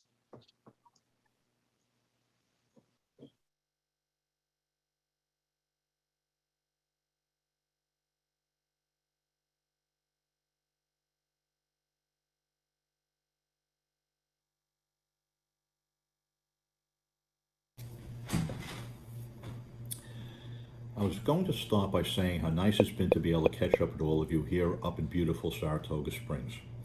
Unfortunately, we know that is not the case. However, hopefully, one day in the near future, we will be able to go back to in-person meetings.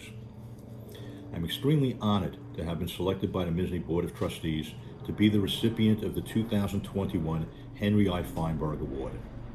This award was created to recognize the distinguished service to MSSNY by Dr. Henry I. Feinberg, MD, who served as MSSNY's Executive Vice President from 1961 to 1982 and was MSSNY's President from 1959 to 1960.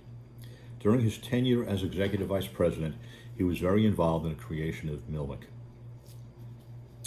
He received the first Henry I. Feinberg MD Award for Distinguished Service in 1980, and since then the award has been presented annually for 42 years. Only once in those last 42 years has the award been presented to a non-physician, and most of you know that in 2017, Donald J. Fager, Esquire, received that award. I am thrilled to now be in his company. When you stop to think of the situation that you've all been dealing with over these last 20 months, and unfortunately still seem to be grappling with, I can honestly say that all of you participating today in MSSNY's House of Delegates are the real recipients of the MSSNY Distinguished Service Award. In a year where doing your job often required extreme personal sacrifice, you continue to take the time to participate in organized medicine on behalf of your profession and, most importantly, your patients. It is not surprising that in a just recently released survey done by the Physicians Foundation for Excellence, one of the survey results reflected the fact that 50% of the respondents to this specific question knew of a physician who had contemplated suicide in this past year or unfortunately had actually committed suicide. It has never been more difficult to practice your profession. Also, in a recently released study by Alvarad, a national health consulting firm located in Washington, D.C., performed on behalf of the Physicians Advocacy Institute, it found that the practice of medicine continues with consolidation across the United States to the point that solo small practices now comprise only 30% of the practice of medicine in the United States. Without your involvement, things would be so much more difficult for the profession in the state of New York. MSSNY continues to represent your interest on both of those foundation boards. I would like to thank the MSSNY leadership that I've worked with over all these years. Many of them have been past recipients of this award. It goes to show you how long I've been employed by MSSNY, given the fact that I know or knew many of those previous recipients. I would also like to thank the many MSSNY staff that I've worked with over these years. Without their dedication, much of what MSSNY has accomplished and will accomplish will not be possible. That's also true of the many dedicated county medical execs that I've worked with over those same years. Therefore, in closing, I humbly accept this award on behalf of everyone involved with MSSNY. Thank you, enjoy the rest of your meeting, and be safe.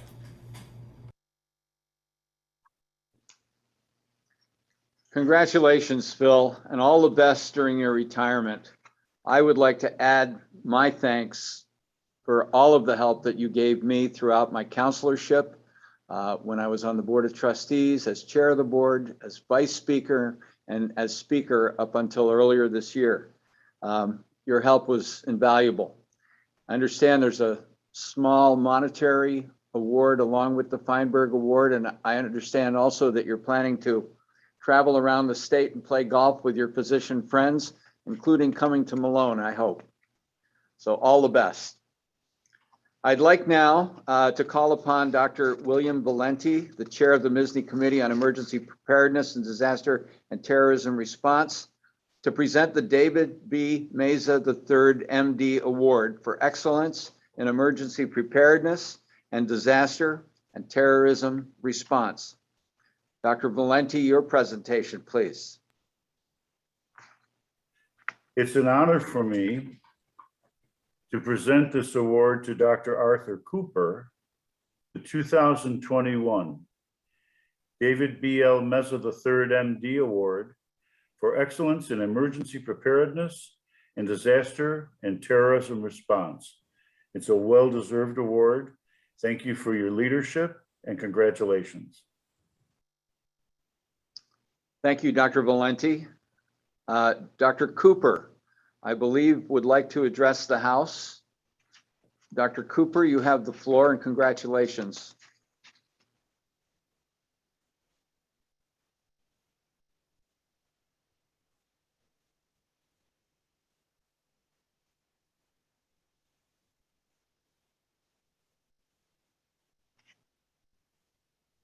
We see you. Thank you, everyone.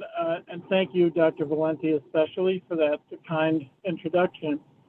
I want to thank my colleagues on our committee for this singular honor, but of course, as is said, it takes a village. I've had the honor for these past many years of working together with a knowledgeable and talented group of physicians and our incredibly hardworking staff. Thank you, Pat Clancy and Melissa Hoffman, who've never failed to come through with accurate, timely updates on all matters related to emergency preparedness and disaster and terrorism response whenever they're needed. And I accept this award on their behalf. Those of us on the committee have always recognized that the office-based physician is a key member of the frontline staff whenever disaster strikes, be it a pandemic or an acute event such as flooding following a storm. And we've always strived to provide you with programs that bring you the most up-to-date knowledge to assist you in the care of your patients. Finally, let me join with our entire committee in thanking both MSSNY leadership and our partners in the New York State Department of Health who have been so generous in supporting our efforts over the years. Again, my sincere thanks to all. Thank you, Dr. Cooper. We're grateful all the work that you have done, and you are exceedingly deserving of this award, so we congratulate you. We will now move to the Reference Committee on Sociomedical Economics. And I'd like to ask Dr. Basil to conduct that report. There have been questions asked about whether there will be a hard stop to this meeting. And there's no question that we will end before midnight. Having said that, I think we're going to see how this reference committee goes, and then I'll probably let the House decide what it wants to do. So, Dr. Basil.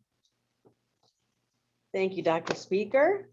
To the members of the House of Delegates, I am calling forth the chairman of the Reference Committee for Socio-Medical Economics, Dr. Indapal Chabra. Please present your report.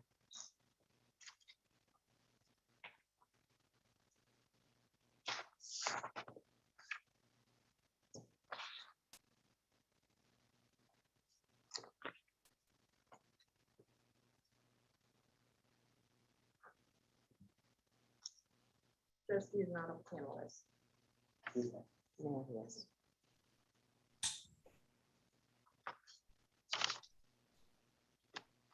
Good evening, everybody. I hope everybody could see me. Doctors, chairs, the committee on the reference committee on the social medical economics. The reference committee recommends the following consent calendar for acceptance. Thank you, Dr. Chabra. You have before you the report on socio-medical economics. Are there extractions from the report? Please raise your hand to be recognized.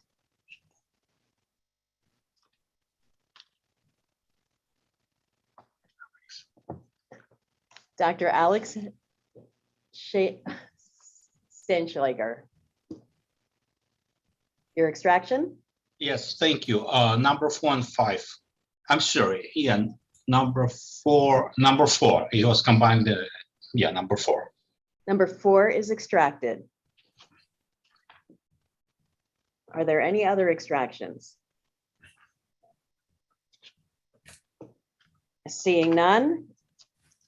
You have extracted item 4 from the report of the Reference Committee on Socio-Medical Economics. Seeing no other extractions, the House will now vote on the adoption of the remaining consent calendar for this report. Vote yes to accept the remaining consent calendar for this report.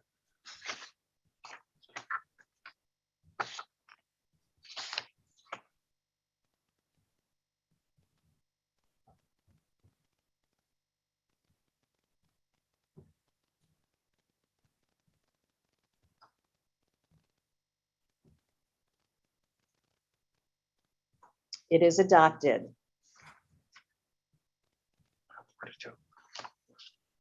Oh, I'm sorry. It is adopted 104 to 2. Dr. Chabra, item number 4.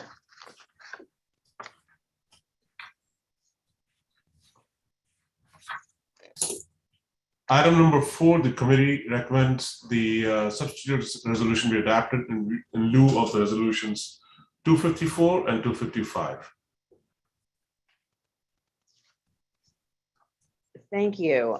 So you have, the House has before it the recommendation A of item number 4. And speaking to this extraction is Dr. Alex Steinschlager.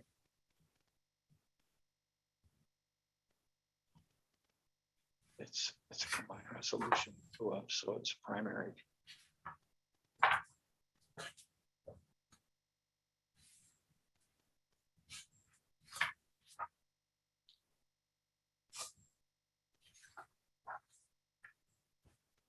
Hello, and thank you.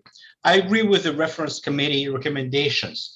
The only modification I want to do is to bring back lines 106 to 109 and 119 to 125 from the original resolution. What it says is that the AMA should basically use recommendation for CPT codes as the basis for all model legislation and all advocacy. As you know, AMA has a powerful a voice on the Capitol Hill. Not as powerful as we want, but it is a voice. And having this as the basis of full advocacy is essential. Right now, AMA has a program, advocacy program, fixed prior authorization, where AMA advocates making things electronic. Unfortunately, making things electronic helps insurances more than us. Insurances have been outsourcing work to Pakistan, Philippines. That's time, Doctor. Thank you for your testimony, and you are inserting original language from lines 106 to 109 into the recommendation. Do I have anyone to speak to that motion?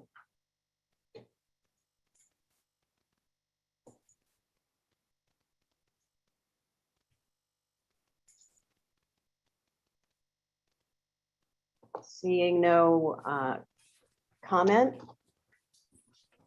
we can seeing no further debate. We will bring that item only to a vote. So the vote is a yes or no of whether we as a House would like to insert that additional resolve into the reference committee recommendation for the substitute resolution.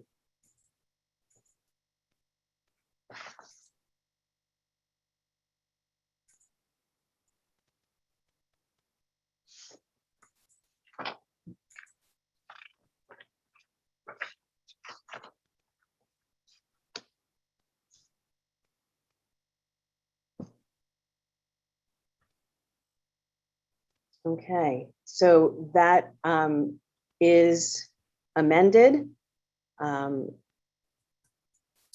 81 to 26. So now we go back. So that is that language is adopted into the substitute resolution in lieu of resolutions 254 and 255. Is there any other testimony on recommendation A of the reference committee?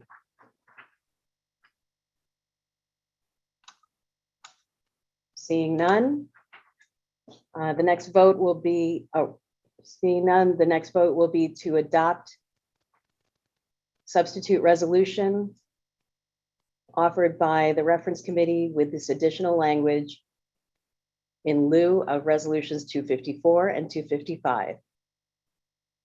If you are in favor of adoption, vote yes. If you are opposed, vote no.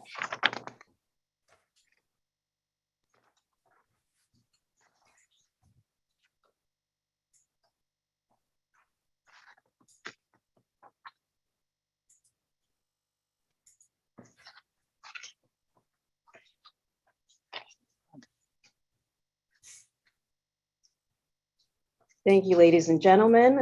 As you see, this resolution, the substitute resolution, has been adopted unanimously. I thank you, the House, and Dr. Chabra, your concluding remarks.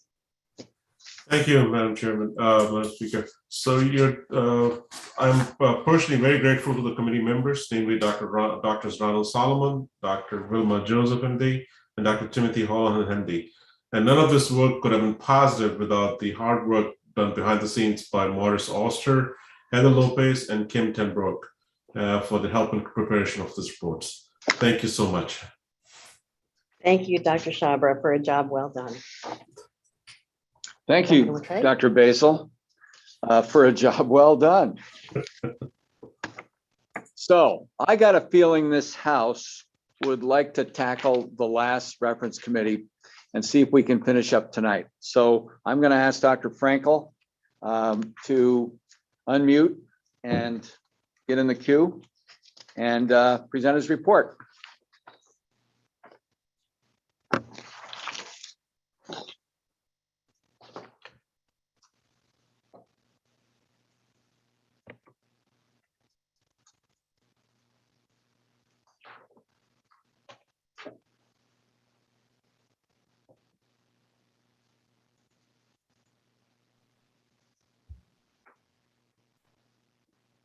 Mr. Speaker and members of the House of Delegates, your reference committee recommends the following consent calendar for acceptance. Thank you, Dr. Frankel. So you have before you the consent calendar as proffered by the reference committee on reports of officers and administrative matters. Are there extractions? Dr. Budachang. Mr. Speaker, I'd like to extract item number 7, which is resolution 200. Thank you. Item 7 is extracted. Are there other extractions?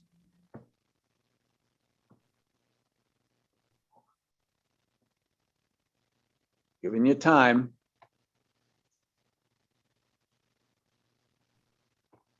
Seeing no other extractions, what you have before you is the reference committee report minus item 7. I would like now to vote on the balance of the consent calendar, which is the entire consent calendar minus item 7. Please vote.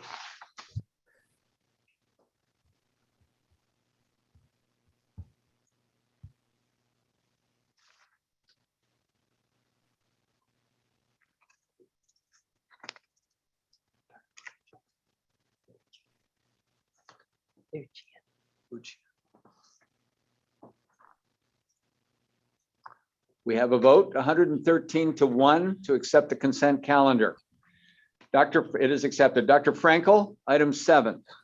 Item 7, the reference committee recommends that resolution 200 be amended by addition and deletion in the first resolve to read.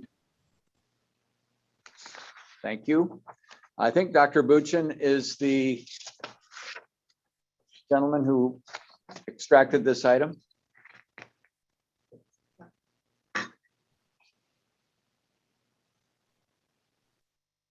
Did he?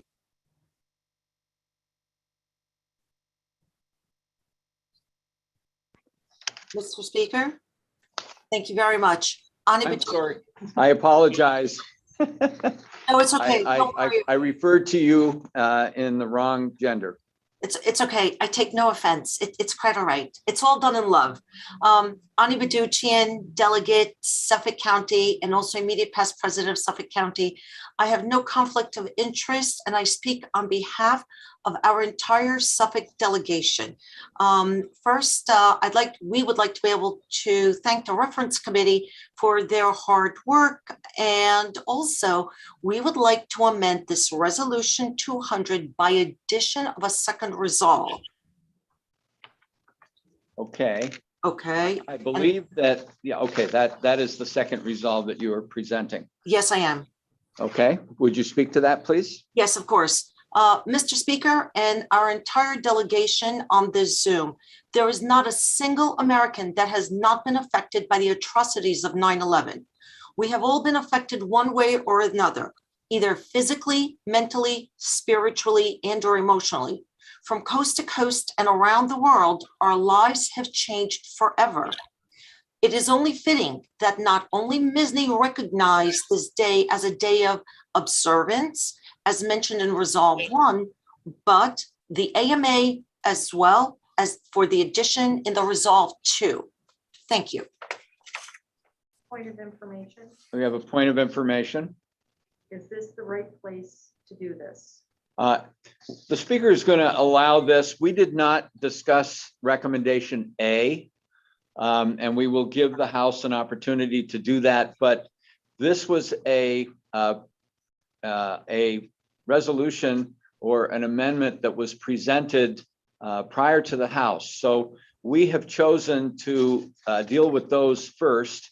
And I would invite any discussion about the recommendation B, which is the resolution or the amendment that's in front of you in yellow. And then we will go back to recommendation A and ask for any input there.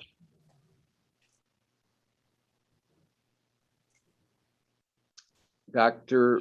Bushness, you may speak.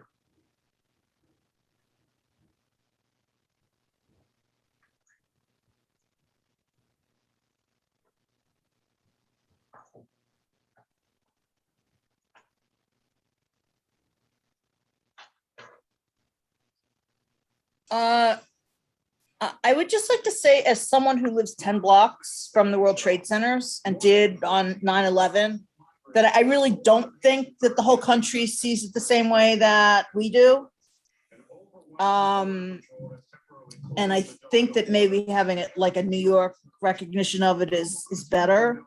I can tell you that even like this 9/11, on the day on 9/12, there was a fireworks display right outside my apartment, and the whole neighborhood was freaking out. And the people who were new to the neighborhood were like, "What are you freaking out about? It's just a fireworks display." But we all, when we heard that, thought something was happening. So I don't think that you can accept the fact that it affected everybody in the country the same way. Thank you. Thank you, Dr. Bushness. Dr. White, and please put Dr. Rothberg, I believe. No, Dr. Doucette. Well, he was there a minute ago. Oh, okay. So Dr. White and then Dr. Doucette would be in the queue.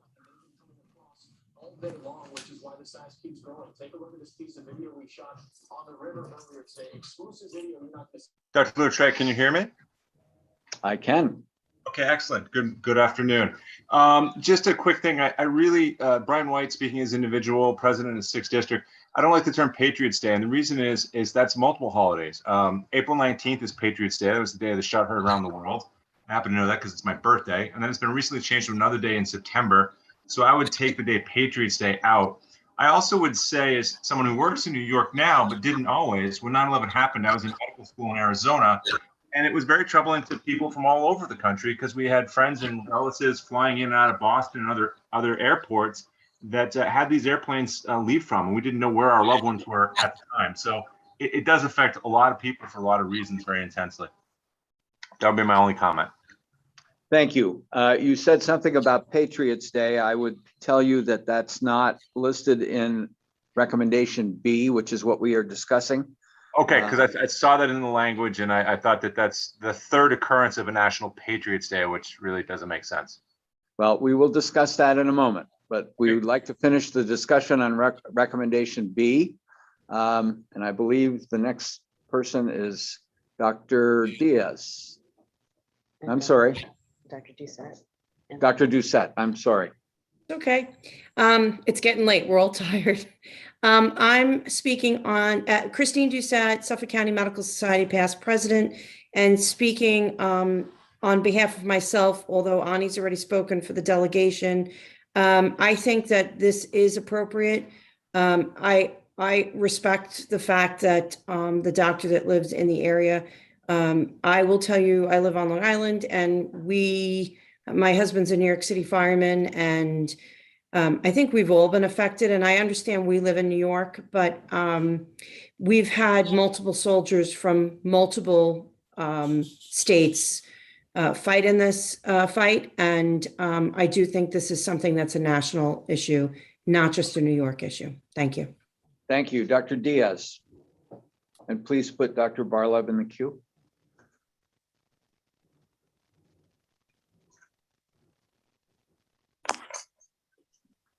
Hello.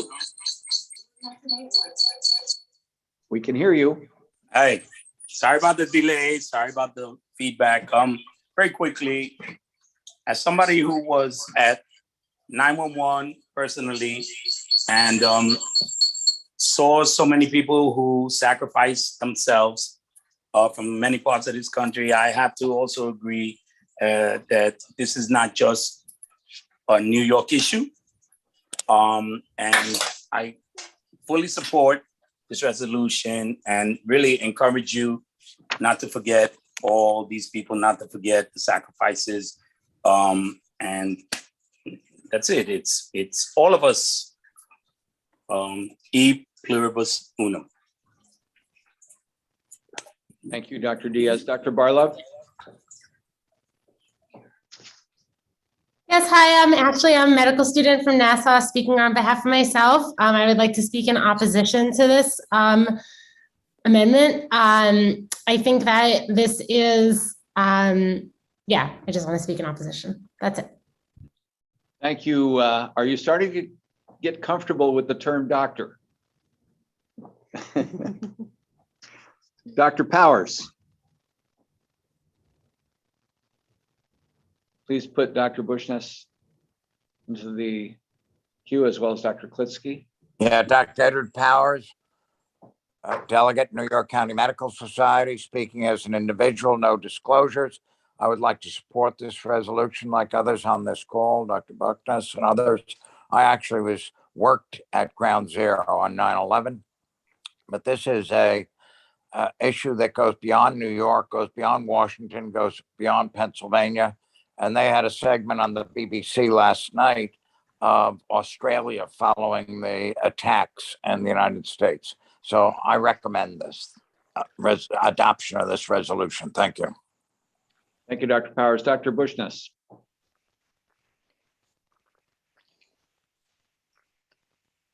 Unmute, please. There you go. I want to thank my colleagues who are in solidarity because, I was 7 months pregnant and I lived below Canal Street, and it was like, and my husband still has PTSD to this day, and we had to have our dog put down because he got crazy after this. So I am thankful that other people feel that it affected them too, and especially my colleague whose husband was a firefighter. Oh my God. So that's all I want to say. Thank you, Dr. Bushness. Dr. Zapata.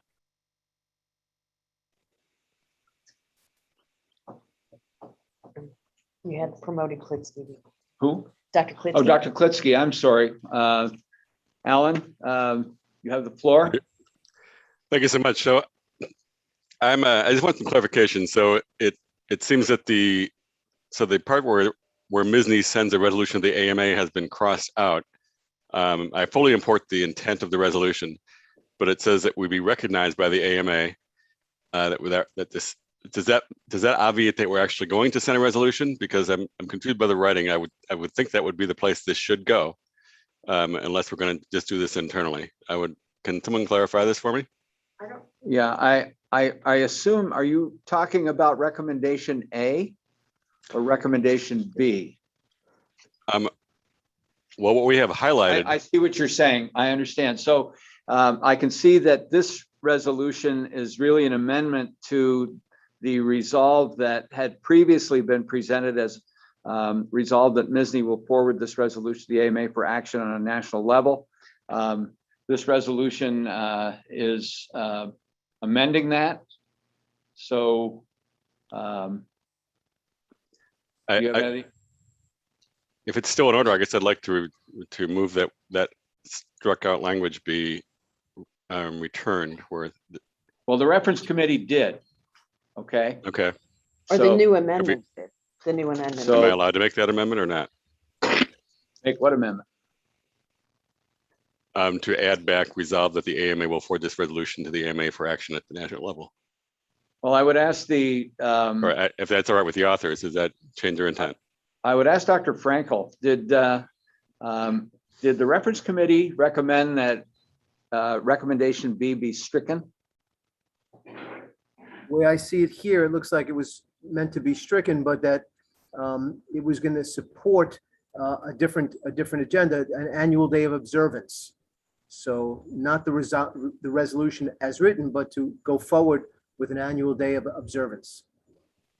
Okay, so we're discussing the item that's highlighted in yellow. So I think, thank you, Dr. Frankel. Dr. Klitsky, we're going to just continue to discuss this, and it would probably preclude any concern about what's been crossed out. Who's next here? Dr. Zapata.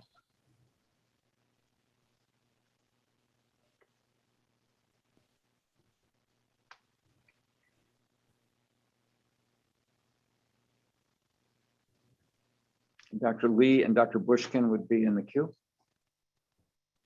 Thank you, Dr. Speaker. Carlos Zapata from Queens, speaking as an individual, actually opposed to this proposed amendment by Suffolk delegation. While I appreciate their intent, I'm a little concerned because, like Dr. Klitsky was alluding to right before, it's my interpretation of this that it would create a resolution submitted to the AMA by the New York delegation to the AMA on behalf of New York to have the AMA have an annual day of observance for 9/11, and my conflict being that I'm a member of AMA leadership on the Young Governing Council of the AMA. I'm not sure of any mechanism where the AMA to have an annual day of observance for anything, regardless of whether it be 9/11 or any other major holiday. So I'm not sure what we're trying to get out of this, and I'm concerned it'll decrease the political capital that we spend at the AMA to advance other important issues for New York. So therefore, I would urge that the House vote against this proposed addition to this item. Thank you. Your time's up, Doctor. Thank you. Dr. Lee?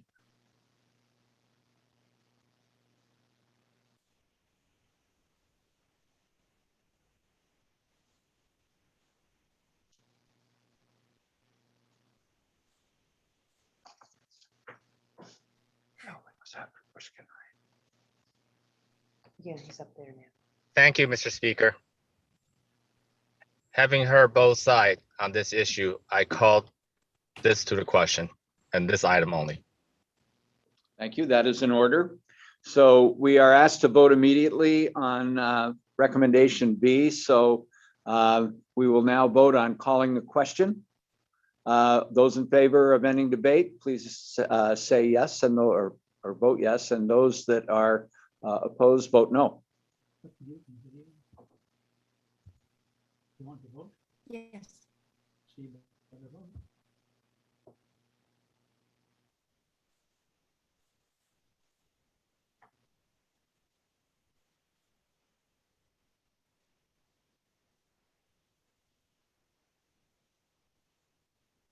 will vote immediately, 105 to 5. So we will now vote on recommendation B, that area in yellow. All those in favor of adopting resolution or recommendation B, please vote yes. Those against, vote no.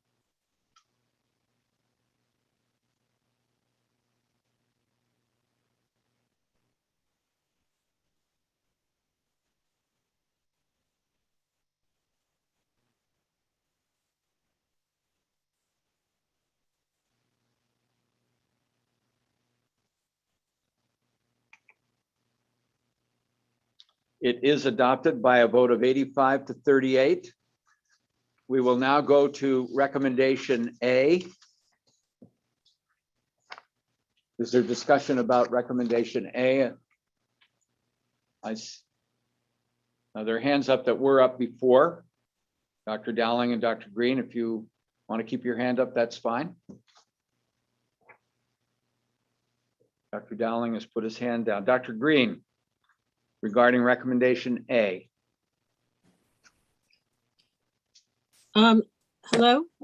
I'd like to add that people are still continuing to suffer from psychological and medical consequences, and that we should still have compensation for people continuing beyond the closing, which I understand was July.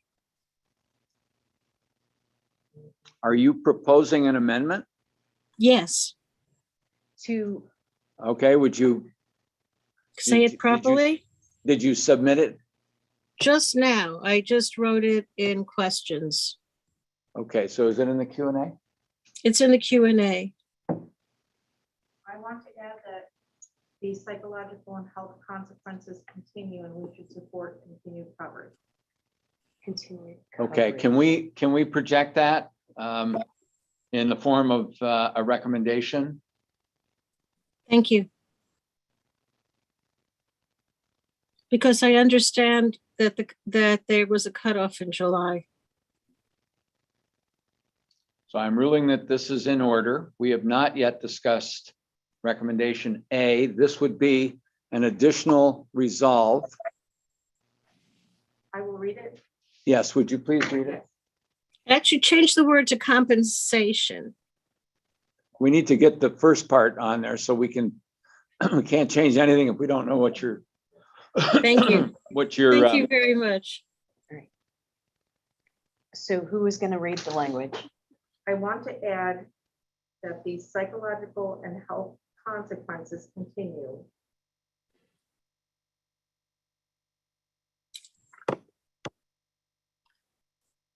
and we should support continued coverage. Or compensation. Coverage and compensation, coverage and compensation. Point of inquiry, Point.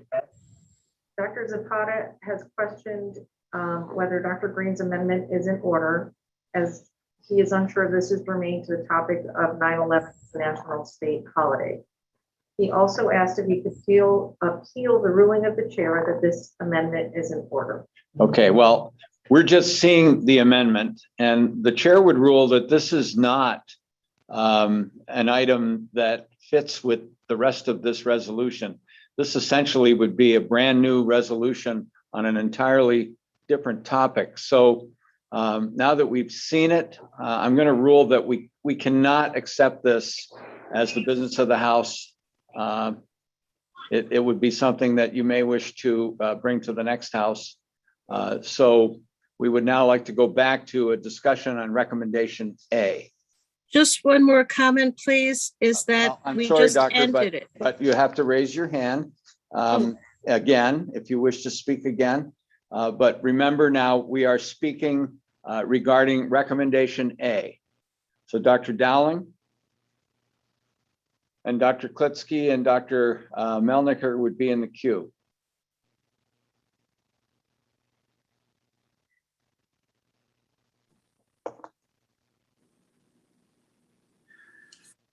Frank Dowling, MSSNY secretary, and potential conflict. As a psychiatrist, I volunteered hundreds of hours at Ground Zero, the morgues and the landfill. I'm a consultant to the World Trade Center Health Program, and I've seen literally thousands of responders in individual and group crisis intervention and hundreds in my practice. Because of that, I just want to say thank you to Suffolk County for bringing this resolution, seeking that we honor those who served. And I want to thank Dr. Breen for raising the issues of care and compensation. And I understand why they've been ruled out of order. And I want to invite any other interested people to reach out to me, and we can talk about bringing something new and clean for the next House, or possibly to council if that would not be considered in order at that venue. Time's up, Dr. Dowling. Thank you. Okay, Dr. Klitsky.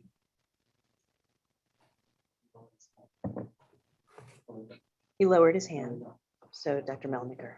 He what? He lowered his hand. He lowered his hand. Okay, Dr. Melniker. And then please put Dr. Powers and Dr. Cooper in the queue. Good testimony. Thank you, Larry Melniker from Kings County.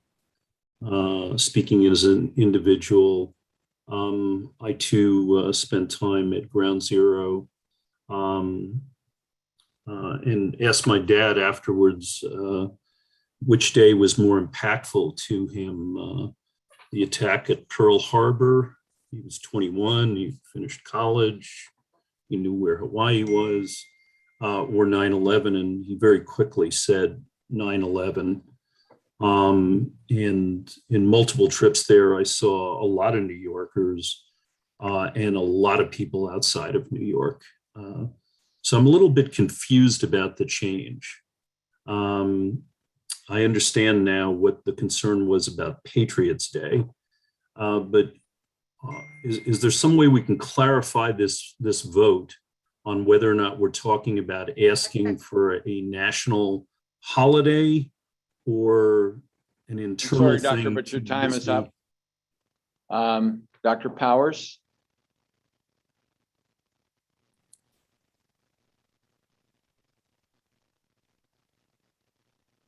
Dr. Cooper is in the queue. Dr. Klitsky would get back in the queue after Dr. Cooper. This is Dr. Cooper. Well, just a minute, Dr. Cooper. Dr. Cooper, hold on. I think that Dr. Powers was ahead of you. I'm not sure if he still wants Yes. to speak. Okay, Dr. Powers. Okay, can you hear me? We can. Okay, I don't know why the video's not coming up. Edward Powers, New York County Medical Society, speaking as an individual, no disclosures. If I'm out of order, please correct me. and it was just touched on by the former speaker. In here is National Patriots Day, and should this recommendation C, naming the day, come No, we're before not. we consider I'm this? sorry, Dr. Thank you. Powers, we are not on recommendation C yet. Please confine your comments to recommendation A.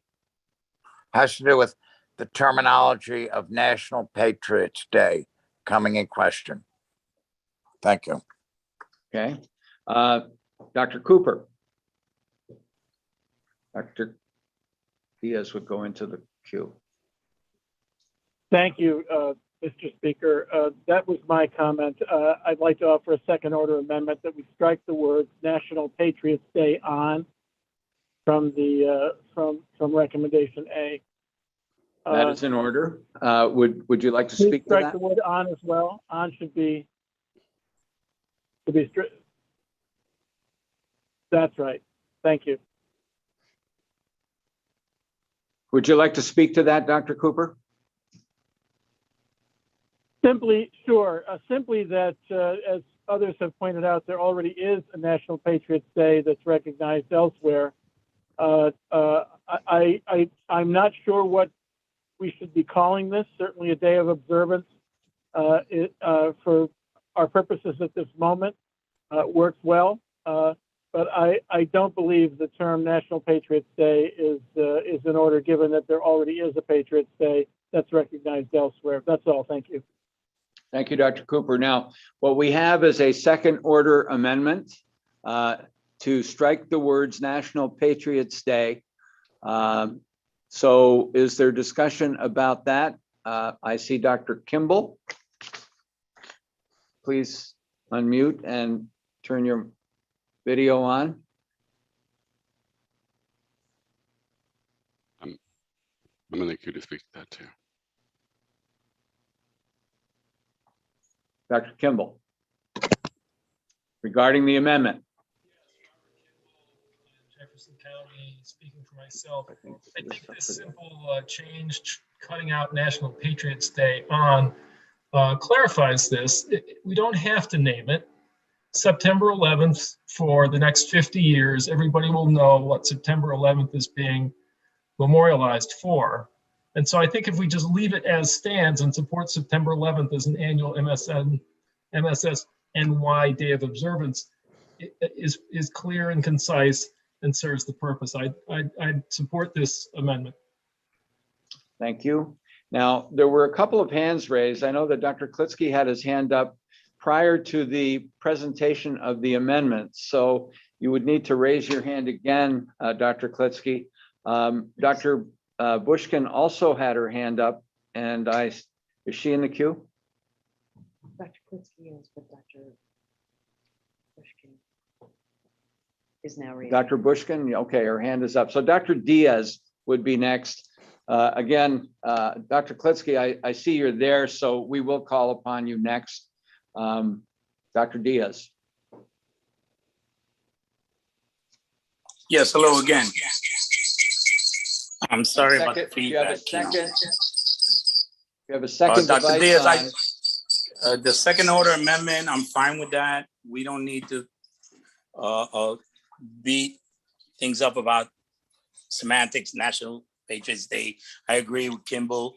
We have enough surrounding 911. Again, I would offer to you that I think semantics are a problem because we're struggling with the fact that recognition of physicians in a lot of ways is not done. And in all respect to the fire department, police, and everybody who lost their lives, EMS, a lot of doctors were there. And again, I would yes to you that I was there as a first responder. I'm an internist, but I was put there to run a morgue. And, you know, the scars of that still linger with me. And I think, again, this is not an isolated event just in New York City, but this was nationwide, indeed, worldwide, because we want to worry about this. I support again to... Your time's up, Dr. Diaz. Dr. Klitsky. Thank you, Mr. Speaker. Alan Klitsky, delegate for OMSS, speaking on behalf of myself with no conflicts of interest. Well, my conflict of interest might be that I was a resident in Kansas City in radiology when this happened and was not permitted to come to New York to help. I'm supportive again, in support of the idea of this, in full support of the amendment as well. I was actually rising to suggest that we call it National Medical Service Day. But either having it blank or adding those words, I think would be much better than National Patriots Day. So I am in support of the amendment. I don't think I'm allowed to make that other amendment at the moment, unless I'm incorrect. Okay, thank you, Dr. Klitzky. Dr. Bushkin, I have a point of information. point of information. Just to let everybody know, Patriot Day is a federal national day of recognition that occurs on September 11th of each year in memory of the people killed in the September 11th attacks of 2001. So we were just given the information that Patriots Day is already a national holiday. It's not really a national holiday. I don't No, think. it's an observance. It's a day of observance. So just to give you that information. I believe Dr. Bushkin. Yes, Dr. Bushkin, Saratoga County, speaking as an individual. I had just wanted to support the change that was made by Dr. Cooper. I was thinking of changing it to American Heroes Day. I just wanted to emphasize that what's especially important about this was that it was a day of attack and also a day of response and subsequently months of continued response by first responders and by doctors and other medical caregivers to take care of the people who were still suffering. So I just feel that there should be a recognition. It could be called medical, just First Responders Day or Heroes Day, but I do think there has to be. And they were civilians. It was not military. They were civilians. They should be remembered. Thank you. Thank you, Dr. Bushkin. Dr. Tartaglia.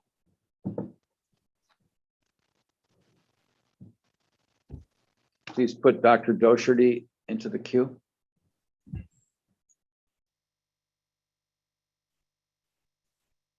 Unmute. Can you hear me? We can hear you. Okay. Joe Tartaglia, Westchester delegate. Having heard both sides of this issue, I'd like to call the question on this recommendation A. Thank you. That is in order. We will now vote on whether to end debate on recommendation A. All in favor of ending debate, please vote yes, and those opposed vote no.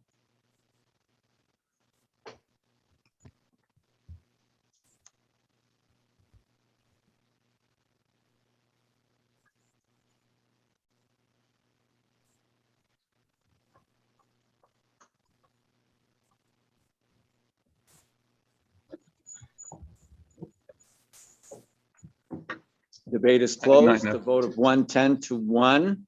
We will now vote on recommendation A, or pardon me, we'll vote on the amendment to strike the words National Patriots Day. So all in favor of striking or of, I think we have to be careful how we do this. Those in favor of the amendment, which would strike the words National Patriot Day from this amendment, would vote yes. Those that would like to keep National Patriots Day in this amendment, please vote no. So we will vote now. Does everyone understand that? A yes vote agrees with striking National Patriots Day.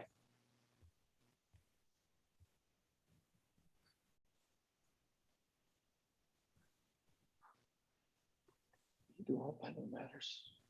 No. No.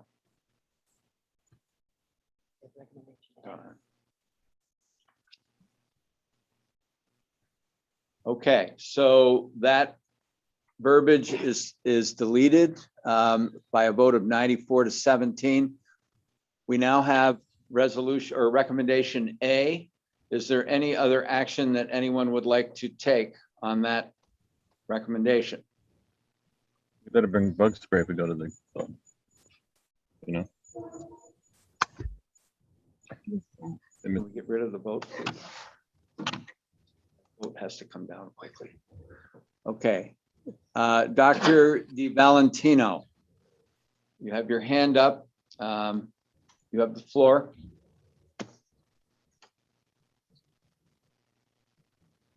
Yes, hi there. Sorry for the delay.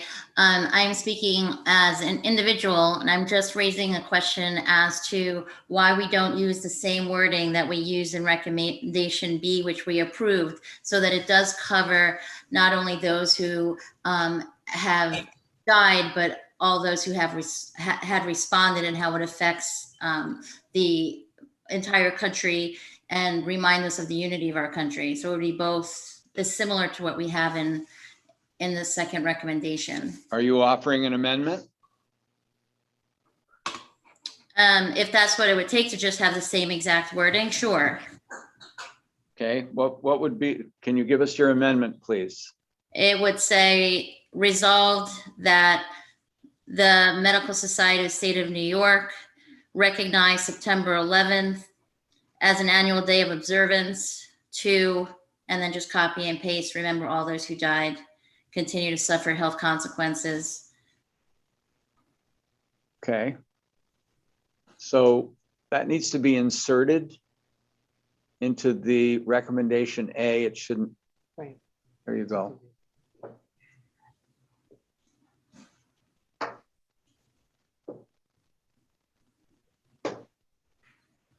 Now, I'm assuming that you're adding that and that the rest of the resolution would remain the same. Is that correct? Or is that your?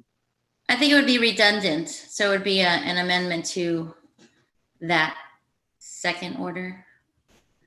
This would be a second order amendment. So what we have, and is that correct, the way it's been presented? Correct, because we had written the resolve in recommendation B to be more inclusive of who we were honoring and recognizing. And so I think it would be appropriate for MSSNY to recognize the same as the AMA would. Okay. So we would be striking the original recommendation A from the reference committee. No. I'm confused on exactly what. Is this in addition to recommendation A? No, it would strike it out. You were correct. Okay. That's what I was advocating for. Point of inquiry or point of information. Okay. Somebody is asking if this should be considered a friendly amendment. Well, I don't know we can consider this a friendly amendment. It's I believe that it is friendly, but we would need to discuss this second order amendment and see where we stand with it. I think it's enough different that we have to act on this as a second order amendment. And then we can talk about, I believe what we can talk about now is that we would be striking the original recommendation from the reference committee on recommendation A and replacing it with what you see in red. Okay. So is there discussion about that? And I see that Dr. Green has her hand up.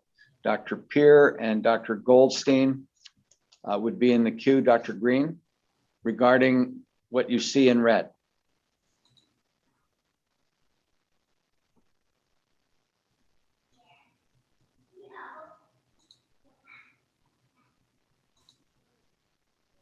I'm sorry, I apologize. I thought I had lowered my hand. Thank you. Okay, Dr. Peer.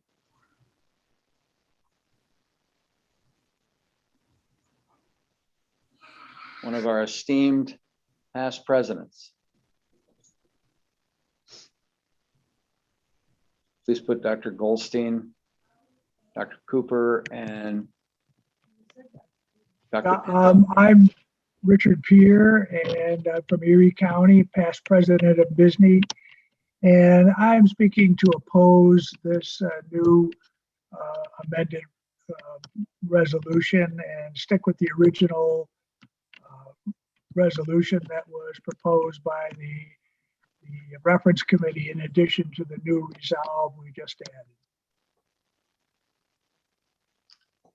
Thank you, Dr. Peer. I believe Dr. Didn't write them down. Do you have? Dr. Dr. Goldstein, I believe, is next. We had. Okay, I would agree with the last speaker. I think we should just leave it the way it was. I mean, we're in the second, where we're doing it here, we're almost saying the same thing. Sure. And I think that we should just stick with what we have, and rather than just have two paragraphs that say the same thing with the only difference is one is AMA and one is MSSNY. I think that that's not as good as what's there. So I'm opposed. Thank you, Dr. Goldstein. Now, I think there's someone in the queue ahead of Dr. Pinto. Do you have that, Michael? Cooper? Dr. Cooper.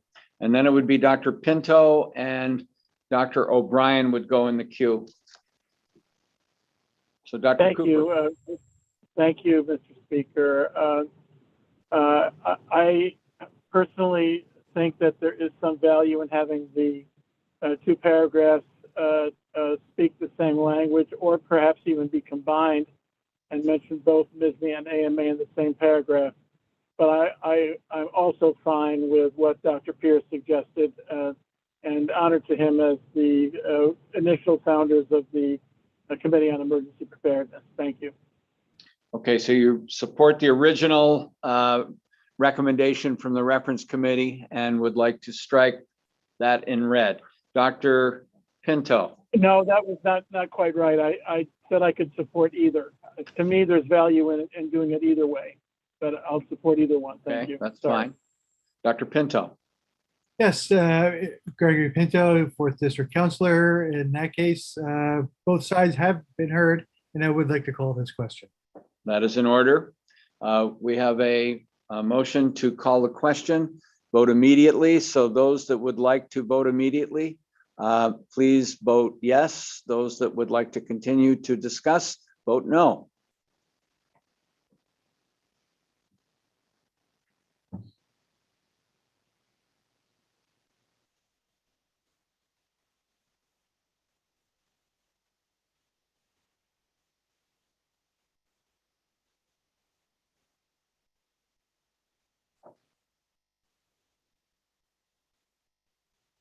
We will be voting immediately, 94-6.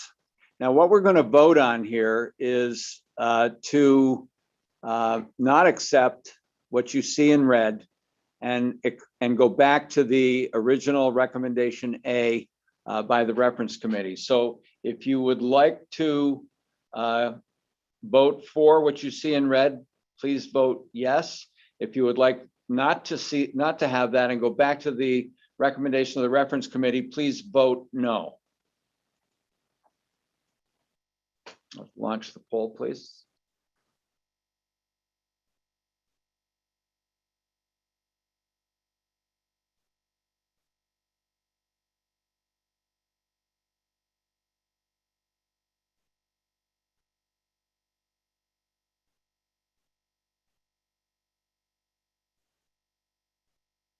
So the noes have it 57-41.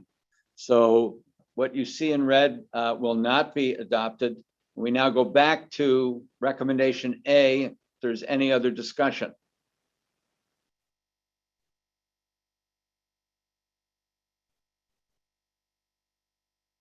Seeing none, what you have now is recommendation A from the reference committee, the amendment. We will vote now on that. Those in favor of adopting recommendation A, please vote yes. Those opposed, vote no.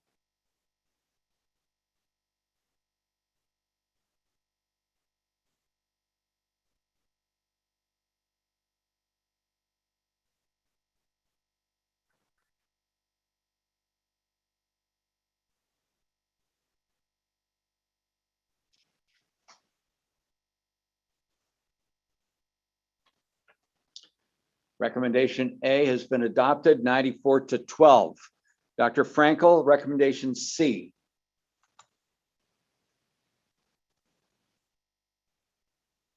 Unmute, please. Dr. Frankel, unmute. There you go. The reference committee recommends that resolution 203 be adopted as amended. Thank you.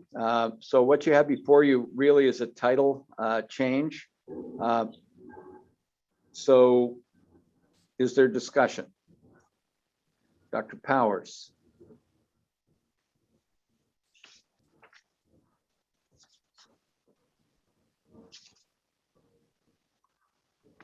Dr. Powers, you have the floor once you get unmuted and. Okay, Edward Powers, New York County Medical Society, speaking as an individual, no disclosures.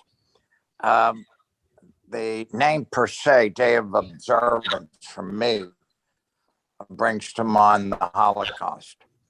And I think in the spirit of that day, I suggest a day of national unity, which is really what this country needs at the present. Thank you.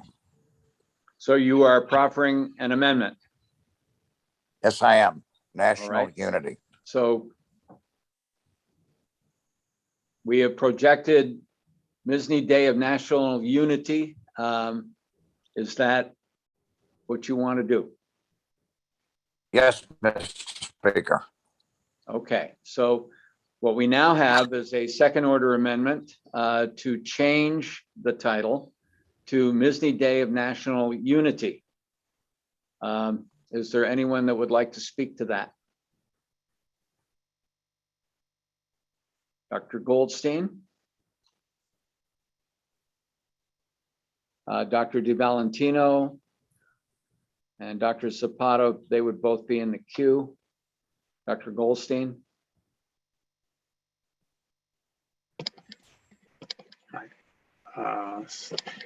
Yeah, I think that I don't really like the term national unity. I think that really what we do on September 11th is we remember. And if you look at all the events that take place, including the reading of the names and everything else, it's really a day of remembrance, and that's the way it's presented. So I think that really remembrance would be a much better word than unity. Okay, well, you can't. I speak against the change. Okay, that you can do. Dr. DiValentino. Yes, hi, thank you, Mr. Speaker. Again, I'm speaking as an individual. All I wanted to add was perhaps having it not just MSSNY, but because it encompasses the AMA, to have AMA as well. Okay, that would not be in order. That would be a third order amendment. Okay, I don't have an opinion on the national unity. Okay, if you wanted to do that, once we take care of national unity, you could proffer that. Okay, So, I'm sure everyone wants to. But you'll have to wait. Dr. Zapata.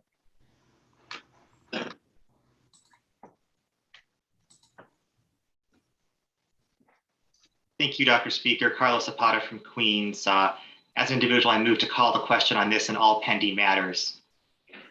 That would be in order. We've heard both sides. So we will vote now on calling the question. Those that would like to end debate, please vote yes. Those that would like to continue, vote no.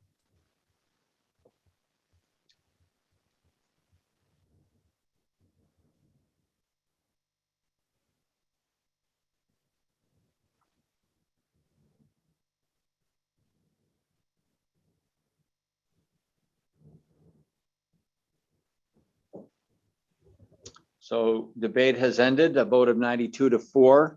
The first item will be the second order amendment, the change to national unity. All those in favor of changing that with national unity would vote yes. Those that would like not to do that, which would take us back to observance national holiday, vote no.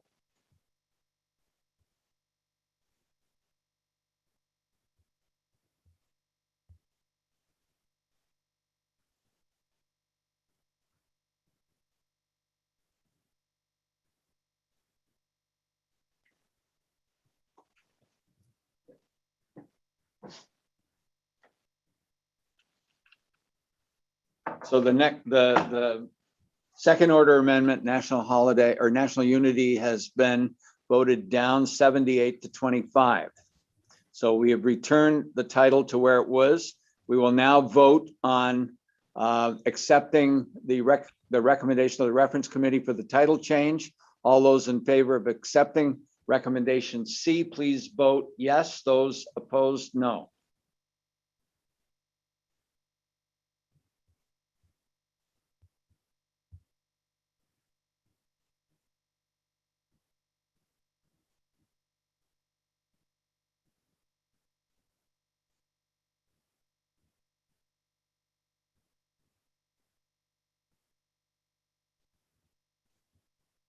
It is adopted 90-17.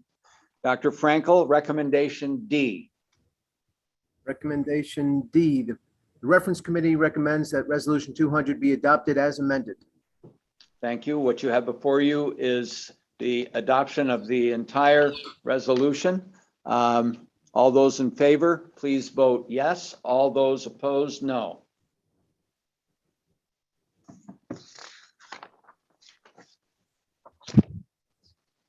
There's a point of information. Dr. Zapata asked if we had a quorum. There was less than 100 people that voted in the last vote. We have 146 attendees.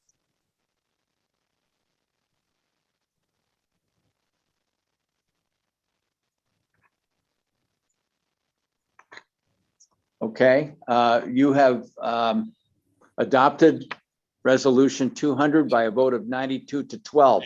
Now, Dr. Zapata has raised the point that with regard to the title change, there were not 100 voters. We quite clearly have at least 100 people who are voting.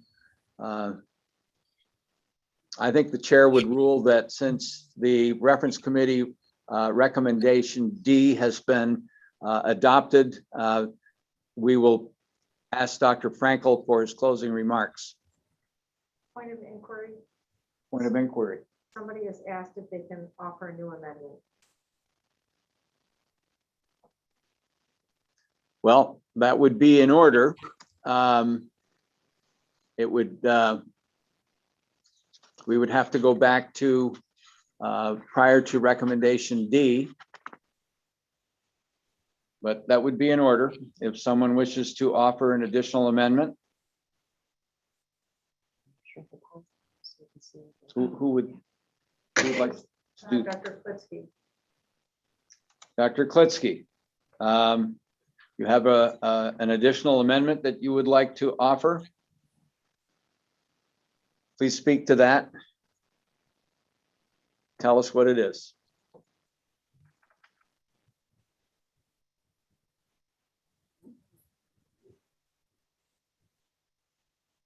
Can you write the name? Alan Klitsky, delegate for OMSS, speaking on behalf of myself. Just really briefly, one word change. And I know no one wants any more amendments to this, but I think the word MSSNY in the title. Excuse me, Dr. Klitsky, but you cannot amend anything that has already been adopted.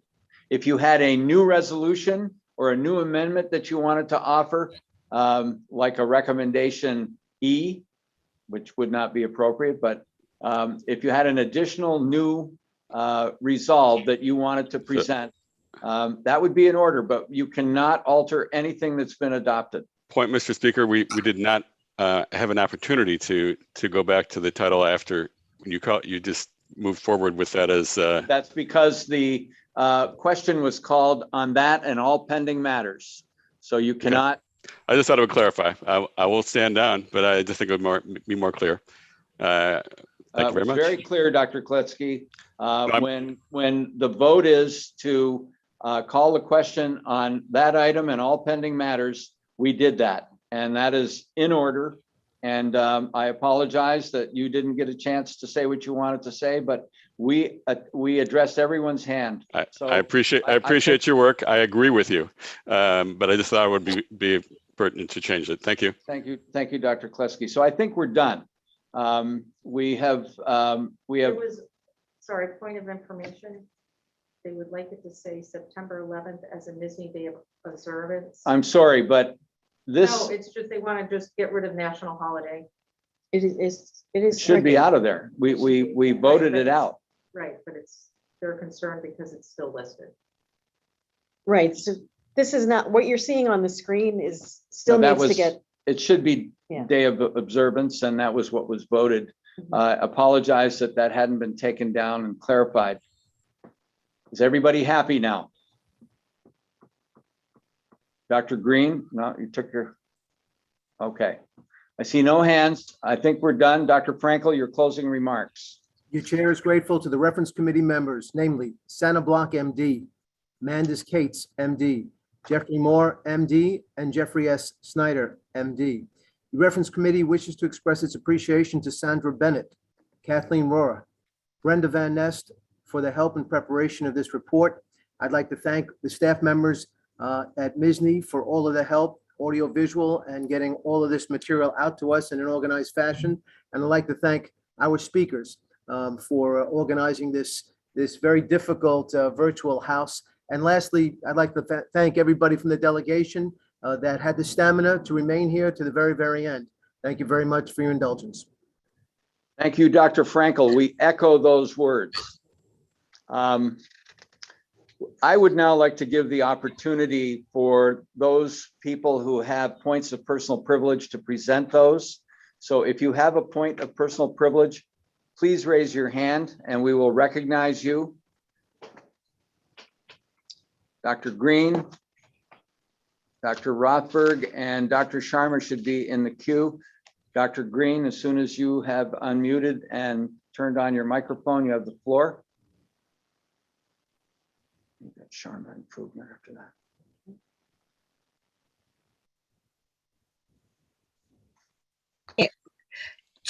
I wanted to thank you first of all, and then I wanted further instruction about when I can introduce a motion about continuing the compensation for 9/11 because it ended on July, in July.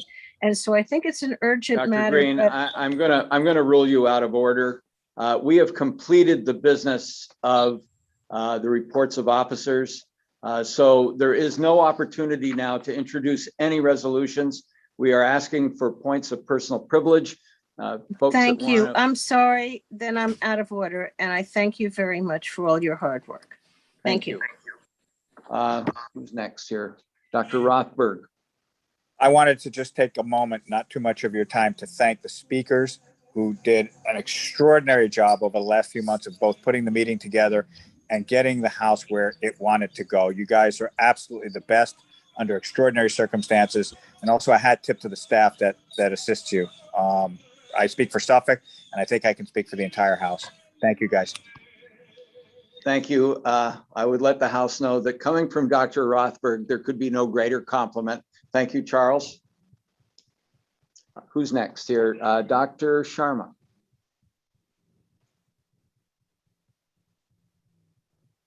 This is Dr. Sharma, the President, Herkimer County Delegate to MSSNY for the last 50 years.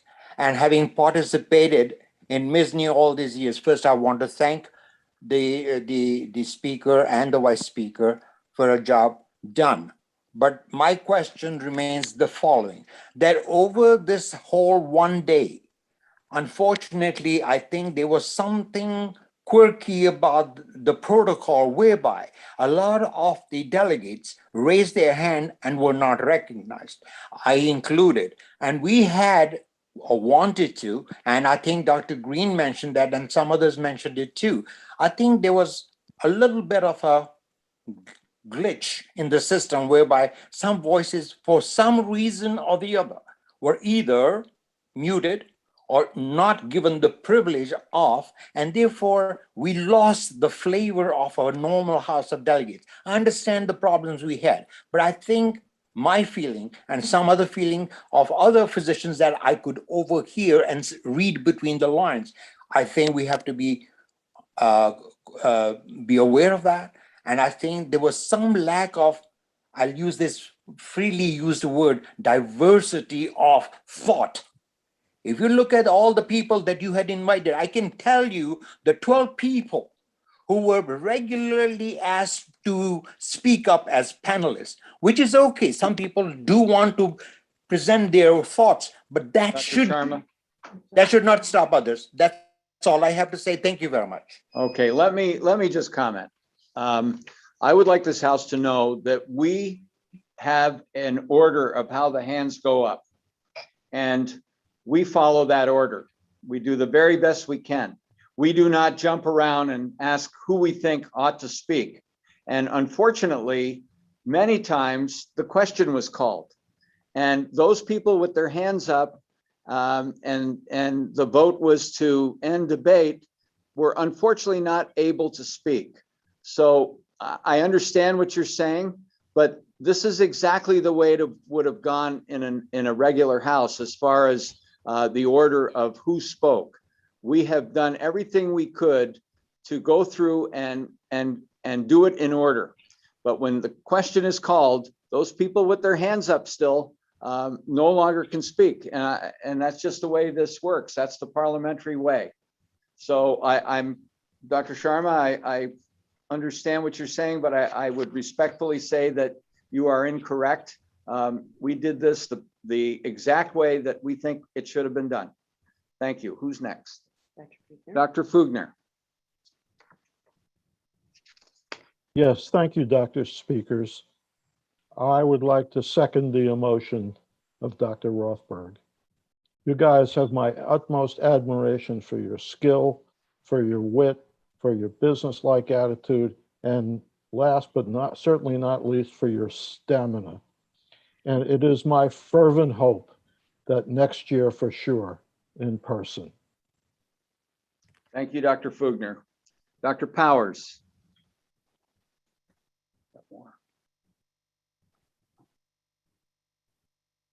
Dr. Sellers. Yes, Dr. Edward Powers, New York County Medical Society. And again, thank you, Dr.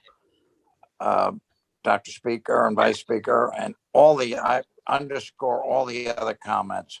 And there's one group that I want to especially thank, and that's the execs of the County Medical Society who work for us day in and day out. And at least for me, this wouldn't have been possible without their work. Thank you. Thank you, Dr. Powers. Dr. Sellers and Leona Knight is in the queue, as is Dr. Mehta. Point of order Point of order. from Gregory Pinto. Janine is a rock star. Okay, I don't know if everybody heard that, but I think all of the people in this room would agree that Janine Fogarty, who has been handling a lot of what's going on, the timer, the Q&A, and so on and so forth. And she did a marvelous job. She's our head teller. And yes, we gratefully thank her. Dr. Sellers. Yes, thank you, Joe Sellers, MSSNY President. I just want to echo all the thanks and all the accolades you folks have been hearing, but you haven't heard any applause, so I'm going to applaud you now. You know, I first came to the House of Delegates in 1991 as the original young physician delegate. We met in Times Square in a big hotel, Marriott, and I was like this country doc, and it was like, oh my God, this is really cool organization. And I've been at every House of Delegates since. And but this is the most interesting meeting, I have to say. It was efficient, a lot was done, but there is obviously missing that personal contact. And I really look forward to raising a glass with my friends in the House of Delegates again next year and meeting in person. And I really do thank you for all the work you've put in. And I don't think our delegates can really even appreciate how much planning had to go into this. And again, changing in midstream from Saratoga to virtual. I hope we get back to Saratoga soon. And again, thank you. And thank you to all the delegates taking a long, long day today on Saturday to get the work of medicine done. Thank you, everybody. Here on that. I would just take the privilege of the chair and comment that I started in 1993, the year of the blizzard. And I was here for only 2 days. I escaped the Rytown Hilton to get home before the blizzard, and I made it. But it is incredible to look back and think about where I started. I was from Franklin County, And no one knew where Franklin County was. So probably no one still does, but anyway, so be it. Thank you. Now, medical student night. I've been trying to call you doctor all day, but we will listen to you as medical student night. Thank you, Dr. Speaker. I mean, I don't mind. So Leif Knight, your MSS counselor, on behalf of the MSS delegation, including your county delegates, we are proud to announce that 100% of our delegation are now contributing members to MSSNY's PAC. We thank those of you who are also contributing to protect medicine now, future. Thank you, soon to be doctor. Dr. Mehta and Dr. Solomon would be in the queue. Thank you so much. I would like to echo what everyone has said. I specifically rise to say thank you to the staff, Janine, Lori, Michael, Sandy, and the entire staff for making it happen. It is not a small task to control the Zoom. So thank you for doing it. I also really appreciate all the reference committee, their members, their chairs to do this testimony in advance. And I believe that we as a delegate had tremendous chance to say what we wanted to say in the reference committee. So your plan, which you came out, I admire and I adore that what you have done. Thank you again. And I do hear what Dr. Sharma is saying. Maybe we need to train people to stand in the line the way you stand in the microphone. Raise your hand sooner. And that way, when somebody calls in question, we have to walk away from the microphone. Here, it's just that we don't have to walk away. So I do admire the energy of 143 people still standing at this time and involved in the great debate. So thank you. And thank you, everyone. Kings County will be celebrating its bicentennial this year, and we will invite all of you when we celebrate. Thank you again. Thank you, Dr. Mehta. And we note that you did promote Dr. Fogarty to a staff person, so thank you for that. Dr. Solomon. Thank you, Mr. President. I got the privilege to join your house for the first time actually this year, although it's virtual, but I learned a lot from everybody, my colleagues. And by the way, Roy, the Right Town Hilton just closed, I think, because of the pandemic. I carry a lot of memory there too, so I'm sorry I heard that you were there before. I'm looking forward to many years to be part of your house, and appreciate it's well done virtually. And I'm board certified family physician and OBGYN. I represent District 2, ACOG, and I learn from every single person involved in this conference. Thank you. I'm looking forward for many years to be part of you. Thank you, Dr. Solomon, and thank you for promoting me to president. I don't know if Dr. Sellers will have an issue with that, but thank you. Dr. Lee.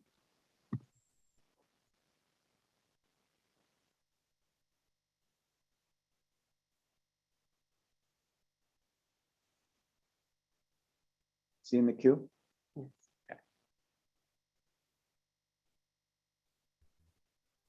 Hello. We can hear you. Oh, now we can see you.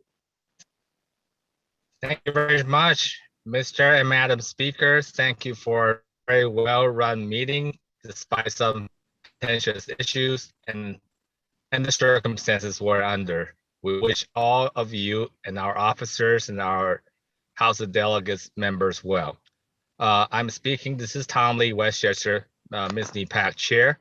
I would just like a point of information to bring the House. Thank you for your contribution and pledges. Today, we raised $27,668 from the House, comparable to last year's virtual House delegate. I know this is a short span of time, and I thank all of you for your support for the PAC. Without you, without our financial resources, we cannot get the important work of the people and the physician done. Thank you very much, and thank you for your support. Thank you, Dr. Lee.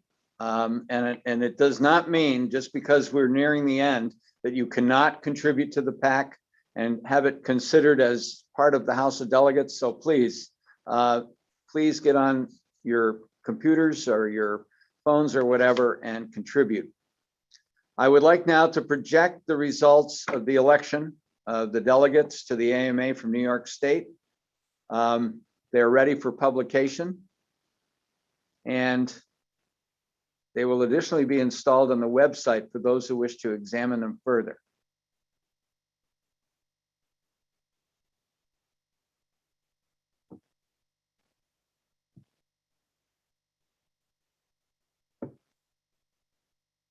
I will leave those posted. I would like to thank especially my vice speaker. This has been quite an event. And when I was vice speaker, I think I didn't do anything until the House, and I didn't do much then. So I would thank Maria for her help all the way along in this thing. I want to thank especially Lori Meyer. Without Lori, I'm telling you, I don't know. I can't imagine the day that she says she's going to retire. It's forbidden until I'm done. I can tell you that. So Lori, again, thank you so much. And that brings me to Michael Reyes, who has constructed this whole thing from the technical standpoint. It's remarkable that we did what we did today. And we made some little changes, and don't worry, Michael. He wants me to stop talking about him, but we made some little changes, and we were able to, I think, to move quicker. And Michael, again, thank you. And we look forward to your presence indefinitely. I know how old you are now, so you got at least 30 years. We also have Melissa and Kayla. Where? Pardon me? Right, they're. Yes. We'd like to thank them. They worked with us here today, and without their help, we would not have been able to do this. And Pat Clancy, who is here sort of overseeing things, despite the fact that her reference committee took over 3 hours, we're okay with Pat. There are so many other people that we could thank. Obviously, our officers, and especially the delegates. We are so appreciative of your involvement, and we are promising that if there's any way that we can have our next House in April in person, we are going to do it. We will continue, I think, to have reference committee hearings virtually. There are going to be some permanent changes, but the banter and the camaraderie and the cocktails and everything else about being together and being able to schmooze is lost unless we do this in person. So I'm sure I haven't thanked everyone, but you should know that if you haven't been thanked, we do thank you anyway. So this concludes this House of Delegates. I'm just making sure that there's nothing else that we need to do. I know at a normal House, we go into a session, an executive session, but this concludes this House. We've done everything that we needed to do. So thank you again, and we are adjourned.